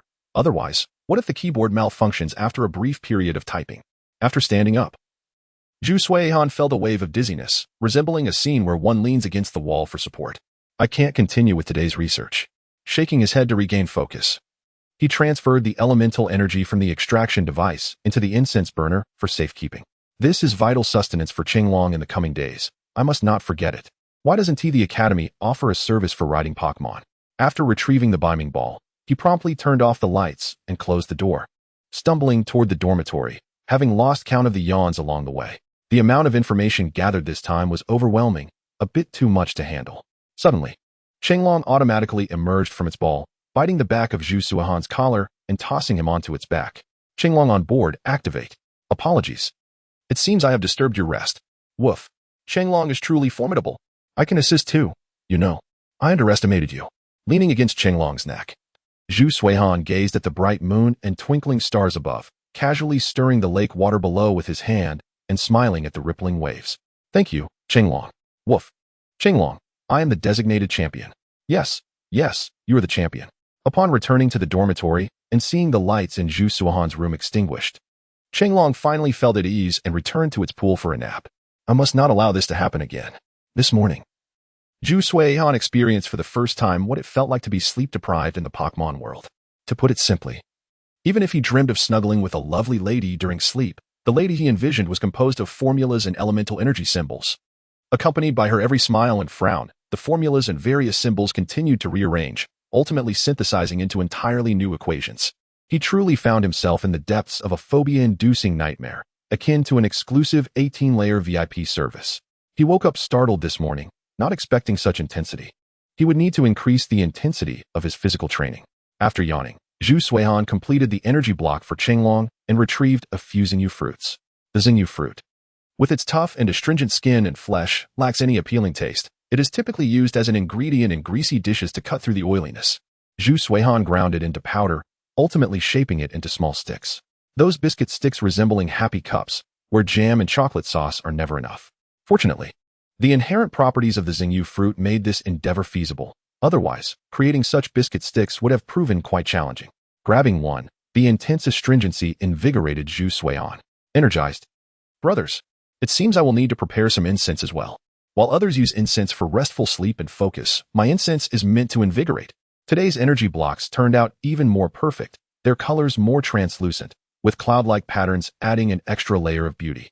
the purity has increased, and impurities previously present in the elemental materials have been eliminated. This extraction device is truly remarkable. I shall see if I can upgrade my incense burner next time. Chapter 52. Life Water Droplets? Life Mineral Water. Woof. Chenglong carried Zhu Suihan for breakfast, and Pokémon in the Great Lake greeted them along the way, making it feel just like returning home. All right, I will definitely be more cautious next time. Zhu Suihan nibbled on the invigorating tree fruit stick he had just made. This time, it was merely a matter of inexperience. I want to make the same mistake again. Next time, I'll just set up camp in the lab. If things seem off, I'll simply cover myself with a blanket and sleep. Woof. Chenglong shook its head helplessly, having already discerned from its trainer's words that he was unlikely to change his ways. Classes continued as usual, but the Pokémon in the lesson plans and videos differed, making it quite easy for Zhu Suihan. The perspective was entirely different. As an outsider in the Pokémon world, all knowledge regarding Pokémon was fascinating to him, rather than mundane information. Today's class on creating energy blocks was initially intended to have Zhu Suihan present his insights on the crafting techniques. However, after hearing about his process, the teacher promptly abandoned that idea. High emotional intelligence, an unconventional masterful demeanor. Low emotional intelligence. The mere fact that you can create energy blocks is quite absurd. Therefore, when treating Pokémon like Gyarados, one must exercise extra caution to avoid injury from their dense scales. This was the final lesson of the day, focusing on self-protection when dealing with dangerous Pokémon. Using Gyarados as an example, the rough skin's characteristics are indeed related to their own skin. When Gyarados senses danger, it enters a defensive state, causing its dense and tough scales to rise, effectively transforming it into a spiked weapon. One misstep could spell disaster, not just for humans, but even for Pokémon. Additionally, considering Gyarados' notorious temperament, the teacher advised inexperienced Joy to have the trainer present during treatment. Besides the tightly packed scales known as rough skin, Gyarados also has a vulnerable spot that can easily injure doctors. It is widely acknowledged that Gyarados is the one to chase you down in Galar.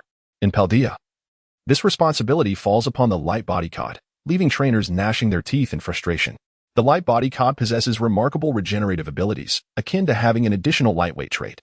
Annoying light body cod, when hunting prey, can shed excess weight to enhance speed. The Pokédex description also mentions something about honing the spirit to enhance mental capabilities, which seems somewhat peculiar.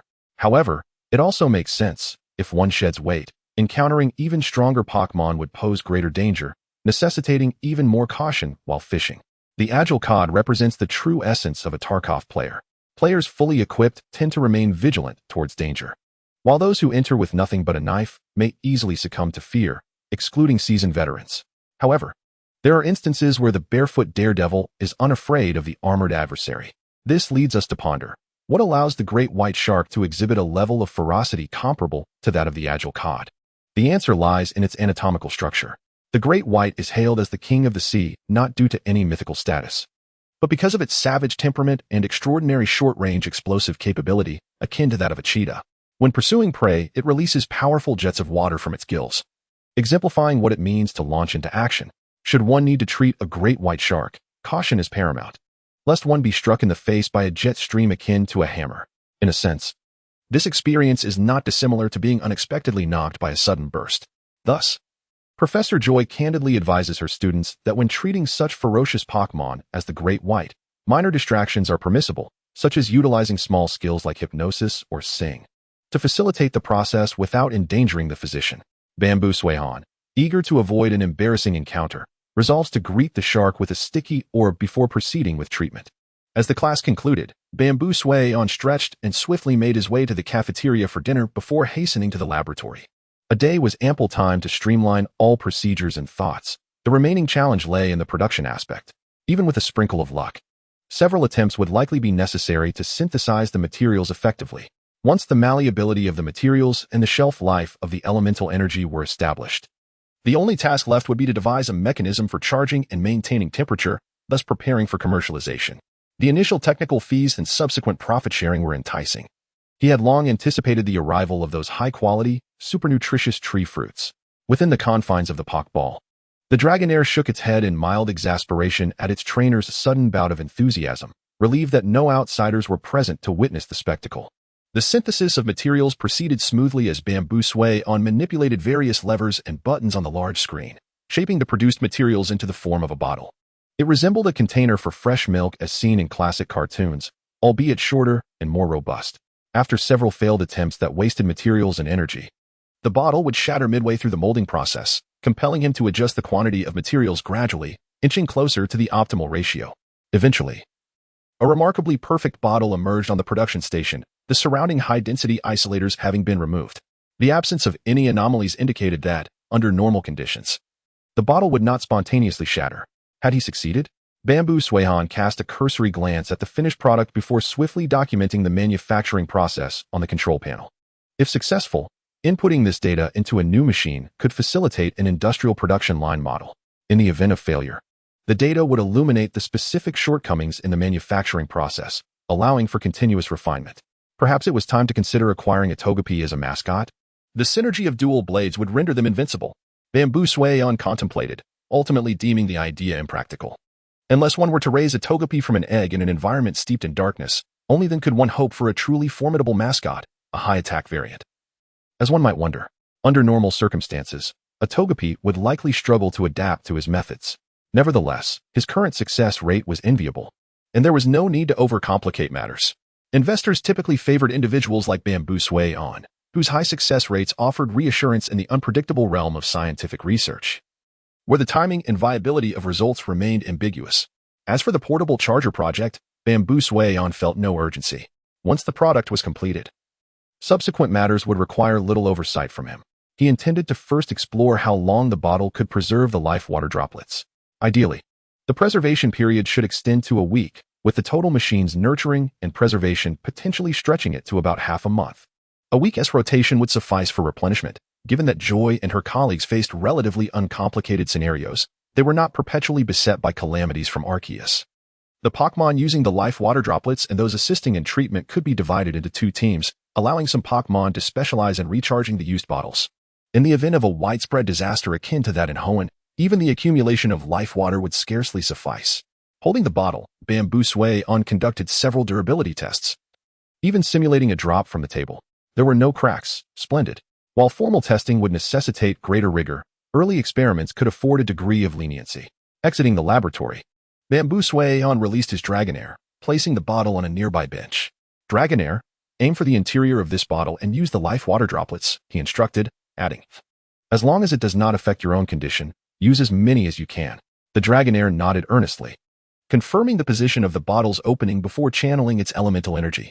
With a melodious hum and the oscillation of blue energy, droplets of life water flowed into the bottle, gradually filling it to a modest level. Well done, Bamboo Suehan praised, rewarding the Dragonair with a few energy cubes before sealing the bottle. The cap was crafted from the same material. While it would not match the preservation of a vacuum, it would not easily leak. Now, he would await the morning. If we wish to secure better provisions than we currently have, our success hinges on this, he remarked to the Dragonair. As for acquiring a second partner under the same nutritional standards, Bamboo Suehan recognized the need to earn more before it could be stable. No. He firmly declined the Dragonair's suggestion to secretly add life water droplets during the process, knowing it would compromise the research's integrity. The Dragonair nodded, confident in its trainer's judgment, provided the latter remained composed. Let us go, he decided, though he felt somewhat regretful leaving the laboratory unattended. Currently, there were no particularly intriguing research proposals. Bamboo Suehan was unlikely to spend his lifetime on a reusable potion project, but it was indeed a commendable beginning. Setting aside the topic of mental control devices, he harbored a distinct fascination for the villain's airborne battleship. To achieve a goal of such magnitude, it is imperative to possess sufficient funds, resources, and connections. Why should the villain have access to what I cannot? Thus, I shall embrace the role of the villain. Technology is merely a tool. It is unreasonable to blame the invention of a weapon after it has caused harm. Chapter 53. Techniques and combinations are not exclusive to anyone as dawn broke. The alarm clock on the bedside table rang out. Zhu Suehan reached out and, after a few attempts, successfully silenced it. How did Xiaoji manage to throw the alarm clock like a pokeball? Zhu Suehan brushed back his disheveled hair, pondering that the proprietor of the clock shop in Masera Town must be quite fond of Xiaoji, as he is indeed one of our major clients. Nevertheless, the focus remains on you. Upon examining the bottle on his nightstand, Zhu Suehan noted that the scale of the life essence drops had not changed in the slightest. At least for now, it had been perfectly preserved. He glanced at the timer on his phone. Since there was no change, he decided to continue tracking the time, awaiting any alterations in the scale. Good morning, Chenglong. At least our future sustenance remains stable for now. if this were a stock. The reusable potion would be the one consistently rising without any signs of decline. Changlong nuzzled against Zhu Suihan's cheek, using his chin to tidy up his unruly hair. Suddenly, Zhu Suihan comprehended Xiaoguang's method of utilizing Bubble Beam. After grooming himself, Zhu Suihan, as per usual, prepared an ample supply of snacks for Changlong, carefully carrying the bottle with him. He felt uneasy leaving it in the dormitory, yet it was crucial to monitor the bottle's effects in real time, which prevented him from placing it in the incense burner. Could he ask Changlong for assistance? Certainly not. While a mere bump might not pose a problem, other situations could be precarious. If Changlong and the others were to play and accidentally triggered a water gun, this bottle might very well bid farewell to Zhu Suihan. Truthfully, it felt as though he was on an armed escort mission.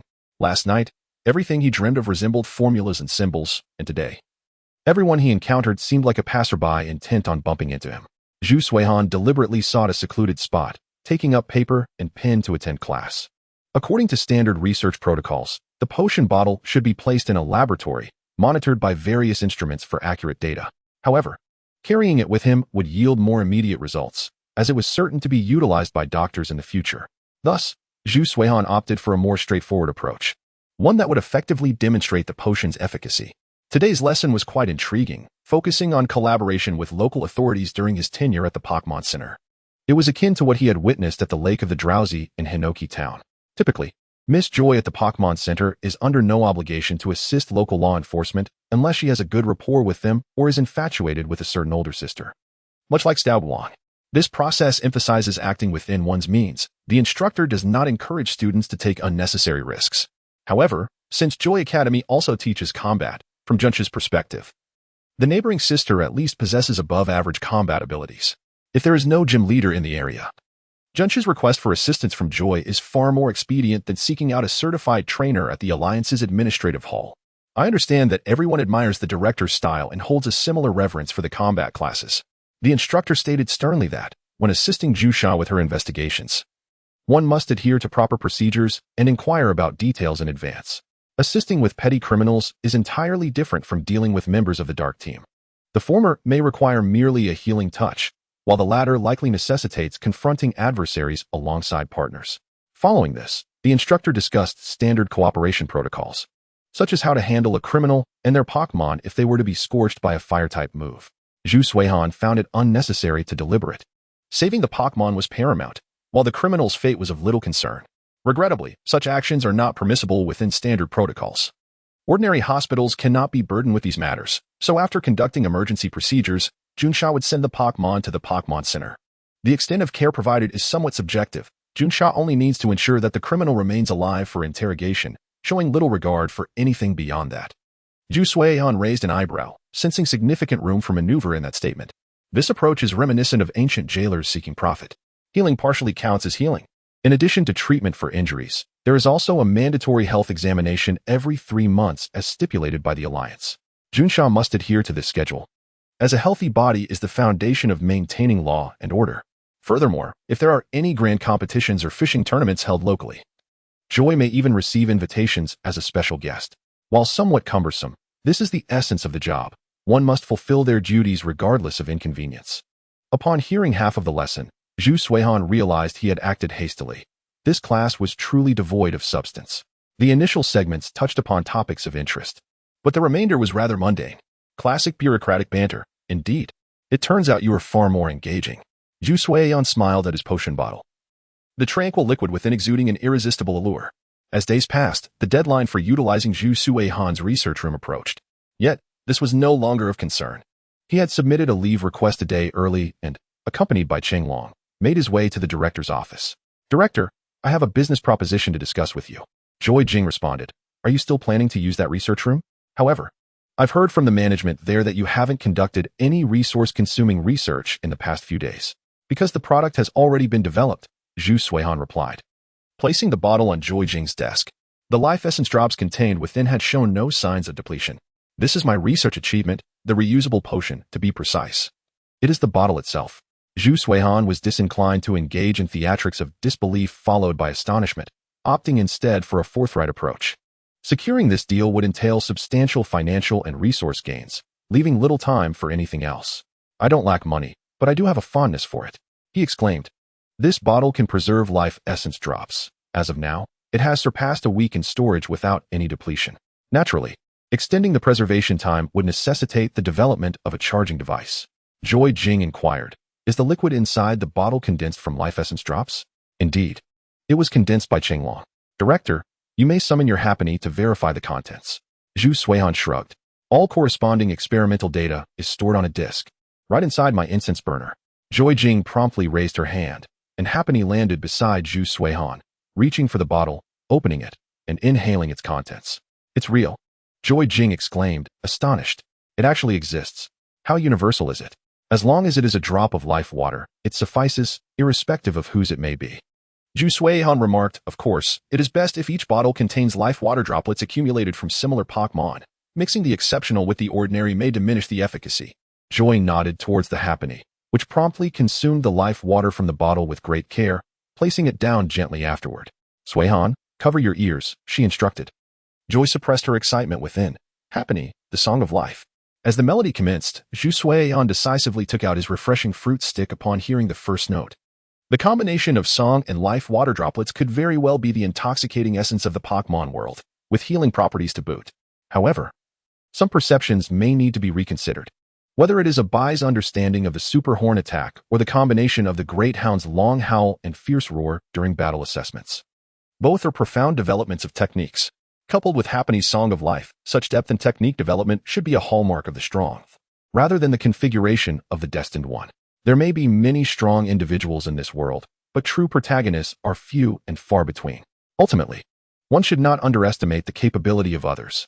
One cannot merely claim to have conceived a unique combination of techniques and assume invincibility, believing no one can replicate their achievements. At least, based on the instances observed thus far, the number of those who can reach such a level is not insignificant. Zhu Suihan's expression turned somewhat peculiar.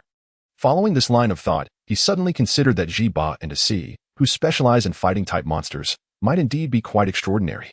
The Thunder Punch, Fire Punch, and Ice Punch, humorously dubbed the Farmer's Three Fists, possess the advantage of substantial power and a broad impact. If we consider Zhu Suihan's previous perspective, executing a signature move would involve solely one attribute. However, from the current vantage point, it seems that Ji Ba's Pokémon could evolve into a rather bizarre realm alongside his companions. For instance, the renowned Makhok in the fighting type could indeed learn the Farmer's Three Fists. The first punch might be the Ice Punch, followed by the Fire Punch. Could the third move be the Thunder Punch? Perhaps it could revert back to Ice Punch or continue utilizing the Fire Punch technique. Each strike delivered, whether by trainer or Pokémon, would result in a complete domination unless one possessed matching reflexes and combat proficiency. Uncoincidentally, Pokémon trainers of Ji Ba's caliber are certainly not commonplace. The Pokémon they cultivate are not to be trifled with. Once proficient, paired with Mashoki's incredibly high attack speed, they could unleash a barrage of dazzling effects akin to those seen in blockbuster films. This technique transcends mere combination skills. It can be trained through phased enhancement methods. For instance, by maintaining a fixed sequence, one could start by alternating between two types of attacks before finally integrating three. The ultimate goal would be to achieve rapid succession of 3 attribute-switching attacks, making it exceedingly difficult for the enemy to anticipate the trajectory of the strikes. Judging by the color of the moves? Certainly, seasoned psychics could accomplish that. The reason for selecting a fighting-type figure as an example is that Zhu Suihan is well aware of their training regimen. Signature moves are one thing. Martial arts are an entirely different matter. Expecting other trainers to comprehend the unique paths and stances of those fighters is quite a daunting task. In this regard, the psychic type, which similarly exists as a supplementary class, does hold certain advantages, yet it does not entirely dictate the outcome. Chapter 54. Joy. Did the old man just explode with coins? Wild battles indeed serve their purpose. Contemplating the strategies of opposing trainers is undeniably cumbersome, not to mention devising countermeasures based on one's own lineup. It is far more convenient to address the trainer directly. Take this heavy ball. Zhu Suihan pondered various thoughts while Happiny completed her singing, filling the bottle with fresh life water. Zhu Suihan glanced at his phone, comparing the saved images by color. Indeed, as expected from the director's Pokémon, the proficiency and quality of the life water droplets are exceptional. At the very least, the current lappers cannot compare, or rather, it is only natural that it cannot. There is no need to compare one S secondary profession to another S primary one. Joy rose, stating, "I will take this for testing now. Remember to visit the director's office this afternoon." "No problem," Zhu Suihan replied. A personal research lab is incomparable to a large-scale upgraded version. there is no doubt the effects can be determined. However, reverse engineering the material production is out of the question. The unique research data resides within Zhu Suihan's incense burner. Without that information, deducing the material production would be quite challenging. Moreover, Zhu Suihan has faith in the director. To be precise, he trusts Joy. Reverse engineering the production process? Why opt for that when providing a substantial reward to one's own students is far more advantageous? What future awaits? The brilliance is already manifesting now. Lapras, what conditions should we propose when the time comes? Zhu Suihan, hands in pockets, strolled with Lapras through the grove. I've coveted those berries for ages. Once we achieve results, we must procure a batch to taste. Of course, when have I ever shortchanged you? We shall split it evenly. Should it come to how much one can consume, Zhu Suihan fears he might impose undue pressure on Lapras. If it overindulges and suffers a stomach upset, it would be unfortunate. At least in this regard, the abyss-like capacity of Lapras's stomach provides Zhu Suihan with ample confidence. Since he has taken a leave of absence, Zhu Suihan has done little else but accompany Lapras for a delightful morning at the lake, with the only casualty likely being the balance on his meal cart. Judging solely by the food expenses, Zhu Suihan feels he could now afford the wages of several employees. Reflecting on the inspiration regarding technique application from the morning, Zhu Suihan also experimented with Lapras. A simple combination, water gun and ice beam. However, it undoubtedly failed, as attempting to conceal the energy of ice beam within the water gun or enveloping the water gun externally only resulted in an ice column. This differs from the boxing-type techniques. After all, both water gun and ice beam are of the jet category, their power and duration entirely reliant on the Pokémon's control. Never mind, let us first master the techniques we devised in Huapi Town, Zhu Suihan remarked, to achieve simultaneous dual attribute attacks. The energy properties between techniques must be utterly contained without leakage. Is this technique illegal? He scoffed. What could possibly be illegal about it? This is the result of diligent training. With crystallization achieved, one can alter their Pokémon's attribute battles using the power of the crystallization orb. Do not suggest that a dragon-type Pokémon can't become fairy or ice-type after crystallization. If Groudon can soar, what is impossible? However, in reality, the difficulty may be somewhat daunting. It remains uncertain whether the energy capacity of a single crystallization orb is sufficient. Essentially, crystallization is quite similar to gigantification. The combat type resembles Ultraman, who can only battle on Earth for 3 minutes. The combat mode of changing attributes has already emerged. I suggest that the next version directly introduces a special move capable of delivering dual attribute attacks simultaneously. Moreover, perhaps we could incorporate a familiar phenomenon, like a meteor shower, or a mysterious cosmic virus to elucidate the origin of this newfound power. I've even devised a potential release strategy for you. In the afternoon, Zhu Suihan knocked on the door and, upon receiving a response from Joying, opened it. The once spacious office of the dean was now occupied by several individuals, with Zhu Suihan's potion bottles circulating among these elder figures. Ah, Suihan is here. Please have a seat, Joying said with a beaming smile. Let me introduce you. These are some of the top research talents in our academy. Get acquainted, as who knows what the future holds, right? Well, Dean, your expectations of me are quite high. Zhu Suihan replied with a nod. Have the test results come in? I haven't deceived you, have I, Dean? No, you certainly haven't. You're a rare talent. Joying reassured him. Given the number of people present, Joying refrained from mentioning matters related to memory recovery, merely describing Zhu Suihan's achievements as extraordinary. The group of elders nodded in unison. The title of genius was one Zhu Suihan could undoubtedly bear, as they themselves had received similar accolades in their youth. Dean, how much is this technology worth? Zhu Suihan inquired. Joying shook his head. I wouldn't recommend selling this technology. Its patent could serve as a family heirloom. Furthermore, for Zhu Suihan personally, it seems this ancient relic of a man could evolve alongside this technology. No, I merely seek an advance payment. I have long desired many high-quality resources, Zhu Suihan noted, counting on his fingers. Better attribute resources, more nutrient-rich fruits, such as golden vine berries. Other resources are harder to discuss, but I can certainly provide you with the fruits right now. Joying generously waved his hand. There is a grove of fruit-bearing trees on campus, each with a minimum nutritional value of 10 years. I'll grant you a quota of 100 10-year fruits. Feel free to collect them. Once we clarify the overarching ideas of the technology and announce them, while we cannot guarantee an abundance of high-quality fruits, there will certainly be enough for your needs. Zhu Suihan's eyes sparkled as he received a jade-green card from the hands of the happiness egg. Nutrient-rich fruits, here I come. Joying clapped his hands. All right, everyone, please return and prepare. Once my precious student and I finalize our discussions, the remaining data will be handed over to you. Your precious student? The esteemed researchers couldn't help but chuckle, questioning whether a dean who often contemplated resignation could make such a claim. As the researchers departed, Zhou turned to Zhu Suihan. All right, you can keep your advance payment. Those fruits are definitely yours. A quota of 100 is quite substantial, so remember to utilize it well. Zhou continued. The years are merely a measure. This process allows Pokémon to summon the powers of nature at an accelerated rate, though it does come with considerable expense. Zhu Suihan pondered. Isn't it possible to achieve this through technological means? I haven't heard of such technology. But if anyone could make it work, it would be you. Zhou laughed. To this day, I remain uncertain whether your memory has returned or if you possess an innate talent for research. Throughout history, we have progressed from magical devices to Pokeballs, from simple healing potions to advanced spray medicines. Yet, each era boasts its own treasures of civilization, the value and wisdom of which may forever elude future generations. Exceptional cases of ancient civilizations that surpass modern understanding should not be included in standard categorizations. Zhu Suihan nodded. I have always yearned for such treasures, but I have not seen any purchasing options within the Rocket Group's internal network. Zhou was taken aback. The Rocket Group?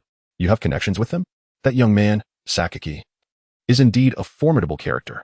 Yes, I sold them a few technologies when I was short on funds, but I am more familiar with Magishir, Zhu Suihan replied. Excluding a certain mischievous child with supernatural abilities, he was indeed closer to Magishir. Zhou exclaimed, What? You sold them technology? What exactly did you sell? Safer, larger capacity capacitors, and also bait modules, Zhu Suihan shrugged. As for the specific attributes of the bait modules, I can't recall. That's not important. Such a loss. Zhou's heart ached. Why hadn't she brought Zhu Suihan to Zhou Academy sooner? Not only would this potion technology benefit the academy, but even the capacitor, seemingly unrelated to Zhou Academy, was valuable. Even though the academy's economic scale could not compare to that of the Rocket Group, Zhu Suihan would never suffer a loss here. The focus was on her own performance. Zhu Suihan queried, You seem quite pained? Zhou composed herself. Of course I'm pained. I have heard of that bait module. Let me put it this way, Suihan. Once the potion technology is made public, even if I were to lean back on the table during this year's Regional Academy Dean's Report meeting, no one would dare utter a word against me. Is this the behavior of a bandit? Those unaware might think you are discussing plans to rob a wealthy family. Zhu Suihan chuckled. So, are you suggesting I present the research data now as part of your report? Not in a hurry. Not in a hurry. You are one of our academy's own. Why worry? Zhou remarked nonchalantly.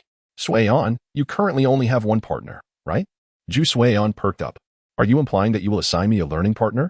If all goes well and they are compatible, the learning partner would become a true companion. No, the Pokémon we nurture are all based on healing abilities, Zhou explained. However, you are certainly not the type to remain quietly in one place. You are not suited to our healing Pokémon. Zhu Suihan raised an eyebrow. That sounds rather contrived, as if one were encountering peculiar parents during a matchmaking event. But, as a dean, my concern for students is self-evident. Zhou smiled. Suihan, are you ready to welcome your second partner? Without hesitation, Zhu Suihan nodded, the northern underworld ball at his waist also vibrating with excitement. A new partner. This way. The title of Sister Dragon will not be in vain. Given the contribution of your technology, you will undoubtedly participate in that plan. Zhou produced a stack of documents. Your partner may hail from a rather distant region. Are you prepared? Chapter 55. Listening to Arceus's decree, false version. Just how distant is this far-off region? Zhou handed the documents to Zhu Suihan. You can review the detailed contents yourself. This is a copy. This is an exchange activity aimed at outstanding students about to graduate, as well as certain breeders within the Alliance. Zhou Academy is merely one participant among many. Ultimately, it serves to enhance mutual understanding, using this approach as a breakthrough to further expand diplomatic relations. Zhou Jing remarked, You need not concern yourself with the specifics. They are merely trivial political maneuvers devoid of substance. What is crucial is that I, the director, can secure a spot for you.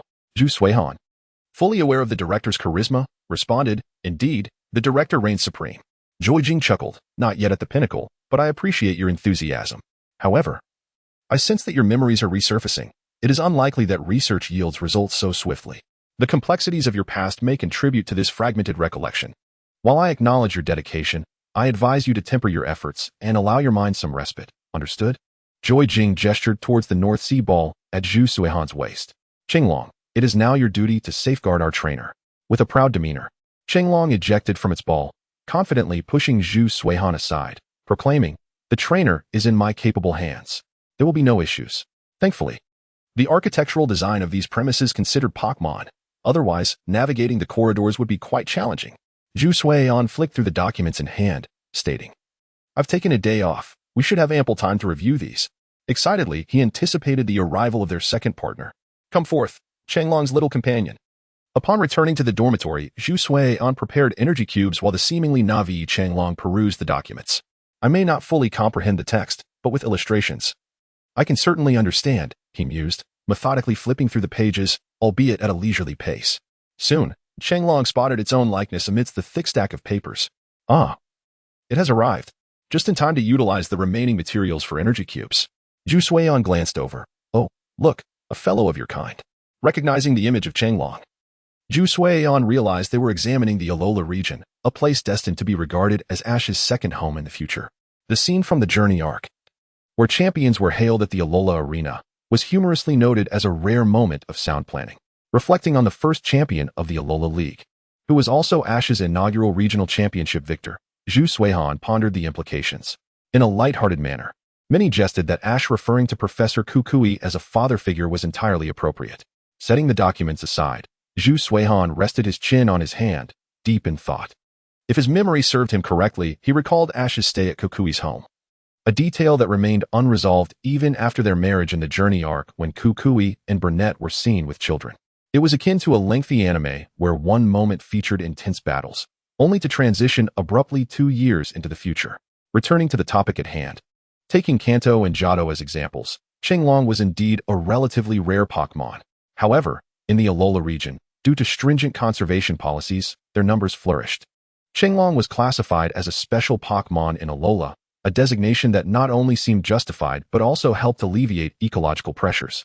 Nestled on the sofa, Zhu Suian observed as Changlong curiously wandered behind the couch, both engrossed in studying the so-called distant Pokémon. Ah, indeed. Zhu Suian recalled his research days at the Kaji Gym. The internal network had provided detailed evolution data, yet only one report regarding Alola's natural energy existed. This so-called distant region began with Alola, while Kalos was likely already cozying up to the League. The term distant could be easily interpreted. Perhaps geographical disparities weren't the issue. Yet cultural and political factors certainly were. "Let us see, the Alola starters, all standard," Zhu Suian mused casually, as Changlong was his sole companion at the moment. No questions asked. It's merely a memory revival. The Pokémon he considered included the dignified Incineroar, the captivating Primarina, and the regal Solgaleo. Zhu Suihan's feelings were mixed regarding the last one, as its appearance belied its true essence. A simple 875 adequately encapsulated the explosive nature of that species. This was not a matter of prejudice against the species, but rather a notable sense of disconnection due to the fixed gender distribution within the species. "Wait, there's even a Hisuian Zoroark?" he noted, recognizing the famed battling prowess of this Pokémon, albeit with a powerful certification. The depth of collaboration seemed promising. In the realm of Pokémon, regardless of the region, the underlying principles remained consistent. The breeding difficulty was moderate, yet the ultimate evolutionary forms boasted exceptional combat capabilities, each with clearly defined groups, even in the wild. Since Alola could produce Hisuian Zoroark, it was reasonable to assume that the Quartz League would not be lacking in formidable Pokémon. Zhu Suian paused, his fingers halting as he came across an image of a green-haired monkey wielding a small stick. "Oh, I remember now. It's the Hitmonchan." This Pokémon often appeared alongside Incineroar in playful banter, leading to occasional misconceptions regarding generational distinctions. For those unfamiliar with gaming, the differentiation of generations was often unclear. And the original series bore some responsibility for this confusion, as it encompassed both the first and second generations, skipping directly to the third. Kalos had been generous, or perhaps abstract in its offerings. From Kalos or Alola, hints of certain individuals' indecisiveness regarding dragon-type issues had surfaced. Zhu Suihan demonstrated to Changlong, "Look, this is a Flapple. This Pokémon produces sweet jam, and its production cycle surpasses that of Applin." Changlong shook its head, nudging the page Zhu Suihan had turned. "Are you referring to the Flap-B?" "That is indeed true." Zhu Suihan flipped through the pages, concluding that these were likely local Pokémon from the Alola and Kalos regions. Although the extent of participation from various regions in this activity remained uncertain, it was reasonable to presume that unique Pokémon from local leagues would be abundant. The absence of Paldea suggested either that both parties had yet to reach a collaborative understanding or that the league had not yet disclosed information regarding Paldea. Brimstone and the Dragon of the Forest? He mused, knowing that the latter referred specifically to Dragapult, not some madman from an antimatter world. The forest, which was also mentioned. The Kalos folks were truly intriguing, and it remained a mystery how many times this event had been conducted. If it were a wild brimstone, it would certainly be a genuine forest witch, and mutual recognition would undoubtedly be a challenging endeavor. Zhu Suihan set the documents aside and leaned back, engaging in a silent stare-off with Chenglong. So who shall we choose? He pondered aloud. Shouldn't such matters be determined by the trainer? Why come to me with questions about the situation? This is a matter of respect for your opinion. Well, I find myself entangled in indecision, utterly unsure of which Pokémon to choose. Zhu Suihan shrugged. It seems everyone desires to have a piece of it, evoking an impulse to empty the entire plan. Chenglong exclaimed, "Woo-woo. Wanting everything will only lead to your downfall. You have a point, and our finances might not support such an approach." On certain pages of more aggressive Pokémon, there are clear tags instructing participating trainers to treat them with caution. Aside from directly delivering Pokémon eggs, a portion has already entered their youth stage.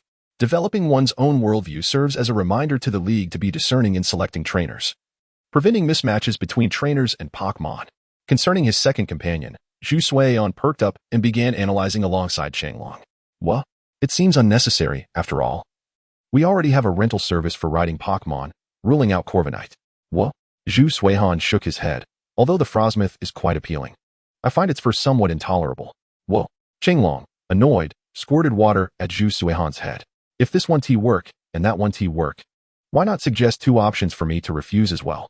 With a peculiar body trait activated, Zhu Suihan felt a surge of energy, despite his hair being thoroughly soaked. Let's employ the most random method, leaving everything to fate. Zhu Suihan snapped his fingers. I shall cut out all Pokémon options and toss them into the sky in the courtyard. You will use that high-pressure water gun technique I taught you. Whoever you hit, we shall choose as our companion.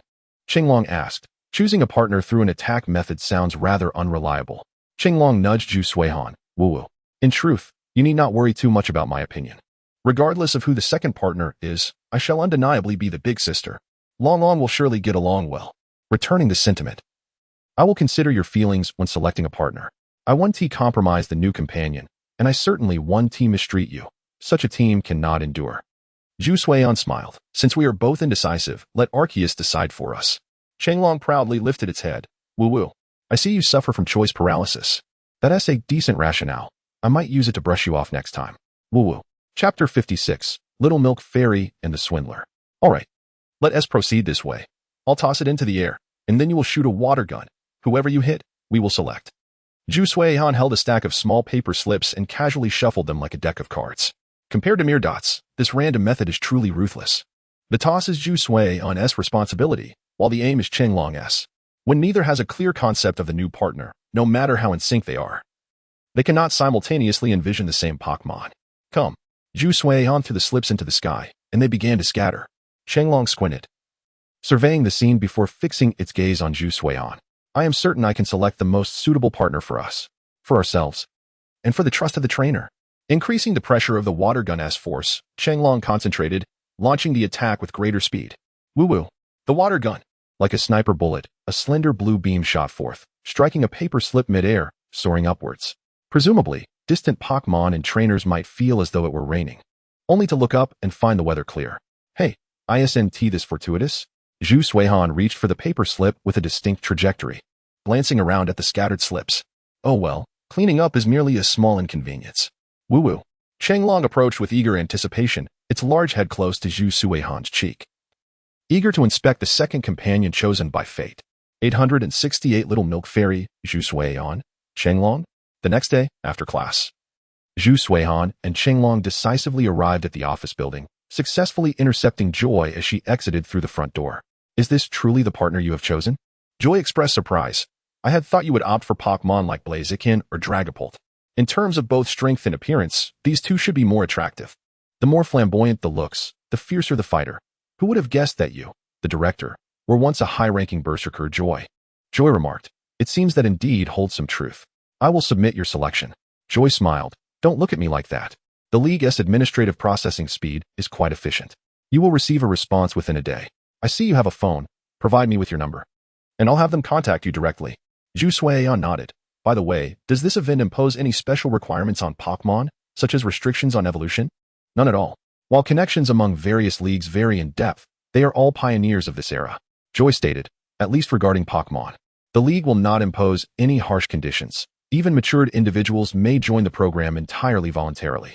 In other words, when each participating trainer makes a decision, they must embrace a new life with the attitude of treating their partner.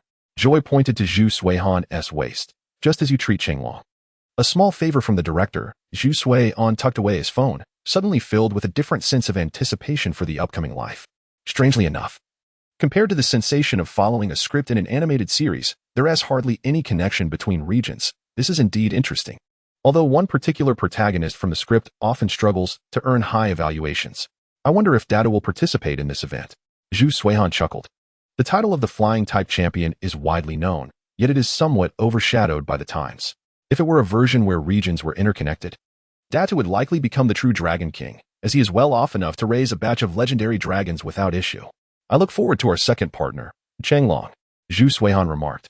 I wonder if it will be a Pokémon egg or a little milk fairy. Chenglong emerged, adopting a serious demeanor, embodying its big sister role. Eager to establish rules with Zhu Suihan, truly getting into character ahead of time. Whoa, you mustn't whimsically demand that it constantly feed you cream. What if, by chance, our partner becomes exhausted? If you, the trainer, turn into someone who merely opens their mouth for cream, you might end up as plump as a Snorlax. Control your appetite and get moving, trainer. Your idea is indeed rather peculiar. Zhu Suihan's expression darkened. Do you think I am that kind of person? Besides, who consumes more of the cream-filled energy bars I make than you? Woo-woo. As the Dragonite tilted its head, it realized that this was indeed the case. Rest assured, I would never treat such matters lightly. I shall now proceed to the library to search for authoritative texts on child rearing. In the Pokémon world, apart from the wilderness, occurrences akin to extracting a sword from the hands of a gentle mother should be quite rare. I must prepare for both scenarios. If it turns out to be a Pokémon egg, I shall provide the utmost care. However, if it is a small flab bee, I shall have to ponder whether it might face issues of adaptability to the new environment, based on the performance of the medicinal vials. If I desire to venture to the Alola region, it should be rather effortless, should it not? I am uncertain if there are currently any public flights available. Otherwise, I would indeed have to seek the League's assistance to get there. The ultimate anomaly, Zakessahan, is of little concern to me. I am far more intrigued by the natural environment of Alola. With such a splendid habitat, there must be a plethora of rare berries boasting impressive ages. All of them are mine. The Ether Foundation, I wonder if it has already ascended to the status of a conglomerate. Zakessahan contemplated the Foundation's issues, particularly due to Lizman. This figure has caused countless trainers to question, comprehend, and ultimately become enamored with the infamous thief, and in Zakessahan's memory, she exists in two distinct versions. One is the widely recognized anime portrayal, which, aside from being slightly eccentric, sees her almost evolving into the illustrious leader of the Victory Team. The other is a special episode version, which depicts Luzman as a character whose obsession borders on the pathological, a paragon of distortion that rivals even the likes of the notorious Giovanni. However, considering the League's conduct and the history of this world, Zakessahan leans towards the belief that the reality he inhabits aligns more closely with the animated narrative. The dark era of the special episode has been relegated to the past, only surfacing as a probability among certain antagonists and eccentric individuals.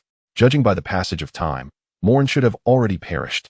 It seems he became an amnesiac in the Crown Tundra, mistaking a jellyfish for his own daughter. Yet, that was not a true jellyfish, but rather a Nihilego. An ultimate anomaly. Regardless, Zakessahan only recalls a Pokémon that is 4 times weak to ground-type moves. In summary, the episode set in Alola during the Journey arc briefly revived the genealogies of certain individuals. Suddenly, Zakessahan halted, and his Dragonite cast a curious glance in his direction. Are you pondering over the matter of a new companion? No, I have just recalled a lucrative scheme, one that promises substantial wealth, albeit requiring someone to act as my shield. While I may not become a future thief akin to those who achieve Mega Evolution, I can certainly play the role of a con artist.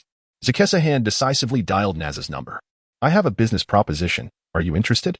Naz, who was currently engaged in paperwork, replied with a hint of annoyance. Do you realize I am still at work, and quite overwhelmed at that? After taking a sip of coffee and observing the documents that had been flung about by psychic powers, she elegantly sipped once more. Given their abilities, restoring order would be a matter of mere moments, so there was no cause for concern. Zakessahan continued, if we can secure this deal, your rocket group will undoubtedly establish a profound partnership with the Ether Foundation.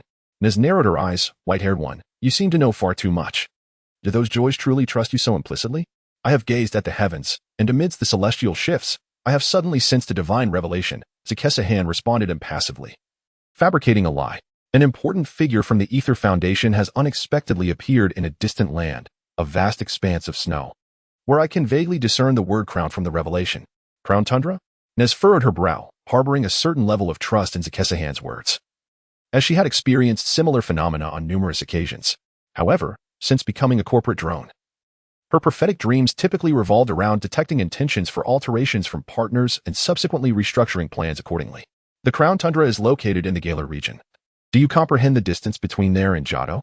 Zakesa-han remained unwavering. I have stated, that is a divine revelation. The power of the divine is boundless. Your words echo those of fervent believers among psychics. Naz remarked, I comprehend your intentions. What do you desire? While the success of the transaction would be her concern, the white-haired mastermind would certainly not show himself to negotiate the terms personally. A complete set of pure crystals, wristbands included, and an abundance of high-quality berries would suffice. Naz nodded. Provide me with your alias. I have no desire to shoulder the blame unnecessarily. I wish to present you as a formidable psychic. Call me Scott Mike. Zakesa-han grinned wickedly. As for the symbols favored by psychics, let us use gold coins engraved with Pokeball patterns. Trust me, they will wholeheartedly agree to this transaction. He was eager to witness whether, following Morn's premature return, the Ether Foundation and the entire Alola region would become more intriguing. This could also provide the brother and sister duo with a warmer familial experience. As for whether Naz would swallow this deal, it was unlikely. For Zakesa-han had envisioned a far grander web of benefits within his proposal.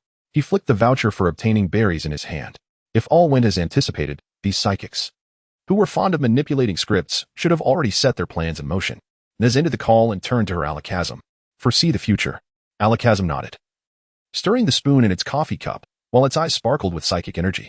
Naz similarly activated her abilities, channeling her psychic energy into Alakazam, enhancing its foresight to an extraordinary degree. Strictly speaking, Naz could be considered an external enhancement module for Alakazam, maximizing its potential.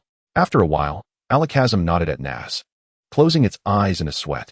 It was unclear what intricacies lay within this endeavor. Even with Naz's assistance, Alakazam felt that the intensity of this foresight was somewhat excessive. Was that inexplicably appearing human connected to some grand event? Humph, this business is indeed legitimate. No wonder the man of fortune, Majishar, spoke of it so highly. Naz beamed, but her expression quickly soured. While the prospect of executing a significant deal and being entrusted was exhilarating, the notion of being unwittingly cast as a scapegoat and a mere tool was deeply disheartening. White-haired one, do not make me seek the opportunity to expose you. Chapter 57. Fighting for a better tomorrow, food. Well then, the inconsequential matters have been resolved, and we can finally turn our attention to our finances. Zakesa-han remarked. If we were to dine, should it all be sweet? That should suffice. Dragonite contemplated for a moment, and just as it was about to nod, it grew serious and gently reminded Zakesa-han. You mean, should we prepare a portion for Flabby as well? Zakesa-han rested his chin on his hand. That makes sense. It is only a day, and before it reaches my hands, it is unlikely there will be another opportunity to procure berries. The director is currently engaged in negotiations while seemingly flaunting its prowess. The rollout of the medicinal vial plan requires a bit more time, so we must factor in Flabby's share. Dragonite also pondered. Though it yearned for more delectable high-quality treats, the yet-to-be-met companion was equally significant. Flabby's taste preferences were indeed uncertain. Although there are numerous variations of Frost Cream Fairy, they have settled into a fixed flavor, while Little Fairy Milk offers a purely sweet cream experience. Interestingly, both Little Fairy Milk and Frost Cream Fairy share similarities with Pokéblock. The more kindness you extend to Pokéblock, the more it is inclined to share its good fortune with you. Similarly, when you treat Little Fairy Milk and Frost Cream Fairy well, the cream they produce becomes increasingly delectable, seemingly gifting the fruit adorned with cream to beloved trainers and Pokémon. Therefore, with 70 sweet fruits, what flavors should we choose for the remaining 30? Dragonair nodded. No need for spicy or bitter flavors. I doubt Little Fairy Milk would enjoy those. At least the sour ones have sweet and sour desserts to accompany them, but the other bitter and spicy flavors, even if paired with desserts, I wouldn't touch with a 10-foot pole. Quite reasonable. Let's proceed. Zhu Suihan smiled with satisfaction, following the simple route indicated on the card to this precious fruit grove, located in the Back Mountain. The Back Mountain is divided into many areas, easily discernible to both humans and Pokémon, significantly reducing the likelihood of the seniors' graduation projects falling prey to malicious hands. Upon entering the fruit grove area, Zhu Suihan's lips twitched as he spotted the driver from the school bus. Despite his age, he still juggles multiple roles like a young person. Is it possible that the salary for guarding the forest is higher and considerably more relaxed? The bus driver glanced at Zhu Suihan. Show me your credentials. You need to swipe your card to enter here, and before you leave, they'll check the number of fruits you've collected. 100? I didn't expect you to have made such an achievement so soon after entering the academy. The driver chuckled. Go ahead, whether with Pokémon assistance or on your own. You may gather. Oh, and remember, any fruit that falls from the tree counts toward your quota, whether you want it or not, so be gentle. Zhu Suihan nodded in gratitude, then glanced at the silent executioner commander, arms crossed, leaning against a tree. One could understand his demeanor as an attempt at profundity. The blade bore many indelible battle scars, yet its edge remained sharp, gleaming under the light in a somewhat blinding manner.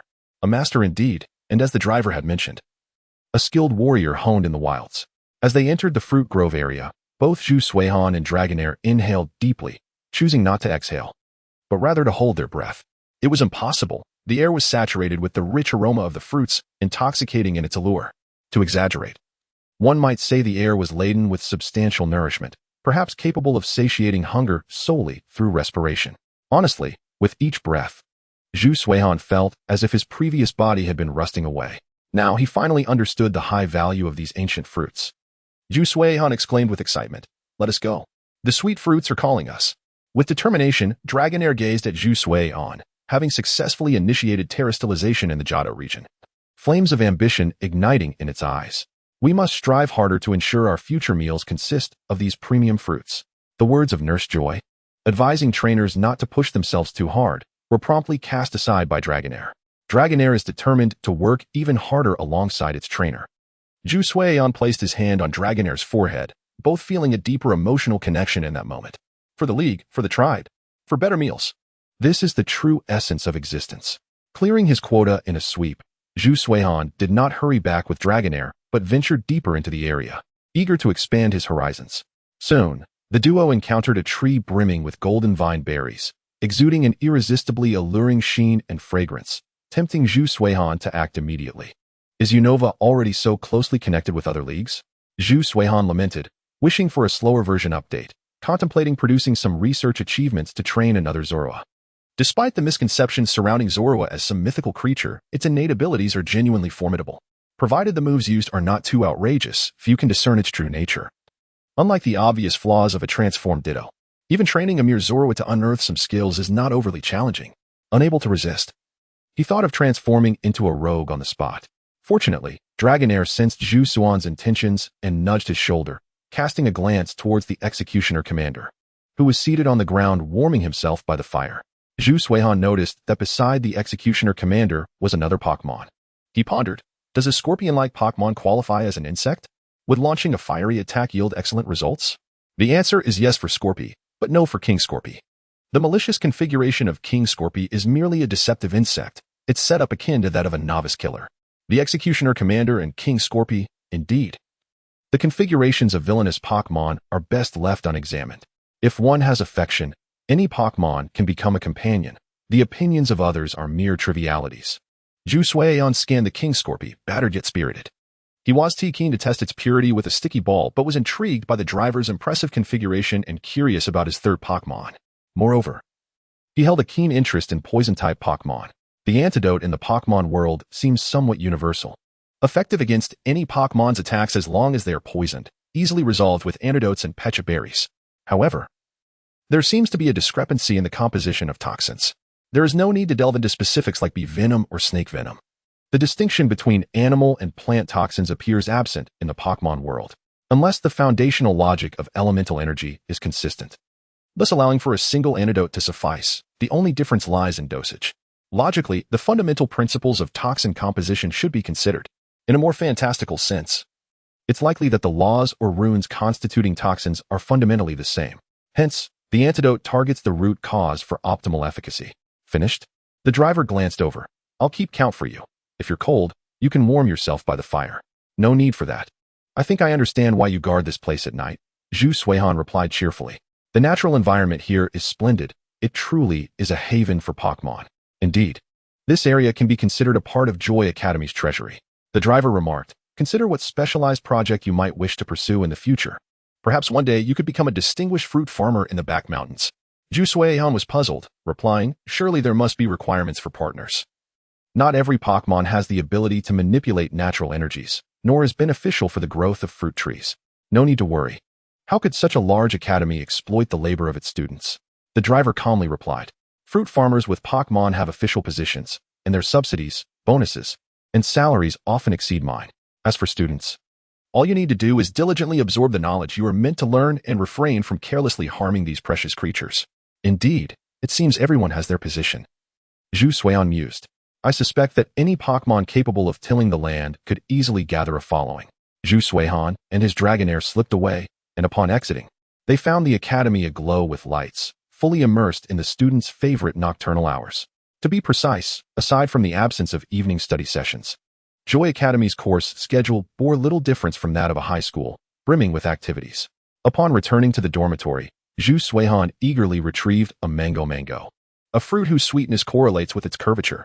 In his hand, the fruit was entirely rounded, if not for its bright and lustrous color. One might mistake it for a fossilized shell. Yet, this served as a testament to its delectable flavor.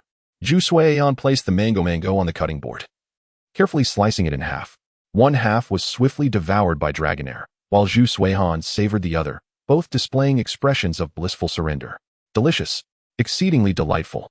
The sweetness was not the cloying, artificial kind that induces nausea, but rather a natural, irresistible sweetness that left one yearning for more without the threat of disgust. With each bite, the sweetness and juice surged forth from the fruit's flesh, flooding the mouth like a tidal wave. Once the flesh was entirely consumed, they continued to subconsciously savor the sweet air, as if the very essence of flavor had filled their mouths, rendering it as heavy as a steak. I wish to seize the back mountains again, Zhu Suiyan lamented. To his surprise, Dragonair nodded in agreement, her expression one of approval. The mere act of tasting a single fruit was a reflection of their scarcity. Nevertheless, that single fruit had completely captivated them both. Chapter 58. The Trainer's Aspirations. The intent of Biming, if it is this delicious raw, imagine how splendid it would be as an energy cube. Zhu Suiyan was about to roll up his sleeves to begin crafting when his gaze lingered on the cutting board and knife. No, I mustn't waste. He took a slice of toast and wiped it across the cutting board and knife, breaking it in half and consuming one piece. Merely the taste of bread. I need not worry about this when cutting fruit in the future. This was delightful. Zhu Suiyan had initially intended for Dragonair to create a knife with Ice Beam. Come on, Dragonair urged Zhu Suiyan. If they did not enjoy the latest version of the energy cube as a midnight snack, sleep would be elusive. Fair point. I shall commence at once. Utilizing the familiar sweet energy cube recipe, this time he refrained from adding cream, opting instead for a pure version. The finished product tumbled from the incense burner onto the tray, prompting Zhu Suiyan to rub his eyes, while Dragonair shook her head, both questioning if they were merely hallucinating. These energy cubes radiated light. Glowing cuisine, is it? This was neither a world of divine chefs nor the Galar region, where cooking curry required an abundance of love. The pure ingredients alone achieved such an effect, showcasing the profound depth that the driver had aptly termed a treasure trove. After all, to be precise, such natural treasures were notoriously difficult to maintain, and replenishing their quantity in the short term seemed improbable. Let us have one. Zhu Suiyan and Dragonair began to taste, their faces once again reflecting the ecstasy of melting bliss. The explosion of sweetness in the finished product was exponentially greater than the original fruit. The raw tree fruit was indeed delicious, but the outcome of various combinations was undeniably superior. Just as Dragonair's expression of "this is delicious, I want more" emerged, her head and neck drooped, succumbing to slumber. Fortunately, Zhu Suiyan noticed the unusual signs, otherwise she might have fallen to the ground. The abundance of nutrients had resulted in a state akin to intoxication, leaving him to wonder if she would experience any lapses in consciousness. He gently lifted Dragonair and carefully submerged her in the water basin, her species advantage preventing her head and neck from sinking. There was no need for pillows to support her. Zhu Suiyan stretched his arms, producing creaking sounds from long untouched muscles. Indeed, I knew lifting Dragonair felt easier. Unlike her immediate descent into slumber, this was a clear signal of some underlying issue. Zhu Suiyan began counting the energy cubes he had produced. Having utilized 15 fruits to yield a total of 80, he questioned whether this yield was typical, but as long as the effects were genuine, he was content. Half a mango and one energy cube could incapacitate Dragonair. To avoid disrupting her daily life, her daily quota should be capped at 1. Exceeding this could overwhelm her body with nutrients, resulting in her gaining weight during sleep. Normal intake, paired with Dragonair's daily training, would only enhance her strength and health, promoting a well-rounded development. Obesity, however, was another matter entirely. Just as certain Pokémon, like the Spheal, could master the water gun move, the greater one's health, the more damage they could inflict. In reality, there might be individuals who would raise their Pokémon to be plump, hoping to gain an edge over legendary creatures. Yet, in games, the concept of reality does not translate to mere health points, but rather to a harmonious state of well-being, regardless of gender, or perhaps devoid of gender altogether. Pokémon could become strong, yet must never become overweight, as that would be detrimental. Zhu Suiyan pondered, I must observe Dragonair's condition tomorrow. If only I had an energy detector, it would facilitate my adjustments to the energy cubes, much like the power level calculators in Dragon Ball that often explode. With Dragonair's matters settled, he turned to his own concerns. Before him lay all the energy cubes he had produced, and the white-haired monkey rested his chin in contemplation, pondering whether to consume a few more to see what changes might unfold. His appetite was insatiable, which was rather peculiar. It was hardly plausible that his stomach could traverse realms, transforming the vast majority of what he consumed into nourishment from another world. If this were a well-designed game, then his current nutritional intake standards would be at the lowest tier, requiring the minimum configurations to sustain gameplay. Zhu Suihan tapped his fingers against the table's edge. Only with ample nutrition can one elevate all configurations to their maximum potential during gameplay. Forcefully pushing the configuration to its utmost limits yields nothing but the tantalizing aroma of the graphics card, accompanied by a catastrophic explosion of the host machine. Fortunately, the human body possesses a robust self-defense mechanism that effectively mitigates such occurrences. Were it merely a computer, one might encounter an utterly clueless novice, eager to test the boundaries of its capabilities. However, the human form is designed to operate within its means, consistently maintaining its peak performance beneath a threshold of danger. This is the inherent protective mechanism of the body. Suppose I were a character in an upgradable online game. The nutritional requirements at each advancement stage would vary significantly. As I pondered, I realized that the ultimate outcome of my endeavors is uncertain. Even the ability to afford sustenance presents a challenge. Consuming such high-value fruits has already granted me insight into my physical condition. Currently, my ability to withstand damage is at its most fundamental level, often referred to as energy-saving mode, emphasizing efficiency. I shall refrain from hasty attempts and take my time. The energy-saving mode has already rendered me sufficiently formidable. Unleashing a heavy ball of energy could prove overwhelming for anyone.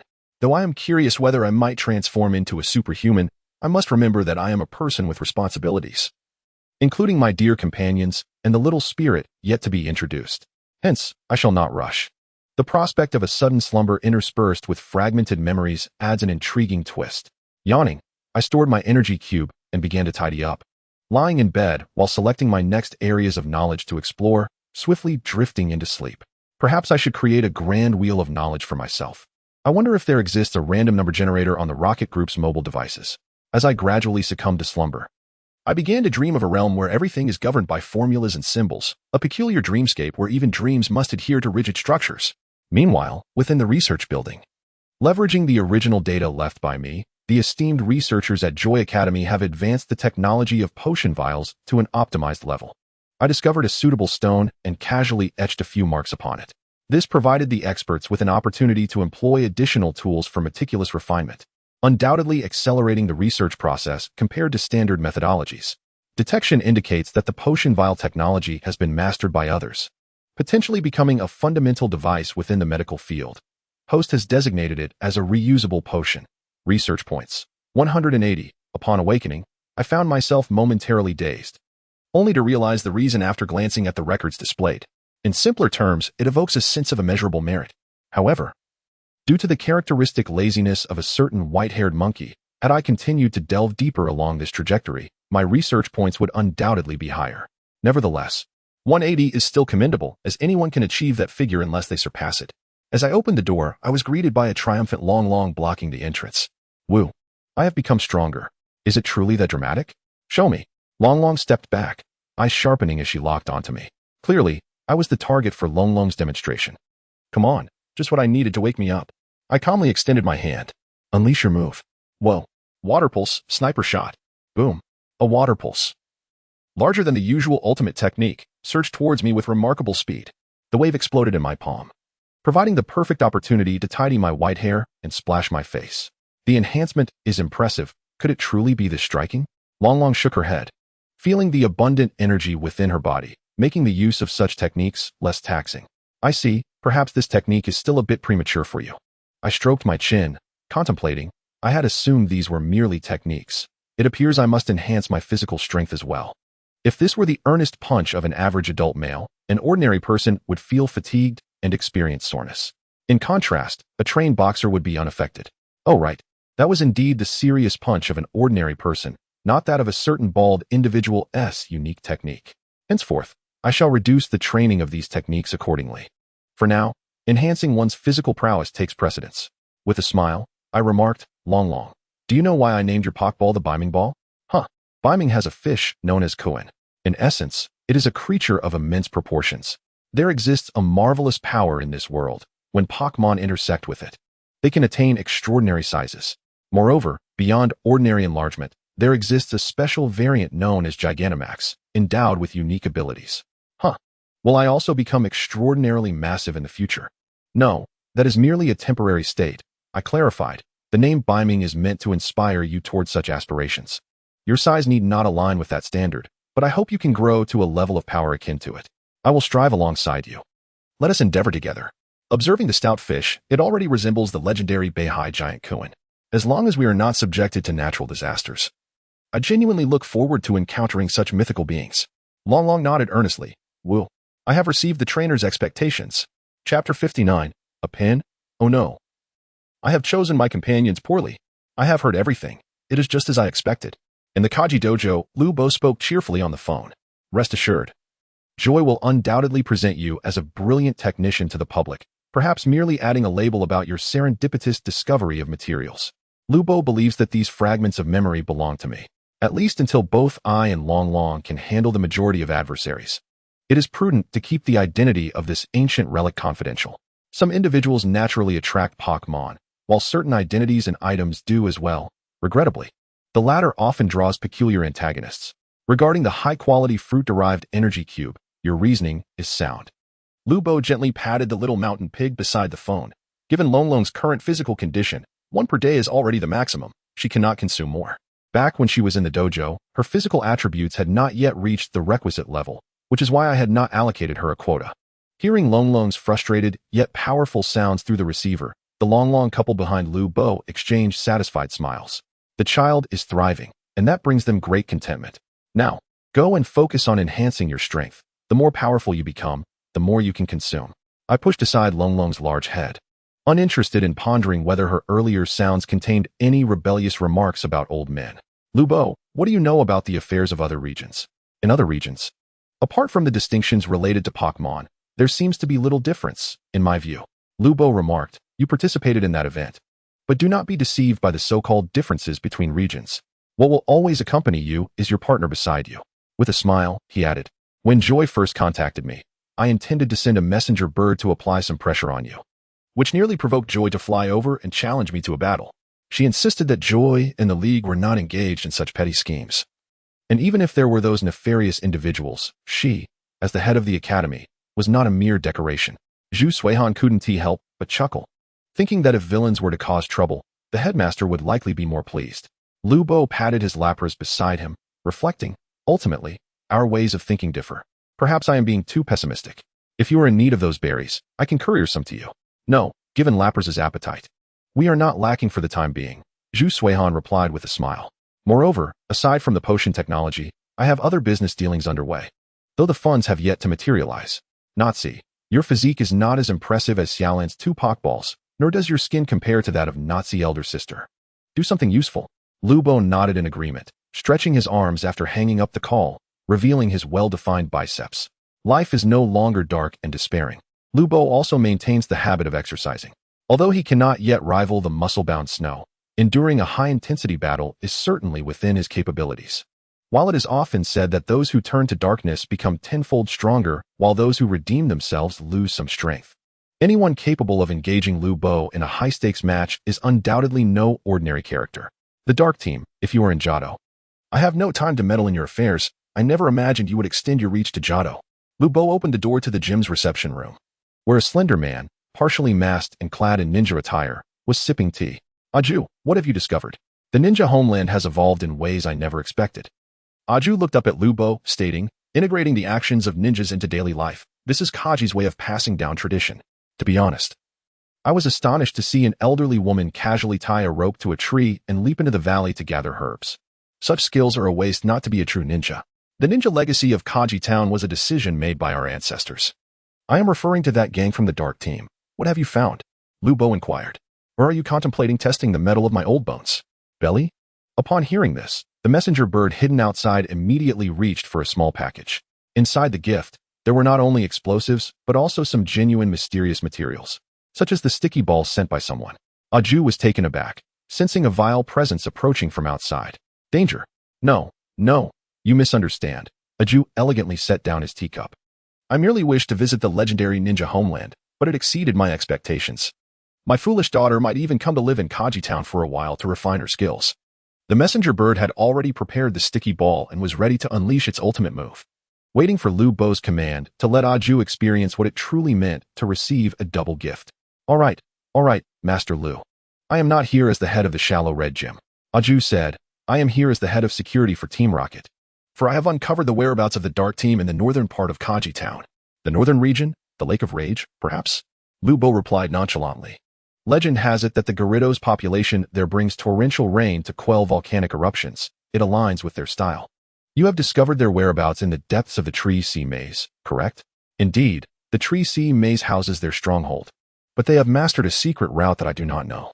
Aju continued, thus, I seek to find a map of the maze in Kaji Town. Even an ancient one will suffice. Without a map, and I suspect it would be futile, Lu Bo remarked. Following the Dark Team's modus operandi, they are likely to carve a new path within the maze. Aju's heart leapt with joy. Are you willing to join me in dealing with the Dark Team's stronghold? Let's take a chance. Stillness brings movement. Lu Bo recalled 2 Pokeballs of Lapras, stating, compared to a mute map, Pokémon are far more reliable. Making Kaji Town prosperous is Lu Bo's current objective. He must make those fools understand that Kaji Town and its surrounding areas are not places one can carelessly visit. Lu Bo turned and led the way. Follow me. We aim to reach the Lake of Rage by this afternoon. Aju glanced at the messenger bird soaring ahead to lead the way, suddenly feeling that the boss was overly cautious. He felt that even this time, having the young master accompany him would not be a problem. He sensed immense pressure emanating from Lu Bo. However, who could have predicted that he would encounter this winter gym master? Aju took out his phone and sent the information to Zhen Yao, who would relay it to the boss, acting alongside the Kaji gym master while retaining information on the Dark Team's whereabouts. The data was transmitted back to the Team Rocket headquarters, and Aju's message was prioritized, quickly passed on to Sakaki by a certain watermelon-headed girl in glasses. Meanwhile, on the other side of Team Rocket, a rather peculiar bullying incident unfolded in the corridor. Name: Abai, male, identity, gym master of the Hinoki Gym. Abai looked at the imposing Nazi before him, feeling somewhat at a loss and on the verge of tears. What happened? I came to attend an academic seminar. Yet I find myself under Nazi's scrutiny, as if I were about to be dragged into a dark room for interrogation. While Abai had a type advantage in attributes, personally, he was at a disadvantage.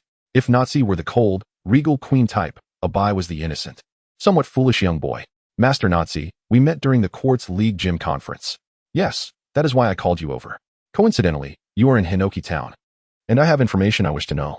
For some reason, in recent days, he found his psychic foresight regarding Zhu Sui on diminishing. As if the latter had installed a signal jammer on himself. Nazi's eyes narrowed. You know that white-haired monkey who travels with a Lapras, and you are on good terms, right? A white-haired trainer traveling with Lapras, and in Hinoki Town?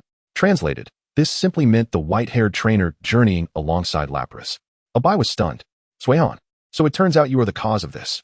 Miss Nazi, Suihan is my friend. Do you two have some sort of conflict? A romantic dispute? He mused. Suihan is far from the type to flaunt his disdain for women openly, nor could it be a financial dispute. Though he does often give off the impression that he is on the brink of poverty, just as Abai pondered whether it was a romantic or financial dispute. A deep voice resonated from the opposite end of the corridor. Nazi, Gym Master Abai is an important figure we invited to participate in our research. What are you doing? A man adorned with large embroidered initials on his suit approached, greeting Abi with a friendly nod and smile. Boss? Naz whispered, biting her lip. Abi. It's been a while, he replied. Sakamaki, it's good to see you. Abi sighed in relief. Can you enlighten me on the matter concerning Suihan? As a friend, I am quite curious. It's nothing significant, merely a personal affair, Naz remarked, her powers seemingly ineffective against the young man's curiosity. Sakamaki and Abi shook hands. However, you might not be aware that your friend has stirred quite the commotion. Abi inquired, what has he done this time? I must admit, I look forward to meeting him. Such a promising young researcher piques my interest for dialogue. Sakamaki unabashedly expressed his admiration for Takesway Sueon, perhaps merely to divert the topic. After some flattery and inviting Abi to partake in the ecological survey of the J-Band forest, Sakamaki's tactics successfully made Abi forget the earlier occurrence. This isn't your usual style. The Ether Foundation has already dispatched a preliminary team for investigation and confirmed the authenticity of the information. Sakamaki stated flatly. At least within the framework of our diplomatic relations with the Alola region, we are considerably ahead. Is the allure of those beyond the realm of foresight truly that compelling for you? Chapter 60. A canvas composed of sound. Not at all, boss. I am merely obstinate. Nez replied. He is an enigma, akin to the most vexing riddle. No matter the method employed, the answer remains elusive. That is quite common. Many share similar sentiments about Shas, Sakamaki mused. He could ascend through his own capabilities, yet he chooses to pursue legends, employing methods that are rather hard to endure. Sakamaki twirled the Pokeball in his hand. The white-haired monkey you mentioned is unlikely to settle for mediocrity. I have a premonition that our interactions will increase in frequency. By chance, you will be responsible for the upcoming press conference at the Johto Joy Academy. Strive to bring back a substantial deal, Sakamaki instructed. The League has leaked information that the Potion Project is spearheaded by a collaboration between the League and Joy, openly seeking investment. This requires your personal touch. With the League at the helm, the identity of a gym leader becomes irrelevant. Those attending the conference will be purely commercial entities. Silver, Devon. Familiar faces from the business realm will be present. The main product of the Potion Project possesses a degree of technological sophistication, albeit limited. The emphasis lies in its integration into basic healthcare, unhindered by regional constraints, which promises significant profits. Currently, following this line of thought, Joy and the League are developing a second generation of potions capable of storing healing waves in a specialized version. In any case, upon your arrival, seek out that young man named Takesway Sueon, but prioritize your work, understood? Naz nodded, recognizing this as Sakamaki's consideration for his subordinate. Ideally, such matters would be delegated to someone unaffected by personal emotions to avoid negatively impacting the group's progress. So, the press conference and investment solicitation are to occur simultaneously. And at the academy? Takesway mused. Is this the type of negotiation where every cent is meticulously accounted for? Indeed. The family insists that the rollout of the potions should be expedited, hence leveraging commercial potential is advantageous. Joy assured him, rest easy, your rightful share is guaranteed, and I will ensure you are covered. By the way, will you attend the press conference? No, I'd rather attend classes. Takesway replied, having been summoned by Joy's phone call. The morning's battle class involved combat among peers, with future students needing to prepare for encounters beyond standard arena battles. The evaluation criteria focused on wild fights. For Takesway, this meant a straightforward victory, with him handling the Chansey while his Dragonite dealt with the opposing trainer. Of course, the roles could be reversed. But he felt it necessary to leave a semblance of face for his classmates. Real combat seemed excessive. Following gym class, Takesway received a second exemption from his teacher, granting him freedom to pursue his interests. It was impractical to subject other students to the overwhelming presence of such a formidable opponent in routine training. By the way, Dean, could you provide me with a voucher? I believe those berries could be quite beneficial, especially if accompanied by nearby crops. He and Dragonite had experimented with making sweet snow cones using 10-year-old berries, resulting in a rich, sumptuous jam. However, the final product fell short of expectations. Despite using the best available ingredients, the quality of glutinous rice flour was subpar, while the milk and butter were top tier. Ideally, such conditions shouldn't be included in negotiation terms. But rest assured, the League and the family will supply you. Joy grinned enigmatically. Just wait a bit longer. The final quantity will certainly satisfy you. Understood, Takesway replied, sensing the Dean's intention to avoid utilizing their own stock and likely seeking resources from elsewhere. As for the target, it was highly probable that it referred to the elderly individuals the Dean had mentioned during his enrollment, those whom she had deceived into her role as Dean. His phone vibrated, and upon checking, Takesway noted an unfamiliar number. Dean, the staff from the League should be delivering my Pokémon eggs.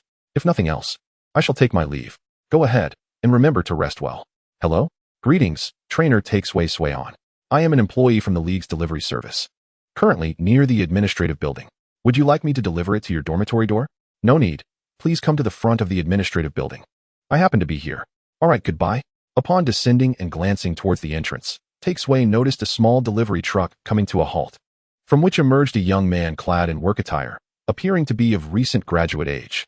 Pokémon eggs, please confirm and sign for receipt. The delivery person presented a suitcase-sized iron box, which Takesway opened to find primarily equipment for incubation. Oh, and in the corner, there's a copy of Basic Care for Milcery, along with a travel guide to Galar, its cover featuring the grand steam city of Motostoke, quite impressive, paired with the towering alchemy. The emphasis on showcasing unique characteristics has been executed flawlessly. Takesway mused, currently, Galar seems dominated by the Makuro group. Is this travel guide not a tad excessive? As expected of you, President Lors. This promotional effort rivals the cunning of ancient, avaricious figures. The Basic Care for Milcery guide likely circulated among trainers who selected Pokémon from the Galar region, all for the sake of that travel brochure. The trainers eligible for participation were either rising stars or individuals like Dato, hailing from affluent backgrounds. Appropriate promotion from other leagues was entirely acceptable. The relationship between vinegar and dumplings has indeed been aptly captured. Zhu Suihan solemnly confirmed the signature before carefully retrieving the incubator from the box, where the little fairy egg lay quietly upon a soft cushion. A glance at the electronic screen of the incubator revealed that, according to the monitored life fluctuations, the little fairy would emerge in approximately 3 days. 3 days was ample time for Zhu Suihan to concoct the necessary nutrient solution. As for the photography equipment, a simple stand and a mobile phone would suffice for recording. The technology of the Rocket Group was undoubtedly reliable. As Zhu Suihan contemplated her subsequent image, a smile broke across her face. Even if I must hold the incense burner in one hand while cradling the incubator in the other, I, Zhu Suihan, shall remain invincible in this world. Indeed, as long as I can run swiftly enough to evade my foes, that, too, is a form of invincibility. Let me see. Long. The dragon rushed forth once more, eagerly pressing its head close to the incubator and beginning to hum a melodious tune. From now on, I shall be your big sister. I look forward to your arrival, little fairy. Cradling the incubator, Zhu Suihan sat atop Longlong's back, gazing at the sky, enveloped in a sense of calm as she felt the subtle rhythm of the world around her.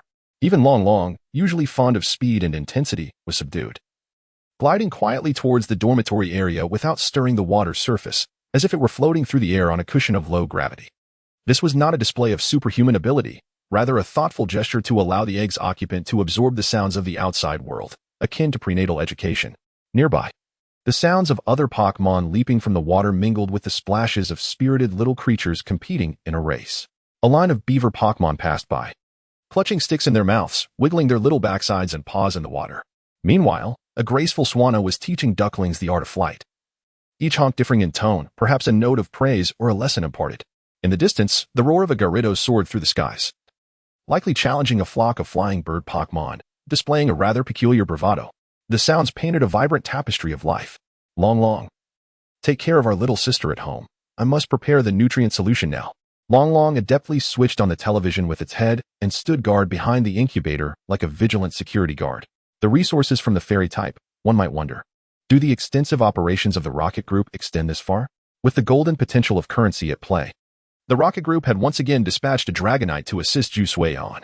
Aside from some resources readily available, others would need to be taken to the laboratory tomorrow for extraction of fairy-type energy. However, it seemed feasible for Zhu Suihan to attempt a direct extraction herself, provided she upgraded her incense burner, which would likely require a new batch of materials.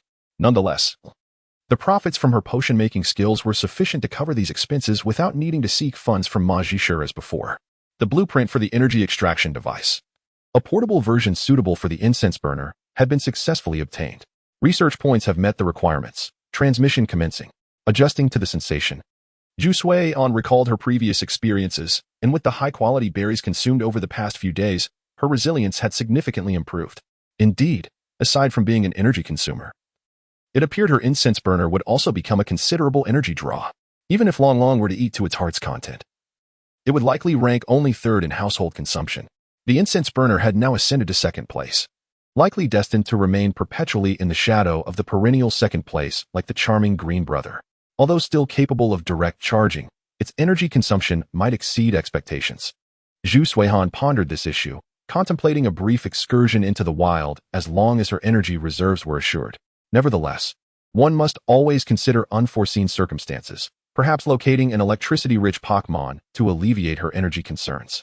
The Electrike seemed to possess such potential. To exaggerate slightly, The little fairy egg could very well be the future supplier of high-quality ingredients, with Zhu Sui on and Long Long epitomizing the roles of gastronomes. Oh, and let us not forget, they could also be likened to a head chef and a sous chef. She mused about what personality her little fairy might possess. Skillfully removing the pits and skins from the berries, Zhu Sui on couldn't help but chuckle.